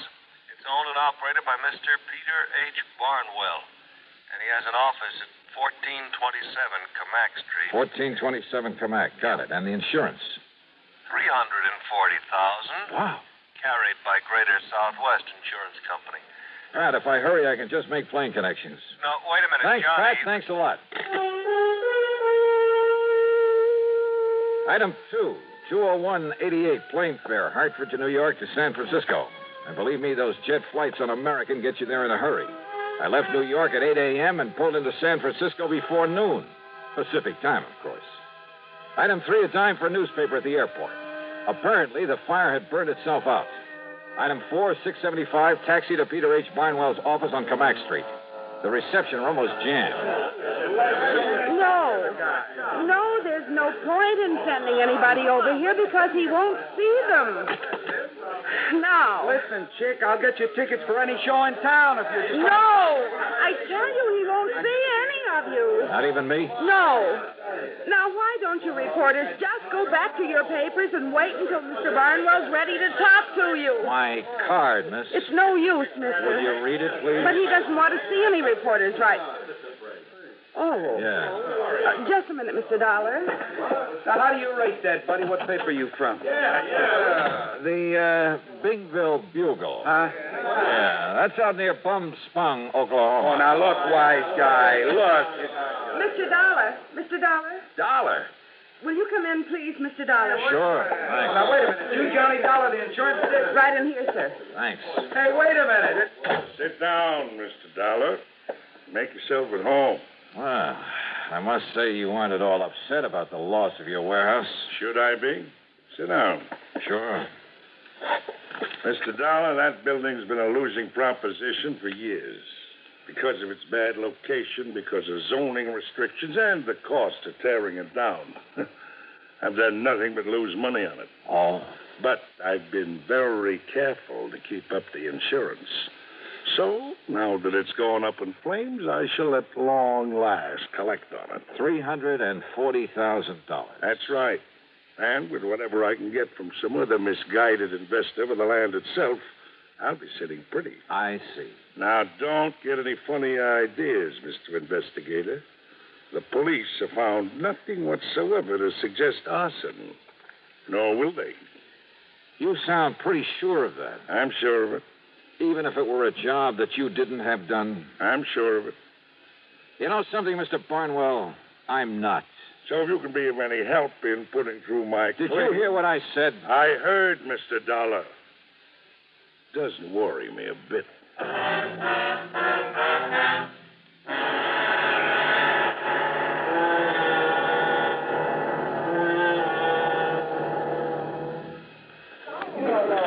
Hey, fellas! My car filter may be worth $1,000. How's that? Heard over the radio that the people who make Fram filters have a big treasure hunt on. So I checked my oil and air filter. And I'll be doggone if there wasn't a specially marked Fram air filter that might pay me $1,000. No kidding. My service station man said whatever I win, he'll win the same amount. Told me a regular filter check is important to today's cars. So important that Fram Corporation is paying $60,000 to get car owners to check their filters now. Cash money? Sure. This is Fram's silver anniversary. Last year, 10,000 secretly numbered Fram filters were distributed all over the United States and installed in cars during regular servicing. Every one of them is worth cash, some as much as $1,000. Why, one of you guys may have one in your car and not even know it. Say, what are we waiting for? Let's get those filters checked. Hurry, folks. Get in on the big Fram treasure hunt. You could win up to $1,000 in cash. Check your car filters now. And now, Act Two of yours truly, Johnny Dollar and the Frisco Fire Matter.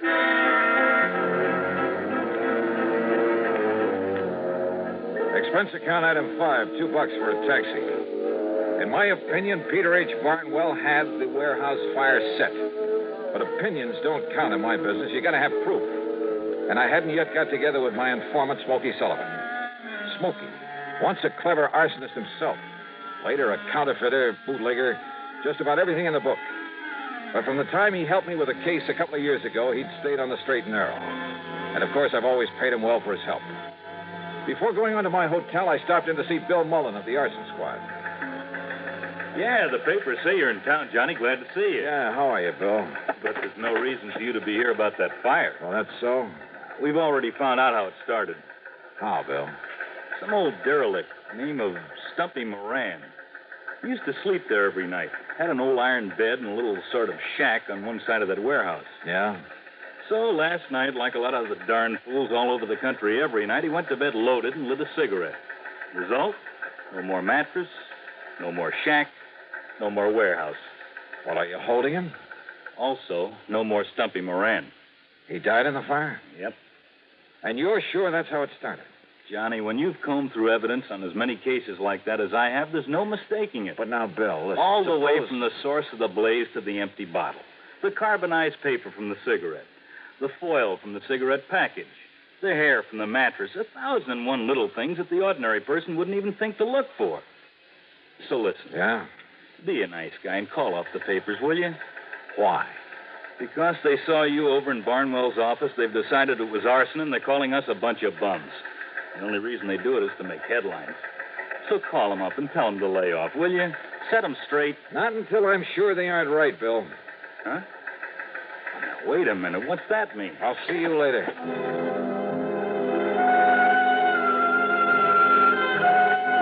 Item 6, another taxi to the Hotel Huntington up on Nob Hill. I went straight to my room and sat down to wait for Smoky Sullivan to call. I didn't have to wait long.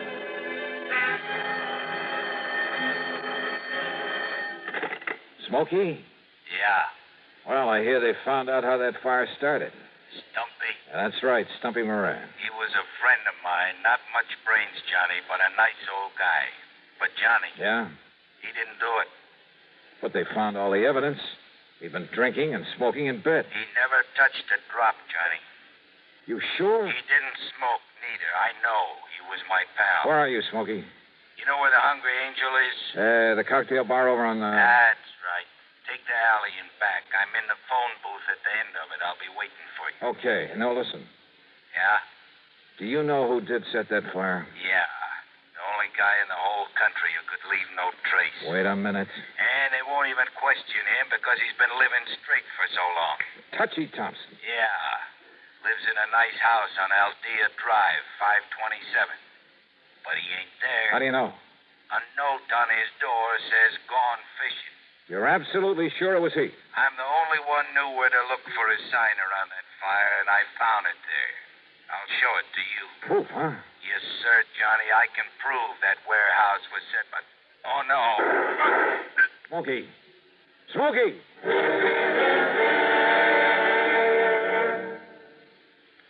Sociable, up-to-date, debonair. What's this, a new word game? No, I'm just mentioning the qualities that people admire in other people. Oh, I see. If you're sociable, up-to-date, and what was another word? Debonair? Yes, debonair. But listen to it this way.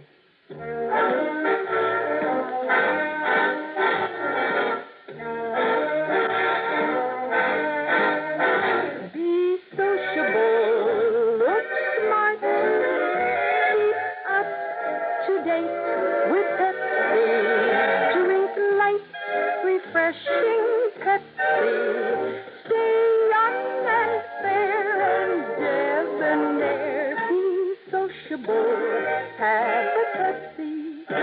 Notice how many of your friends are serving Pepsi-Cola these days. It's the up-to-date refreshment. Be sociable, serve Pepsi.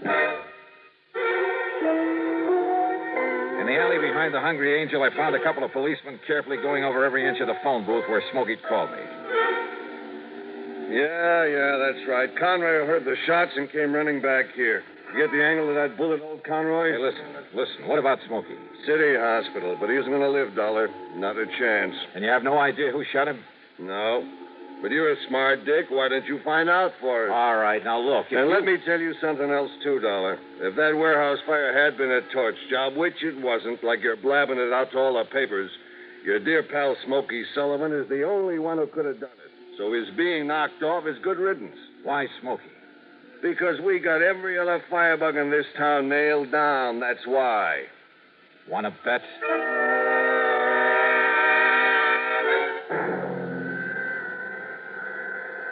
Mr. Dollar, I honestly don't understand it, considering the way one of those bullets nicked his heart.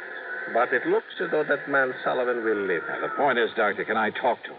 Well, you can try, of course. Oh, this way, Mr. Dollar. But he was not able to give anything to the police, who just left. And listen, Doctor, do everything you can for him, will you? I'll foot the bill. Oh, very well. Right in here. Okay. You, mind if I talk to him alone? If you like. And if you can. Thanks.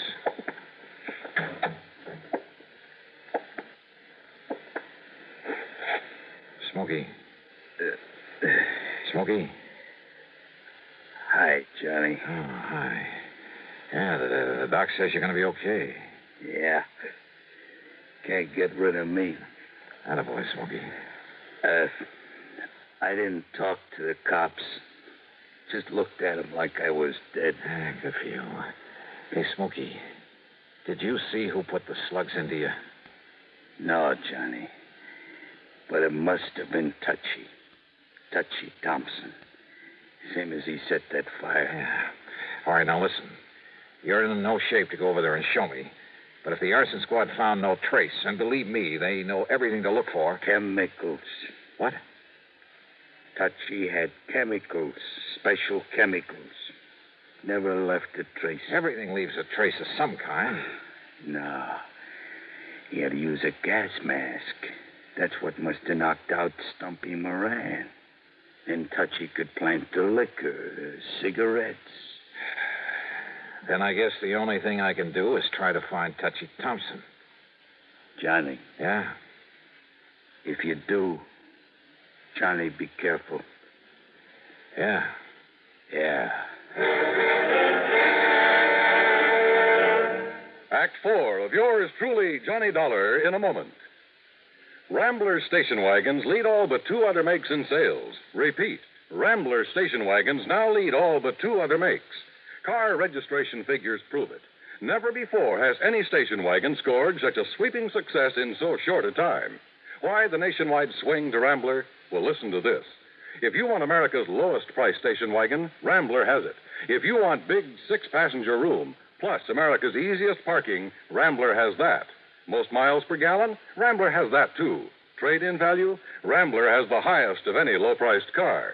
Yes, Rambler is America's top economy station wagon, but Rambler is also the compact quality car, the only car to offer personalized comfort, including front seats that glide back and forward separately, adjustable headrests, reclining seat backs, finest air conditioning at lowest cost, deep dip rust proofing. Yes, all America is discovering that Rambler station wagons are different, and Americans love that difference. So will you. Drive a Rambler station wagon now, 6 or V8 at Rambler dealers. And now, Act 4 of yours truly, Johnny Dollar.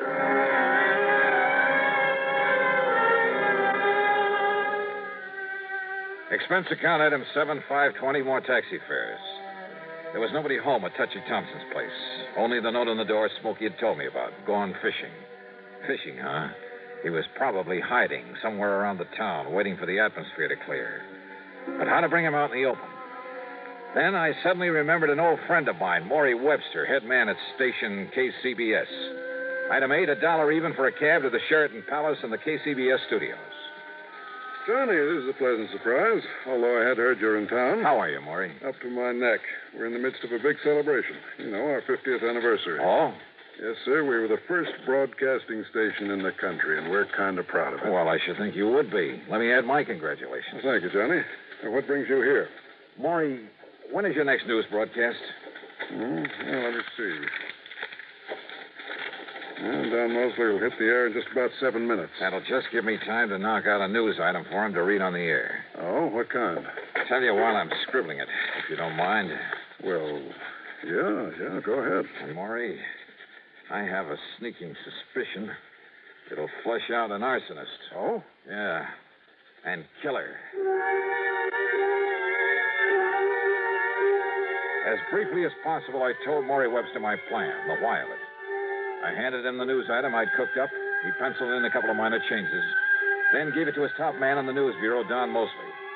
A few minutes later, there in his office, we listened to it being broadcast over the powerful facilities of KCBS. The international situation. On the local scene, Weathertook insurance investigator Johnny Dollar to clear up the matter of the Barnwell warehouse fire. Here it comes. Yeah. Dollar has proved conclusively that it was set by an old hand at that business named Smoky Sullivan. His reason? To kill another man by the name of Moran, whose body was later found buried in the embers. Incidentally, Sullivan himself has just died as a result of bullet wounds, no doubt inflicted by some friend of Moran's, who sought to avenge his murder. Well, as for the holdup that occurred early this morning on the Embarcadero... Well, I hope it does the trick, Johnny. What are you going to do now? Maury, there's going to be a stakeout at the home of one John R. Thompson, formerly known as Touchy Thompson, out on Aldea Drive. Oh, then you're turning this whole thing over to the police. That stakeout will be me. But if Thompson did set that fire and kill Moran... I still have to prove it. Well, don't you think it's a little dangerous, Johnny? Could be. Well, in just a minute. Thanks, Maury.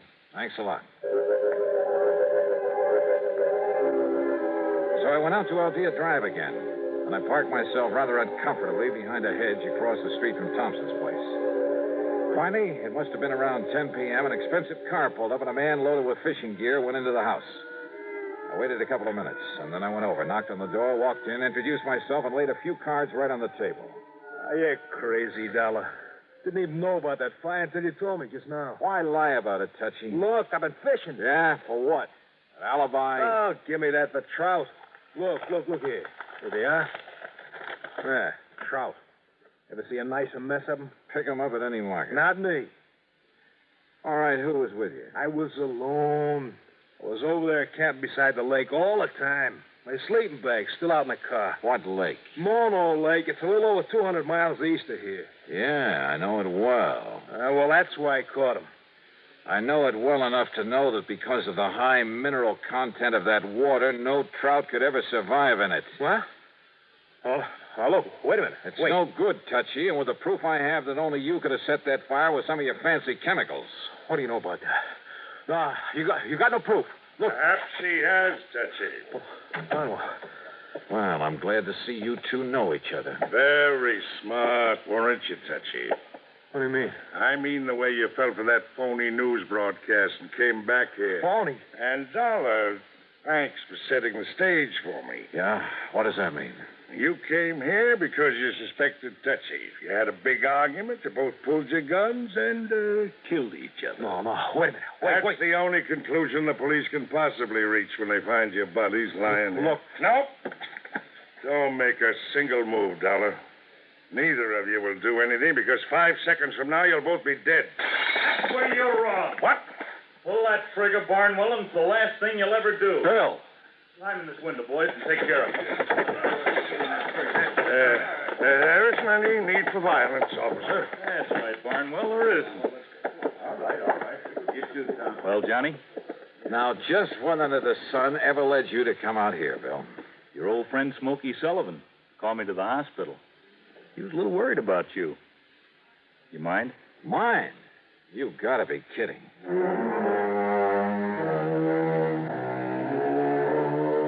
Yeah, they were both in it up to their ears. Each, in trying to defend himself, just put the other in there much deeper. And by the time the courts get through with them, they'll be sorry they ever lived. Expense account total, including the trip back to Hartford and a good hefty gratuity for Smokey Sullivan, plus all his hospital bills, $923.91. Yours truly, Johnny Dollar.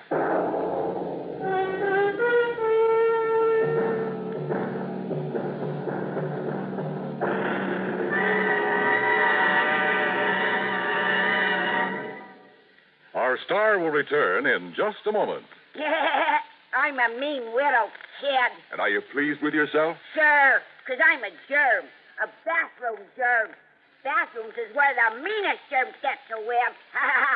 Do I have fun causing odor and spreading disease? Well, you better watch out, son, or your landlady may find out about Lysol brand disinfectant. Lysol? No, Lysol. That's what I said. Lysol. Well, anyway, a lot of women are finding that a dash of Lysol in their cleaning suds every week wipes out nasty bathroom disease germs like you. Disinfects from one cleaning to the next as no other product can. Wipes out many deadly viruses, too. Lysol makes every cleaner work better. It's the easy, modern way to get bathrooms really clean and free of odors. Lysol can do that? And what's more, now, besides regular Lysol, there's a new sweet-smelling pine-scented Lysol. And they're both out to get you. Hey, was you ever a mean little kid? One more remark like that, and I'll open this bottle of Lysol. Now, here's our star to tell you about next week's story. Next week, a quiet little ranch in Oklahoma. Quiet, that is, until the shooting starts. Join us, won't you? Yours truly, Johnny Dollar.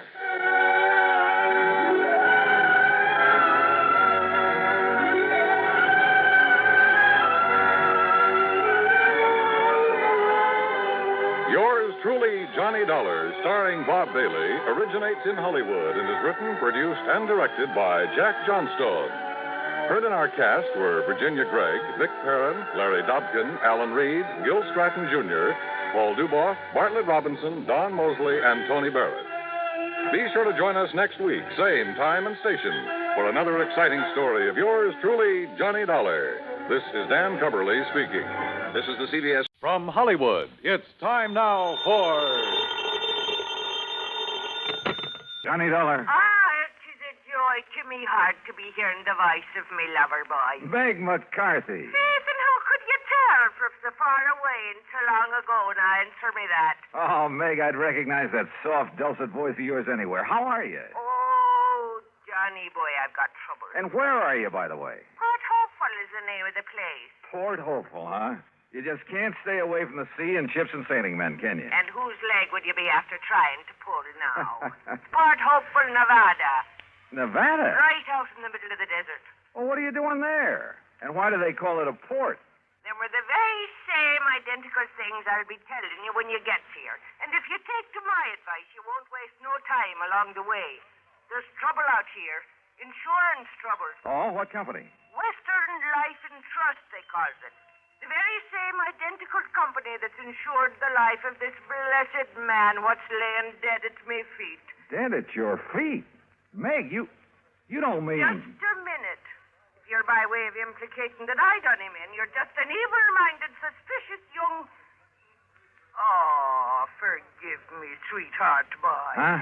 Well, you was worried about me, wasn't you? Well, certainly, of course. God love you, but me skirts are clean. Now, will you get moving and come out here? Well, it kind of depends. Oh? Meg. And just what kind of fancy double talking is that supposed to... Oh, no, you don't. What? Get your dirty, filthy, conniving hands off. Meg, what's the matter? Take them bracelets Meg. out of here and you... Meg! Well, I guess I was wrong, Johnny. I guess I am in trouble. Now. I'll grab the first plane.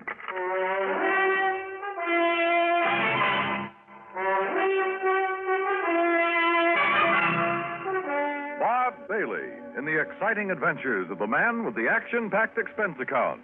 America's fabulous freelance insurance investigator. Yours truly, Johnny Dollar.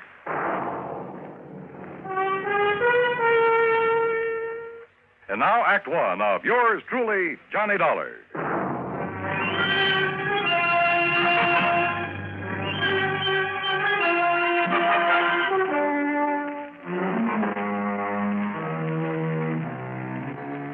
Expense account submitted by Special Investigator Johnny Dollar to Western Life and Trust Insurance Company's San Francisco office. Following is an account of expenses incurred during my investigation of the Alkali Mike matter. Expense account item 1, 375, telephone call to Bill Kemper at Western Life and Trust, who talked only long enough to order me onto the first plane for the coast. Item 2, 153.50, transportation on a late evening flight to San Francisco. Item 3, the next morning, 4:25, cab from the airport to Bill Kemper's office in the Lawson building. Ever hear of Alkali Mike Murphy, Johnny? Yeah, sure, Bill. Well, at least I think so. Isn't he the kind of legendary character who found so much gold somewhere out here? Over in the Black Rock Desert, Nevada. Yeah, a place called Port Hopeful? That's right. The original Alkali Mike had been the skipper of a sailing ship before he got the lust for gold back in the last century. Yeah, well, what about him? Finally found it. Plenty of it.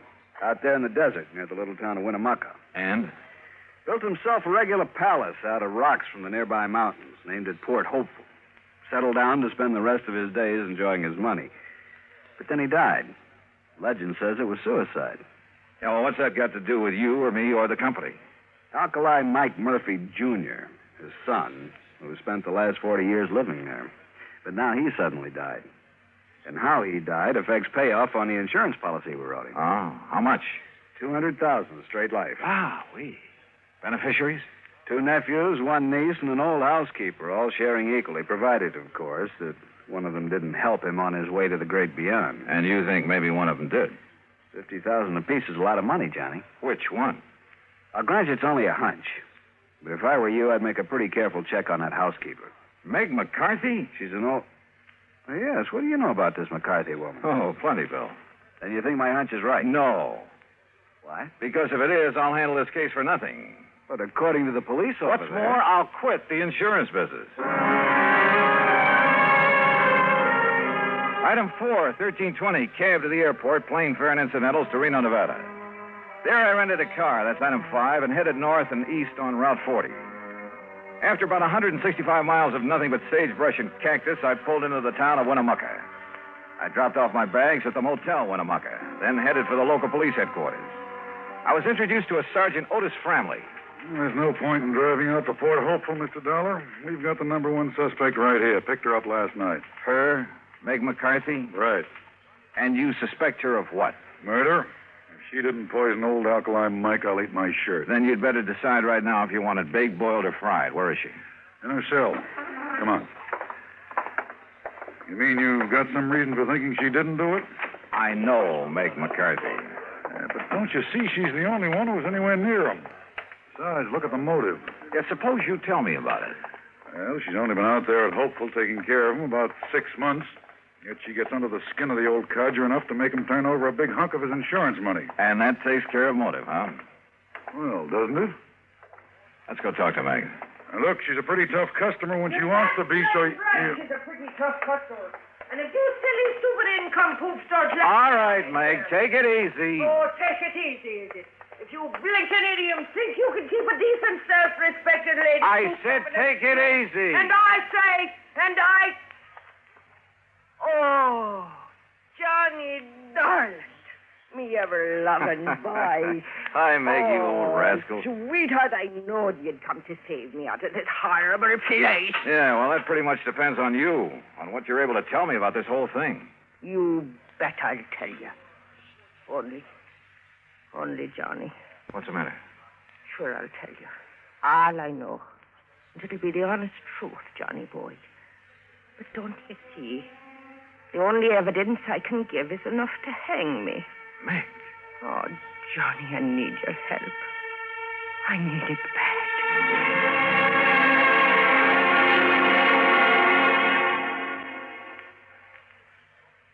Act 2 of yours truly, Johnny Dollar, in a moment. And now, Act 2 of yours truly, Johnny Dollar, and the Alkali Mike matter.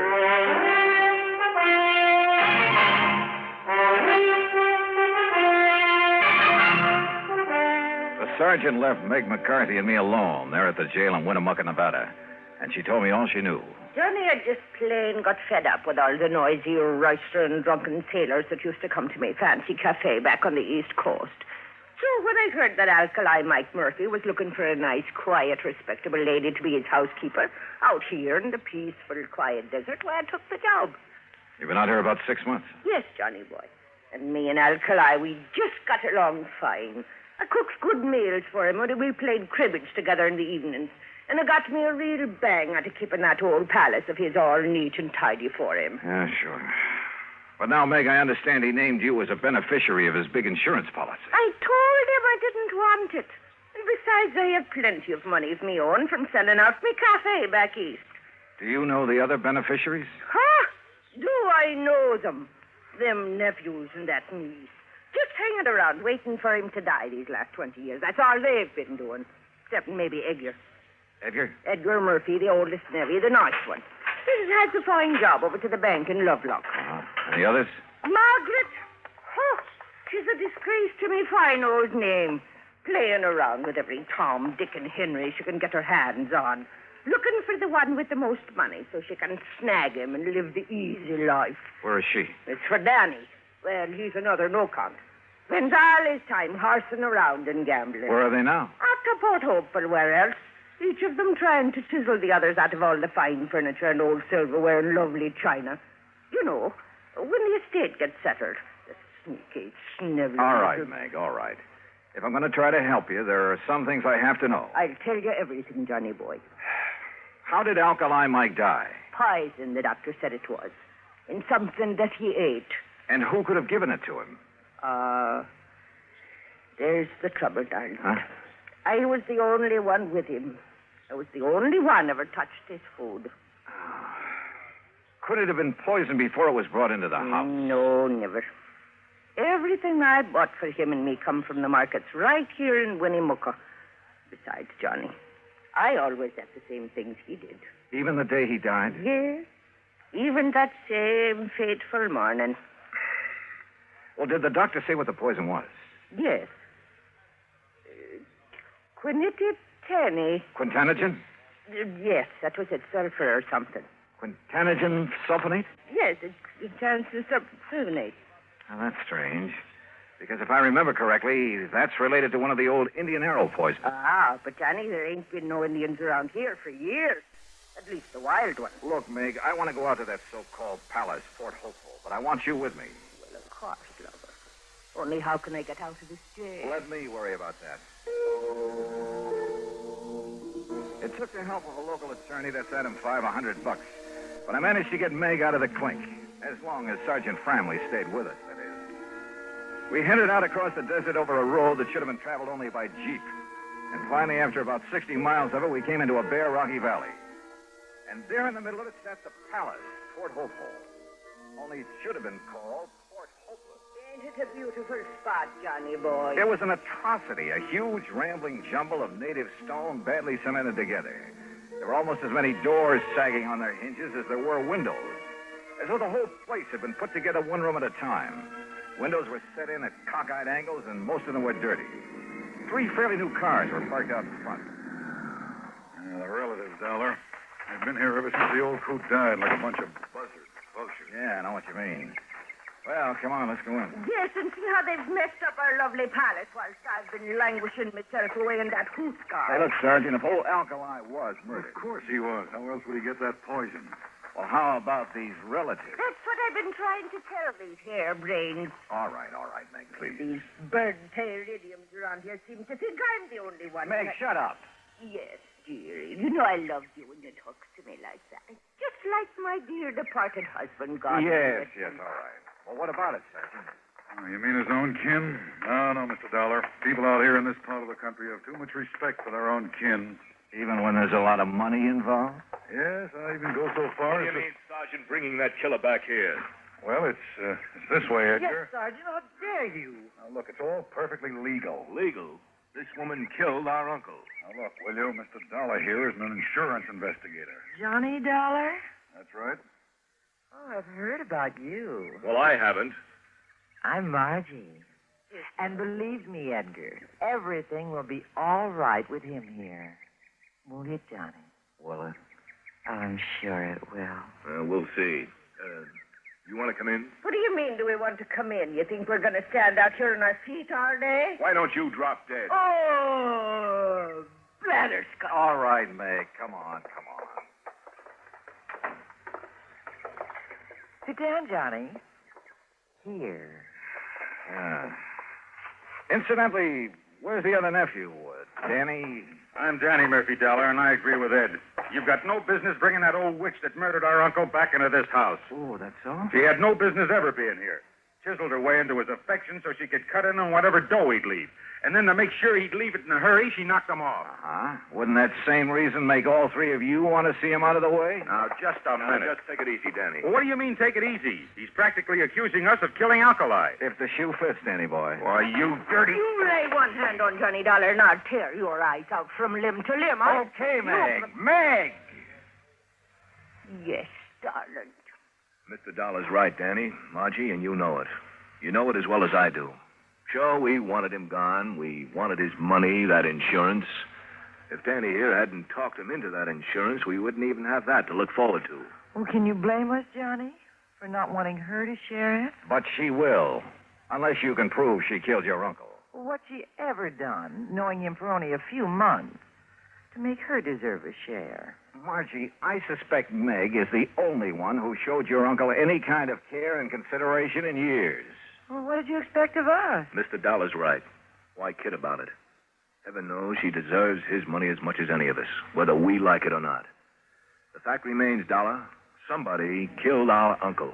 And you've all carefully made sure that Meg would be suspect. Well, yes. Johnny. Look, I'm going to play a hunch that maybe he wasn't murdered at all. But the evidence, Dollar. What evidence, Sergeant? He was poisoned. Yeah. All right, we'll accept that. But I'm still going to play that hunch.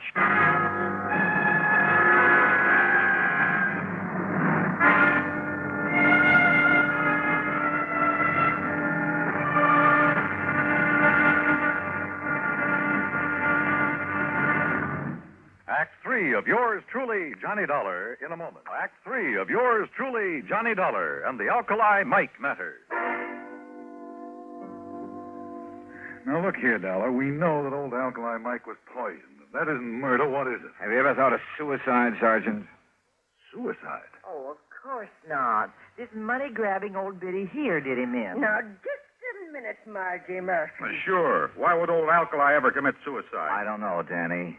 Disappointment over you 3, his only relative? He paid no attention to us. Or was it the other way around? You paid no attention to him. He didn't want us around. Except maybe Edgar. Well, offhand, I can't say that I blame him. But he did welcome the care and whatever affection Meg may have given him. Yes, Mr. Dollar, that's true. She was after his money, that's all. I told him I didn't want his money. And if you don't shut up, you little squirming conniving... Meg! All right. Johnny, bye. What are you looking so thoughtful about, Edgar? Suicide. Old Alkali's father chose to go that way. Yeah, I know. No one understood why. He had everything he wanted, money, even this so-called palace, this atrocity that he named Port Hopeful. You mean he had no more reason to take his life than your uncle? Well, that's what I mean, Sergeant. How did his father take his life? By drinking poison, an old Indian poison.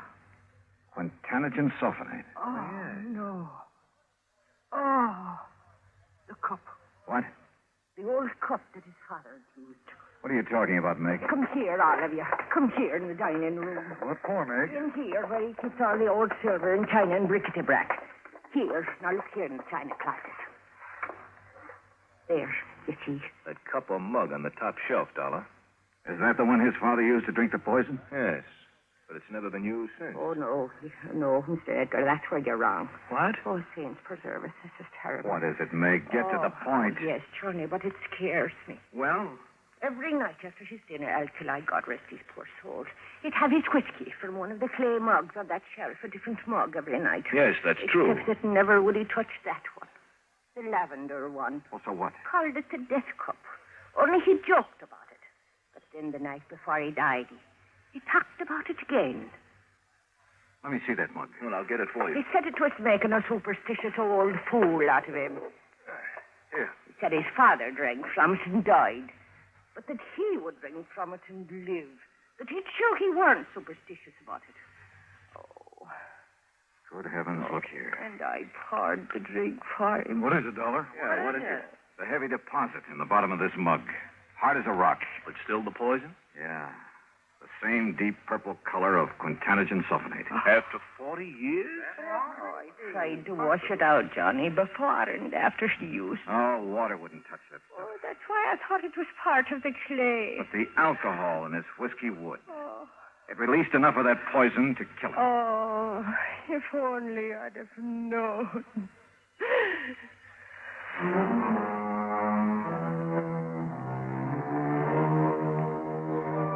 The police took a long time over this one, but they finally reached the same conclusion I had. Accidental death. So, the relatives will collect the insurance, and Meg, bless her heart.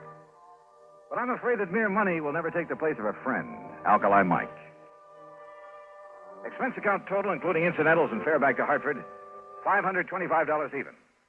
Yours truly, Johnny Dollar.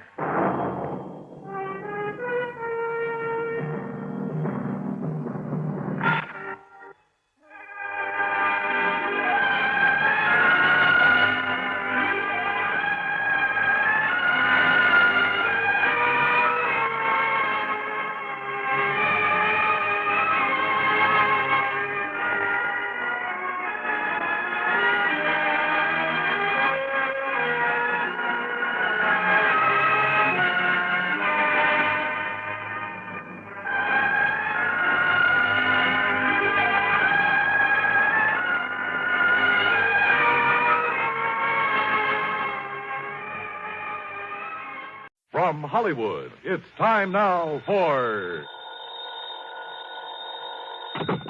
Johnny Dollar. I have a call for you from Hartford, Connecticut. One moment, please. Oh, thank you, operator. Go ahead, please. Hello? Johnny? Yeah, that's right. Bill Ferguson at Continental Insurance and Trust. I'm glad I caught you before you left Los Angeles. Oh, I was just about to check out of my hotel here in Beverly Hills and grab the morning flight back east. Well, don't. Yeah? What's up? Do you remember Alvin Peabody Cartwright? Cartwright? That wild old character who lives up in Lakewood a few miles north of Hartford? That's the one. Bandy as they come, but worth a lot of money. Hey, you can say that again. Oh? That robbery I cleared up for him last winter? Bill, he insisted on giving me a small bonus for it. 3,000 smackers. Wow. Yeah. So if Mr. Alvin Peabody Cartwright is calling for my services, I am ready, willing, and able. Well, he is, Johnny. He says it's tremendously important that you contact him at once. All right. Then I'll finish my packing and grab the plane. No. What? He's out there on the coast. Has a little, or at least he calls it little. He has a place right there in Beverly Hills at 10321 North Roxbury Drive. 10321 North Roxbury. Did he tell you what it's all about? Only that it's very important that he see you right away. When you consider how many attempts have been made on his life over the years. Yeah, I know. And, Johnny. Yeah?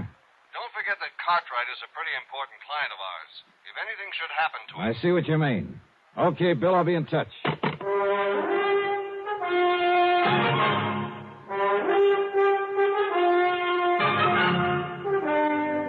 Bob Bailey in the exciting adventures of the man with the action-packed expense account. America's fabulous freelance insurance investigator. Yours truly, Johnny Dollar.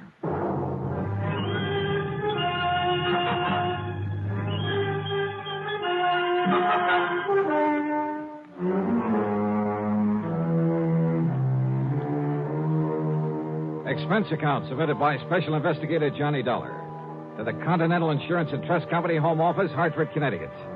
Following is an account of expenses incurred during my investigation of the life at stake matter.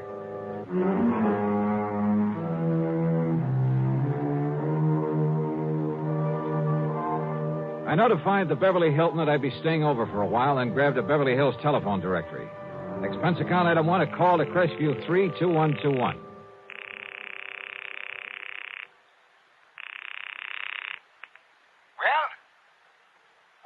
Mr. Cartwright? Cartwright? Yes, sir. Cartwright, huh? Well, that's very interesting. I beg your pardon? What's the matter? Don't you hear good? I said that's very interesting. You see, my name is Cartwright, too. No, you misunderstood. So, what can I do for you, Mr. Cartwright? Listen, would you? This is Johnny Dollar. Dollar? Oh, now, what's the idea of trying to confuse me that way? I'm Cartwright. You remember? Yes, sir. And, Johnny? Yeah? How did you do it? Do what? Get out here so fast. I only put in that call to Hartford about an hour ago, and here you are. I mean, how did you manage it? Oh, well, you see, Mr. I know these new jet flights are pretty fast, but... Now, Johnny, you haven't been fooling around with some of those rocket ships, have you? No. I'm afraid not. I just happened to be here already, you see. I was working on a case up at Morro Bay. Oh, and did you solve it? Yeah, it came out all right. Well, congratulations. Johnny, you are a wonder. And I think you deserve some kind of a reward for it. So, maybe I'll think of something. Oh, well, thanks, but that won't be necessary. Whatever you say. I know that I'm deeply indebted to you for the things you've done for me, so, Johnny... Well, don't worry about it. Whatever you say. Well, nice to talk to you. Goodbye. Yeah. Now, wait a minute. What? Wait a minute. Well, can't you see I'm busy? But you sent for me. I did. Yeah. You called Hartford, said you wanted to see me right away. Oh, of course I did. What's the matter with you, anyway? Of course I want to see you. Jonathan Peebles, too. Right away. Who is Jonathan Peebles? He's an old friend of mine. He lives out here. I telephoned him to come a-running, too. Oh, well, what's it all about, Mr. Cartwright? Well, just you get yourself on over here to my house, and I'll tell you. And don't you waste any time. You just hurry. Pretty important, huh? Important? It's vital. Well, is somebody threatening you, something like that? I said it's important, Johnny. And I mean important. Okay, Mr. Cartwright. I'll be right over. Hurry, Johnny. Please. Yes, sir. Yeah, old man Cartwright was as wacky as a bedbug. But what Bill Ferguson had told me was true. A lot of people had tried over the years to get to him, get to his money. So I phoned the desk for an Avis rent-a-car and started down from my room. I say started. The youngster who came barreling down the hallway chasing a hula hoop was probably a very nice kid, a great joy to his parents. May even grow up to be president of the United States. But as I started out the door, that hoop caught me between the knees and down my leg. Daddy! Mommy! I killed him! I came to a couple of hours later on a table at the dispensary, I guess you'd call it, there at the hotel. I was conscious of a good-looking blonde in starched white uniform standing beside me, holding a wad of cotton a few inches from my face. That's better now. That's better. How is it? Now, once more, take a good, deep breath. Inhale, Mr. Dollar. Oh. What? Just smelling salts. You had quite a bang on the head. Yeah. You should see what you did to that metal door panel. When the child's parents say that if there's anything they can do, they... No. Nurse, where's my coat? Oh, here. But you ought to rest a while. No, sorry. I gotta get out of here. And thanks. I dashed out to where my rental car was waiting for me and drove to the address on North Roxbury Drive in a wealthy section of Beverly Hills. A beat-up touring car that must have dated back to the early 30s was parked in the driveway. front door of the house stood wide open. Mr. Cartwright. Mr. Cartwright. Oh, hello. Is that you? He isn't here. What? Are you Mr. Dollar? Are you Mr. Dollar? Yeah, that's right. I'm Jonathan Peebles, Alvin's friend, and... Oh, Mr. Dollar. Yeah. What's the matter? He's gone. Something's happened to him, and... Oh, Mr. Dollar. Well, yeah? Well, from what I saw, from what I've found around here... Oh, Mr. Dollar, he's been murdered. He what? I'm sure of it. He's been murdered.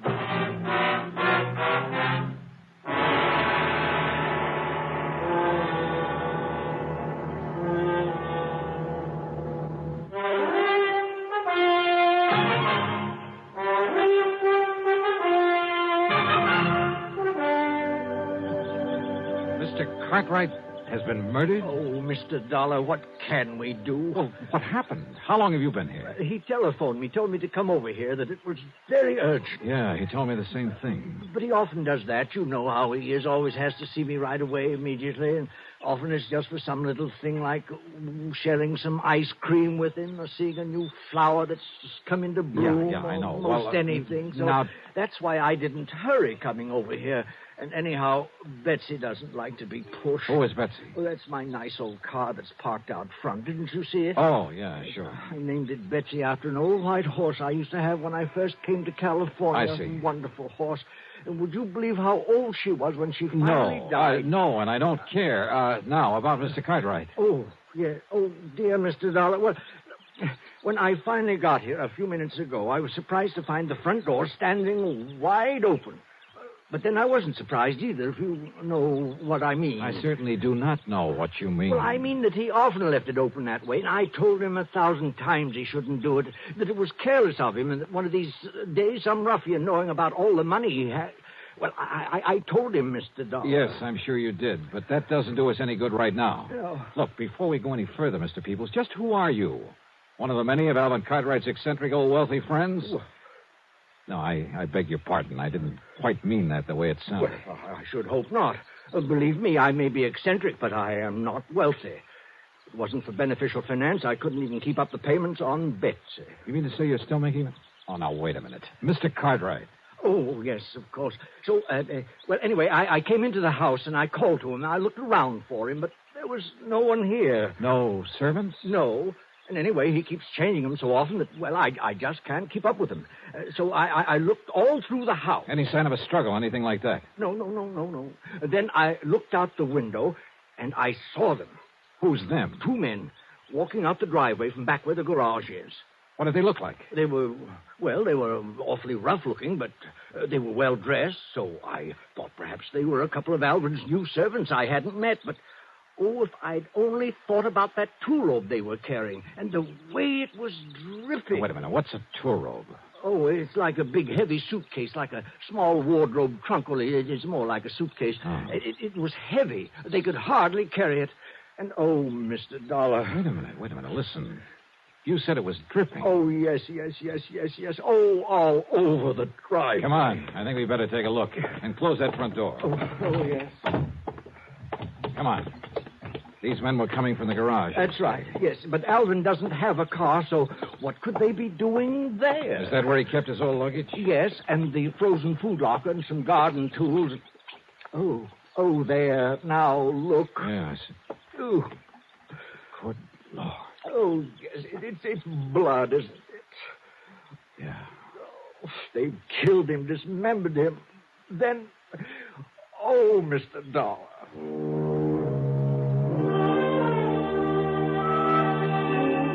I made a hasty inspection of the garage. Nothing. I found no sign of a struggle anywhere in the house. I tried to get a description of the men he'd seen from Jonathan Peebles, but I'm afraid he wasn't much help. And yet, with that funny mind of his... Oh, dear Mr. Dollar, I'm afraid I'm so distraught that I just can't remember it all. All right. Poor Alvin. Now, look, they must have had a car, Mr. Peebles. Did you notice a car out front? Car? Why, yes, I did. All right. Can you describe it to me? Yes, it was a touring car in 1931. Oh, no, that's my car, I'm thinking. Oh, great. But there was another at the end of the driveway. And, Mr. Dollar, I've seen that car before. What kind? Well, it was a four-door sedan. It was a big car. Yeah? It was silvery on the sides and a cream color on top, like vanilla ice cream. You know the make? And the license number was CFU160. Good. You're sure of that? Oh, I never forget things like that. And you say you've seen it before? Many times. Where? At the dock. Where? At the Malibu dock. That's where he keeps the Alpi car. Where? Who keeps the what? Where Alvin keeps the Alpi car, his yacht. Alpi car. Alvin P. Cox, Okay, right? okay. It's a pretty slim lead, but come on. And it was a slim one, believe me. But I couldn't see calling in the police until I had something more definite to give them. Oh, here. We can take Betsy, Mr. Dollar. Are you kidding? We'll make better time in mine. Oh, yes, of course. Oh. We cut out through Westwood, then Santa Monica, then hit the coast highway and headed north. Finally, we pulled up at the entrance of the Malibu dock. Look, that's the car I told you about, parked there at the side. Yeah, and it looks like coming here may pay off for us. But the boat, the Alpi car, it isn't at the mooring. Whitey. Oh, Whitey. Huh? Oh, hi, Mr. Peebles. Yes. Have you seen Mr. Cartwright this morning, Whitey? Yeah, I didn't notice. His boat went out, so... How long ago? Oh, I'd say 10, 15 minutes. Yeah? Yeah. See it out there, going up towards Point Doom? Yeah, I see it. Yeah, but those two men... What? Yeah, they had the shore boat take them out to the Alpi car. Yeah? Well, I ought to sue them. What do you mean? That little trunk that they was carrying. You see what I'm mopping up? The messy trail it left all over the pier for me to clean up. Blood. Yes, sir, I ought to sue them. Oh, Mr. Dollar, that means they're taking poor Alvin Cartwright's dismembered body out to sea to dispose of it, and on his own yacht. Well, we've got to find something fast enough to catch up with it out there. Well, there's that Thompson cruiser of Larry Comstock's tied up there. Yeah, who's Comstock? Oh, has a boat and motor shop in Los Angeles. If it's fast enough. Well, he has a couple of big Johnsons on it. Fastest one that's out here now. Then call him on the phone. Tell him we borrowed it. Well, now... Tell him why. It's an emergency, and that we'll pay him plenty for the use of it. Well, now, I don't know if you really ought Well, to. I do. And listen, call the Coast Guard in Santa Monica. Have them send out a patrol boat. Come on, peoples. But, Mr. Dollar, those men on the yacht are desperados. They're killers. Okay, then stay here in the dock. I'll go it alone. No. Alvin was my friend. I shall help to avenge his untimely death.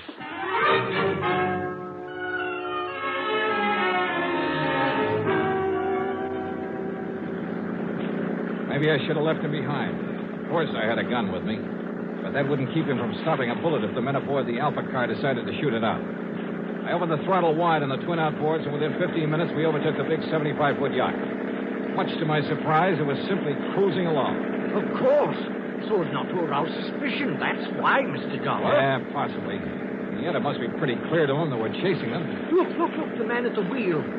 That's one of the ruffians I saw carrying the trunk with Alvin's bleeding body in it. Ruffian, huh? I'm not so sure about that. And there's the other, coiling up those ropes up on the foredeck. Killers. Now, look, you better stay down low, Mr. Peoples. They're stopping the boat. If there's going to be any shooting... Look, there's Alvin. What? Yes, Alvin. He just came up on deck. Holy... You're right. Can't you see, Mr. Dollar? They've put him together again. Yes, those killers... Alvin, we are here. We've come to your rescue. Jonathan, what a surprise. And Johnny Dollar. Now, what are you doing out here? Are you kidding? What? Oh, of course. I remember now. I wanted to take you out for a nice long ride in my lovely yacht. Huh? Of course. That's why I called you. Johnny, I think you deserve something nice like this for all the good work you've done. And since you've done so many fine things for me over the years, I decided I should take you on a nice long cruise. And you could relax and eat and sleep and fish and... yeah. And that's why you called the insurance company to get in touch with me? That's right. Now, wasn't that a great idea? Well, I'll be it. And I invited Jonathan along, too. But an awfully funny thing happened, Johnny. No. Yes, sir, Johnny. The minute we left the dock, I just knew there was something else that I'd forgotten. And you know what it was? Don't tell me. Of course I will. I'd forgotten to wait for you and Jonathan. Oh, now, isn't that the funniest thing? Yeah, Mr. Cartwright, it sure is. Now, just a minute, Alvin. Yes, Jonathan. What about those two men, those terrible killers? What did you say? Right there beside you. They killed you. They murdered you. And they... oh, what am I saying? Oh, wait a minute. Yeah, you think it over, Mr. Peoples. Mr. Cartwright. Yes, Johnny. You said something else you'd forgotten. That's right. You and Jonathan. I forgot to wait for you at the house, and then when we started off, wasn't it silly of me? I forgot all about you. What was the other thing? The other thing? Yeah. Oh, yes, of course. Oh, the other thing that I'd forgotten was the trunk full of nice, thick, juicy tenderloin steaks that I'd set aside in the garage for this trip. Trunk full? Well, it was not a real trunk, just a little two-rope that I had out in the garage. But I remembered that the minute we came on board. And so I had to send Gerald and Harold back to the house in their car together. Gerald and Harold? Oh, they're my new butler and cook. Oh, they are the nicest boys. Oh, Gerald and Harold, come over here to the rail so my friends... No, wait, Alvin, wait. Yes, Jonathan? You mean to say those men standing there beside you are... Now, why don't you and Johnny come aboard, and I'll introduce them to you. Now, wait, just a minute. Then all that blood... What, Johnny? All that blood that was dripping out of that trunk? Yeah. Oh, wasn't that awful? And it was all my fault because I let the steaks fall out too much. Oh, no. All over the place. I never saw so much blood. But now, come aboard, and we'll take the nice trip that I planned for you. Come on now.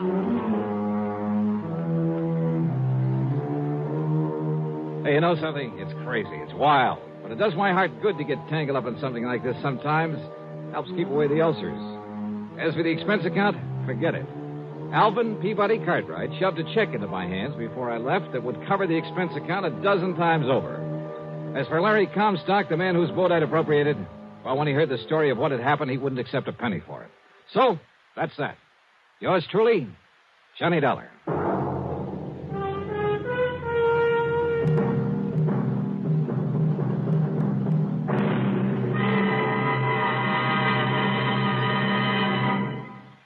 Here is our star to tell you about next week's story. Instead of telling you about next week's yarn, congratulations to station WDBJ in Roanoke, Virginia.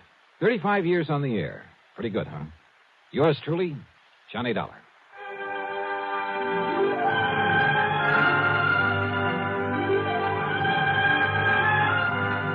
Yours truly, Johnny Dollar, starring Bob Bailey, originates in Hollywood and is written, produced, and directed by Jack Johnstone. Heard in our cast were Virginia Gregg, Gene Tatum, Howard McNear, Forrest Lewis, Joseph Kearns, and Paul Dubov. Be sure to join us next week, same time and station, for another exciting story of yours truly, Johnny Dollar. This is Dan Cumberly speaking.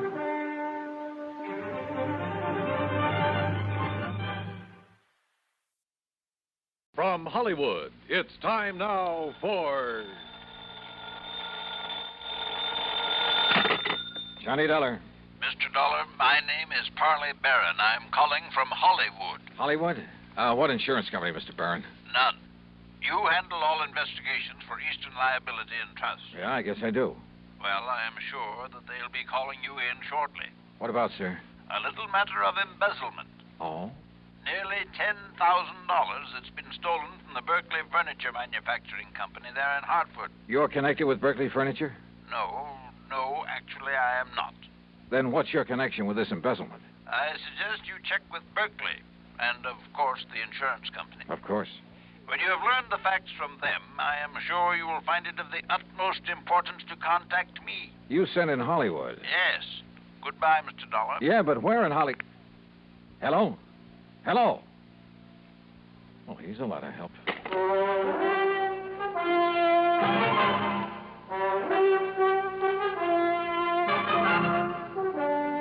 Bob Bailey in the exciting adventures of the man with the action-packed expense account, America's fabulous freelance insurance investigator. Yours truly, Johnny Dollar.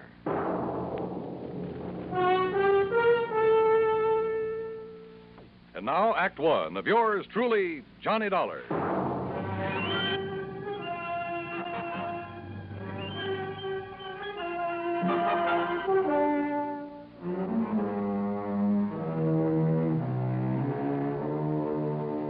Expense account submitted by Special Investigator Johnny Dollar to the Eastern Liability and Trust Company, Home Office, Hartford, Connecticut. following is an account of expenses incurred during my investigation of the Hollywood mystery matter. Expense account item 1, 10 cents for a phone call to Hal Speidel, who's my regular contact at Eastern Liability and Trust. Well, hi, Johnny. Nice to talk to you again. Yeah, nice to talk to you, Hal. Listen, have you received a report of loss from the Berkeley Furniture Manufacturing Company? Well, they're a client of ours, but no. What makes you ask a thing like that? A phone call I just got. They called you direct? Well, somebody did. A man by the name of Parley. Wait a second. Yes, Miss Turner. Who? Hold everything, Johnny. I'm holding. Hey, what did you say? When? We'll find out how much.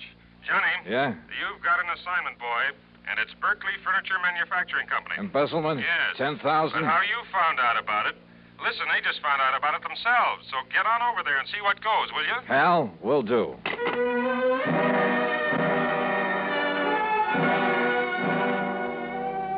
Yeah, my informant, the man who'd called me, had really known something. But how to locate him? Item 2, $1.45 taxi to the Berkeley plant on the northwest edge of town. It's a small company, but an old one.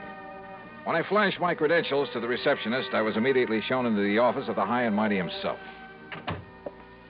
Well, I must say, your insurance company acts very promptly, Mr. Dollar. Sit down, sir. Thanks, Mr. Berkeley. I'll get straight to the point, sir. We've suffered a considerable loss. Yeah, so I understand from Hal Speidel at Eastern Liability and Trust. $10,000, wasn't it? Oh, yes, nearly $10,000. But I don't recall mentioning the amount to Mr. Speidel. In any event, Mr. Dollar, what I want is that money back. I don't care what you do with the thief. All right, have you any idea who took it, Mr. Berkeley? I certainly have. The ungrateful... Who, sir? One of our bookkeepers, a gentleman who has been with the company over 30 years. What are you smiling about, Mr. Dollar? Well, he's stolen this money from you, but you still call him a gentleman. Because I always thought he was. Did his job, never complained. That's your measure of a gentleman, huh? Eh? What's that? How much money did he earn, Mr. Berkeley? $65 a week.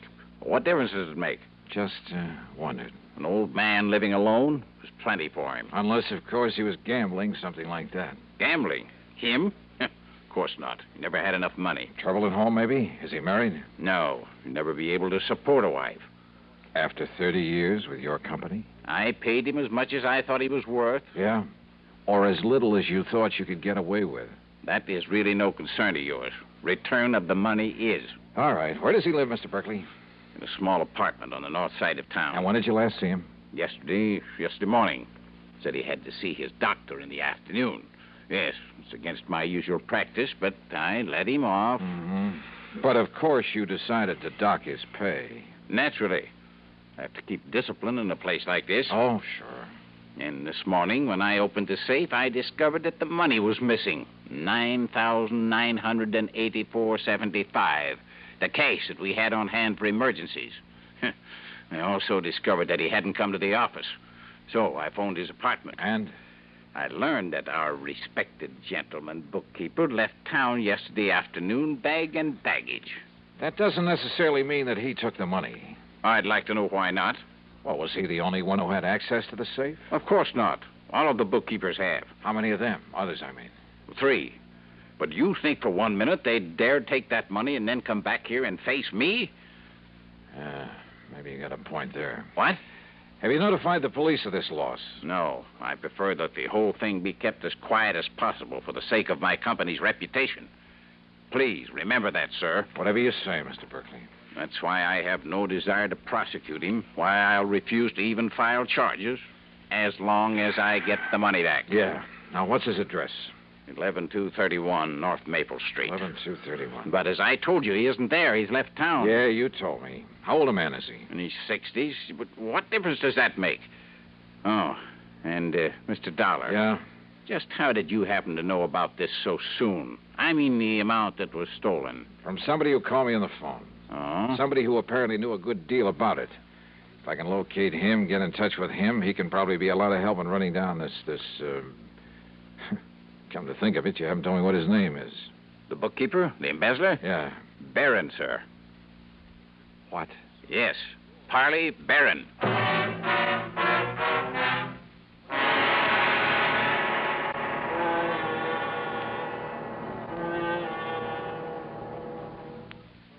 Act Two of yours truly, Johnny Dollar, in a moment.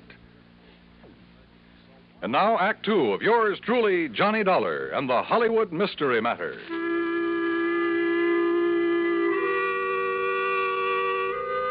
So the embezzler of the $10,000 was Parley Barron, the same man who'd called me on the phone.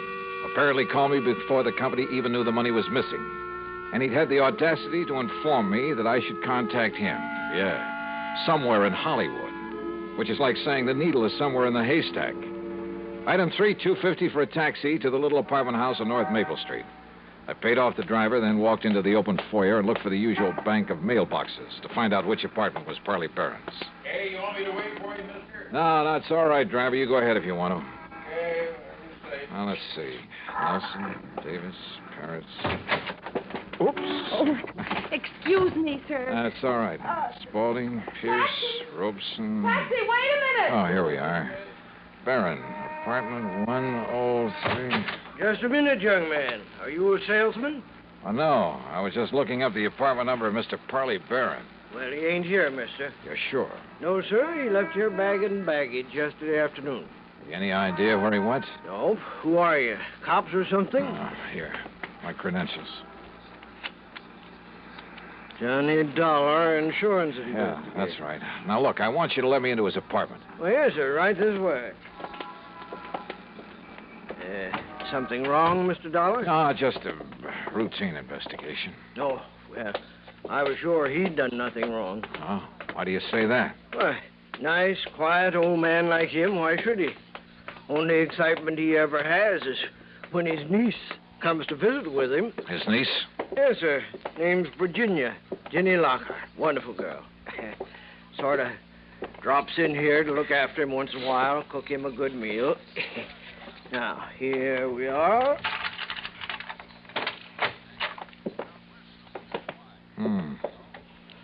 Well, it sure looks like he left in a hurry. Closet's open, doors pulled out. Where can I find this niece you mentioned? Why, didn't you see her when you just came in? That girl who bumped into me down in the lobby, that was Jenny Lockhart? Well, must have been. Guess she dropped in for a visit with her uncle, found him gone, and then lit out again. And I didn't have sense enough to get a good look at her. Well, now, here's a picture of her, mister. Sent it to him from her vacation last winter. Vacation, huh? Blue sky and palm trees. Down in Hollywood, I understand. Is that where she's headed for now? Well, now you got me there. Wait a minute. Yeah? What's that you picked up, mister? It was a note, I guess. Yeah, it's addressed to her. Ginny, my dear. The doctor you had me see has finally told me the truth. Is this his handwriting? Yeah, that's his, all right. He's finally told me the truth. I have less than a week to live. Oh, my. And so for the first time in my life, except for some happy moments with you, I'm going to really live. Make up for some of the things I've had to miss all these years. Well, say now. Yes. You may have some idea where I've gone, but please, please, dear, don't try to follow me. Your loving Hollywood. Yeah, like I said, that's what And she ran off with the taxi I had. Oh, you want me to call you a taxi, mister? I sure do, brother, and fast.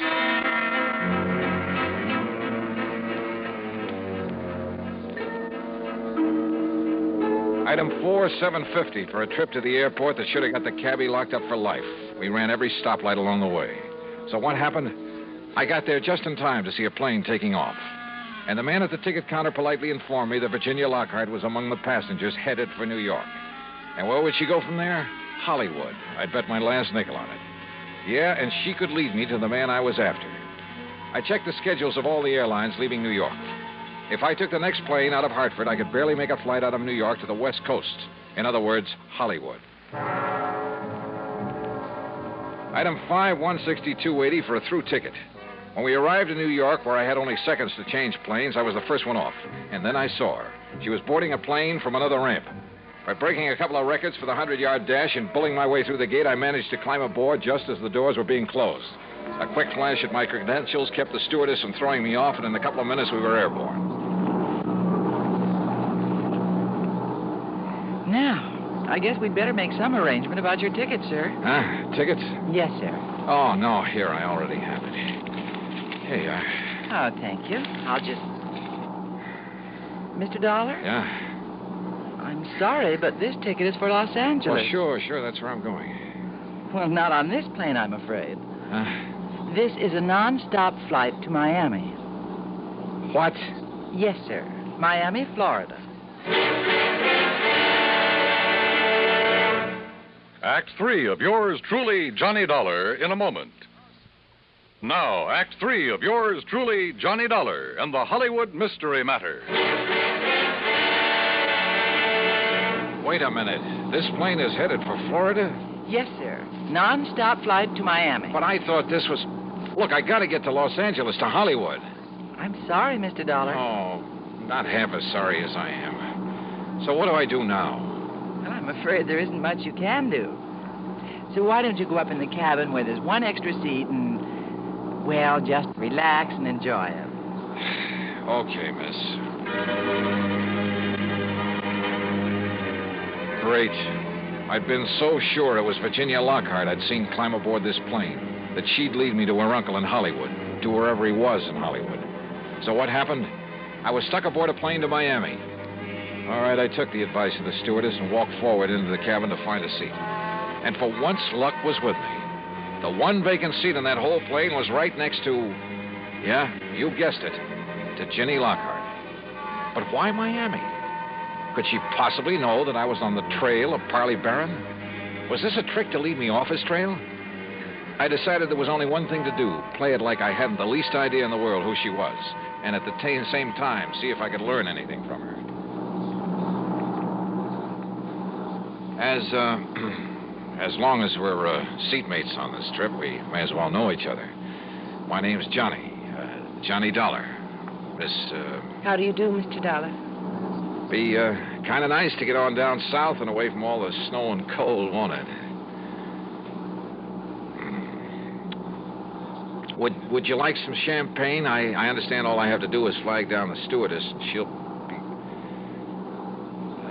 how about it? No, thank you. Well, excuse me for saying so, but you look worried about something. I'm sure it wouldn't interest you. No, maybe not.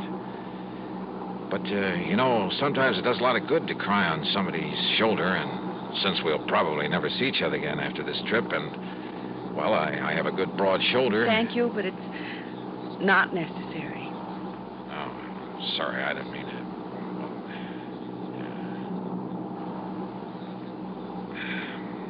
Going down to Florida for a vacation? No. I'm going to Florida to try to save somebody's life.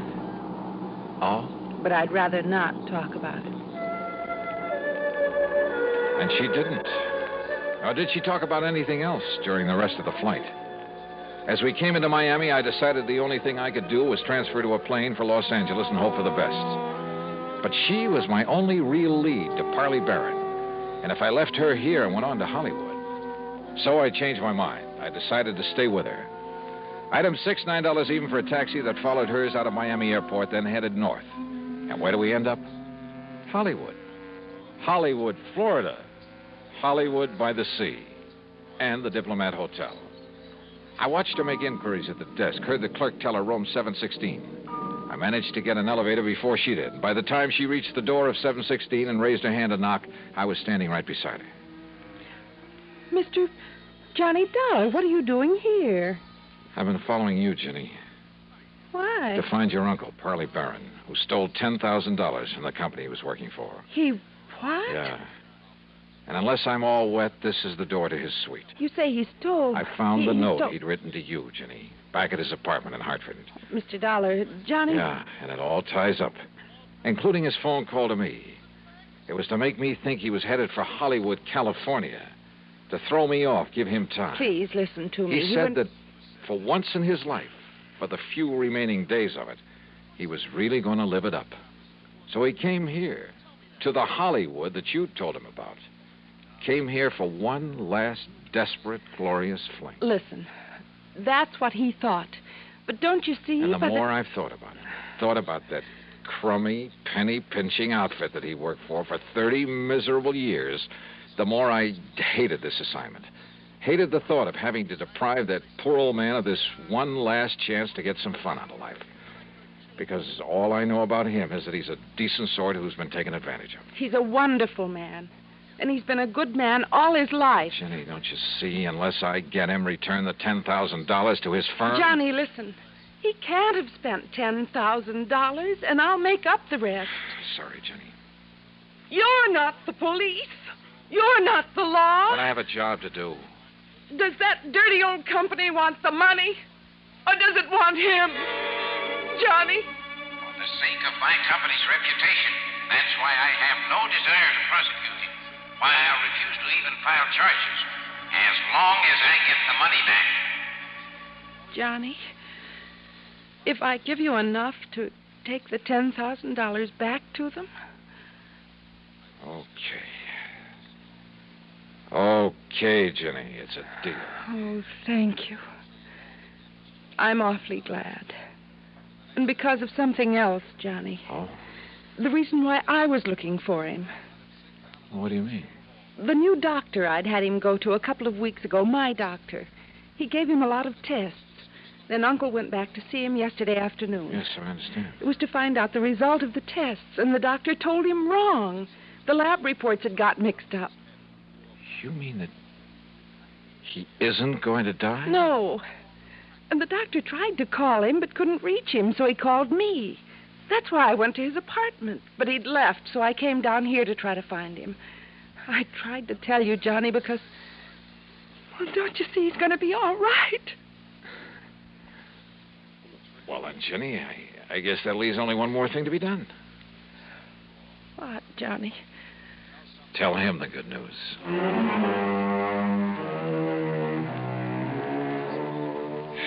Oh, I don't know. Maybe I'm just a sucker for a good-looking girl.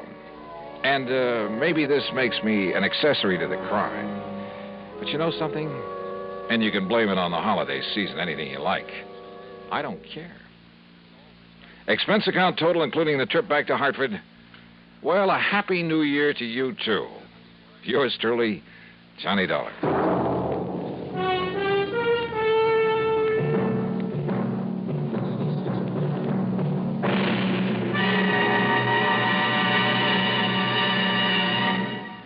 Our star will return in just a moment. Because of another adventure in Hollywood, Florida. But that one you'll have to read about in the February issue of Harper's Bazaar. It's just out, so grab a copy, will you?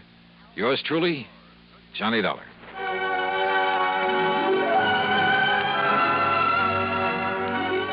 Yours truly, Johnny Dollar, starring Bob Bailey, originates in Hollywood and is written, produced, and directed by Jack Johnstone. Heard in our cast were Virginia Gregg, Gene Tatum, Parley Bear, Horace Lewis, Junius Matthews, and Frank Gerstl. Be sure to join us next week, same time and station, for another exciting story of yours truly, Johnny Dollar. This is Dan Cubberly speaking. Gunsmoke rises today on the CBS Radio Network. That's a Kraken, Johnny. Universal Adjustment Bureau. Wow, hiya, Pat. 1, 2, 3 in a row. Now, what's that supposed to mean? Mysterious disappearance. 3 weeks ago, you were out looking for the beneficiary of a big policy by the name of Jonathan Doe. Yeah, so what happened? He turned out to be a man who never existed. I know.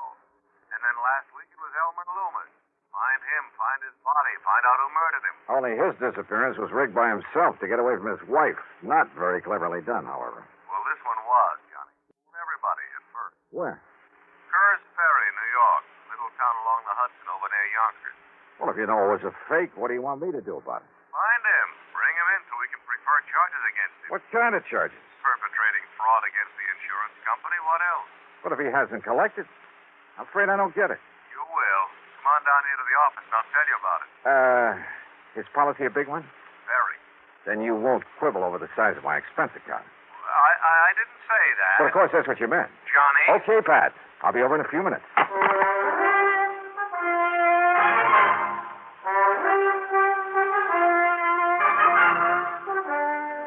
And now, Act One of yours truly, Johnny Dollar.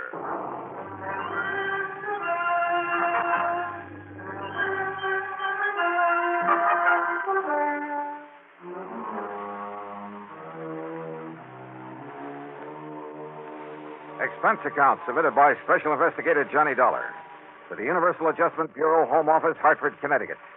Following is an account of expenses incurred during my investigation of the little man who was there matter.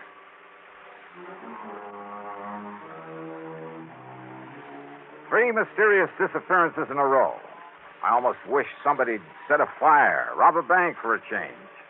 But expense account item 1, $1.20 for a cab to the office of Universal Adjustment Bureau. As usual, Pat McCracken got straight to the point. Plain as day, Johnny. Howard L. Edwards insured his life for $50,000, double indemnity. So? Beneficiary, his wife, Mary Louise. In other words, if he was accidentally killed, his wife would collect a cool $100,000. But he wasn't. He wasn't. You sure? Oh, the police down there in Curtis Ferry thought otherwise at first. You know, when they discovered the way his car had toppled over into the Hudson River just above Sound. Is that the way he staged it? Uh-huh. But when they found out that Edwards and his wife were stony broke and had been for months, that if it wasn't for the finance company that had starved by now, well, that's what wised them up. But, Pat, if they haven't found him or his body... Him, Johnny, him. According to the police, his wife finally broke down and confessed that they had planned a disappearing act for quite some time. Ah. Oh, sure. They figured when his car was found, they'd think his body had washed down the Hudson through the Narrows into the ocean, and the company would pay off. Yeah, I see. Then once she got the money, well, pack up and leave and meet him wherever it was they'd planned to meet. Would the company have paid off without a body, without absolute proof of death? That might depend on the court, on how smart a lawyer she got hold of. But what if they did have to wait for 7 years for the statute of limitations to run out? Yeah, I see what you mean. Oh, this kind of fraud has been tried before, Johnny. And sometimes, I'm afraid, probably it's been got away with. So, with $100,000 in So, if I find him, I get that nice fat fee we were talking about. That's right. That's exactly... No! Look, and you take it easy with that freewheeling expense account, will you, for once? What, Pat, I never did. Would you find him for us, huh, Johnny? Just bring him in so we can throw the book at him. Okay. Give me his address, whom to contact in Curtis Ferry, and I'll see what I can do. Expense account item 2, $4.85 for a tank full of gas. I decided to use my own car, not to save money for the company, but to save time for myself.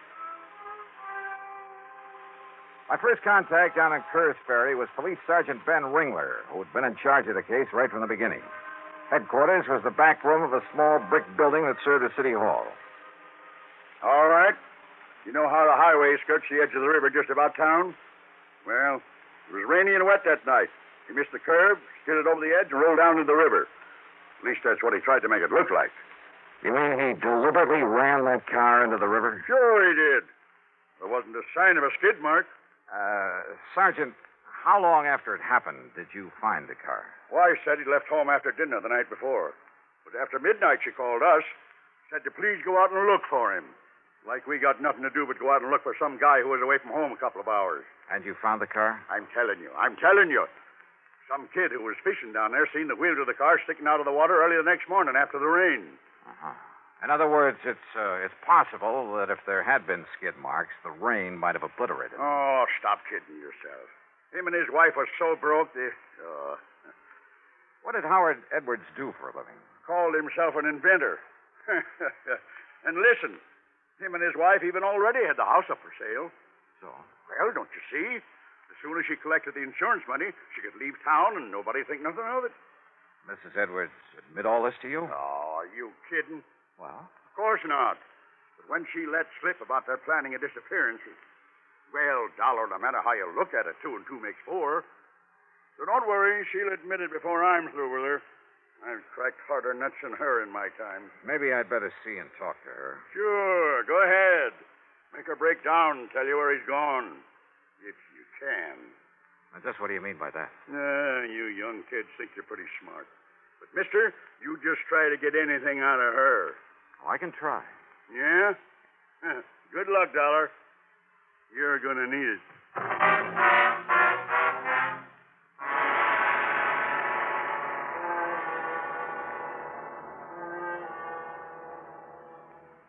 Act 2 of yours truly, Johnny Dollar, in a moment.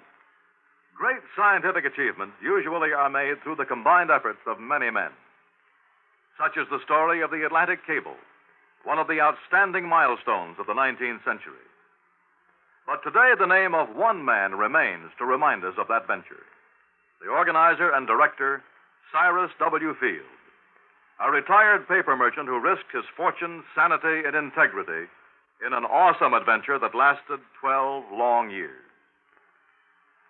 Field first was approached in regard to a short underwater cable to Newfoundland in 1854. After a huge investment of both money and energy, the cable was completed the following summer. Field then went to England to tackle the much larger problem of laying the Atlantic cable. Many futile attempts were made. Cable was broken. Splices were made. Cable was lost. Tempers flew, and ship captains resigned in disgust. Still, Field wouldn't give up. Finally, on August 8, 1858, it appeared that the project had been successfully completed. Cyrus Field went ashore and walked 15 miles to the nearest telegraph station. There he wired his wife, the Associated Press, and President Buchanan. He informed the president that Queen Victoria would telegraph her congratulations over the new cable. But before the Queen's message was completed, the line went dead. The much-hailed project was again a failure. Faulty insulation was blamed. In 1865, the largest steamboat afloat, the Great Eastern, made another attempt. Just 660 miles from Newfoundland, the cable parted. Inadequate hoisting tackle prevented its recovery. Field broke down and wept like a child. And yet, the very next year, he sailed with the Great Eastern for one more try. This time, every failure had been studied, every provision made. On July 27th, 1866, Cyrus Field landed at Heart's Content. After personally cabling the unbelievable news, he immediately boarded the Great Eastern, retrieved the broken cable of the year before, spliced it, and laid the second Atlantic cable. Cyrus W. Field, another American whose driving energy insisted that somehow there must be a way. Let's find it. And now, Act Two of yours truly, Johnny Dollar, and the little man who was there matter.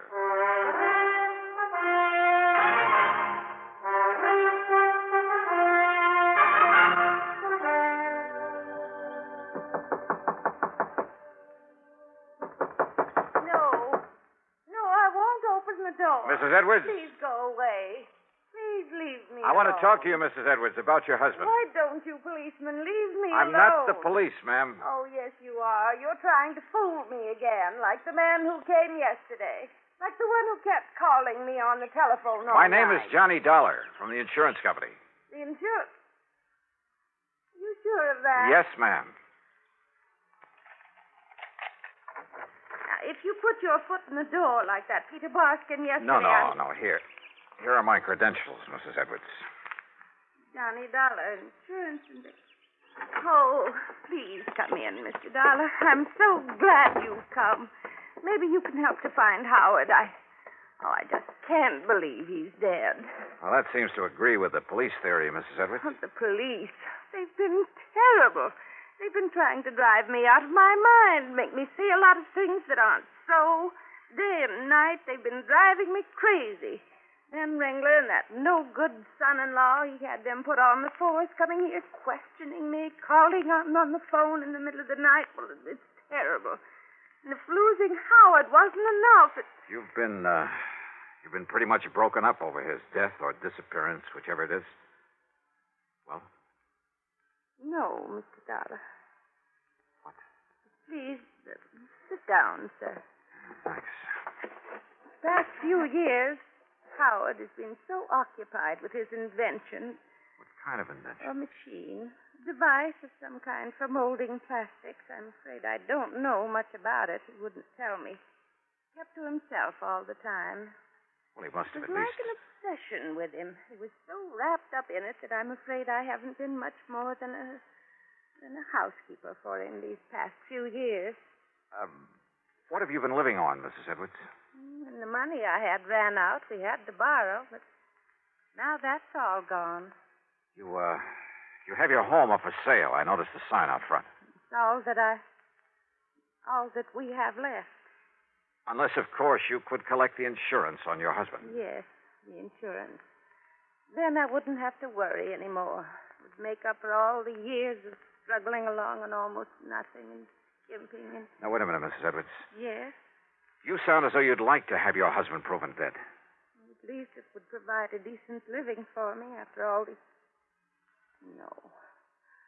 Oh, no. That sounds terrible, doesn't it? Yeah, it sure does. I didn't mean that I wish him dead. I only meant that... Well, if he is... When I first got here, you said you hoped I could find him. Yes. Yes, Mr. Dollar. Sure. So that you and he could continue this sad life of poverty and not really getting along together? No, don't you see? We'd have money. Oh? Because of his invention. He'd finally found someone who would buy it for a lot of money and a lot of royalty when it's used. But now even that is gone. Gone? What do you mean gone? All the plans and drawings. He took them with him that night. And just where was he taking them? To the man, the company, whatever it was he was selling it to. At least I think he was. In the middle of the night? Now they're all gone, somewhere in the Hudson River. You told the police about this? Yes, I told Ben Ringler. He found no sign of them in the car? No. And that son-in-law, that Peter Moskin, he said I was lying about those papers. All right, Mrs. Edwards, listen to me. Yes? Considering the relationship of you and your husband, wouldn't it be logical for him to leave you, sell his invention for whatever he could get, and live happily on the money all by himself? And just leave me with nothing? Yeah. No, in spite of... Oh, no, Mr. Dollar, he wouldn't do that. I didn't say leave you with nothing. All he had to do was make it look as though he'd been killed. Make it look? That's right, in a car accident. Oh, no. Well, that's the way you planned it, isn't it? Then you'd both be taken care of, free of each other and with plenty of money. No, Mr. Dollar. Didn't you admit to the police that you two planned his disappearance? Oh, no. I told him, Ben Ringler and that son-in-law... Told him what? That before Howard knew his invention would work, that he could sell it, Howard did talk of going away so he could work on it undisturbed without me under his feet. That's all I said. But Ben told your insurance company. Ben made it sound like... Oh, don't you believe me, Mr. Dollar? I'll see you later. Item 3, $1 even for a bite to eat at the local lunch wagon. Then I went back to headquarters where I found not only Sergeant Ben Ringler, but his son-in-law, Patrolman Peter Barskin. I found him very busy playing checkers. Come on, Pete. Crown me. Yeah, Pop. There you are. And now you can give up, like Dollar is on this case of his. I'll set him up again. Didn't get a thing out of Miss Edwards, did you? Maybe I did. Just like I told you would. Huh? You mean you did get something out of $1? Where's the chief of this police department? Been away a couple of weeks. I'm in charge. Well, if he had any sense of duty, he'd be back here. Hey, what do you mean by that? Pete, I mean that you and your father-in-law have considered only 2 possibilities. Have we? The first was accidental death. Now, listen, I told you... Yeah, you told me. You eliminated that. Sure did. The other was deliberate disappearance. And that's what it was. But there's another, Ben. The one I'm going to work on. Yeah, what's that? Sonny? Murder. What? That's right. Murder. Act 3 of yours truly, Johnny Dollar, in a moment. Our Constitution is a flexible document. It has changed with the changing years to meet changed conditions. An example is the way in which we elect our United States senators. When the Constitution was ratified, and for 125 years thereafter, the people could not elect their own senators. Instead, the senators were chosen by the state legislatures. The Founding Fathers believed in democracy, but they did not want their new republic to be wrecked by irresponsible mob rule. Democracy was a new form of government. Most of the voters had little knowledge and less experience in governing themselves. And so the Constitution provided that while the people could elect their representatives to Congress, they could not elect their senators directly. A century and a quarter of experience in self-government made such a safeguard against mob rule obsolete. And by 1912, the people were ready to demand the right to elect their senators by popular vote. They received this right in the 17th Amendment to our Constitution. This amendment illustrates how our Constitution lives and grows in our changing world, to the end that this country of yours and mine shall be our country under God. And now, Act 3 of yours truly, Johnny Dollar. I learned from Sergeant Ringler and his smarty-pants son-in-law that Mr. Edwards' car had been left untouched where they'd hauled it out of the river north of Kerr's Ferry. It was late in the afternoon, but item 4, there in police headquarters, 30 cents for a phone call to another headquarters, the 18th Precinct down in New York. This Lieutenant Singer. Hey, Johnny Dollar, Randy, I want you to do something for me. Johnny, long time no see. Yeah, listen, will you? Have you got somebody in the crew who can come up here to Kerr's Ferry and give me a hand? Somebody who knows something about fingerprints? Well, now, Johnny, it's about 20, 30 miles outside our jurisdiction. So what? Well, of course, some guy who's off duty, maybe a real top man like Marty Levitt. How soon can you get here? Well, what's it all about, How Johnny? soon? It's getting late. It's getting dark. Well, a little over an hour if he can catch a train. But what kind of case... Okay, Randy, thanks. Now, look, Dollar. You think we can't handle these things good enough ourselves? Yeah, Dollar. Yeah, that's exactly what I think. It was dark by the time Marty Levitt arrived, but he had a flashlight in his kit, and I brought along my own. So I drove him out to where the car sat up between the highway and the river. His examination was quick and efficient. And when he'd finished... No, I don't get it. What? What'd you say? Holy. That's a wonder a lot of cars and trucks don't miss that curve. What is to this one, Johnny? I don't get it. What do you mean, Marty? Johnny, I haven't uncovered a single fingerprint, except for some old ones on the gas cap, under the hood, that sort of thing. And except for Mr. Edwards' own prints on the steering wheel and gear shift lever. No. Huh? Steering wheel, gear shift, light switch, door handles, everything wiped clean. Well, of course, this wreck was in the river a few hours. So I don't care if it was in there a week. They'd still be on it. There aren't even any prints from whoever hauled it out of the river. Marty? Sure, Johnny. Somebody carefully wiped them off. And people don't do that without a reason. So, where do you go from here? Yeah.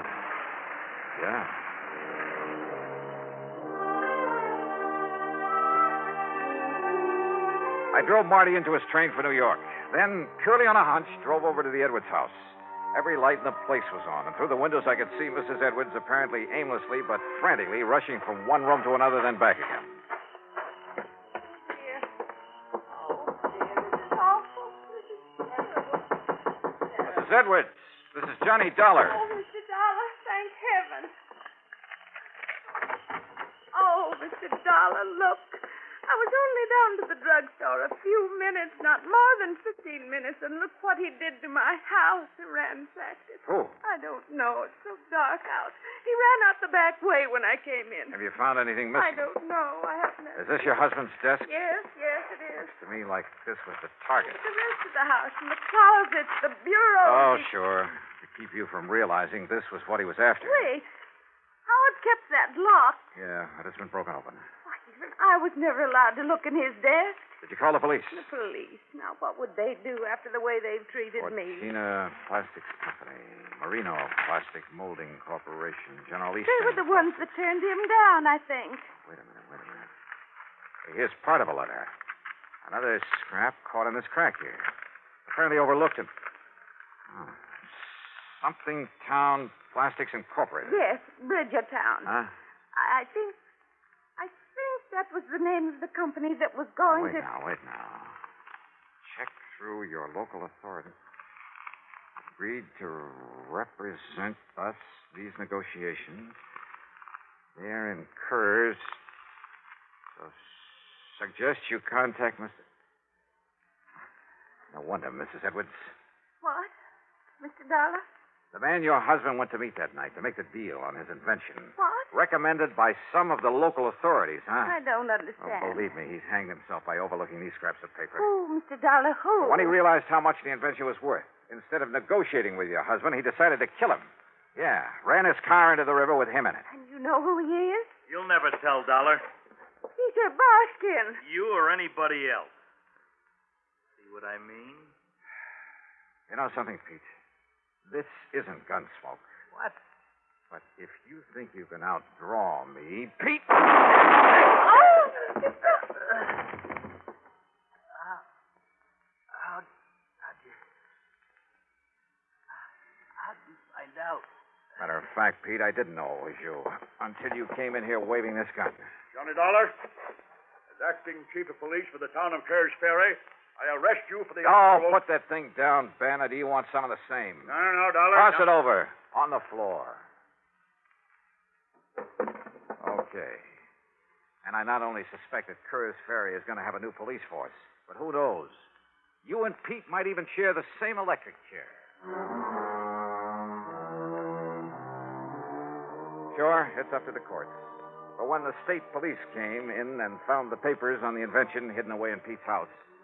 Oh, that invention, by the way, now belongs to Mrs. Edwards. To say nothing of the insurance money, $50,000. So, Pat, I'll let you off the hook real easy. Expense account total, including some more gas for my car to get me back to Hartford, $12.34. Yours truly, Johnny Dollar.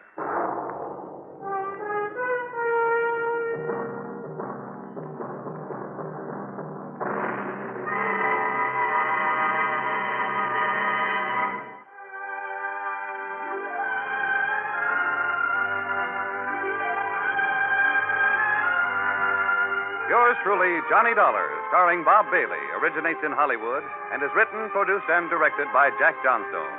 Heard in our cast were Virginia Gregg, Larry Dobkin, Ralph Moody, Gil Stratton, Herb Vigran, and Vic Ferris. This is Jim Matthews speaking.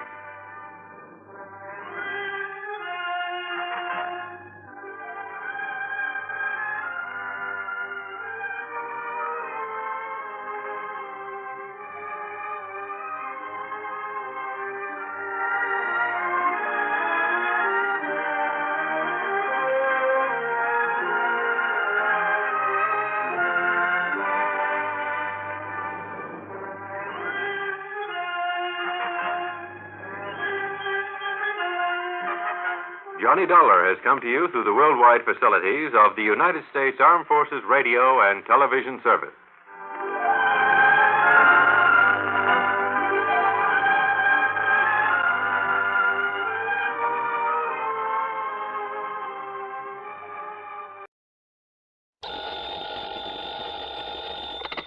Johnny Dollar.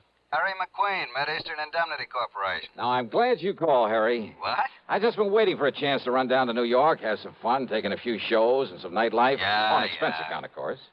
Now, look, we'll pay the expense account, but not for a lot of theaters and nightclubs. Spoil sport. Johnny, can you come down here right away? Sure. Good. What's the trouble, Harry? Dan Diamond. Dan Diamond? That's right. Well, nice talking to you. Now, what's that mean? It means I suddenly think I have an important assignment in Podunk or Timbuktu. You mean you're afraid to get involved with our friend Mr. Diamond? Ah, Johnny. It's just that I relish the thought of maybe living to a happy middle age is all. Don't you remember what happened on that bank job over in Amityville? Oh, I remember. Not only a bank guard, but a police officer and the investigator from the insurance company. All of them suddenly turned their loving wives into widows. I know. Diamond. So he's still in business, huh? Well, apparently not. And I use that word advisedly. Apparently, he's retired from his career of crime and is growing orchids at his little home in Long Beach, California. Yeah, That is, on the dough from that Amityville job.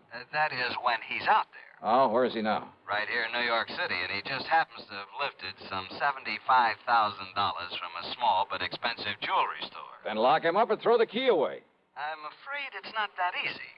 What's more, we want that $75,000 back. Well? Sorry, Harry.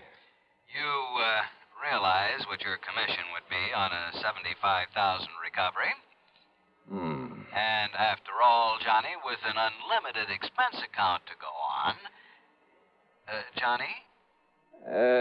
Okay, Harry. Maybe I'll run on down there and see you.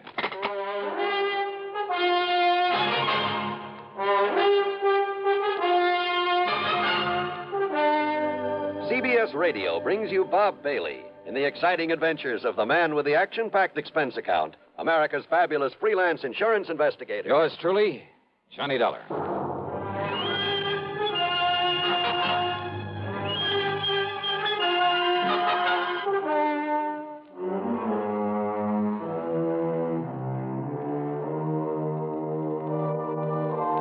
Expense account submitted by Special Investigator Johnny Dollar to the Mid-Eastern Indemnity Corporation, New York City. The following is an account of expenses incurred during my investigation of the P.O. matter.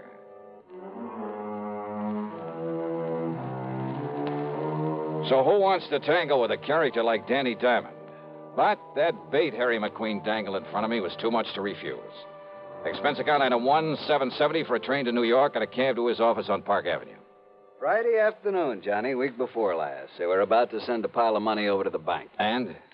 Diamond simply walked in, put a gun on the man at the vault, made him crawl under a table, then scooped up the $75,000 and slipped out into the street before the vault man could hit the alarm button. Easy as that. That's a lot of money to walk around with. He was careful to take it mostly in $50 and $100 bills. The vault man didn't try to put up a fight? Against Danny Diamond? He get killed for sure? Well, how do you know who he was? Danny told him. He what? Just like he identified himself on that Amityville job you mentioned, like he did on every job he ever pulled. We were lucky that no one got killed on this one. You said he's here in New York. Where? I understand the PD is going to release him sometime today. Release him? That's right. Thanks to a smart lawyer, an alibi they can't seem to break, and, well, let's face it, lack of evidence. You mean the money? That's exactly what I mean. And, of course, it's that money that we're primarily interested in. Well, Johnny? Who's handling this for the police department? Man over at the 18th Precinct, Lieutenant Singer. Randy Singer? Yeah, that's the one. But he's in homicide. Well, I don't know about that, but I know he's the top man on this case. Why? There's been no killing. Johnny, why don't you ask him? Yeah, why don't I?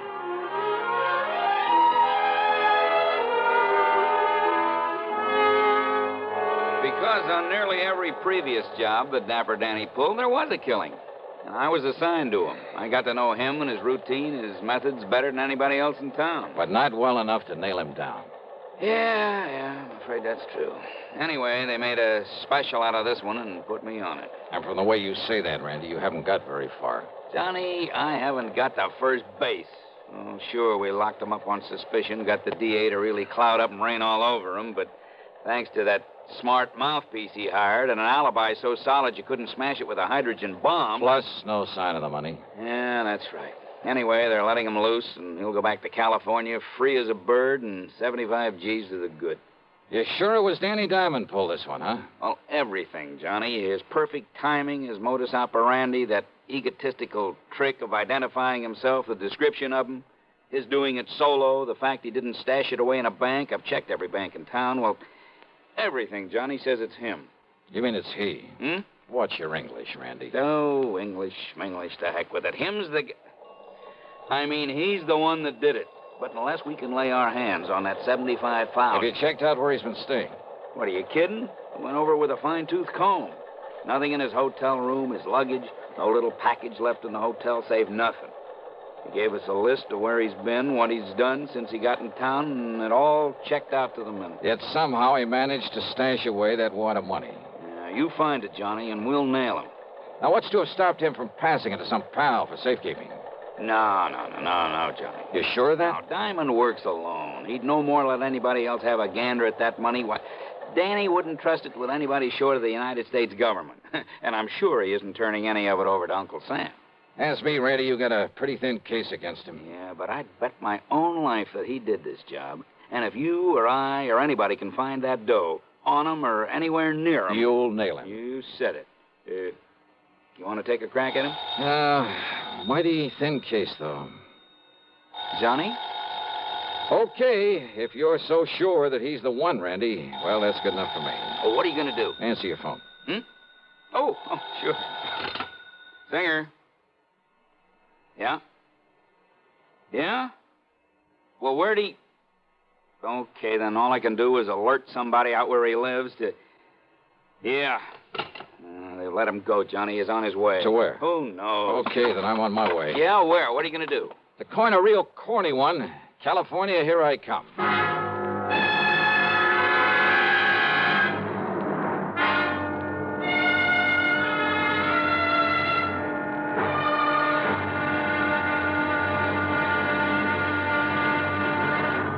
Here's Hollywood star Mona Freeman. Who feels like acting with a miserable cold? I relieve cold distress the fast way with 4-way cold tablets. Yes, tests of all the leading cold tablets proved 4-way fastest acting. Amazing 4-way starts in minutes to relieve muscular pains and headache, reduce fever, calm upset stomach, also overcomes irregularity. When a cold strikes, do what I do. Take 4-way cold tablets. It's the fast way to relieve nasty cold distress and feel better quickly. 4-way, only 29 cents. Now, here's a word about another fine product of Grove Laboratories. To get rid of embarrassing dandruff in 3 minutes, change to Fitch Dandruff Remover Shampoo. 3 minutes with Fitch regularly is guaranteed to keep unsightly dandruff away forever. Apply Fitch before wetting hair. Rub in 1 minute. Add water, lather 1 minute. Then rinse 1 minute. Every trace of dandruff goes down the drain. 3 minutes with Fitch and embarrassing dandruff's gone. At the same time, Fitch can brighten hair up to 35%. Get Fitch Dandruff Remover Shampoo today. And now, Act 2 of yours truly, Johnny Dollar, and the P.O. Matter.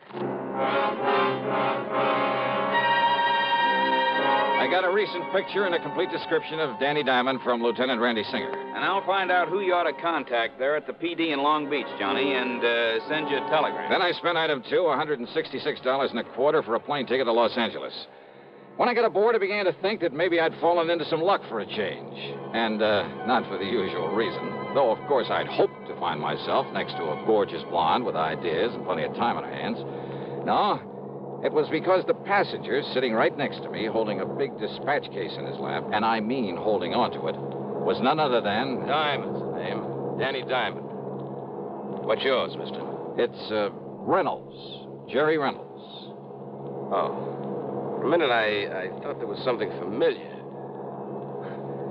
I guess I was wrong. But, haven't I heard about you somewhere? Oh, I don't know why not. Danny Diamond? Dapper Danny, they call me. Oh, yeah. Oh, you probably read about me in the papers. Lousy bunch of New York cops trying to hang that jewelry store heist on me. Yeah, something like $75,000, wasn't it? Yeah. It's going to keep somebody real happy for a long, long time, Mr., what'd you say your name is? Reynolds. Jerry Reynolds. Yeah. Try to pin it on Danny Diamond, huh? I'd like to see him pin anything on me. And not because I haven't been trying. Trying for years, Johnny. It's Jerry. Yeah. Yeah, that's what I meant. But they're wasting their time. Just like they're wasting their time trying to find that 75 G's. Hey, look, don't get me wrong, Mr. Diamond. Call me Danny. But the way you're hanging on to that dispatch case, you'd think it was loaded with, Yeah? Yeah, what about it? Nothing. Just forget I mentioned it. Yeah. And don't you get me wrong. But maybe you'll stay a lot happier, let's say, if you forget that you mentioned it, too. Well, now, look, Danny, Just forget it. Sure. Why not? You live in Los Angeles? No. Long Beach. Why? Oh, I just wondered. Yeah. What are you going to L.A. for? Oh, just to spend some time with an old pal of mine. Huh? Who? Where's he live? Section of L.A. called Westwood Village. It's out beyond Beverly Hills. Yeah, I know. What's his name? Well, now, look, does it make any difference? So maybe I know. Maybe we got mutual friends. What's his name? Johnstone. Johnstone? That's right, Jack Johnstone. What's he do? Oh, he's a writer, among other things. I don't know. Moving pictures? Radio, television. Radio, huh? That's right. I don't know. I hardly thought you would. Something kind of familiar about that name, though. See, I listen to radio, you know what I mean? Doesn't everybody? See, look, I'm going back in the galley, see if I can pry another drink out of that blonde stewardess. Well, I doubt if you'll have any luck, but go ahead. Just leave it to me. You want me to bring you one? Why not? If you can. Leave it to me. He carefully set the dispatch case on the seat. But as he swung back up the aisle, he kept half looking over his shoulder. If I picked it up and tried to open it, he'd know exactly what I was doing. Even as he stood there talking to the stewardess, trying to force some money on her, he kept his eyes on me. But I had to find out what was in that case. And what I could do was keep looking out the window and with one hand open the clasps on it. That much he couldn't see. And then when he came back to his seat with his hands full, all I'd have to do... How dumb can they be? Those chicks would make a lot of extra dough. Make a lot of friends, too, if they forget the rules now and then with that liquor they got back there. Well, sit down. Don't worry about it. Hey, wait a minute. 2 seats up, that guy sneaking a bottle out of his coat. bet you a 10 spot will get that for you and me. Wait and see. But again, he kept his eyes on me, even while he passed over the money and parted the other man from his half-pint bottle and the small plastic cup he had. But this time, as he came back to his seat, his hands were full. See? You got brains, a little money, you get anything you want. Yeah. Hey, here, I'll move this case out of the way so you can go up. Say, what do you think? You clumsy, crazy jerk. The little case was loaded, but the papers that fell out that he quickly shoved back into it were not money. No, they were clippings from the New York newspapers. Yeah, news items about the robbery. That was all. Wait, though. Was he using them in the dispatch case for a decoy? Or just to fan that ego of his?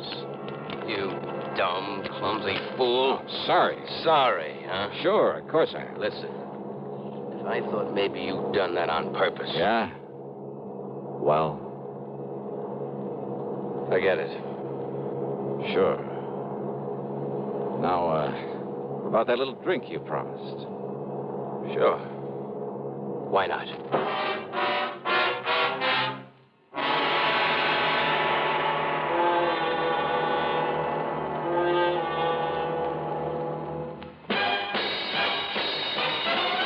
Are you smoking more now, but enjoying it less? Have a real cigarette, have a Camel. The best tobacco makes the very best smoke. Have a real cigarette, have a Camel. Are you looking for flavor and mildness? Have a real cigarette, have a Camel. The best tobacco makes the very best smoke. Have a real cigarette, a real cigarette, a real cigarette, have a Camel. If you're smoking more today, but enjoying it less, try Camels. The Camel blend of costly Turkish and domestic tobaccos has never been equal for rich flavor, easygoing mildness, real smoking satisfaction every time you light up. The best tobacco makes the best smoke. Have a real cigarette, a real cigarette, a real cigarette, have a Camel. And now, Act 3 of yours truly, Johnny Dollar, and the P.O. matter. There wasn't much conversation with Danny Diamond during the rest of the flight. At L.A. International Airport, after watching him pick up his luggage, I spent item 3, $50 deposit on a rental car, and drove on down to Long Beach, hoping not to see him along the way. I didn't. I got myself a room at the Villa Riviera, then checked with Western Union. Yes, we have, Mr. Dollar. It's from a Lieutenant Randolph Singer, NYPD, whatever that means. New York Police Department. Will you read it to me, please? Yes, sir, I'll be glad to. It says make contact with P.O. P.O.? It says make contact with P.O. Your man is Sergeant Wyman. Oh, I get it. That was a typo. Should have been P.D. The sender must have misspelled it. Oh, sure. But go on, please. Your man is Sergeant Wyman. Good luck. Signed, Randy. That's all? That's all. Okay, thanks.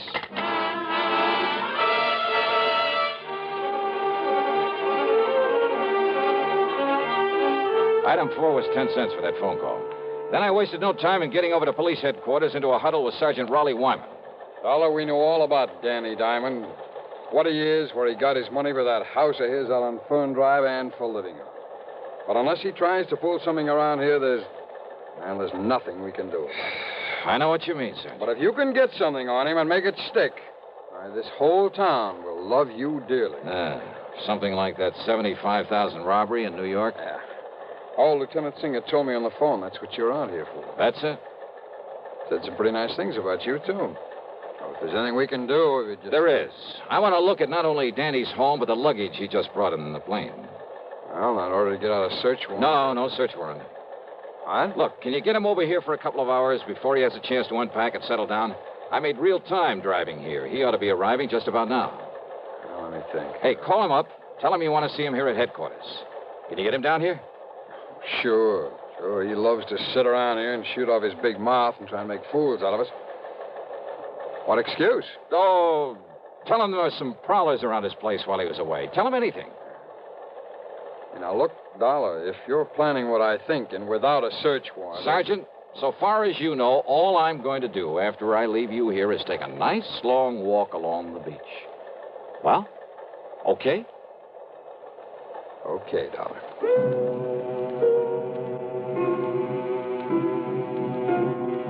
I drove quickly out to Danny Diamond's address on Fern Drive. A rather nice, modern little home, by the way, in a very pleasant residential section. Long Beach has a lot of nice homes, and this was one of them. I'd parked a couple of blocks away, and as I sauntered as casually as possible toward his place, a taxi pulled up in front of it. Out came Danny and his luggage. He paid off the driver and went in. And I waited, praying that Sergeant Wyman would call him before he had a chance to... Wyman must have done all right. Within 3 or 4 minutes, Danny came out the back door, went into the garage, then pulled away in a fancy little sports car. I went over to the back door and found, much to my surprise, that it was a real easy job to jimmy it open. Danny's handbags were still sitting by the front door. I not only went through them, but through every inch of that house, slowly, carefully, overlooking nothing. And that's exactly what I found. Nothing. Except that is for a large floor safe under one of the rugs. But I knew he hadn't had time to get to it, and besides, the dust around it showed it hadn't been opened recently. No, Randy Singer was wrong. If Danny did take that money, he must have stashed it away somewhere. Or left it with somebody, probably back in New York. Despite what Randy had said about his operating alone, trusting no one, not even the banks, about trusting no one short of the United States government. The government? Wait a minute. I beat it back to police headquarters and Sergeant Raleigh Wyman. I kept him here just as long as I could. Danny only left a couple of minutes ago. A couple of minutes ago, huh? Dollar, did you find anything? Huh? I mean, during that, during your walk along the beach. No. Now, listen. Yeah? That telegram Randy sent me. Telegram? Yeah. Make contact with P.O., he said. P.O.? Well, it was a typo. He meant to say P.D. to contact you. Oh. Well, it was a lucky mistake. Because, Sergeant, I may be nuts, completely nuts, but I'm betting that P.O. is the answer to this whole thing. To how he got that money out of New York, out here where he could use it. Wait a minute. Trust nothing short of the U.S. government, huh? Feeling all right? P.O. Of course. Hey, listen, you know this town where everything is. Well, sure. Then there's just one building around here I need to know the location of. And I hope I can get there before he does. The P.O., the post office I drove to, was only a few blocks from Danny's home. Danny's car was parked in front of it. I slipped inside and waited behind a post. At one of the windows, he was second in line, behind a ragged-looking wino who was counting out pennies to buy a stamp. There's 2 cents. There's 3 cents. Got another one here somewhere. Come on, you drunken bum. Don't go. Hey, Clark. Oh, hello, Mr. Diamond. I have a package for you. Yeah, that's what I come for. I've been wondering when you'd call for it. It's from New York City. Just sign here, please. Yeah, sure. Here. Okay, here you are. Thank you, Mr. Diamond. Here's your package. I want a stamp. I came out from behind the post, bumped into the drunk, and tore at the wrapper of Danny's package. Hey, what's the big idea? Sorry. It's you. And here in the package, you mail to yourself the $75,000. No, get away. Get back. Oh, no, Danny. What are you trying to do around here? Okay. Now, on your feet. Listen, mister. Oh, drop dead, Danny. Or maybe the state will take care of that. Now, listen, about that money. Forget it. Just take a look at that poor old drunk who was in front of you. That wild shot you pulled off. Huh? Murder, Danny. Now it's murder.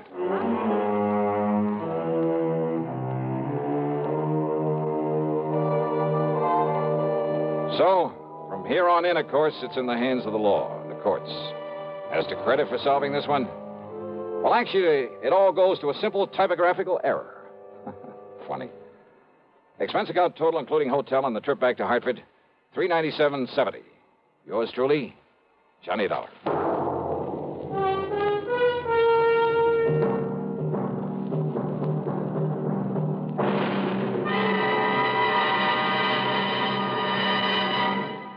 Our star will return in a moment. Constipation is something people don't talk about much, but it can be a problem for anyone, even doctors. And when constipation occurs, it's interesting to see just what doctors consider important about a laxative they might use or recommend. Well, a majority of the doctors we heard from had this to say. A laxative should be effective, gentle, as close to natural acting as possible, and a medicine that can be used with complete confidence. Now, X-Lax has been popular with many doctors and millions of people over the years because pleasant-tasting chocolated X-Lax is effective. Overnight, it helps you toward your normal regularity. X-Lax is gentle. Next morning, it gives you the closest thing to natural action. And that's why many doctors and millions of people use X-Lax with complete confidence. X-Lax, the laxative that helps you toward your normal regularity gently, overnight. Is X-Lax in your medicine cabinet? Now here's our star to tell you about next week's story. Next week, a real wildie, a real strain on my sanity. But I think you'll like it. So join us, won't you? Yours truly, Johnny Dollar.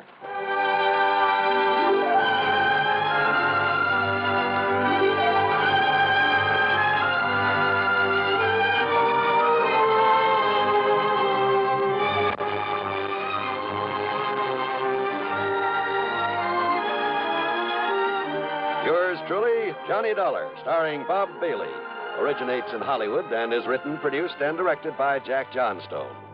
Heard in our cast were Virginia Gregg, Harry Bartell, Herb Vigran, James McCallion, Stacey Harris, and Gil Stratton. Be sure to join us next week, same time and station, for another exciting story of yours truly, Johnny Dollar. This is John Wall speaking. Next, a modern mystery classic, Agnes Moorehead's 8th suspense performance of Sorry, Wrong Number on the CBS Radio Network. You are invited to attend Banani Berth's 5th Annual Sports Night, co-sponsored by Gideon Lodge number 140 and the Albany Olympic Committee.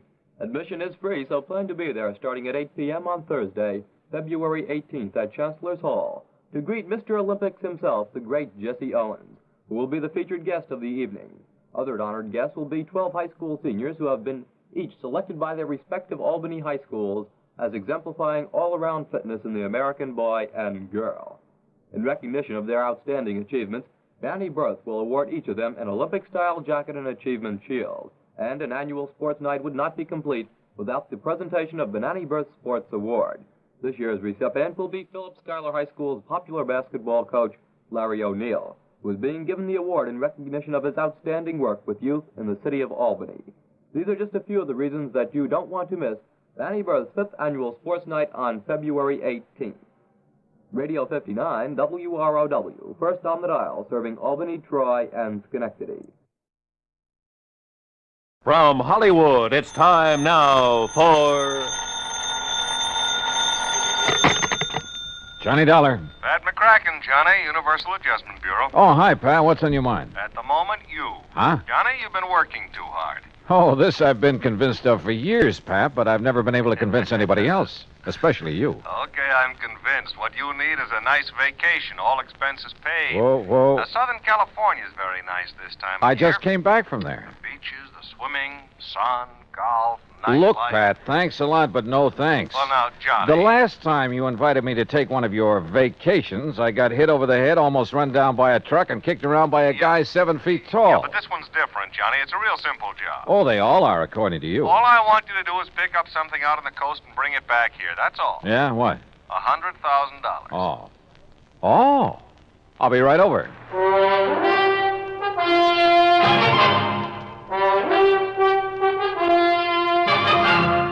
Bob Bailey in the exciting adventures of the man with the action-packed expense account, America's fabulous freelance insurance investigator. Yours truly, Johnny Dollar.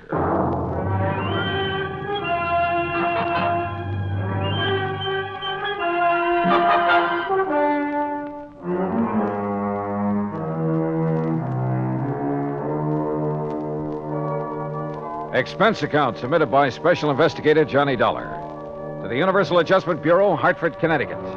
Following is an account of expenses incurred during my investigation of the Johnson payroll matter.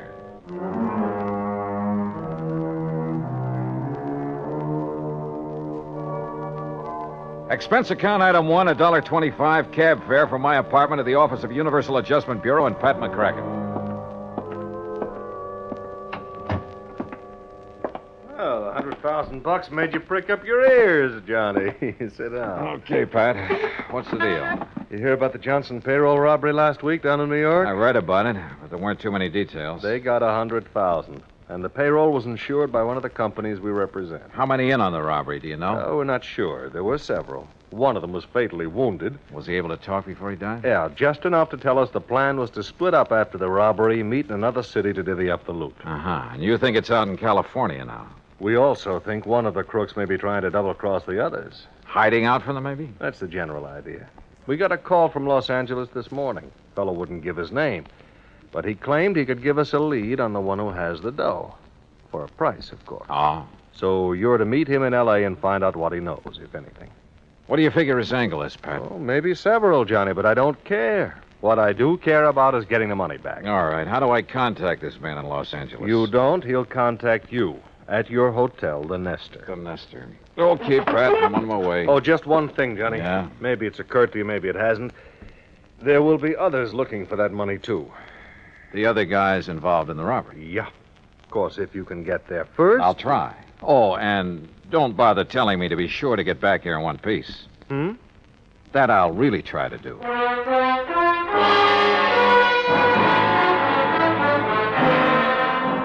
Expense account item 2, $187 even, air transportation and incidentals to Los Angeles. I've been told to stay at the Hotel Nestor, so I took a cab that's item 3, $550 from the airport. It was just getting dark as my cab pulled up in front of the place. Before I could get out, somebody got in. Oh, I'm sorry. I didn't know this cab was occupied. Well, that's okay. Welcome aboard. Here, I'll get out and... Oh! It's okay. I've got you. Sorry, I lost my balance. Must have got my heel. You may be sorry, but I'm not. I can't think of a better way to arrive in a strange city than with a beautiful girl in your arms. If you'll let go of me. Oh, yeah, well, if you insist. Thanks. I'm sorry. Oh, wait a minute. You can have this cab as soon as I get my stuff out. Oh, that's all right. I'm in a hurry. I'll get another one. Goodbye. Oh, wait a second. I mean, after all... Oh, well.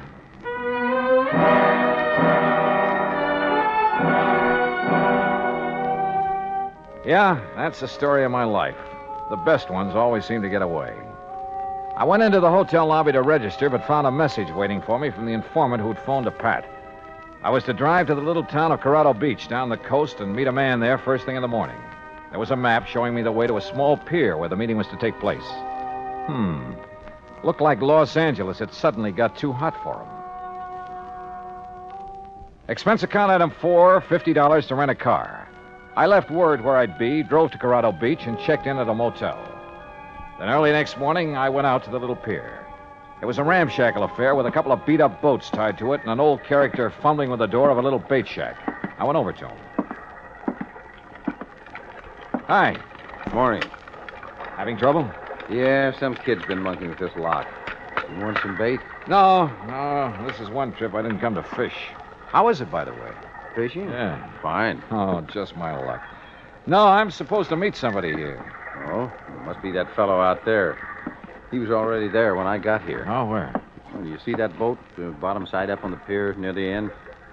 You mean the man sitting beside it? Yeah. Got himself a fishing rod, looks like. Could be he wants some bait. I'll walk out with you and see if you don't mind. No, not at all. So the fishing's been good, huh? What have they been catching? Oh, quite a few bass last couple of days. Off the pier? Yeah. There's some kelp beds in close, brings them in around here. Funny. Your friend there, you don't seem... Hey. Asleep, I guess. Hey, watch out, he's slipping. Grab him. I got him.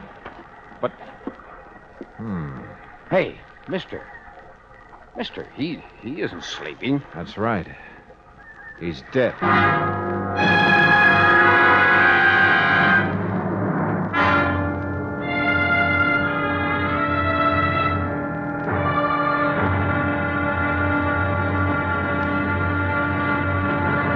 Act 2 of yours truly, Johnny Dollar, in a moment.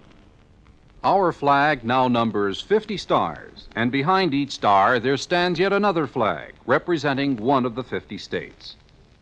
Georgia's state flag displays the state seal on a strip of blue. The seal symbolizes the fact that constitutional government rests equally on the three major branches of government, legislative, executive, and judicial, and that all three must be guarded equally if a sound government is to be maintained. The greater portion of Georgia's flag is crimson, On it is superimposed the blue cross of St. Andrew, bearing 13 white stars for the original 13 colonies. This cross, made in the form of saltire, or X, was adopted from the national flag of Scotland.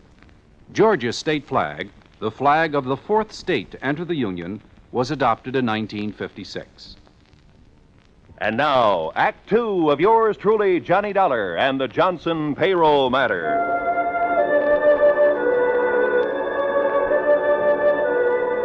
I'd flown 3,000 miles to meet a man, only to find him dead at the end of a rickety little pier at Corrado Beach, a knife between his ribs. I searched him while the old fellow at the bait shack went to call the police, but I didn't find a thing on him to help me. No identification, even. Later, talking to the police, well, they didn't have any line on him either. My only lead on the payroll robbery was dead. I waited around the motel most of the day, hoping the police could turn up something on the dead man, but it was no soap.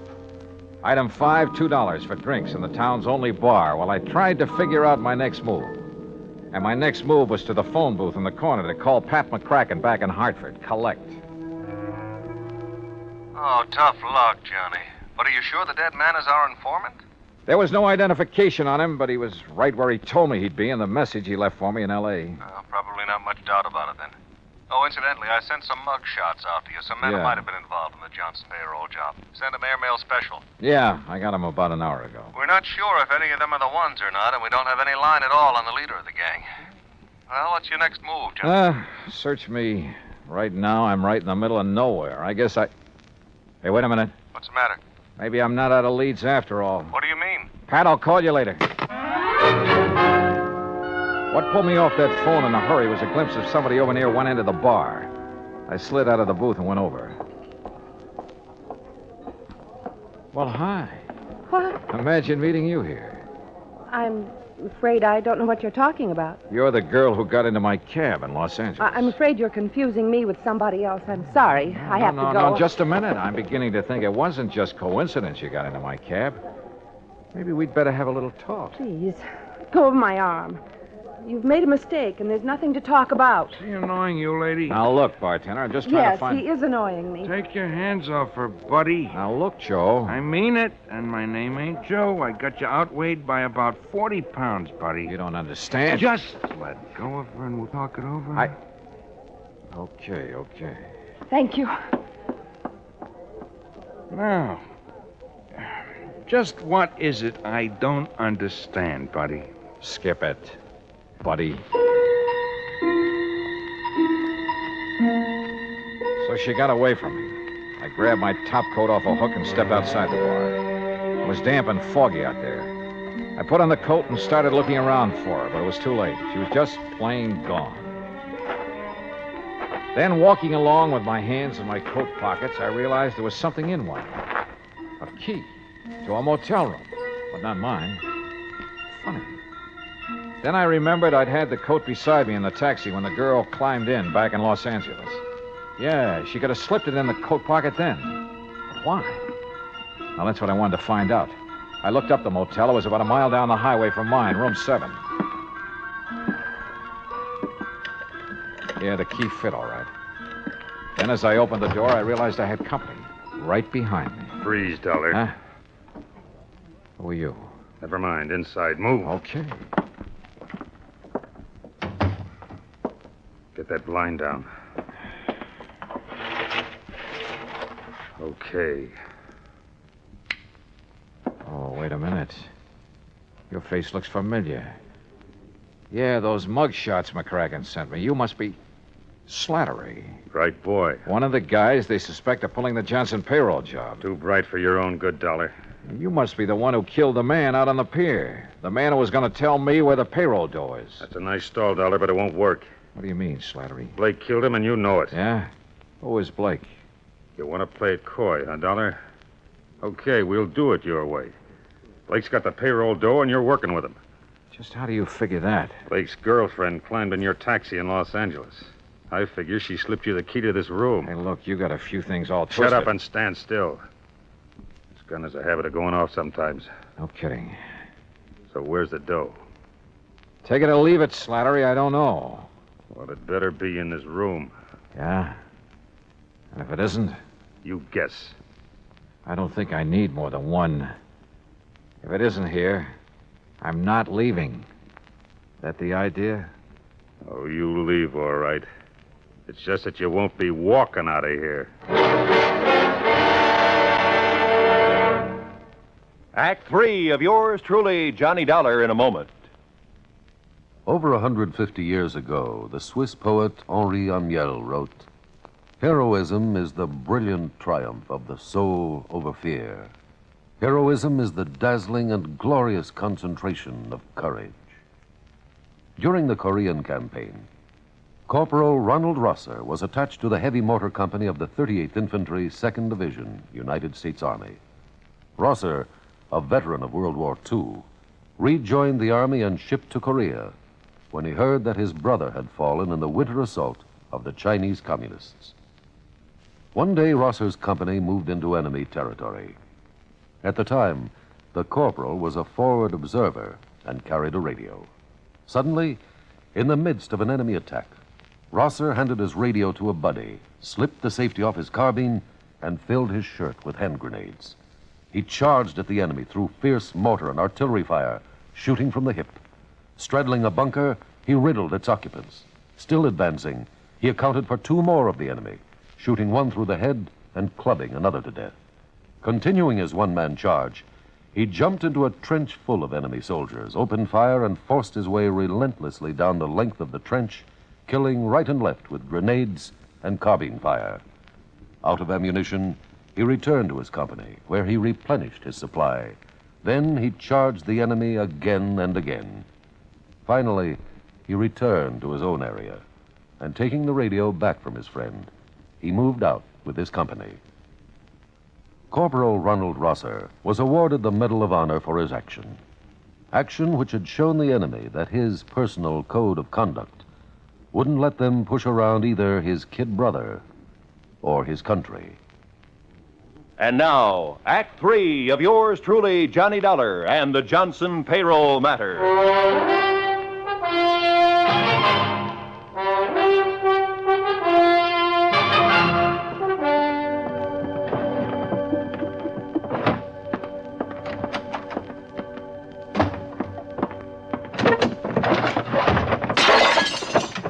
Look, Slattery, you've torn this motel room completely apart. Obviously, that payroll money isn't here. That's right, Dollar. So now you're going to tell me where it is. Oh, brother, you take a lot of convincing. I told you I don't know. So why don't you put that gun away and listen? You're the one takes the convincing, Dollar, so I start convincing. Oh, that's not going to do you any good. No?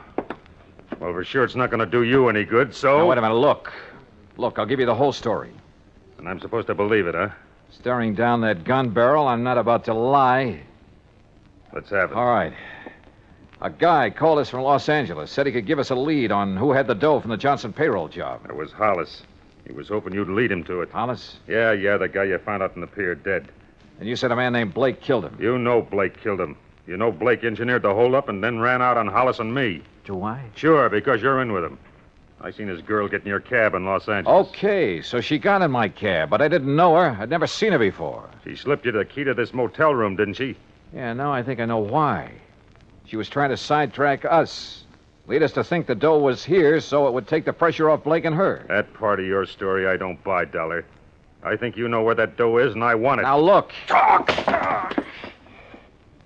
If you think I'm going to take any more of this. This gun says that's exactly what you're going to do until you decide to talk. I roll with this next one and let my eyes droop when my knees sag. He reached out to steady me, and I gave him a left hook in the stomach that flattened him. By the time he got to his feet, I was out the door. I dove behind some bushes down the road, and I waited. He pounded right on past me, gun in hand. I waited until he was out of sight, then doubled back to my car. Apparently, Slattery didn't know Blake's girl was around here somewhere. One thing was sure. I had to find her, but fast. There were only 3 motels in town. The one I was staying at, the one where Slattery had been playing patty cake on my jaw, and a third off the highway near the beach.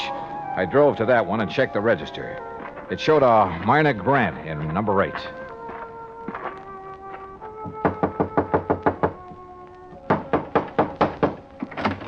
Oh. Hello, Myrna. No, please. please get out. Oh, no, sorry. We're going to have that talk right now. I tell you, you've made a mistake about me. Oh, come on. Drop the act, Myrna.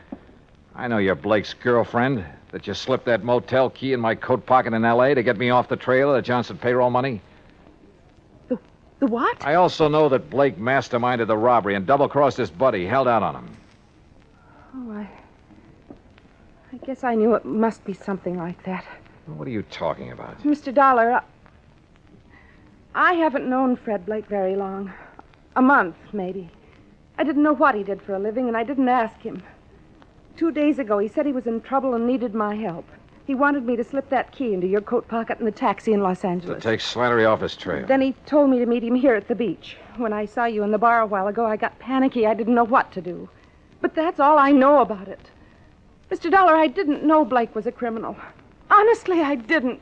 Yeah? Now, will you help me find him? Yes. I will, Mr. Dollar. If I can. The trouble is, right now, I don't know where he is any more than you do.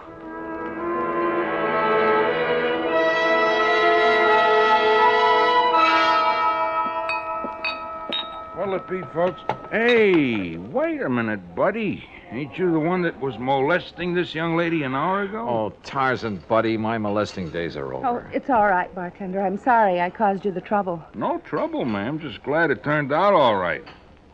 Things, happen fast here at the beach, I guess. I don't suppose you've ever heard of a guy named Fred Blake, have you? Well, not that I remember. You looking for him? Yeah. What's he look like? Medium height, dark hair and brown eyes. Regular features. That description would fit half the guys that come in here. Sure. Fisherman, salesman, vacation. Only that kind don't come in here anymore. Salesman? No, fishermen. I thought the fishing was good here. Been no fishing around here for months. Huh? A fella told me they were getting a lot of bass right off the pier. He was pulling your leg, buddy. There's a chemical plant nearby. A lot of stuff got dumped into the water by accident a few months ago. The fish haven't been back since. Wait a minute. Sure, right under my nose all the time. What do you mean, Johnny? Martin, I'll see you later. I got in my car and headed for the pier. As I turned off the highway, I could see a car a couple of 100 yards back following me with its lights off. But I couldn't stop now. I parked near the pier and headed for the bait shack. The windows were still boarded over, but I could see a crack of light between the boards. I eased over to the shack. Oh, no. I flattened against the wall as the door came open and Blake came out with a gun. I hacked it out of his hand. What? All right, hold it, Blake. Well, the fisherman's friend, huh? Look. You killed that guy on the end of the pier just before I showed up this morning. You didn't have time to leave, so you covered by making like you worked here.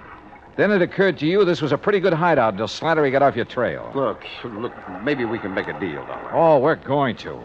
You turn the stolen money over to me, and I turn you over to the police. Drop your gun, Dollar. Huh? Drop it. Okay, Slattery. Hello, Blake. Glad to see me. Look, Slattery, I wasn't trying to cross you. I was going to get in touch with you when things quieted down. Sure you were. Let's have the dough. All right, it's in the shack. Blake half turned, and I saw his hand slide into his coat, a second gun. He whipped it out, but Slattery had seen it, too. He got Blake, but his eyes were off me for a lucky second.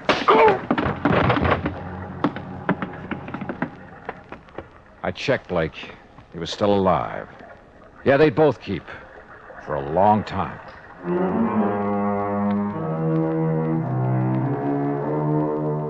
Item 6, $174 even, air transportation and incidentals back home. Expense account total, $526.50. Remarks? The payroll money is back where it belongs, and Slattery and Blake are back where they belong, with Blake facing a murder rap to boot. Funny, I probably wouldn't have nailed him if he hadn't told me that phony story about the fish biting near the pier. Teaches me a lesson, Pat. I'm not going to tell any more fish stories. They can kill you.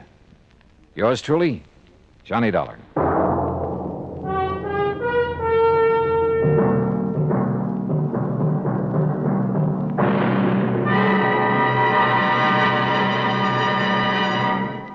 Our star will return in just a moment.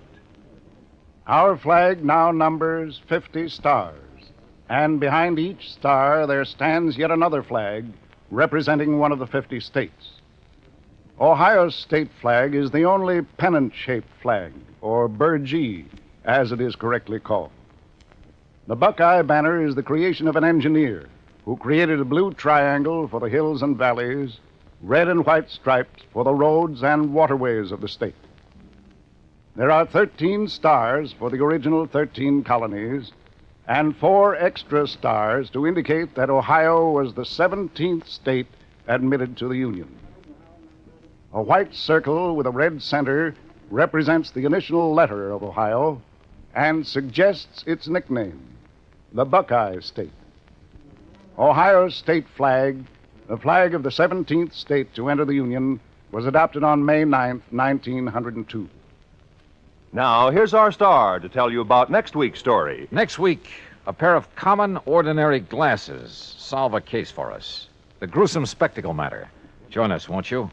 Yours truly, Johnny Dollar.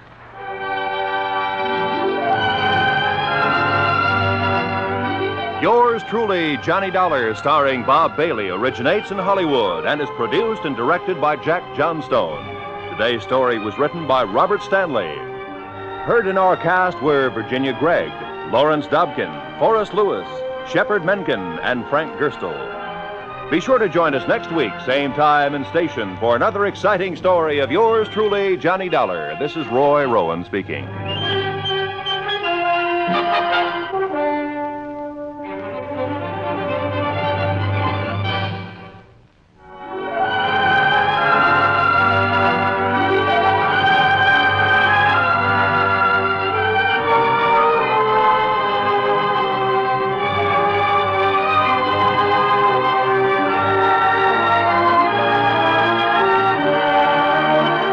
This is the United States Armed Forces Radio and Television Service.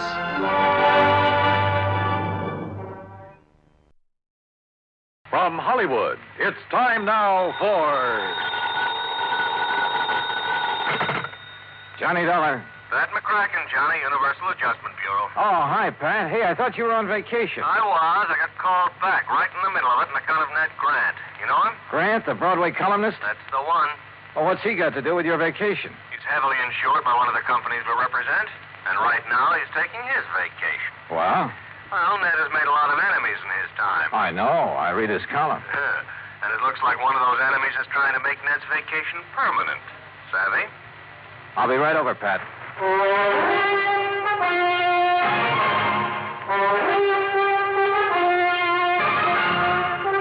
Bob Bailey in the exciting adventures of the man with the action-packed expense account, America's fabulous freelance insurance investigator. Yours truly, Johnny Dollar.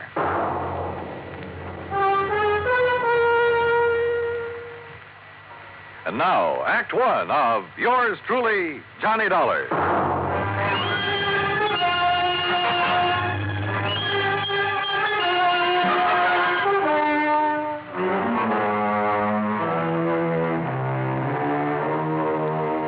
Expense account submitted by Special Investigator Johnny Dollar to the Home Office, Universal Adjustment Bureau, Hartford, Connecticut. Following is an account of expenses incurred during my investigation of the ideal vacation matter.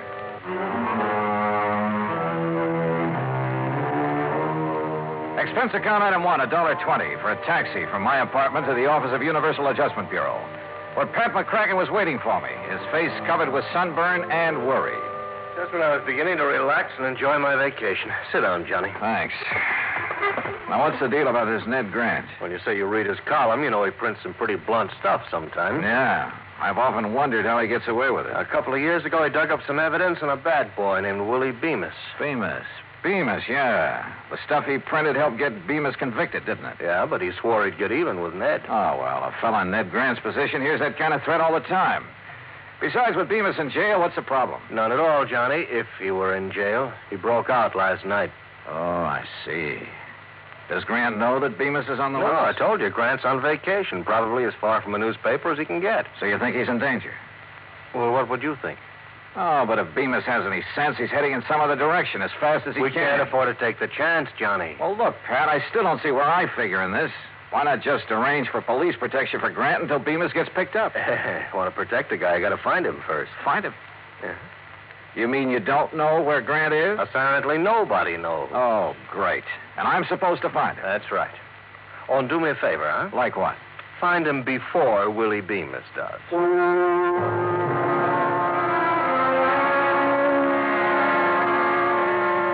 I knew enough about Bemis to realize he wouldn't hesitate to gun down anybody who got in his way, including me. So I headed for New York. That's item 2, $23.40. I located the apartment house where Ned Grant lived and had a talk with the manager in his office at the rear of the first floor. I'm sorry, Mr. Dollar, but I really don't have the slightest idea where Mr. Grant went on his vacation. Well, didn't he leave a forwarding address? No, he just told me to hold all his mail for him here until he got back. And he didn't say anything at all that would give you a clue as to where he might have gone?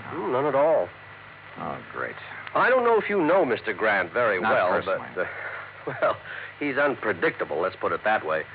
Of course, the kind of life he leads would make a character out of anyone, I guess. You mean batting out that column every day, huh? Yes, and his phone ringing every 10 minutes and strange people traipsing up to see him at all hours.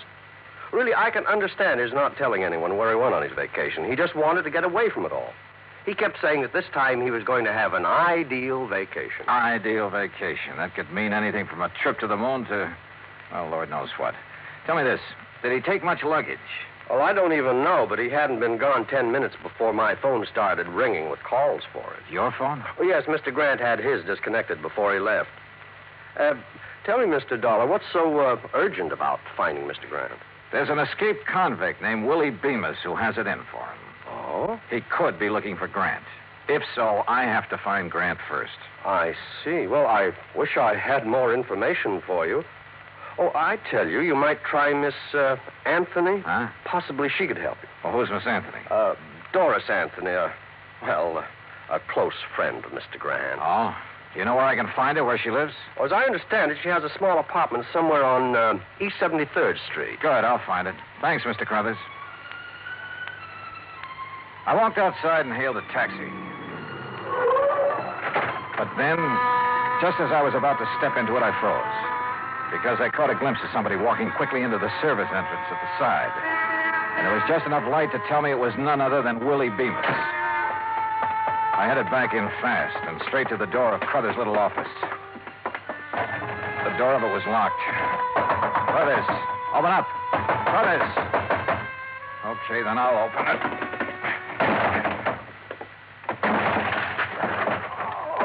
Hey, Crothers, what happened to you? Oh, Mr. Dollar. That's right, what happened? This man, right after you left, he came barging in. That was Willie Bemis. What did you tell him, Crothers? Only what I told you. And it looks like he and I are starting out even. Huh? But this is one race I don't want to end up in what you'd call a dead heat.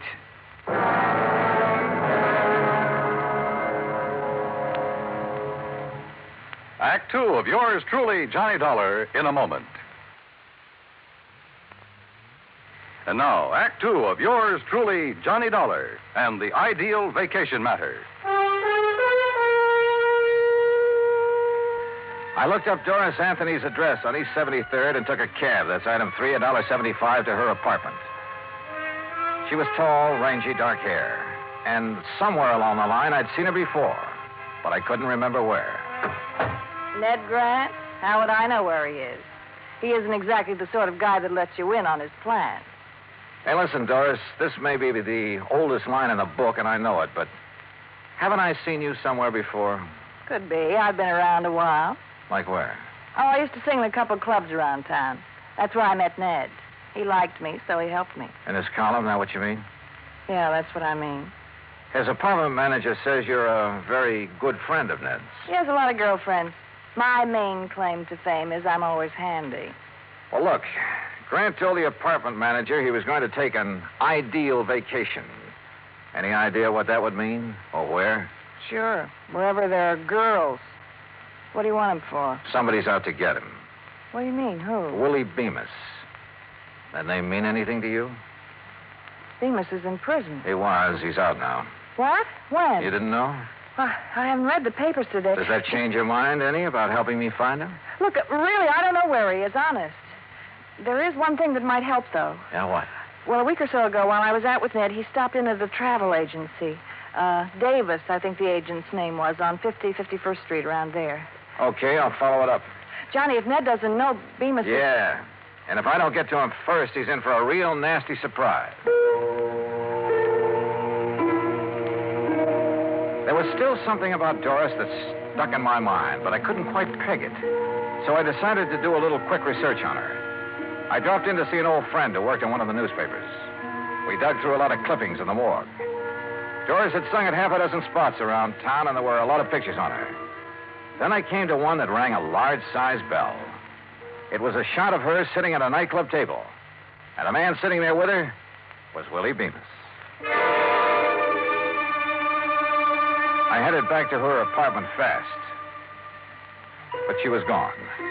The manager told me she'd left in a hurry and with a suitcase. Now I didn't know where I stood. If Doris was still friendly with Bemis, it could very well be that she knew where Grant was and was helping Willie Bemis find him. In that case, the lead she gave me on the travel agent was only a bum steer to throw me off the trail. But the way things stood, I didn't have anything else to go on at the moment, so I had to take a chance she'd been on the level. I headed for West 50th Street, and the travel agent she told me about, a man named Davis. Ned Grant.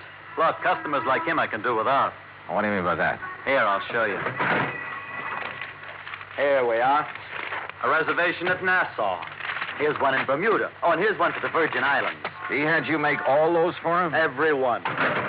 That sort of thing doesn't make me very popular at those resorts, believe me. Well, it's a cinch he can't be at all those places. If you ask me, he's not at any of them. He's always doing that sort of thing. Well, that's a lot of help. Just the same, I'm going to call those places. Where's your phone? Right there on the desk. But I tell you... Excuse me. Hello? Who? Oh, yeah, just a minute. It's for you, Mr. Dollar. Oh, thanks. Johnny Dollar. It's Doris Anthony, Johnny. Well, I didn't think I'd be hearing from you again. Why not? After I found out you were an old friend of Willie Bemis, I went back to your apartment. You'd cleared out. Johnny, I'm no longer a friend of Willie Bemis. Oh, now, wait a minute, sister. It's the truth. But I was afraid he might come to see me. That's why I left. Oh, sure. Johnny, the reason I'm calling, I think I know where Ned could be. Where? Well, I'm not sure, but a few days ago he went to see a friend of his named Mike Hastings. Mike owns a ski lodge up in Vermont. Ski lodge? There's no skiing this time of year. I know. The lodge is closed, but Ned's gone up there once or twice before when he wanted to get away from everything. Okay, where is it? It's called Hastings Lodge, about 20 miles beyond Bradbury, on a little country road. Now, look, I have no choice but to go on up there. Have you told anyone else about this? No, of course not. Okay, Doris. Don't. Expense account item 4, $38.50. Transportation by plane and rented car to Hastings Ski Lodge. As I jounced over the bumpy road up in the Vermont woods, I couldn't help thinking this might be strictly a wild goose chase. But at the moment, I couldn't afford to pass up any lead. It was after dark when I finally drove up to the lodge. It sprawled on the side of a hill way out in the middle of nowhere. There were no lights on, no sign of life about the place at all.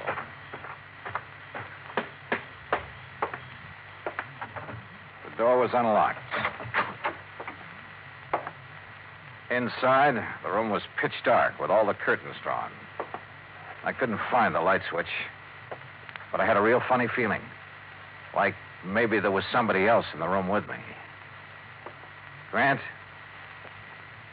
Grant? Sorry, buddy. You got the wrong party. Bemis. That's right. Willie Bemis. Just hold it right where you are, boy. How'd you find out about this place? What difference does it make? Yeah, I guess you got a point there. Except I have a nasty little idea who might have tipped you off. Well, where's Ned Grant? He hasn't shown up yet. So what happens now? So I'll wait for him. What about me? I'll give you 3 guesses about you, but I figure you're only going to need one of them.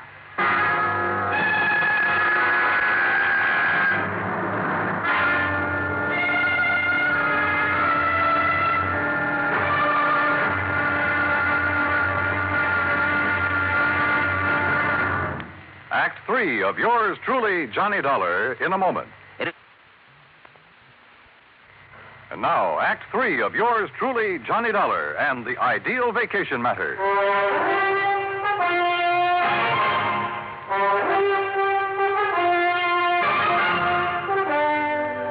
Stand still, Dollar. My My gun is on the left, if that's what you're looking for, Bemis. Oh, thanks. So Doris tipped you off, huh? I had a little talk with her. And I thought she was a friend of Grant's. You never know, do you? I guess you're right. Dollar, I'm afraid you're in my way around here, and that means... Well, you get the message, don't you? Yeah, I get the message. You see, you made just one mistake. What's that? You should have stayed at home. Yeah, I should have stayed at home, all right. And if it weren't for Ned Grant, I could have. And then it hit me. Sure. Suddenly I knew what the ideal vacation meant for that crazy Broadway columnist. The answer had been right under my nose from the start. Yeah, I'd finally figured out where Grant was. But it wasn't doing me much good. I had to get out of here, and at the moment, my chances didn't look too good. You know, Dollar, you got a very funny look on your face. Have I? Yeah, like something just rang a bell with you.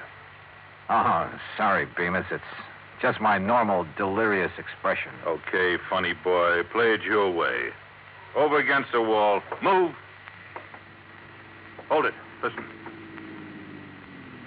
There's a car outside. Friend of yours? I don't know. I'm not taking any chances. Now, you answer the door, Dollar. I'll be right behind it, and this gun will be staring at your back. It could be Ned Grant who'd driven up, in which case I'd have to warn him somehow. Or it could be somebody else, in which case I had to grab their car and get out of here. One thing sure, whoever it was, I had to move fast.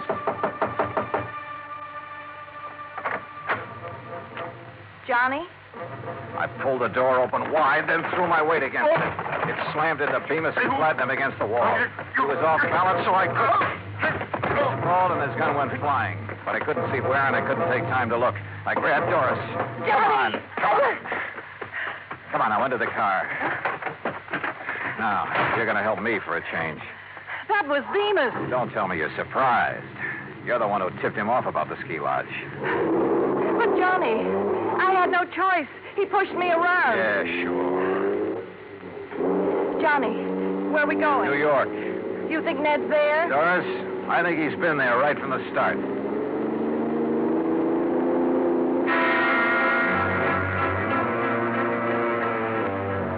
We stopped at the nearest town to call the sheriff. I wanted his boys to try and intercept Bemis. He was a cinch to be following us by now. Then we headed for the city. The sun was rising when we pulled up at Grant's apartment house.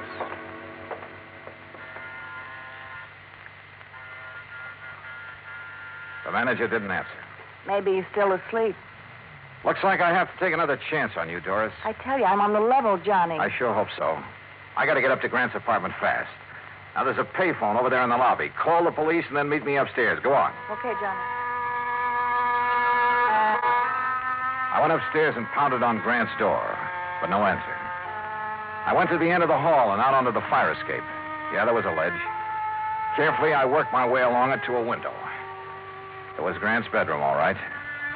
And there he was, sound asleep, with an empty bottle on the bed table.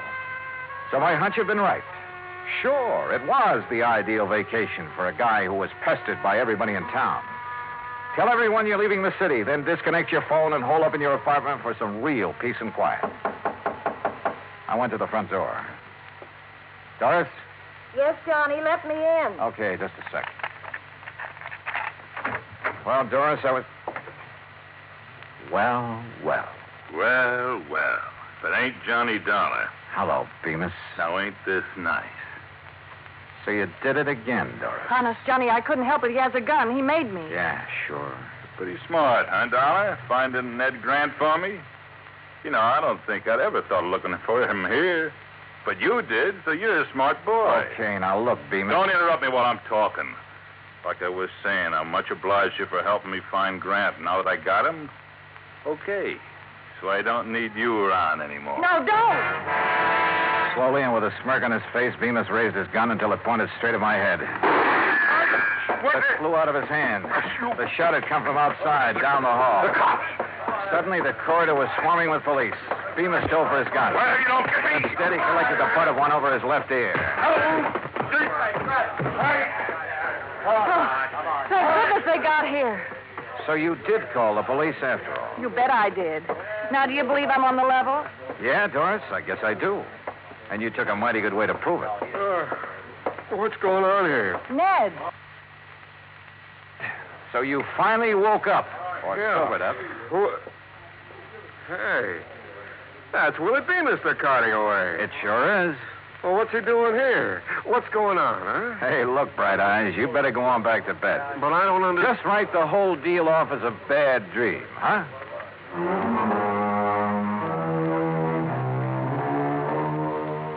Expense account total $115.25.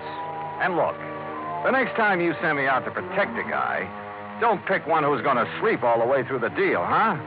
I don't know, it kind of takes the sport out of it. And Pat, since I didn't find a man who ran away for you, on account of he never really ran away, well, how about sending my fee on this one to the community chest? Yours truly, Johnny Dollar.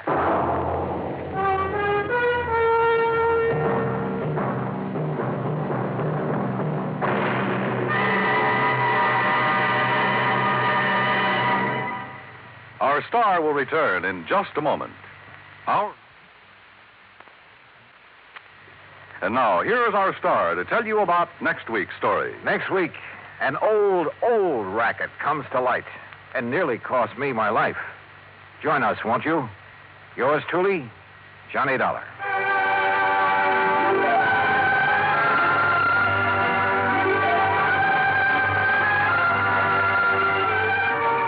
Yours truly, Johnny Dollar, starring Bob Bailey, originates in Hollywood. Written by Robert Wright, it is produced and directed by Jack Johnstone. Heard in our cast were Mary Jane Croft, Lawrence Dobkin, Joseph Kearns, Jack Edwards, Barney Phillips, and Byron Kane. Be sure to join us next week, same station, for another exciting story of yours truly, Johnny Dollar.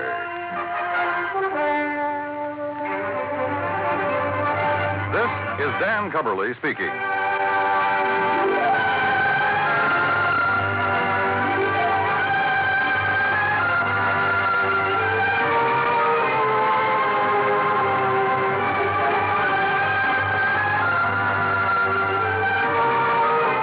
This is the United States Armed Forces Radio and Television Service. From Hollywood, it's time now for Johnny Dollar. Bert Major, Johnny. Masters Insurance and Trust. Oh, hi, Bert. You know anything about spacemen? Never saw any, if that's what you mean. Neither have I. But I know somebody who thinks he's been contacted by them. Oh, sure. I have some whimsical friends, too. Not funny, Johnny. The company is betting $2 million that this man is either a liar or pulling one of the biggest hoaxes in history. $2 million? That's right. Conrad Billings. Ever hear of him? Billings, Texas Oil, one of the richest men in the country? Right. Presently of California, where he's holed up in an isolated mountaintop lodge, minus a $2 million collection of diamonds he took up there with him. And you insured them? Yes, but not against ordinary theft. What does that mean? Those stones were insured against theft by persons or things unknown on this earth. What? That's right. Holy... You're serious, aren't you? You bet I'm serious. Okay, Bert, I'll see you at your office.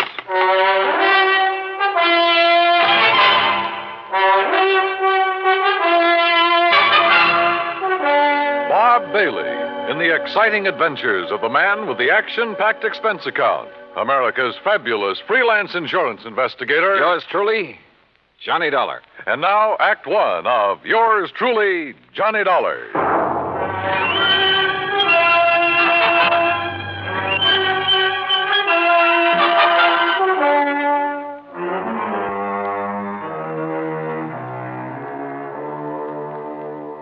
Expense account submitted by Special Investigator Johnny Dollar to the Home Office, Masters Insurance and Trust Company, Hartford, Connecticut. Following is an account of expenses incurred during my investigation of the Diamond Dilemma matter.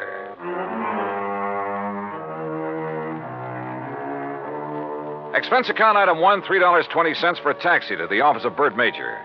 I've known Bert a long time, and he's been in and out of too many deals, big and little, to get excited over nothing. But he was excited now. This whole thing is incredible, Johnny. Fantastic. It's utterly impossible for $2 million worth of diamonds to simply vanish into thin air. So it's impossible. But it's happened. The police out there in California state positively that no man on earth could possibly have gotten to those stones. Then, Bertram, tell me all. All right.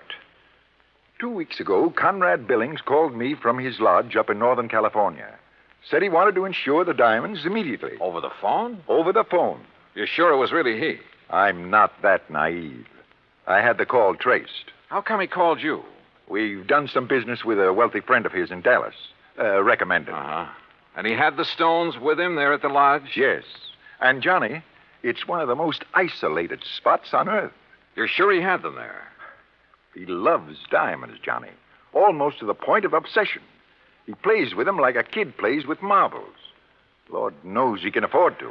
So you insured $2 million worth of diamond marbles over the phone? I did. And you say you aren't naive. Oh, look, a remote lodge, an eccentric old man, some expensive baubles.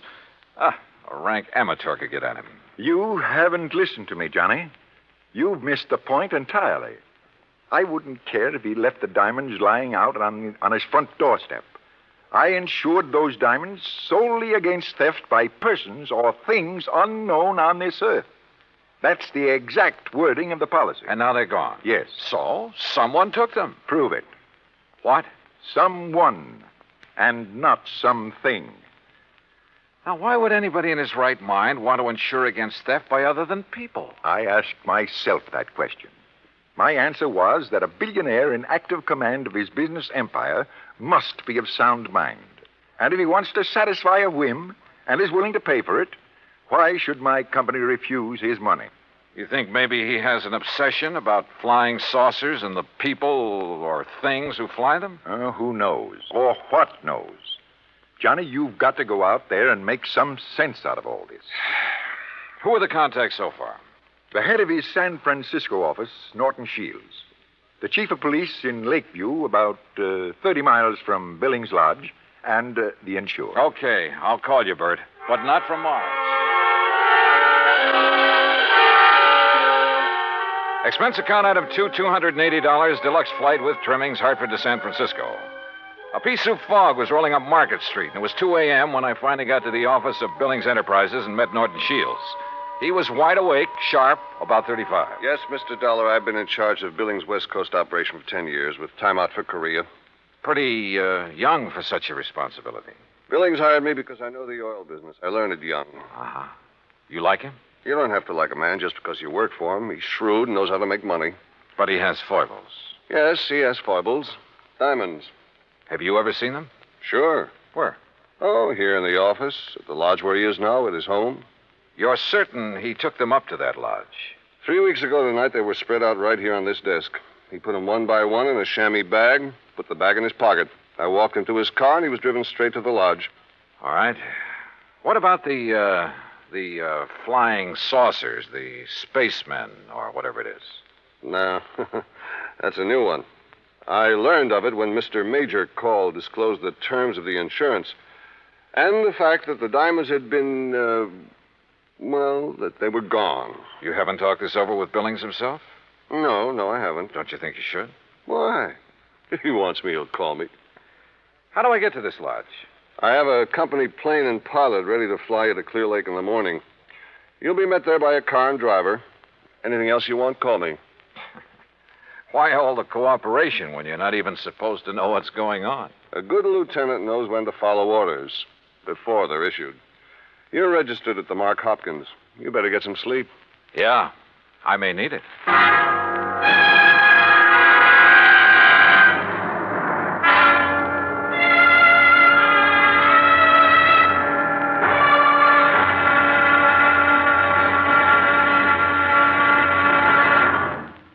Act Two of yours truly, Johnny Dollar, in a moment. And now, Act Two of yours truly, Johnny Dollar, and the Diamond Dilemma Matter.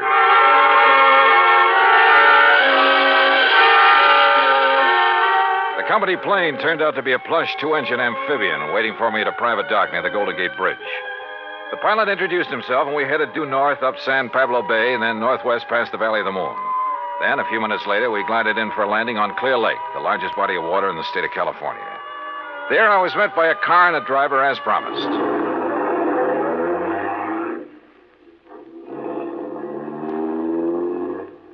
How far is it to Mr. Billings' lodge, driver? About 30 miles. What do you do when Mr. Billings isn't here? Wait for him. Do you, live at the lodge? Nobody does. Just Mr. Billings. No caretakers, housekeepers, anything like that? Just Mr. Billings. Well, surely there must be someone to look after. Mister, I'm hired to drive a car. I do it. And that's all. The car twisted and turned through some lush country, then left the highway and climbed a narrow mountain road with signs every couple of 100 yards marked private in big letters. After several miles of this, during which we passed through a couple of gates that had to be opened manually, we came to a high steel wire gate with equally high fencing stretching out in either direction. A small redwood blockhouse squatted inside. The driver made a U-turn, stopped in front of this gate, then reached around and opened the door. This is it, mister. This is it? Yep. Okay, if you say so. But if this is a millionaire's idea... Hey, wait a minute! Huh. Well, if this really is the place, I may as well get... Can't you read? You touch that gate and you will be electrocuted. What? Your name, Dollar? That's right. Who are you and what's the idea? Speak up. Where were you at exactly 2 o'clock yesterday afternoon? Well, if it means anything to you, I was talking with a man named Bert Major in Hartford, Connecticut. Come in. The big gate swung open, and I gingerly walked through it, as per instruction from the loudspeaker nestled in the wall of the redwood blockhouse. You drive, don't you? Yes. Then get in that car you see there and follow the road. The car referred to by the voice was parked against the blockhouse on the far side. I did as I was told. After a while, the road narrowed to a single track and continued on up the mountain. At one point, there was a solid granite overhang, a sheer drop of 1,000 feet or more, and another gate that opened as I approached it and closed behind me. Finally, I rounded a turn where a fill had been made, and a moment later, it came out on top. A few hundred yards away, across the terrace top of the mountain, was a charming rustic lodge. I drove over to it.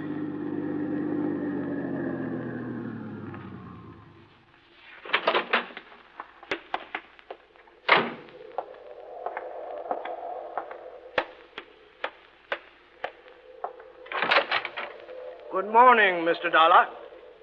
Mr. Billings? Come in. Hearing about this man was strange enough. Seeing him was even more of a shock. About 5'2", flashing gray eyes, bullet bald. He was wearing a baggy old jacket that hung nearly to his knees. This way. I want you to see my view of the lakes below. Well? Beautiful. What was that? I said beautiful. Yes, it is.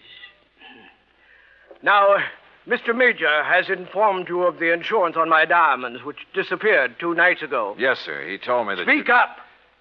He told me you insured $2 million worth of diamonds against theft by persons or things unknown on this earth. Exactly. And I wish to collect from your company on that basis.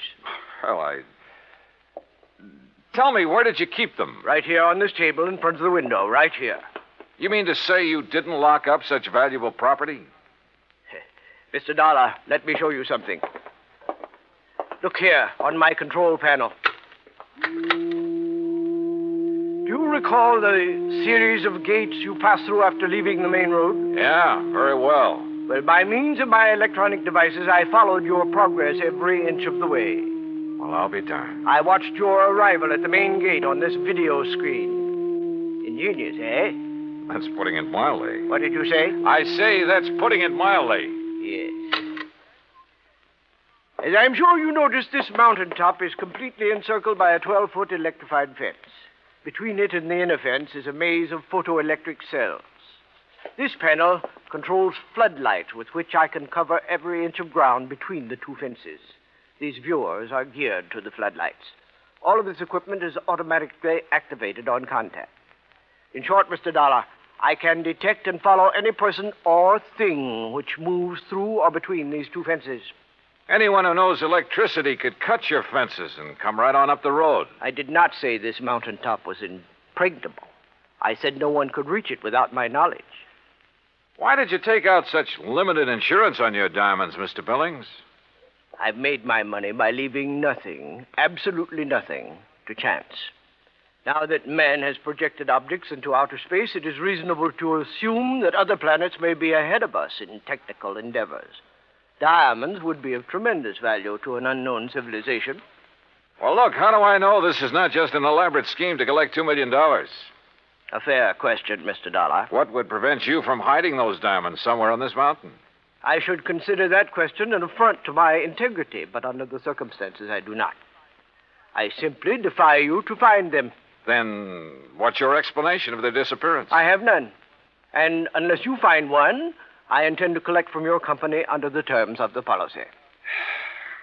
Mr. Major mentioned the chief of police in Lakeview. Do you mind if I talk to him? Andy Prentice? Not at all. I have a direct phone to his office and he's home. Would you care to talk to him now? No, thanks. But I would like to use your car. By all means. I'll open the gates for you on your way down. Just one point. There must be no publicity on this matter. Understood? Mr. Billings, if I can't prove that your diamonds were taken by a person, those space cats are going to get a lot of publicity. Act 3 of yours truly, Johnny Dollar, in a moment. And now, Act 3 of yours truly, Johnny Dollar, and the Diamond Dilemma matter. While I drove down the mountain with gates electronically opening and closing behind me, I did some thinking. Billings had bought and paid for his privacy at tremendous cost. I couldn't see any loopholes in the setup. Yet, the diamonds had disappeared. 45 minutes later, I pulled up in front of the police station in Lakeview. Obviously, I was expected by the chief of police, Andy Prentice. Hello, Mr. Dollar. My name's Prentice. Mind if I join you? No, hop in. Just cruise down by the lake. I'm sure you want this to be a private conversation, too. Good idea. Well, what's your opinion on the diamonds? Well, I don't know who took them, but I'll tell you one thing. I don't believe it was some thing or somebody from outer space. Well, how would you get through all those electrified fences, photoelectric cells, floodlights, and closed-circuit viewers? Yeah. Well, what's your opinion? I'm as practical and logical as the next fella. If a human being couldn't get to Mr. Billings without his knowledge, and he'd call me the moment somebody tried, well... Oh, sure. Spaceman. Well, what else? I noticed one thing, Chief. He's a little hard of hearing and doesn't wear a hearing aid. He doesn't need one. Just turns up the volume on all that electronic stuff he has around him. Well, suppose someone parachuted onto the top of that mountain. How would he get out? Man could dig under those fences. That would leave evidence, and I've been over every inch of the ground. I've even thought of the expert pole vaulter idea. No sign. Nothing makes any sense. Yeah, I see what you mean. How about a ride in Billings' private plane? I'd like to take a look at that mountain from the air. I don't know what good it'll do you, but I'll go along. Well, maybe there are spacemen. But I still don't believe it.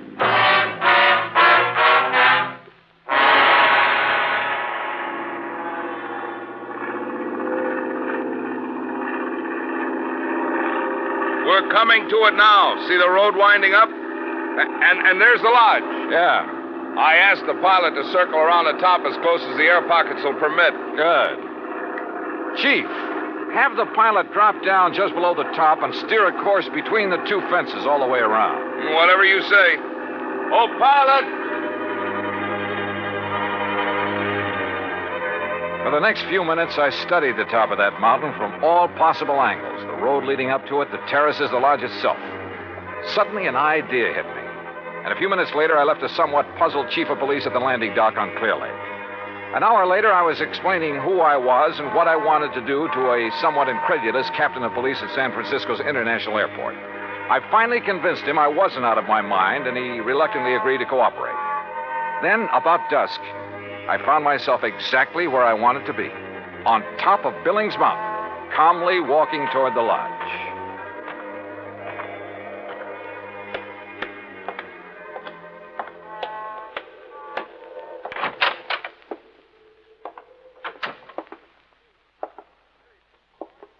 Good evening, Mr. Billings. What? I said good evening, sir. Mr. Dollar. Why, I don't understand. See? No spacesuit. Why, I can't believe it. How did you do it? How did you get here? The same way as the man who stole your diamonds. But this is impossible. Impossible. My electric system gave me no warning. That's because you have it located in the wrong place. What? It's in the two fences and between them halfway down the mountain. Above them, there is one level spot 50 yards across that isn't covered by your automatic whistles and bells. But it isn't, it's not necessary. Wrong. It's just big enough for a helicopter, which is waiting for me out there right now. A helicopter? You didn't see us because we came in and landed below your line of sight. You didn't hear us because you don't wear a hearing aid. I can't believe it. But you must be right. And you'll have to agree that your diamonds were not stolen by persons or things unknown on this earth. The terms of the policy. Of course, I disallow all claim, but Good.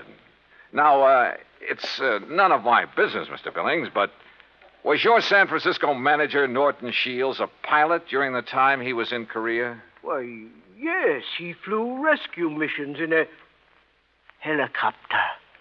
Yeah. The company that insured your diamonds against ordinary theft might be interested to learn that. Good night, Mr. Billings. Yes. Good night, Mr. Dollar. You know, in some ways, I felt sorry for him. He'd spent millions of dollars to insure his diamonds and his privacy. Came a real showdown, and it turned out he had neither. Oh, he'll get his diamonds back, sure, and probably buy some more. But privacy, with or without money, is a pretty hard thing to come by. At least in this man's world. Expense account total, including incidentals and transportation back to Hartford, $284.30. Yours truly, Johnny Dollar.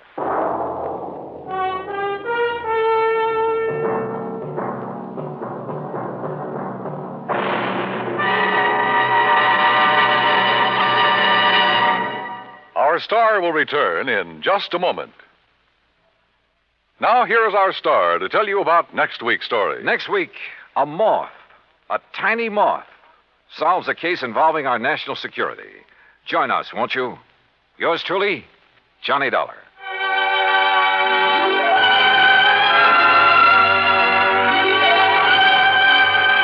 Yours truly, Johnny Dollar, starring Bob Bailey, originates in Hollywood and is produced and directed by Jack Johnstone. Today's story was written by Alan Botsey. Heard in our cast were Edwin Jerome, Paul Dubois, Frank Gerstle, Junius Matthews, and Marvin Miller.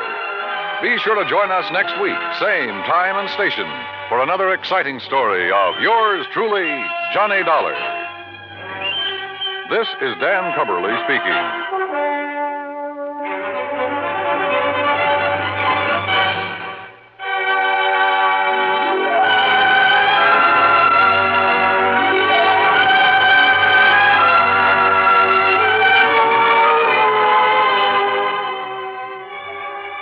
This is the United States Armed Forces Radio and Television Service.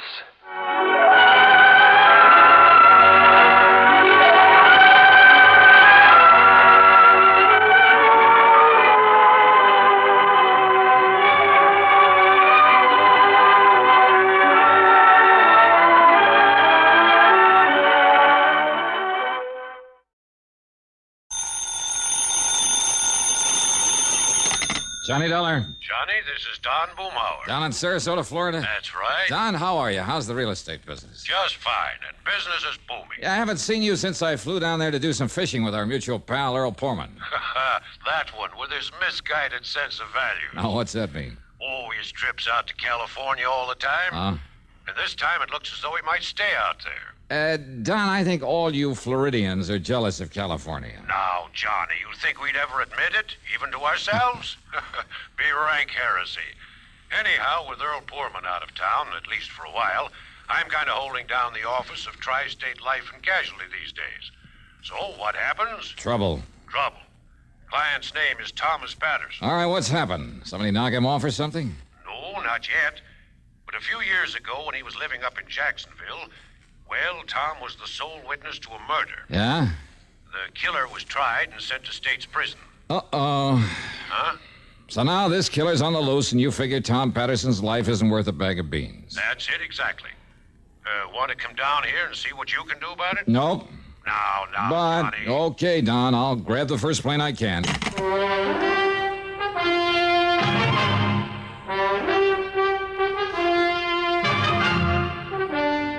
CBS Radio brings you Bob Bailey in the exciting adventures of the man with the action-packed expense account, America's fabulous freelance insurance investigator. Yours truly, Johnny Dollar.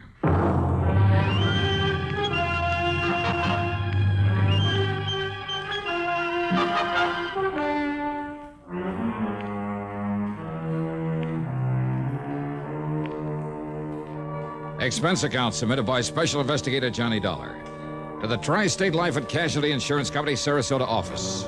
Following is an account of expenses incurred during my investigation of the deadly debt matter.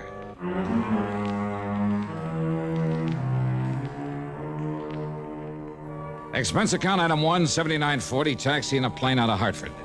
The flight was good, and by early afternoon, I was in Don Boomhauer's real estate office in Sarasota, Florida. After the usual amenities. Now, let me lay it all out for you, Johnny. Yeah, sure, Don. Go ahead. And to begin with, the life insurance policy involved has a face value of $70,000. Let's see, then. My commission will come to, Don't you ever think of anything but money? Sure. Like what? Well, right now I'm thinking about the chances of staying alive. After all, with a killer on the loose, well, at least the thought of a few bucks coming to me could help me die happy. The insured's name you said is Thomas Patterson? It is now. Huh? Some years ago, Johnny, young Tommy lived up in Jacksonville, worked as a milkman. Uh-huh. Early one morning, that was in 1951, he pulled up in front of an alley just in time to see a man named Casey Carey shoot down a fellow named Harker, who just happened to be busy at the moment blasting away at Carey with a .38. Oh, so Carey pleaded self-defense, huh? Well, he tried to, but the jury wouldn't go for it. You see, there'd been a long-standing feud between the two of them. Uh-huh. Only reason they didn't give Carey the chair is because Harker had a record as long as your arm. I see. Instead, Carey was given 10 years to life. I see.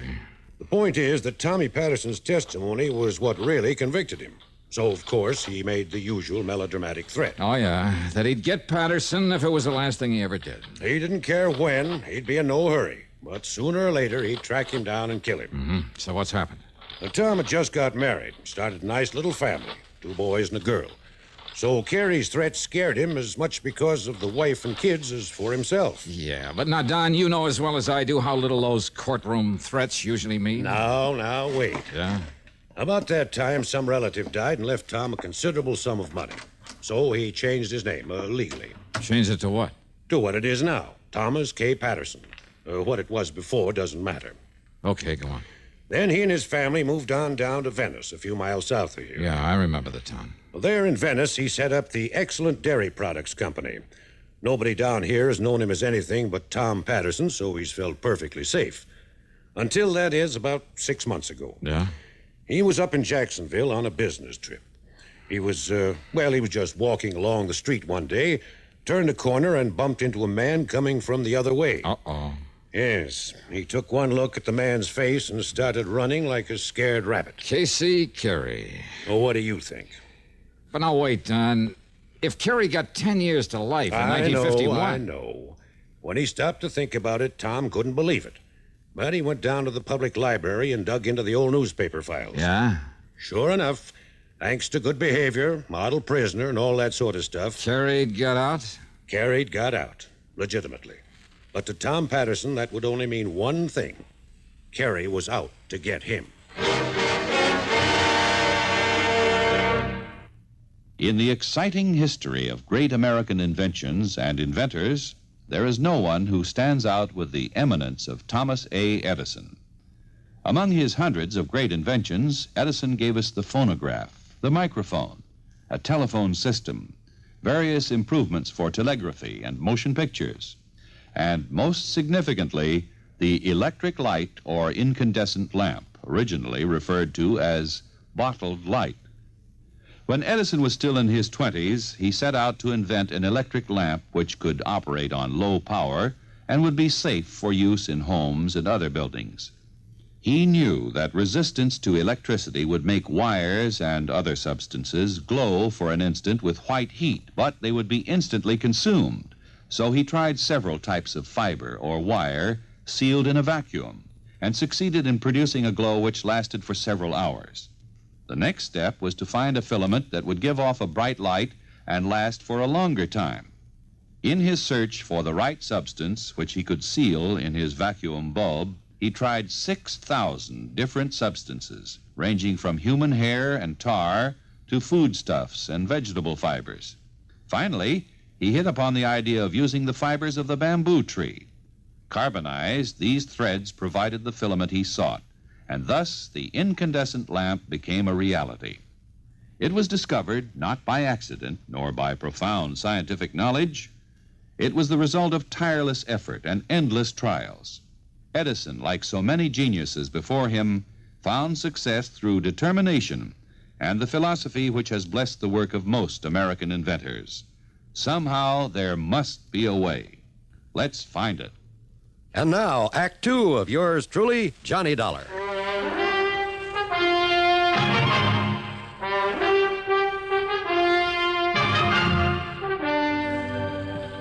Wait a minute, Don. Yes, Johnny? Tom Patterson wasn't sure that Carey actually saw him, recognized him, huh? Well, at the time, no. After all, Tom had only had a very brief glimpse of the man, and the man had made no attempt to go after him. Uh-huh. But he's sure now that it was Carey. Yes. All right, so what did he do? He drove on back to Venice, quietly bought himself a Colt 32 and got a permit to carry it. Did he tell the police why he wanted the gun? No. Of course, all along, Johnny, Tom had hoped that Carey hadn't recognized him. That even if he had, he wouldn't know where to look for him. But, now, Don, unless this man Carey has made some move against him... Now, just wait, Johnny. Okay. Tell it your way. A couple of months ago, Casey Carey appeared and settled down in Venice. Oh? Yes, he rented a small house and got himself a job in charge of one of the filling stations on the trail. Well, that doesn't sound as though he moved in just to carry out his threat against Tom Patterson. Needless to say, Tom tried to avoid him. But now and then, when he'd see him on the street or forget and go past the gas station, it was Carey who'd avoid him, pretend not to see him. Don... I know what you're thinking, Johnny. But just remember one thing. Yeah, what's that? Carey had made it plain right from the beginning that he was in no hurry to get back in Tom. Ah, I see. So you think he's kind of playing a cat-and-mouse game with him, huh? Just to build up the old fear in him, prolong the agony, maybe? What else? And believe me, he's succeeding. When Tom finally called and asked me to have you come here to protect him, he was almost a nervous wreck. All right, tell me this. Has Carey any brains, or is he just a typical dumb hood? He's in charge of a modern filling station for one of the big important companies. All right, then he must have too much sense to commit another murder. But if he can simply wear Patterson down with fright, maybe even drive him off his rocker... Johnny, Carey swore he'd kill Tom Patterson, and I'm convinced that he meant it. More important, Tom is. What do the police say? Well, Tom hasn't told him, in order to keep his wife and kids from finding out about it. That's a pretty small town, you know. If it weren't for his family, Tom would have just pulled up stakes and headed for Timbuktu. Don, if he's as scared as you seem to think... As I seem and to if think... there's no good reason for it... Well? Got an extra car I can use? Yeah, sure. The yellow one parked out front. Good. Here. There are the keys. All right, thanks. What are you going to do? Drive on down to Venice to see Tom Patterson and the police. Item 2, $4.25 for a tank full of gas. In Venice, I found Tom Patterson in his office at the Excellent Dairy Products Company, about to leave for the day. What Don Boomhauer had said about him was true. He was just about beside himself with fear. And someone against his wishes, I hauled him over to police headquarters. Brad Younger, the chief, was most cooperative. But... Okay, Billy, let me know when he comes in. Yes, sir. And yes, Mr. Dollar, I know all about Casey Carey. Oh? Then why haven't you done something about him? Now. Why have you let him settle down here in Venice? Now, just a minute, Mr. Tom. If you know who he is, that he's the man who's threatened to kill me... I said just a minute, Mr. Tom. Now, you just sit there and be quiet. Yeah, please. Go on with what you were saying, Chief. Mr. Johnny, I learned all about Carey from the big oil company he works for. All about him, including that foolish thing he said in court 9 years ago. All right, then. So I had a little talk with him, and we kind of kept an eye on him. Of course, only the boys on the force, and I know that. We weren't sure that Mr. Tom here knew about him being here or recognized him. Of course I did. There was no reason to scare him or that nice family of his. Very considerate, Chief. Considerate? What's considerate about letting a killer settle down here in the first place? Now, hold it, will you, Tom? But look here, Mr. If you Dollar. want help in this thing from me or the police or anybody else... Of course I do. Why else do you think I had Mr. Boomhauer send for All me? right, then let us handle it our own way. But don't you see... Otherwise, we'll be glad to back out. Just let you take care of it all yourself. But I... Well, All right, Mr. Dollar. I'm sorry. Okay. So anyhow, Mr. Johnny, I'm convinced that Casey Carey is all right. He's forgotten his threat. And I tell you that he... No, Chief. I've got to have protection against him. Somebody to watch over me night and day. Tom, suppose Carey hasn't forgotten his threat to kill you. I'm sure he hasn't. And suppose Chief Younger were to give you protection for a while in the hope Carey might try to make a move. For a while, did you say? That's right. He said he'd be in no hurry to get me. I know and that. And he's waited 9 years so far. He'll wait longer if he has to, but sooner or later he's... And what about my family? Excuse me, Chief. Here's that report you asked. Oh, okay, Billy, okay. I'll be through here in a minute. Yes, sir. Now, you're a very upset man, Mr. Tom. Well, wouldn't you be? And I see there's a pistol permit listed in your name. You have that gun on you, Mr. Tom? It's at home in my bureau. What about it?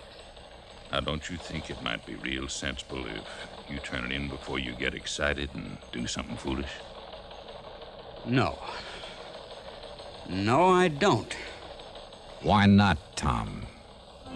Because if you won't help me, then maybe I'd better help myself.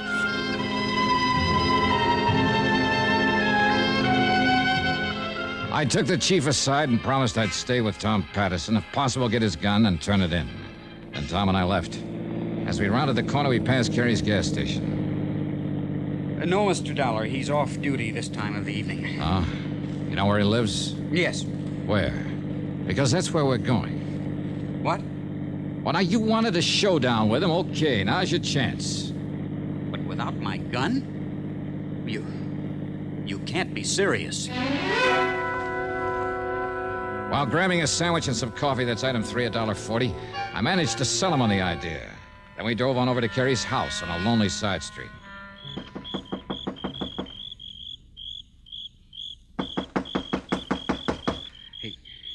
He must have seen me, Mr. Dollar, and he's probably waiting in there in the Ask dark. me, there's evil in there, mister. Ah, yes? Oh, what did you say, ma'am? And who are you, please? I'm one of the neighbors, mister, that's what. And when I heard that shot in there You heard a while shot? ago, well, then I kind of thought about it for a while, and then I called the police. While we were sitting in that restaurant having... Come on, Tom, this door's open. There's got to be a light switch around here. Here it is. Mr. Dollar. Huh? This is Casey Carey? Yes, sir. Only... Yeah. Shot through the head. And it looks like about a 32. Tommy, isn't that the caliber of your gun? Why, yes. And where did you say it is? At home, in the bureau. Now, there's no use to lie about that. Well, Chief Younger. Sorry, Mr. Tom. I'm holding you for murder.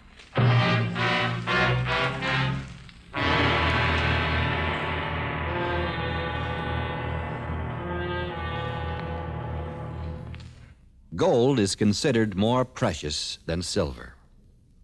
And because it is, we find it hard to understand why silver takes precedence over gold in the military insignia of rank in the United States.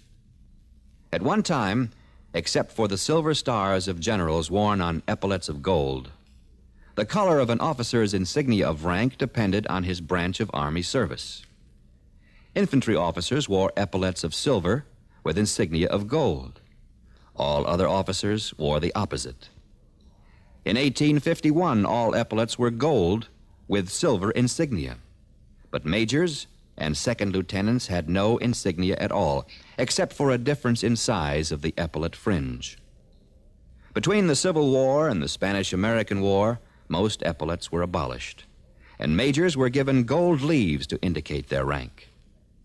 But the poor second lieutenant had to wait for his gold bar until, and believe this or not, 1917. Regardless of the date of establishment, all military insignia have been a source of pride for members of the armed forces of the United States of America. And now, Act 3 of yours truly, Johnny Dollar, and the Deadly Debt Matter.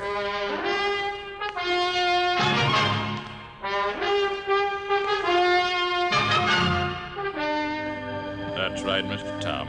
holding you for the murder of Mr. Casey Carey. No. No, Chief, you're wrong. Am I? Looks to me like this is his dead body laying here, and I'd guess this hole in his head was made by a .32 caliber bullet. Chief Younger, look, And Mr. listen. Tom, that's the same as this gun of yours. So, here you are, Mr. Dollar. Here's a murder weapon. That's my gun. Where'd you get it? Mr. Tom, I hate to say this, but I had a feeling your coming to see me was a bluff. Bluff? Yes, sir. To make me think you hadn't yet done any harm to Mr. Carey here. Wrong, Chief. Am I? I had to practically drag Tom over here to see you. Well, then, let's just say he was more willing than he let on. That's not true. And when some woman phoned about hearing a shot out here, and young Billy Barker came in... Barker? One of my new boys on the force. When he laid this gun on my desk and the number on it checked out against your permit, Mr. Tom... Where'd you get this gun? Right where you throwed it off to the side of the road over toward Midnight Pass.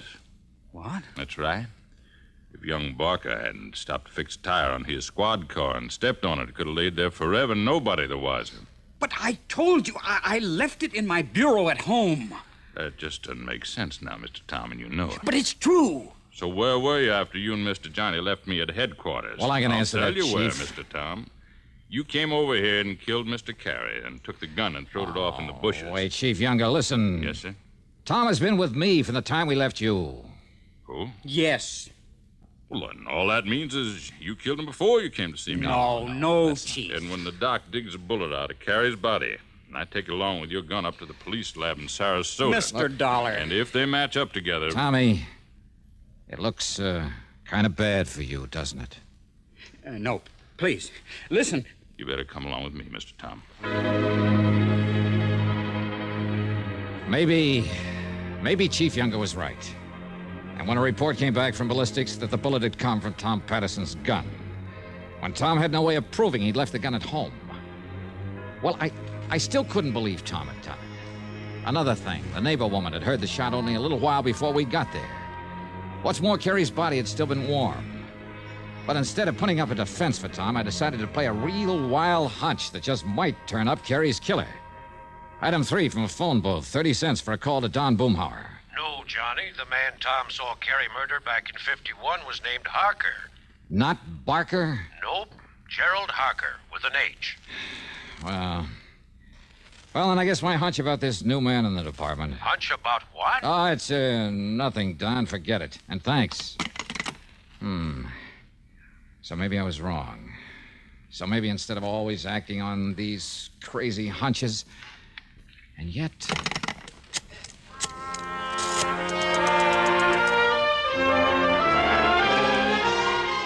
Item 4 was $1.10 for a call to Jacksonville to Mike Kirby in the city room of the Times-Press. And bless him, he came up with some mighty revealing information for me. And then he worked for a while on the police force, Johnny. Oh, they're in Jacksonville? That's right. Looked to me as though the boy was trying to live down the family reputation by putting himself on the side of law and order. Maybe. And a month or two ago, he handed in his badge and moved to... Hey, what was that maybe you threw in? About his being on the side of law and order? That's right. But, Johnny, if he was a cop... Here's another maybe. What? Maybe that boy still is. What? A cop. Thanks a lot, Mike.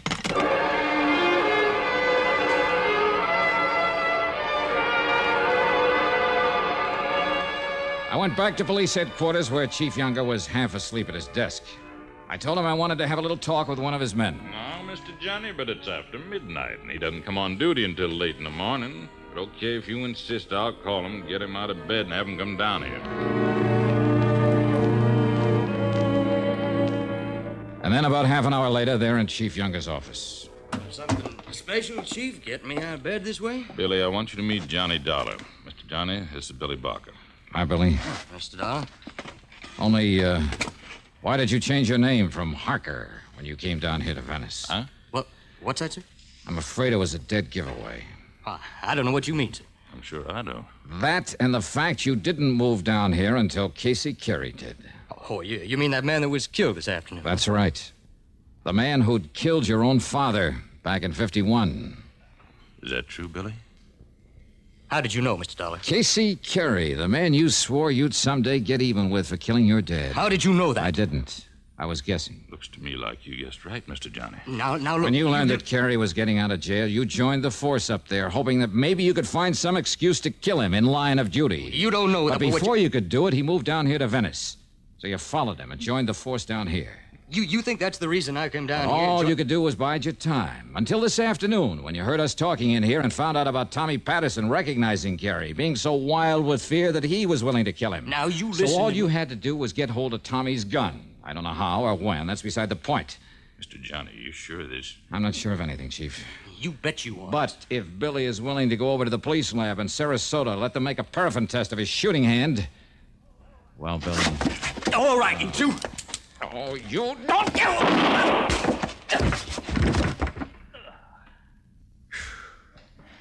Chief, you want to let Tom Patterson out of that cell so he can go home to his family? Yes, sir. Right away. And thank you, Mr. Johnny.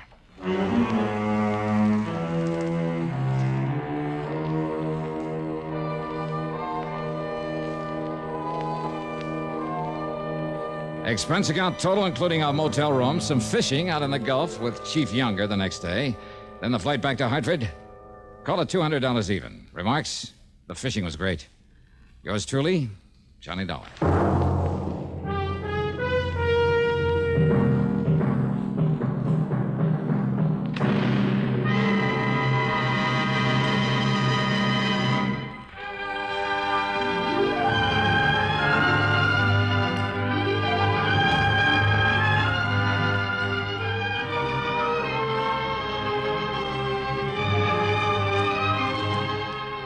Yours truly, Johnny Dollar, starring Bob Bailey, originates in Hollywood and is written, produced, and directed by Jack Johnstone. Heard in our cast were Virginia Gregg, Russell Thorson, Barney Phillips, Sam Edwards, Bert Holland, and Stacey Harris. Be sure to join us next week, same time and station, for another exciting story of yours truly, Johnny Dollar. This is John Wald speaking. Johnny Dollar has come to you through the worldwide facilities of the United States Armed Forces Radio and Television Service.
From Hollywood, it's time now for... Johnny Dollar. The count's 3-2 and the bases are loaded. And Ted Williams is at bat, huh, McGraw? Oh, Johnny, how'd you know it was me? Oh, just psychic, I guess. What's on your mind, Bert? Fella named Henry Sampson. Ever hear of him? Name's familiar. Well, it should be. He owns about half the newspapers in the South. Which means he isn't exactly struggling for money, huh? Right. In fact, he collects it. Figures. Especially Confederate money. Well, anybody can. What? Yes, sir, Johnny. He has one of the largest collections of old coins in this country. Oh? And a Confederate $50 he owns has disappeared. Bert, Confederate money isn't worth its weight in salt. That's where you're all wrong, Johnny. Huh? This particular $50 is insured for $20,000.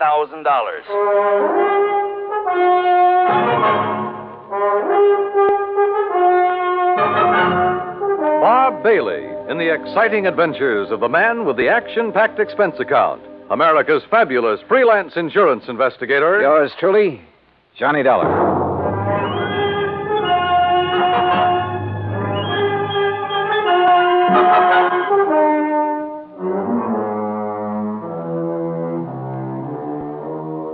expense account submitted by Special Investigator Johnny Dollar to the Providential Assurance Company, 393 Dewey Avenue, Hartford, Connecticut.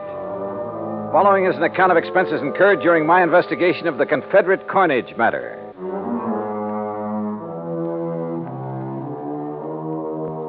Expense account item 1, $1.20 taxi from my apartment to Bert McGraw's office. He was seated behind a haze of cigar smoke, reading a magazine. Oh, Johnny, come in. Hey, morning, Bert. Sit down. I was just reading about an old teammate of mine. Oh, who's that? Bob Feller. Feller? Yeah, he was a pretty fair country pitcher. Of course, he wasn't in my class. Course. Yeah. Many's the time I had to help old Bob out of a spot. Yes, sirree, Bob. That boy could get himself into more jams. Well, I remember... I didn't know you played with the Cleveland Indians, Bert. What? Well, I... Blasted cigar! You been reading up on baseball, Johnny? No, but I remember Bob Feller. Who doesn't? In 1940, I saw him pitch a no-hit, no-run game for the Indians. Oh, well, now, wait a minute. You and me, we must be talking about two different fellers. Yes, sir. That's so? Why, sure. This Bob Feller that was my teammate, he played ball for the Apalachicola Alligators. Yes, sir. Good old Bob Feller. Spelled it Faller. Fowler. Yeah. Yeah. Now, Johnny, about this Henry Sampson thing. His secretary called here just before I talked to you. Told me the coin had been stolen. Well, now, what makes that particular coin worth $20,000, Bert? Well, like I said, it's Confederate money, a silver $50, and where it was minted or something, that's what does it, I guess. Where was it minted? New Orleans. Now, during the whole time of the Civil War, that mint only turned out 4 $50. How come? Well, how should I know? I'm only going by what's on Sampson's original policy application. But you're sure about there being only 4 of those $50? Well, no, I'm not sure. You mean you've never checked? You insured the thing on Sampson's say-so? Well, Johnny, look, we were glad to get his business. Well, you must have been out of your mind. mind. Now stop balking, Johnny. You want to know how come that mint didn't make any more of them? You go ask him. I plan to. Where'd you say he lived? Right outside Birmingham, place called Shade Mountain. Expense account item 2, $107, air transportation, Hartford to Birmingham, Alabama. I claimed my luggage and was about to step into a cab when I was approached by a man of about 30, crew cut, Brooks Brothers suit. Mr. Dollar? Yeah, that's right. My name is Kopek, Michael Kopek. I'm Mr. Sampson's secretary. Oh, yeah. Your Mr. McGraw was good enough to tell me the time of your arrival. Are you all ready to go to Zorah? Zorah? According to the Bible, it was the village of Sampson. Oh, yes. Only I'd like to check into a hotel and freshen up a bit first. That is, if you don't mind. Mr. Sampson would mind, sir. But look, I've been He aboard instructed me to assign you a room in the guest house. I'm sure you will find it more than comfortable, Mr. Dollar. This way, please.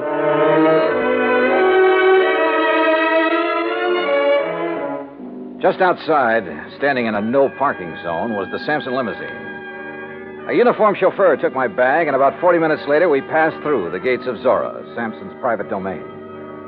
Beside the main house, there were 2 guest houses, 2 swimming pools, a private zoo, stock farm, turkey ranch, and a number of cottages for the servants and maintenance people. Inside the main house, Kopek led me down a long hall lined with statues and oil paintings and other art objects. Finally, he stopped and opened a heavy door. Henry Sampson was seated behind a large desk, and standing near him was the most beautiful woman I had ever seen. Mr. Dollar, sir. Thank you, Michael. I'll call when I need you. Yes, sir. Well, Johnny, come in. Come in, sir. You had a pleasant journey down, I hope? Yes, fine, thanks. Good. Would you like a sample of our southern hospitality, Mr. Dollar? Well, Forgive me, my dear. Johnny, this is Mrs. Sampson. Delilah, Mr. Dollar. Mrs. Sampson? In case my question confused you, Johnny, I meant, would you like a drink? No, thanks. Not just now. Let the man catch his breath, Delilah. Now, Johnny, let me get on my feet. I can't give you more than 10 minutes of my time. So, let's get right down to business. This here's a display case that was broke into. Mm-hmm. None of your other coins were taken, huh? No. Whoever did it knew what they wanted. They got the most valuable one. What about this lock? Was it tampered with? Wouldn't have done them no good to tamper with it. It's the biggest and strongest that Yale makes. Reckon he knew that. That's why he broke the glass. Then you think someone familiar with this room and your collection took the coin? If you want to know the truth, he suspects me. Delilah. Mr. Sampson, did anything unusual happen that evening? Did you have any visitors? None. Delilah and I ate our supper. I worked for a couple of hours, same as always. Then we played casino till 10:30. We always play casino until 10:30, John. It's the only thing that relaxes my husband. I see. There were only 4 people besides myself in the house.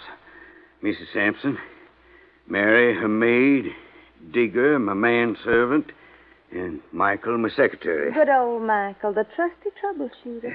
Mr. Sampson, according to your policy application, only 4 of those Confederate $half were ever made. Is that right? Yes, 'tis. Confederate states didn't have any silver bullion to make more. Dirty Yankee blockade. Yeah. Could you give me a description of the coin, sir? Sure.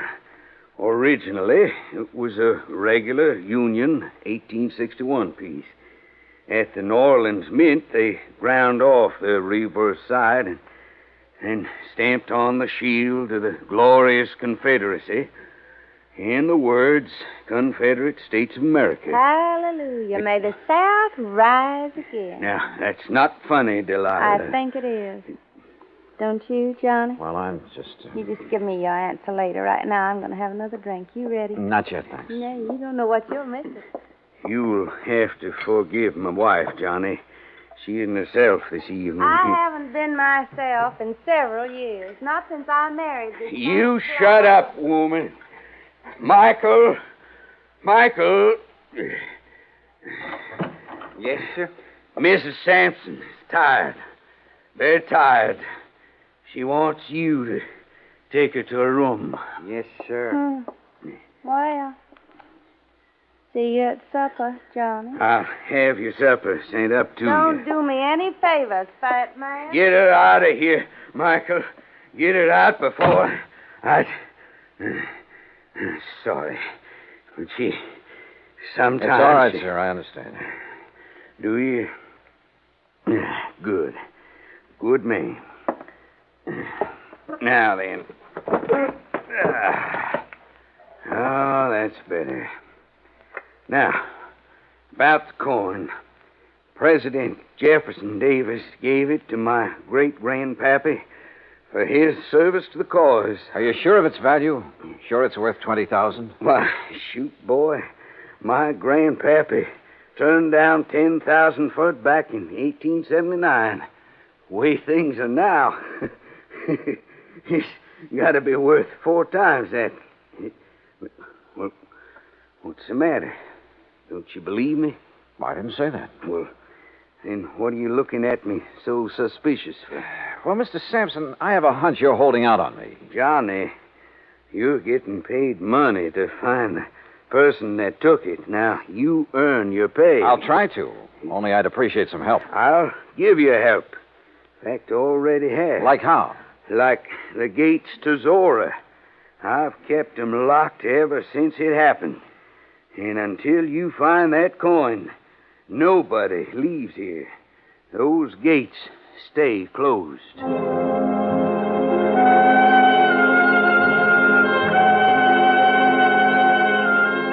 A few moments later, Kopek returned and escorted me across the magnolia-scented grounds to my rooms in one of the luxurious guest cottages. I unpacked, took a shower, then called Bert McGraw in Hartford. Well, how's it going, Johnny? It is not. Oh, come on now, boy. Sorry, Bert, but it looks like a real toughie. You don't want me to send in a pinch hitter, do you? Nope. But how about getting the dust off your pants and doing some legwork? All right, what kind of work? Find out for sure how many of those 1861 $half were ever made and what their value is today. Wait a minute. What'd you say, John? Not you, Bert. Somebody at the door. You check on that coin. Got it? Like the Yankees have the pennant. Good luck, boy. Okay, I'm coming.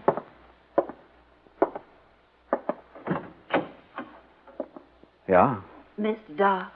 Yeah, that's right. I'm Mary Williams, Miss Sampson's maid. And I'm Digger.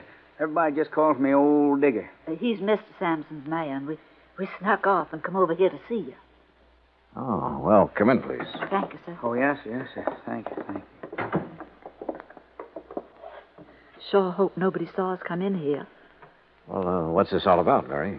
Mr. Dollar, being an insurance investigator, you work for a company instead of the police, is that it? Yes, the company I'm working for now is in Hartford, Connecticut. Way up north.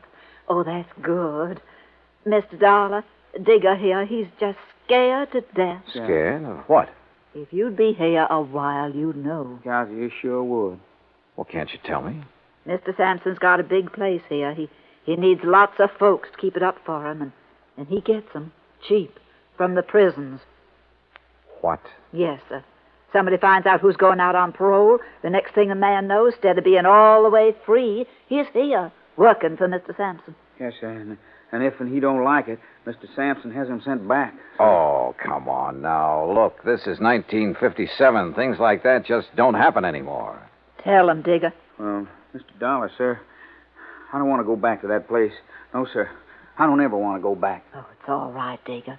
Mr. Dollar, we wouldn't have bothered you at all, except that Digger and me, that is, we want to get married. That's right, yes. But if he's sent back to prison, well, he's already spent 15 years there. And you're afraid that Mr. Sampson is going to send him back?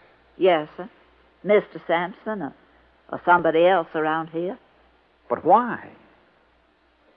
Well, come on. One of you say something. Well, sir, I ain't going to tell you, nobody else, Mr. Dollar. No, sir. I won't tell no matter what they do to me. I won't tell unless you give me your word. Unless you promise me. Promise you what? That you won't let Mr. Sampson or nobody send me back. You give me your word on the Bible. I'll tell. Yes. Well, come on. Tell me what? Well, sir, Mr. Dollar, Digger knows who took that $50 piece.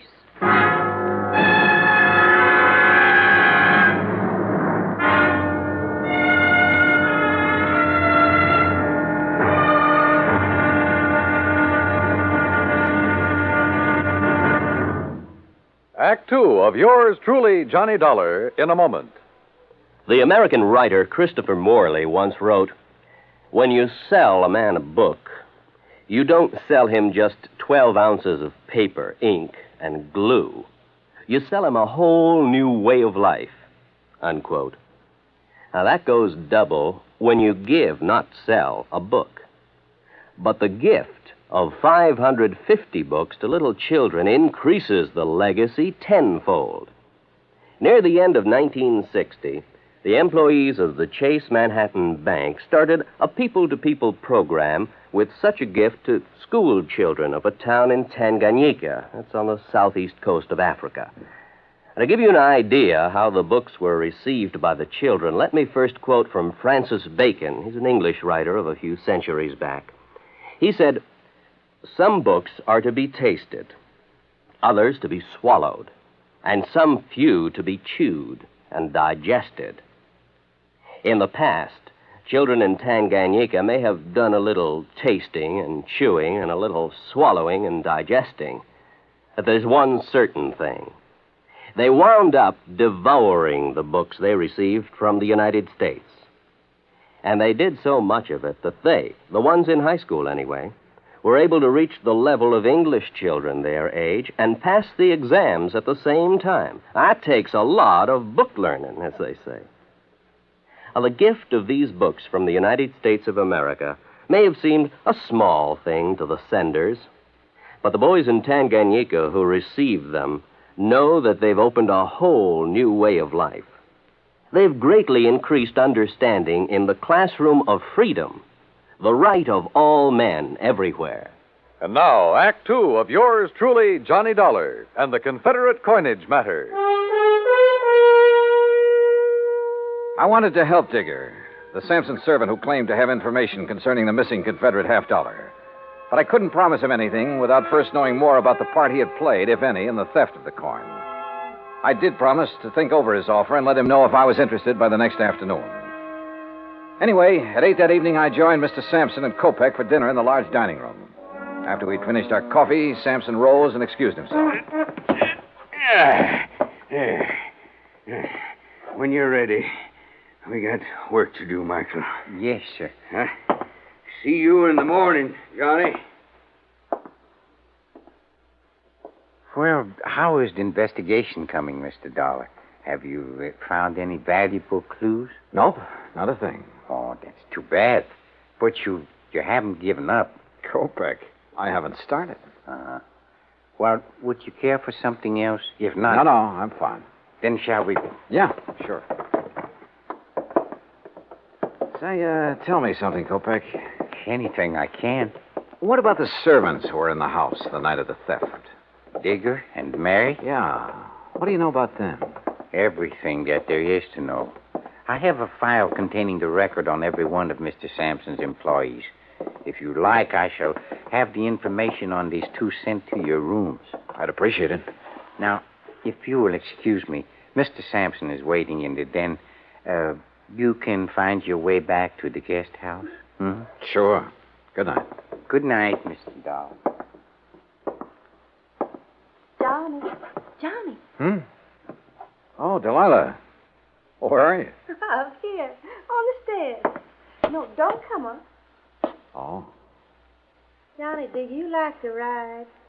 Well, sure, only it's been a long time since I've had a chance to, and I didn't bring any riding clothes. Well, that doesn't matter.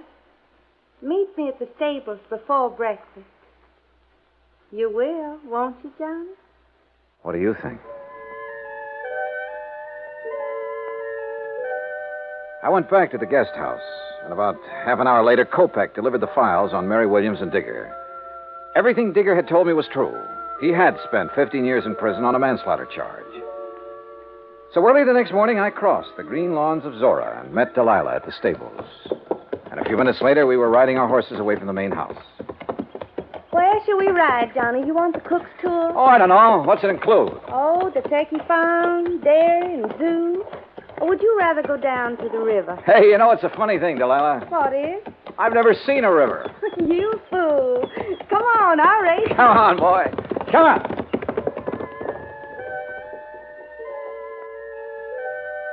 Finally, when we reached the river, we dismounted. And she just stood there for a long moment, looking down into the water. Well? I guess I'm just reaching for something I can't have yet. You understand, Johnny? Why did you marry him, Delilah? His money. Only I was fooled. Or made a fool of. How do you mean? Well, he's a collector, Johnny. Coins and paintings and people. Well, hadn't you noticed? I'm just another one of his possessions with all the rights and privileges of a statue. And you know why Sampson married me? Because my parents named me Delilah. Well, why don't you leave him? Oh, I'd need money, a lot of it. And I thought I was going to get some. But now, maybe I'll get another chance. And when I do, Johnny, you keep in touch, huh? We rode on back, had breakfast, and I returned to my rooms in the guest cottage. Around 11 o'clock, I picked up the phone and called Bert McGraw again. Johnny, about time you called. Yeah, what'd you find out, Bert? Enough to know that I'm in trouble, and you got to get me out of it. Trouble? What kind of trouble? That Confederate $50. Do you know what it's worth? $5,000. What? But you insured it for 20. I know it, but look, Johnny, it wasn't all my fault. I mean, well, how did Sampson know about the dies? What dies? The dies a man named Scott made 500 of those $50 from back in 1879. That's what lowered the price of the original $50. You mean there are 500 of those $50 in existence instead of 4? 504. The 4 original ones made in 1861, the rest were made later. Well, looks like you're out 20 grand, Bert. Oh, don't say that. Unless. Yeah? Unless you're willing to let me try something down here. Anything, Johnny boy, anything. Even if it costs $5 grand? Well, you know what'll happen to me if the company has to take a loss of $20,000 for something worth only $5. Johnny, please, go ahead. Thanks, pal. I'll call you later.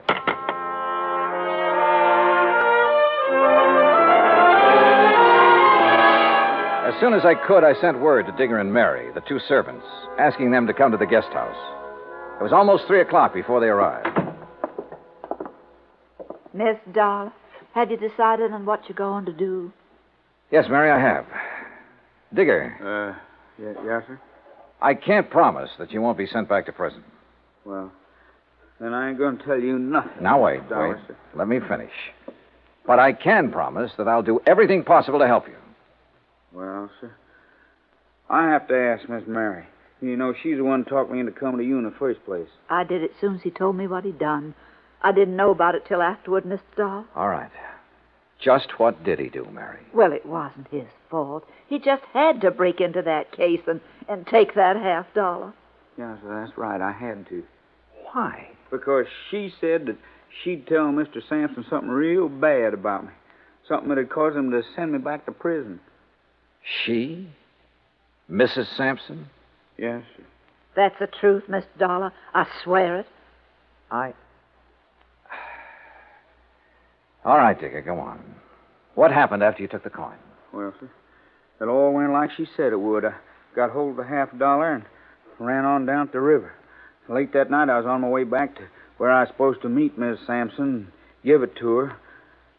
Well, sir, then I tripped over something, and doggone if I didn't lose it. Oh, wait a minute. Come on now, Digger. You don't expect me to believe that. But it's the truth. Yes, sir. I had it in my hand, and when I fell, it flew out. And you can't find it? No, sir. No, sir. And I looked and looked. There's a good reason why he can't find it, Mr. Dahl. Oh? Yes, and you come with us. We'll show you. They showed me, and I had to agree there was a good reason. I told Kopek I wanted to see Mr. Sampson. While I was waiting for him, Delilah came down the stairs from her room. Johnny, I saw Digger take your suitcase out to the car. You aren't leaving. I will be in a few minutes. Well, Johnny, have you found the coin? No, not quite. But I know where it is. And I know how it got there. You do? Why did you do it, Delilah? Why did you make him do it? You ought to know by now, Johnny. I did it for the same reason I've done everything else in my life, for money. I thought I could use the money to get away from here. What'll you do now? I don't know. It's up to him. You do have to tell him, don't you? Yes, Delilah. I'm afraid I do. There's no other way. I mean, well, couldn't you say one of the servants? No, Delilah, don't you say it either. Okay, Johnny. See you around, huh? Sure.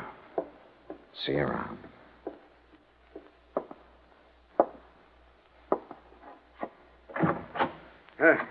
Come in, Johnny.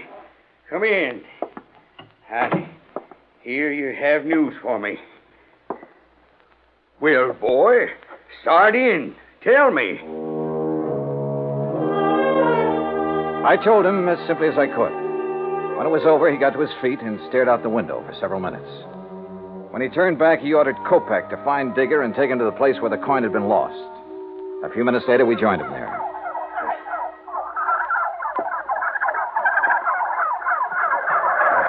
I can't believe it. This where you lost the $50, Digger? On the turkey farm? Yes, sir. Yes, Mr. Sampson, sir. Right over there. Well, why didn't you get in there and find it? Well, I told Mr. Dollar how come I couldn't, sir. Well, Dollar? He couldn't find it because when he dropped the coin, one of those turkeys swallowed it. Dollar, what do you mean, one of those turkeys swallowed it? Well, sir, just what I said. Turkeys will eat anything that glistens or shines that's dropped near them. And since Digger was cutting across this field when he dropped the coin... But, boy, do you realize there are 2,000 turkeys in there, and any one of them could have my $50? The $50 Jefferson Davis, president of the glorious Confederacy, gave my grandpappy. Any one of them could have it stuck in his skinny red neck? Yes, sir, it certainly could. Well, good. Now, you just tell me, how do you propose to get me my $50 back? You can't do it. You'll have to give me my insurance money. Yes, we know. That's why we're willing to buy the turkeys from you. What? Yes, sir. I'll give you $5,000 for the turkeys and guarantee to return the coin within 90 days, providing... Go on. Providing you allow Mary Williams and Digger to leave here and be responsible for the recovery of the coin. You mean You gonna let them tend the turkeys? I'm going to give them the turkey. What? Oh, Mr. Dollar, you're a good man. Digger, you miserable... You hush up. Well, Dollar, you sly fox. Doggone, boy. You just got yourself 2,000 turkeys.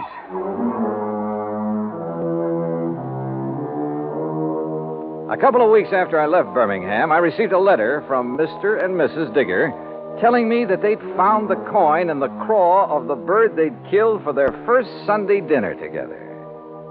Which proves once again, miracles do happen. Expense account total, including transportation back to Hartford, $405.10. Yours truly, Johnny Dollar.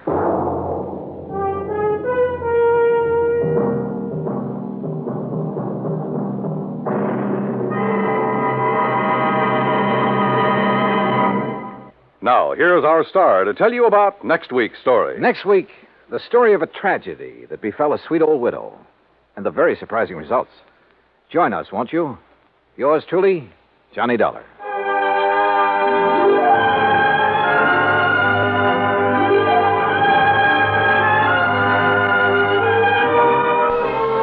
Yours truly, Johnny Dollar, starring Bob Bailey, originates in Hollywood. Written by Charles B. Smith, it is produced and directed by Jack Johnstone. Heard in our cast were Virginia Gregg, Eleanor Audley, Herb Ellis, Herb Vigran, Horace Lewis, and Vic Perrin. Be sure to join us next week, same time and station, for another exciting story of Yours truly, Johnny Dollar. This is Dan Cubberly speaking.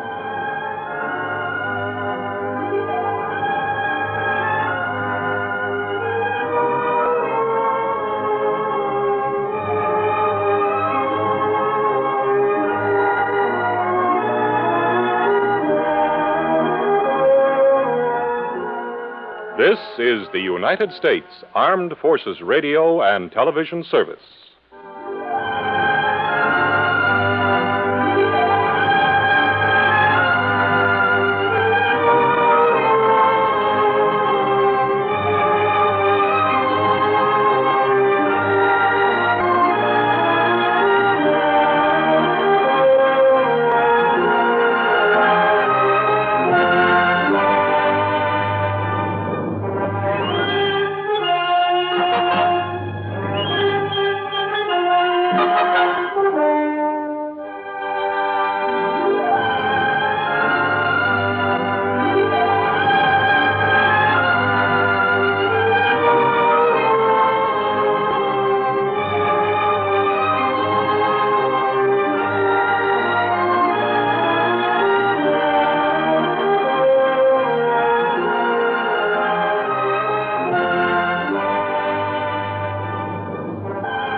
Johnny Dollar. Les Walters, Johnny, at Worldwide Mutual. Well, hi, Les. Say, I heard your report on that man who disappeared up in Eugene, Oregon a couple of weeks ago. Jonathan Doe? Yeah. The man who never really existed? That's right. That was a pretty rough one, Les. I can believe that.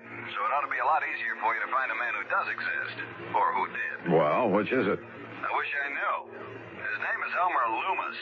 Leumas. Loomis. So what happened? I told you he disappeared. I mean, what have you got to go on? Leads, clues, whatever you want to call them. Well, that's the funny part of it. Yeah? Nothing, Johnny. Absolutely nothing to go on. You call that funny? So maybe you better come on over here. We can talk about it. Well, now, Les. Yeah? So maybe you're right.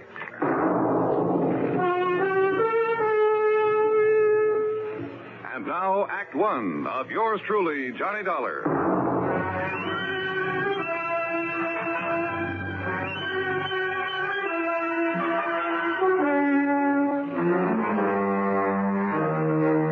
Expense account submitted by Special Investigator Johnny Dollar to the Worldwide Mutual Insurance Company, Home Office, Hartford, Connecticut. Following is an account of expenses incurred during my investigation of the Leumas matter, spelled Leumas.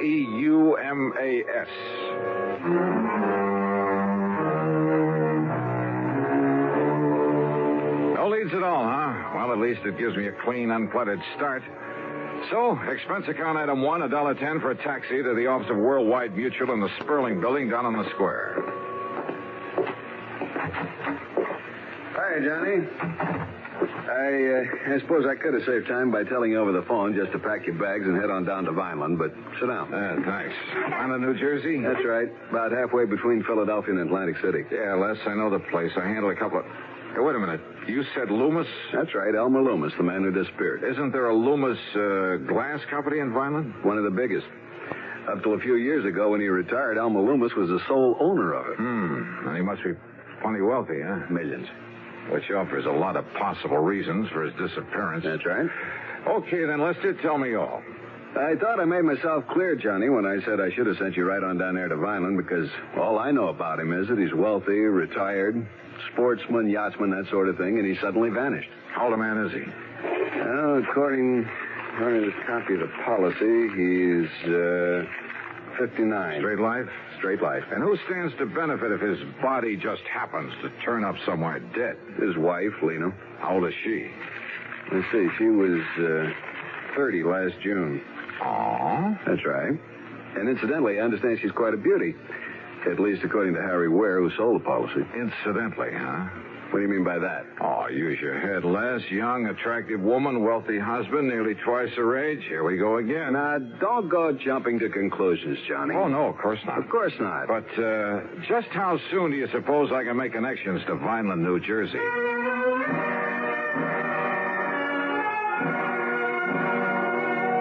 Item 2, $4 even for a couple of taxi fares. One back to my apartment where I packed a bag, the other out to Bradley Field. Item 3, $12.55 for a plane to Philadelphia. Item 4, there in the city of brotherly love, $50 deposit on a rental car. After a late and hasty lunch, that's item 5, $2.25, I drove across the Delaware River Bridge and picked up Route 47. South Jersey is flat as a pancake, but full of beautiful homes and rich farmland, occasional cranberry bogs, and lots of big poultry farms and peach orchards. So the drive was a pleasant one. Then, in Vineland, the so-called heart of sunny southern Jersey, I went straight to police headquarters, a block off Landis Avenue, the main drag. I contacted Sergeant Louis Tomaso, with whom I'd worked before. As usual, he was right on the ball. Kind of had a hunch you might be dragged in on this. How are you, Johnny? Well, pretty good, Louis. Or rather, I'm not so sure. You have any real leads on this case? Johnny? Yeah? Let me hand you a thought for the day. Okay, shoot. Don't be surprised when you find that Lena Leumas isn't at all broken up over this loss of her husband, because she isn't. If you ask me, she's downright tickled to death about it. Is that your snide way of telling me that she's interested in somebody else? Somebody closer to her own age?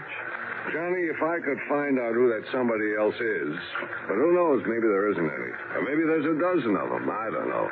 This gal is the social type. One big party after another, night after night, month after month, ever since they got married. And Leumas? Couldn't stay far enough away from it all. Spend most of his time off on hunting or fishing trips or out on his yacht. Funny that he ever married her in the first place. Well, when a gorgeous young charmer starts cooing at a poor, lonely widower, nearly 60, well, what do you expect? Apparently all she cared about was getting her hooks on his money. What else? When did he go? 10 days ago. Got up, had breakfast, announced he was going to spend the day in Philadelphia. Walked out the front door, and that was the last anybody ever saw. And what about enemies, Lou? Now, the one that anybody knows. I mean, any reason to think he might have been hauled off and murdered?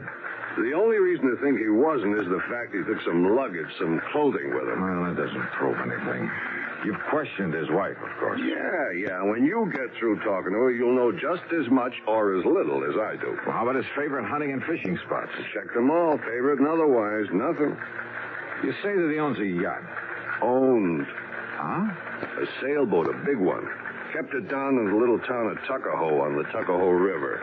So? He just happened to have sold that yacht 2 days before he disappeared. Oh. Johnny, we haven't a single solitary thing to go on. You sure about that, Lou? What do you mean? Not even his wife?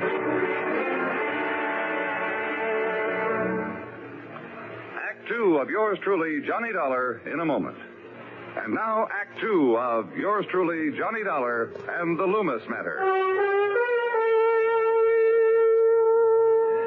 Expense account item 6580, dinner for Sergeant Louis Tomaso and myself at the East Landis Hotel there in Vineland, New Jersey. Then he gave me some directions, and I left him and drove east on Landis Avenue. In case you're interested, I found out that a guy by the name of Landis founded this fair city. The Leumas home was a massive red brick affair set in the middle of, well, it must have been nearly an acre of huge lawns and trees and flower beds. 25 or 30 rooms, I'd guess, really a mansion. And the long, broad driveway was lined with maple trees. In other words, there was money here, plenty. As for Lena Leumas, wowee. If she was 30, believe me, she didn't look it. And, brother, she had everything. She was tall, lithe, and brunette, with just enough makeup to enhance her soft and gently tanned complexion. She wore a pair of sleek blue velvet capris and a light silk blouse. A subtle touch of arpege that, well, at the risk of sounding repetitious. Wowie. Well, come in, Johnny. Yeah. How an old codger, wealthy or not, could ever rate something like this. And framed there in the doorway and a trace of moonlight filtering through the trees, believe me. Johnny? Oh, I'm sorry, Mrs. Leumas. Mrs. Leumas? And with that look in your eye? It's Lena, and you know it, and come in. Yeah, sure, thanks. Oh, darn it, you would come the one night when I'm not having a party. In here, Johnny. Yeah. The place is dead as a doornail. Then I suppose I have to give the servants some time off. Sit down, huh? Like a drink? Yeah, I think I could use it. No, thanks. Not even to keep me company? Scotch and soda? A light one. Now, I just knew that was you I saw down on Landis. What? What'd you say? I say I just knew you'd be coming down here to investigate Elmer's disappearance. So when you rang the doorbell just now, I wasn't the least bit surprised. Oh, that's so? Elmer was always a great fan of yours. Your radio program, I mean. Where you tell about all those cases you solve. That's why I knew you the second I saw you. I see. Well, now, Lena. Johnny, I'm so fed up with answering questions about him. That Louis Tomaso from the police department has just about driven me crazy with him. He is kind of a cute guy, though, isn't he? Do you know him? Well, as a matter of fact, I talked with him just before. Here's your drink. Oh, thanks. Bottoms up. Huh? These glasses must hold about a quart. Oh, well, you know what I mean. Skull. Yeah, skull. Now, Johnny, I don't know how much Louis told you about Elmer vanishing this way, but whatever it was, there's nothing more I can tell you. He's gone. That's all. And you know something? I don't mind a bit. Yeah, well, I kind of had a notion. They find his body lying around somewhere? Well, just look at all it gets me. This home and property and all the stock in the glass company he sold and money. More money, Johnny, than you could even imagine. Yeah. And I believe that his insurance amounts to quite a lot. Oh, the insurance. Oh, that's nothing compared to all the money he has lying around in banks all over the place. It'll all be mine. And if you don't think I know how to use it... You know, there are a couple of things that might put a crimp in your plans, Lena. What Lena wants, Lena gets. Why do you think I ever married Elmer in the first place? Ooh, Elmer. Isn't that a terrible name? Suppose I find out that he's been murdered. Now, who would ever want to murder poor, sweet old Elmer, and why? Oh, maybe to get hold of all this money you've been talking about. Of course not. I told you I get everything. That's exactly what I was... If he just doesn't show up after 7 years, well, you know, the statute of limitations. Oh, yeah, I know. And what if he does come back? You know, suffering from amnesia, or maybe he was in an accident somewhere, you know. Wow. So I'll do what I can to keep him happy as long as he lives, and then I'll have it all. I don't love him, Johnny, not a bit. But I do try to keep him happy. It's the least I can do. Lena... And then when he dies, well, like I said... Lena, listen to me. He's a handsome old dog. I'll say that for him. You see? There in that picture on the table beside you. Yeah, I see. But now listen... Tall and wiry with that big shock of hair. Yes, I see it. But why he kept that mustache and Van Dyke? Well, they made him look even older than he was. I mean, than he is. What did you mean, was? What? Now, Lena, listen. There are some things I want to know. How about another drink? For instance, your husband had a yacht. Oh, didn't you know? He sold it just before he disappeared. To whom? Does it matter? Yes. Well, it was some man by the name of... Well, here's the bill of sale. His name is Samuel Remley. Remley. Right here. R-E-M-L-E, Samuel Remley. At Tuckahoe, New Jersey. So now you've asked a question, you've got an answer, so let's have another drink, huh? So help me, I simply couldn't pin her down to answering my questions. After a solid hour of trying, all I ended up with was an invitation to stick around for a big party she was throwing the following night. Young, charming, attractive, yes. But trying to make sense with her was a lost cause. Finally, standing out at the front door ready to leave, I decided to switch my tactics. You can't mean that. That is exactly what I mean, because from what you've told me, what little you've told me, there's only one conclusion I can draw. John. And you've somehow contrived to have your husband done away with, to get your hands on all that money you've been yapping about. Don't you see I get it all anyway, sooner or later? Why wait, huh? Even if I have to wait out the 7 years for that statute of limitations. Now listen, Johnny. Yeah? I don't like this. I don't like the way you're accusing me. You're threatening me. That's right. I gave you all the chance I could to cooperate, but you wouldn't take... Now, you just get out. You get out of here. Sure, for the time being. No. You stay away from me. Don't you ever come back You here. better play it my way, Lena. No. Get out. Oh, well.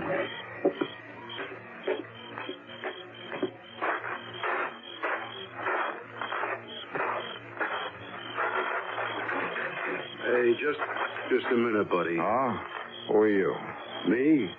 I just happened to be looking out for Mrs. Leumas. Yeah? Yeah, and I don't like what I was hearing just now. Oh, that's too bad. Now, if you get out of my way. Oh, no, you don't, Buster. Oh, no. Jerry? Jerry. That's right, me.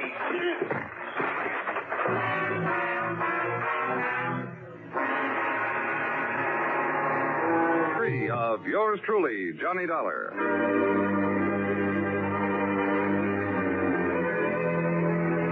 Came to, my card case was gone. There was a lump on my head that must have been made by a blackjack. And inside my head was the solid conviction that Lena Leumas was, without question, responsible for the disappearance, possibly the murder of her husband.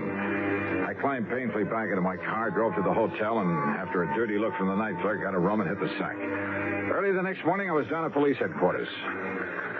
Well, not having had a good look at him, you don't give us much to go on. Yeah, well, look, if you pick them up, Lou, let me take care of them. Now, Johnny... Let's just say I want to question them. Did you get anywhere with Mrs. Leumas? Oh, Lou, the only question I got straight answers for was... Hey, wait a minute. Yeah? The yacht. Did you check out that yacht? I told you Leumas sold it just before he disappeared. I saw the bill of sale on it myself. Yeah, so did I. But, Louie, I got a hunch. How far is Tuckahoe? 35 miles. He kept the boat at Wilson's Landing. Good. Now listen, Johnny. Lou, I'm going to play this hunch for all it's worth.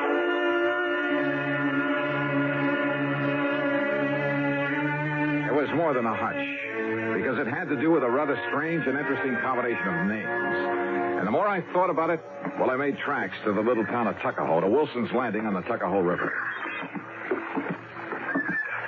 Here you are, Mr. Dollar. Right here is where the Lena was tied up. But the owner, this Mr. Remley, he took it out last night? Yes, sir. Did you know the previous owner? No, I'm kind of new here. But the boss must have.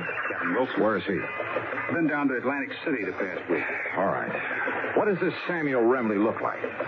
Well, Mr. Remley's an old man, about in the 60s. Yeah? Tall, slim, kind of wiry. Full head of hair, a mustache, and a little Van Dyke beard? Oh, no, sir. Mr. Remley's clean shaved and wears a butch. Well, now listen. Yes, sir? Do you know where he headed for when he took off last night?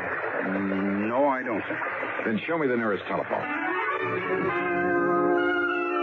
Item 7, $3 for telephone calls. I hit pay dirt on the fourth one to the Coast Guard station at Cape May. Why, yes, Mr. Dollar. The Lena pulled in here a couple hours ago. Good. She's tied up at the clubhouse dock. I can see her from here. Then, Captain, I'll be right down there.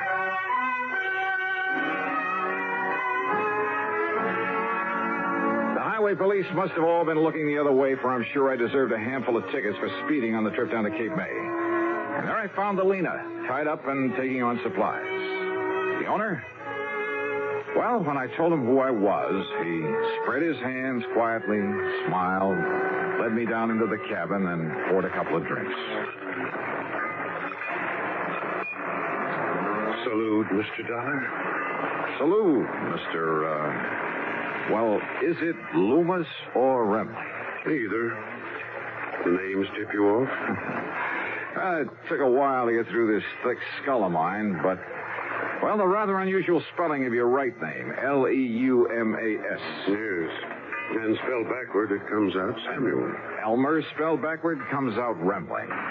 Elmer Leumas, Samuel Rembling. So obvious, I hoped it might be overlooked. But... Oh, incidentally, I'm sorry about Pete and Jerry. Pete and Jerry? The bodyguards I left for Lena. Unknown to her, of course. Oh, yeah. I can't wait to meet those boys again. But I wanted to be sure she'd be watched over while I was away, taking time to really figure out what to do about her, about our rather pitiful relationship. That's the reason for the disappearing act? Yes. I knew that if I suggested just going away alone, she wouldn't hear of it. So... And you were staying right here in Tuckahoe? Old Cap Wilson at the landing knew who I was, of course. But nobody else did after I cut my hair and beard. Nobody else had really known me there anyway. So then last night you took off? When the boys came down and told me... Oh, here, by the way, you'd better have your credentials back. Oh, thanks. Where were you going? I don't know. Most anywhere. I might have realized I wouldn't get away from you, though. I'm a great admirer of yours, Dollar. Well, thanks. So, what now? You've, had time to make up your mind? About your wife, I mean? No. Yes, I suppose so. Well, I don't know of any formal charges I ought to make against you. Of course, the violent police. I'll somehow try to make up to them for all the trouble I've caused them. Would you like to sail back to Tuckahoe? No, thanks. I've got my car. And who knows? Maybe you'd like a little more time to think. Alone.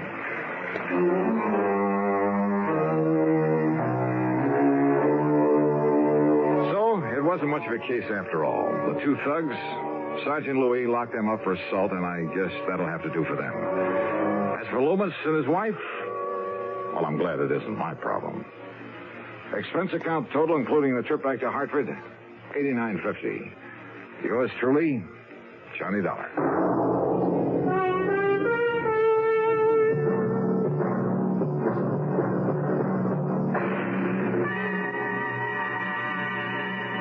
From Hollywood, it's time now for... Johnny Dollar. Paul Kendrick, Johnny, over at Eastern Allied Casualty, remember? Oh, sure, Paul. How are you? Seen any good fights lately? Prize fights, that is? Yeah, the championship bout at the stadium over in Mulville last week. Were you there? No, I had to miss it. But it didn't miss me. Huh? The minute Georgie hit the canvas in that fourth round, it cost me $50. Johnny, do you remember Al Coronado? Are you kidding? I've watched that boy come up from the Golden Gloves. Well, he fought in one of the preliminary bouts. I know. I lost on him, too. $20. Come on over, will you? And I'll tell you why the company may lose $50,000 on it.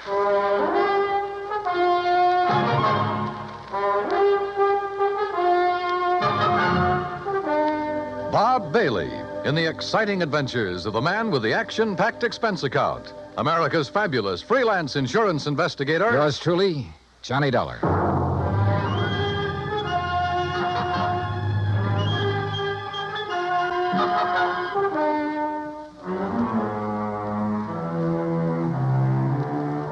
Expense account submitted by Special Investigator Johnny Dollar to Eastern Allied Casualty Insurance Company, 422 Spidal Building, Hartford, Connecticut.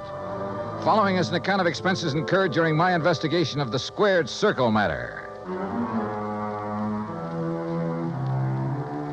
Expense account item 1, $1.10, cab from my apartment to the offices of Eastern Allied. When I got upstairs into his personal cubicle, I found Paul Kendrick pacing the floor. Sit down, Johnny. Have a drink if you want one. No, thanks. Hey, looks like you're the one who could use a drink. What are you worried about? Don't tell me you've been hitting the company till for big money to bet on the fights. Johnny, I'm worried about murder. Listen. I'm all ears. How long since you've seen Al Coronado fight? Oh, 6 months, a year, maybe. But before that, when he was working all the local arenas, you and I were present every time he put on the gloves. So? We knew him when he had reflexes quick enough to... Well, do you remember how he'd show off by picking a fly or mosquito out of the air, grabbing it between his fingers without even hurting it? Yeah, sure. He was no mental giant, not by a long shot, but he had the fastest eyes and hands I ever saw in a man. Right. But something has happened to him, something very wrong. And I think I know what it is. Listen. I'm listening. A few years ago, his manager, Ricky Malone, took out a $50,000 policy on him. Annuity. So what? A lot of managers take out policies on their boys. And then get him killed? Look, Al is fighting again tomorrow night in a small town outside of Joplin. Joplin? Missouri? A little place just across the state line. Johnny, I want you to be there. You mean as a sort of bodyguard? I want you to see the fight, that's all. See Al Coronado fight. Yeah, but this murder crack. I'm having a copy of the policy made, and you can pick it up at the Joplin post office. General delivery. Now, Paul... I know. I may be all wrong. This may only be a hunch, without a single legitimate reason for suspicion. That's why I took a whole week to think it over before calling you. That's why I want somebody who knows Al as well as you and I do to... Look, will you go down there and see him? Well, We'll pay the freight. Pad your expense account, anything you like. Oh, now that's an attractive But do offer. it, Johnny. Will you?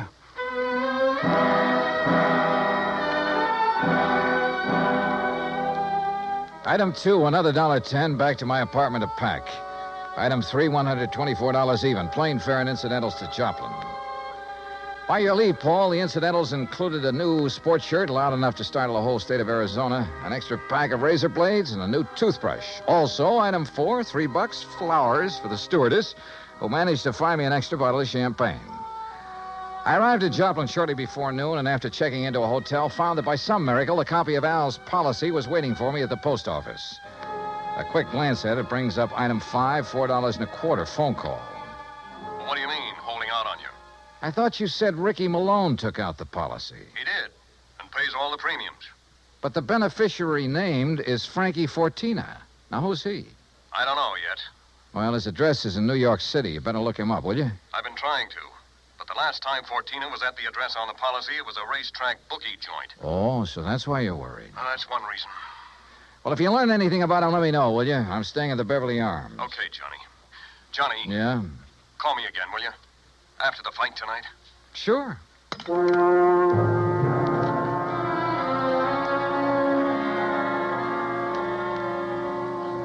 I was tired, so I had a big lunch. That's item 6. Went up to my room and slept. I overslept. It was nearly 9 o'clock when I woke up, so I grabbed a cab, that's item 7, and went out to the arena in the nearby town of Mount Elba. For $5, item 8, I managed to get a seat at ringside in time to catch the end of the last preliminary. The winner in 1 minute, 10 The program seconds told me of the Al was third scheduled for the main event against some local boy named Rafe Cummings. I never heard of him, and I doubt if anybody outside of Tucson ever had. I understood why when he stepped into the ring.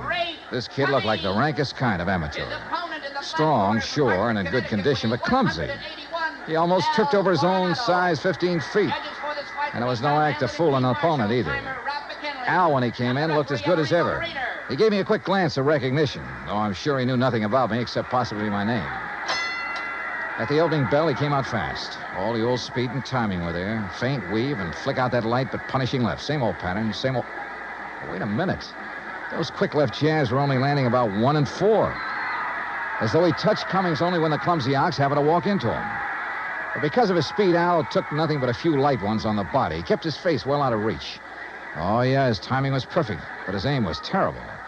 Every time he shot out his fist, he was 3-4 inches wide. Then a funny thing happened.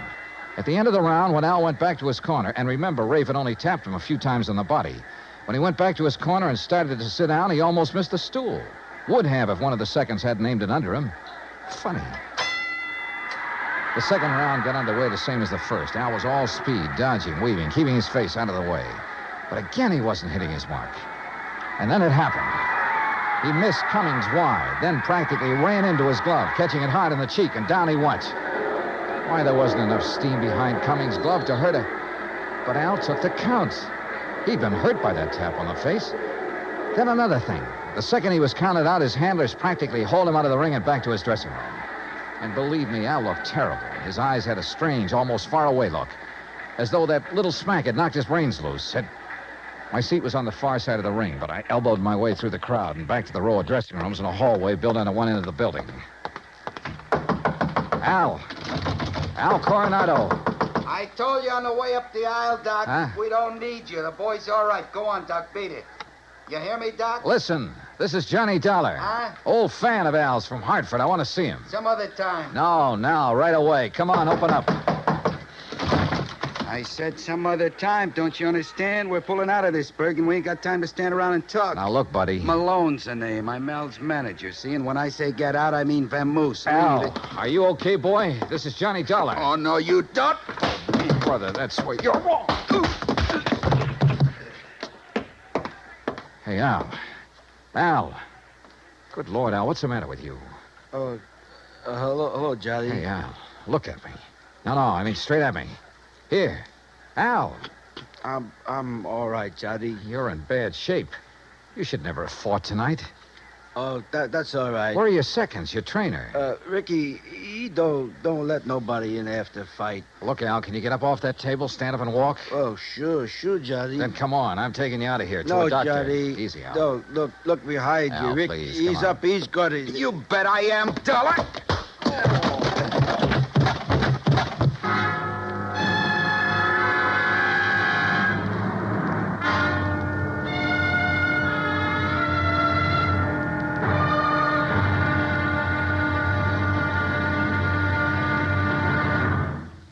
Act Two of yours truly, Johnny Dollar, in just a moment. Each Monday through Friday evening, most of these same stations bring you the Amos and Andy Music Hall. Variety entertainment at its best. For top songs, informal visits with top stars, and for a never-ending supply of fun. Turn your home into the Amos and Andy Music Hall 5 nights a week. Now, Act Two of yours truly, Johnny Dollar, and the Squared Circle Matter.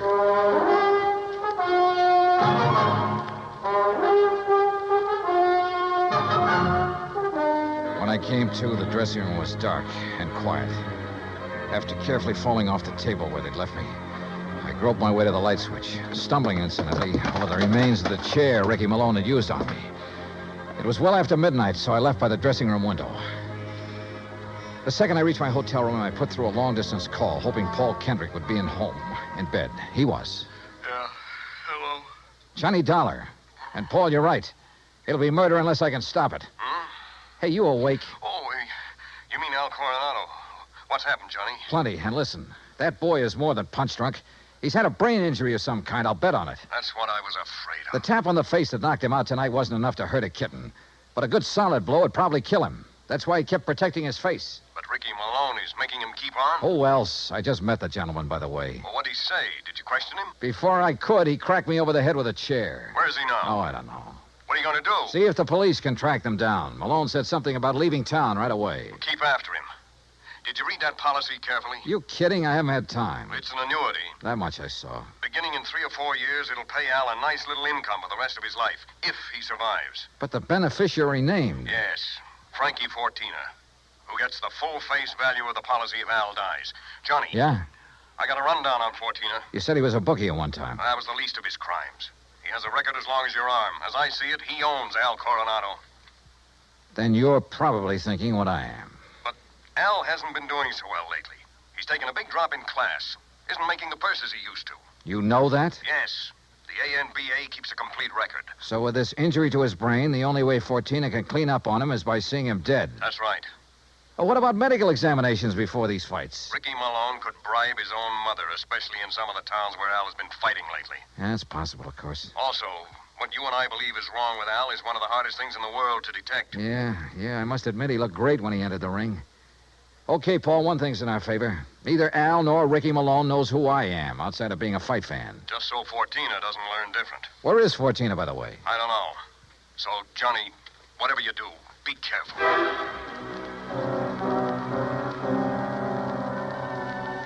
Expense account item 9370 for a couple of phone calls, some breakfast, then a taxi to police headquarters. I'll say this for the Joplin police. When they go into action, they really get things done. Within less than 2 hours, Sergeant Danny Ruskin dug up all the information I wanted. Well, that ties in with what Conroy found out at the airport. No, that does it, Herm. Thanks very much. Something? Well, I think it gives us the whole story, Johnny. Al and his manager, Ricky Malone, checked out of their hotel, the Rayberry, at 1 o'clock this morning. Just the two of them? Right. There was no third party by the name of Fortina or anything else, just the two of them. They caught the 140 plane for Oklahoma City. Oh. And there they bought tickets routing them to Monterey, Mexico. Mexico? How soon can I get a plane? Going down there, huh? I told you, I gotta save that guy's life. All right, look, in Monterey, look up Sergeant Romelia Garcia, Main Homicide Division. You mention my name, he'll give you anything you want. Good. Now, what about that plane?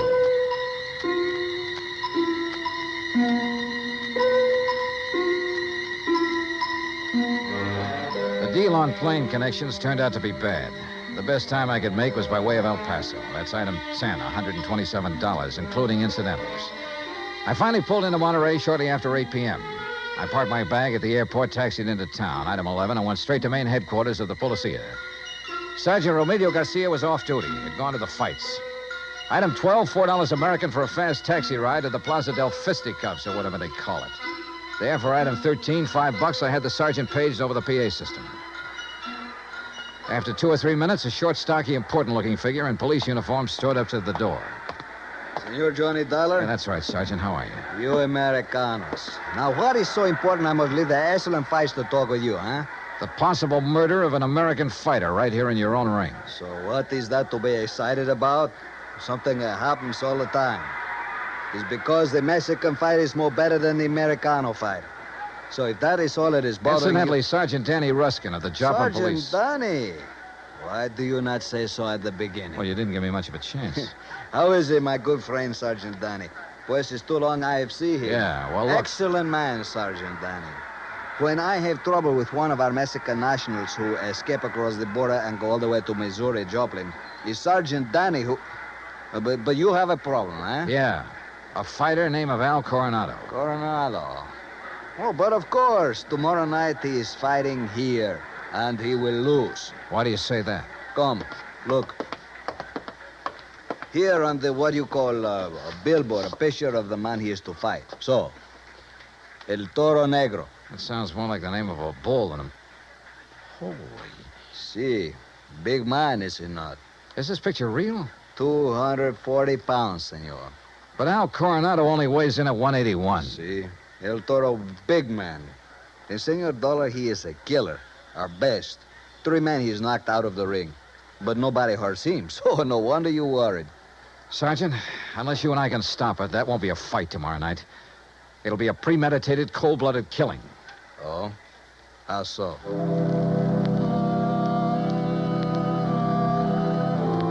I showed Garcia my credentials, then told him what I knew and what I suspected. But until we have proof of this, senor, to start what you call an international situation, you are not now in your own country, you know. Still, he agreed to cooperate. First thing, of course, was to locate Al and his manager. In this city of nearly 200,000, that could be pretty rough. But he said he'd try. He drove me by the airport to pick up my bag, then to a hotel. And there, as the bellhop unlocked the door of my room, I got a real break. The next door down the hall opened. Hey, kid, how'd you like to bring me up a glass of warm milk, huh? Al Coronado. Huh? Oh, hi. Here, boy. Just put in my bags inside and leave the door open. Gracias, senor. Hey, Al, are you alone? Oh, sure. Hey, you're Johnny, ain't you? Yeah, that's right, Johnny, and I want to talk to you. I used to see you ringside all the time up in Hartford, huh? You saw me in Joplin, too. Only you don't remember. Where's Ricky Malone, your manager? Oh, he said he had to go meet somebody. He's always going out. Look, Al, I'm an insurance investigator. Oh, I got some insurance. Yeah. One more fight and somebody's going to collect it. No, Johnny, that's my retiring money. The only one who'll retire on it is Frankie Fortina. Hey, Frankie, he's my owner. You know him? Hey, who takes all the aspirin around here? Me. I get a lot of headaches all the time. Maybe that's why I ain't been hitting so good lately. Yeah. Here, catch this bottle. Hey, now... now look what you did. No, Al. You look what you did. You missed that bottle by 3 inches. For the same reason you haven't been hitting well. Why you have these headaches. All right, I'll give it to you straight. You've had a brain injury, Al. One good wallop on that head will kill you. And that's just what Ricky and Fortina want. No. Ricky always says to keep my head protected, so you must be wrong. Am I? Well, Ricky's good to me. Why, you numbskull, he's trying to get you killed. Johnny, you're all wrong. You know the man you're up against tomorrow night? Well, I know his name. Well, he's the one scheduled to finish you off. Johnny, I don't believe that. Al, listen, you gotta believe it. Now, where's the Here. Who you gonna call? Hello, this is an emergency. Get me Sergeant Romilio Garcia at Central Police Headquarters. Cops? That's right, Al. And a doctor. No, Ricky says to stay away from doctors. All they do All is they can do is stop you from ever fighting again. And that would make you worth just $50,000 less to Frankie for... Sergeant Johnny Dollar, I found Al. Hotel room right next to mine, room 915. Bring a doctor, a brain specialist if you can, even if you have to drag him out of bed. Oh, look, we'll fight the international situation when we come to it. You get a doctor up here, you hear me? You hang up or I'll blow your head off. Well, Mr. Fortina, I believe. Frisk him, Ricky. Sure, boss. He's clean. Huh? I hate to shoot an unarmed man, Dollar, but if you make one phony move... So you know who I am, huh? Well, Ricky here may be stupid in some ways, but he had sense enough to call me from Joplin after you broke in on him there. Finding out what you're up to wasn't difficult. Finding out what you're up to wasn't very tough either, Fortina. But it's all over. Not for me, Dollar. That's where you're wrong. That phone call I made was to the police. I know, to Central Headquarters. That's over 3 miles from here. By the time your sergeant finds a doctor and gets here, you'll be dead. And I will be gone. Have you forgotten that you have a border to cross, You Fortina? think I'm stupid? Frankie Fortina has never been here. Has never been even in Mexico. Because my tourist card reads Charles Edward Smith. And since the next plane leaves for the States in about 20 minutes, Ricky... Yeah, boss? I think Mr. Dollar had better have an accident. Fall out of the window, perhaps. Oh, now, wait a minute, What? boss. I mean, well... Listen to me, Malone. I had 2 reasons for coming down here. To see if you were right about Dollar and to make sure of that fight tomorrow. You've been stalling with Al. You've taken too long. The heat is on up north. I need the dough. I told you, boss, that El Toro will do it tomorrow. fellas, Shut up. And look, if you take care of Dollar, what about me? What? Maybe you can get back to the States, but me, with Dollar laying dead here, and if Al talks... Al won't talk. You won't either. Frankie. Dollar has given us a perfect setup. He came here to Al's room. You found him here.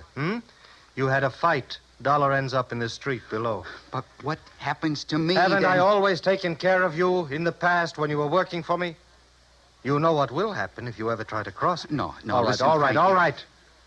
I have contacts down here. I have plenty of them. I have lawyers, good ones. It's going to be self-defense, pure and simple. But what if Al talks? I told you before, Ricky. You've taken too long with him. Frankie, listen. While I hold this gun, you're going to take care of Al, too. The way you should have a long, long time ago in his fights. I don't No, understand. no, listen to me, Frankie. You listen. I You've can't been do in it. this whole thing just as deep as I have, and deeper. Because you're the one who's kept Al fighting. You've paid off all those phony medicos. You set him up for this El Toro tomorrow night. You'll do it, Ricky. No. Then I'll use the gun on all 3 of you. Frankie. You're out of your mind, Fortina. Am I? It'll still look like a fight between you and Ricky. Boss. Al just happened to get hit accidentally by the gun that will be found beside your body. Boss. Boss, I'll do it. You bet you will. I'll do anything you say if you just help me get out of it. Okay. Go ahead. Dollar is first. And, brother, if you think it's going to be It's easy... either the window or this gun, Dollar. So far as you're concerned, I don't care which. Go on, Ricky. Okay, Just remember, boss. your own life depends on it. You bet Play dirty, will you? The window, Ricky. The window, I said. Remember, it's your own life, Ricky.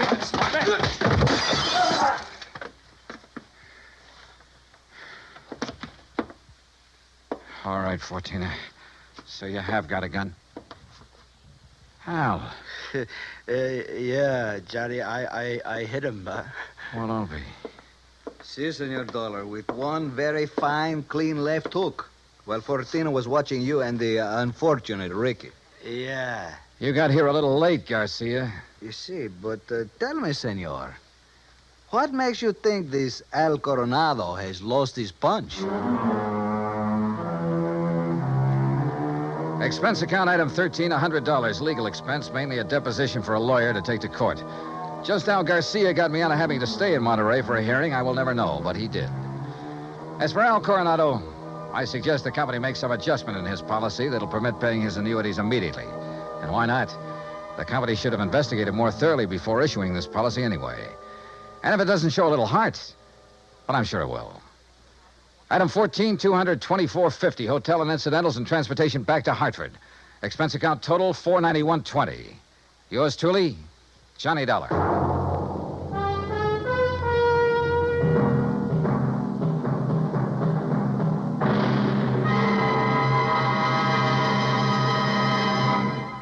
Now, here is our star to tell you about next week's story. Next week, a fast trip to the West Coast to an impossible case involving an impossible man. Join us, won't you? Yours truly, Johnny Dollar. Yours truly, Johnny Dollar, starring Bob Bailey, originates in Hollywood. It is produced and directed by Jack Johnstone, who also wrote tonight's story. Heard in our cast were Harry Bartell, Herb Ellis, Victor Perrin, Jack Crucian, Les Tremaine, and Lawrence Dobkin. Musical supervision is by Amerigo Marino. Be sure to join us next week, same time and station, for another exciting story of yours truly, Johnny Dollar.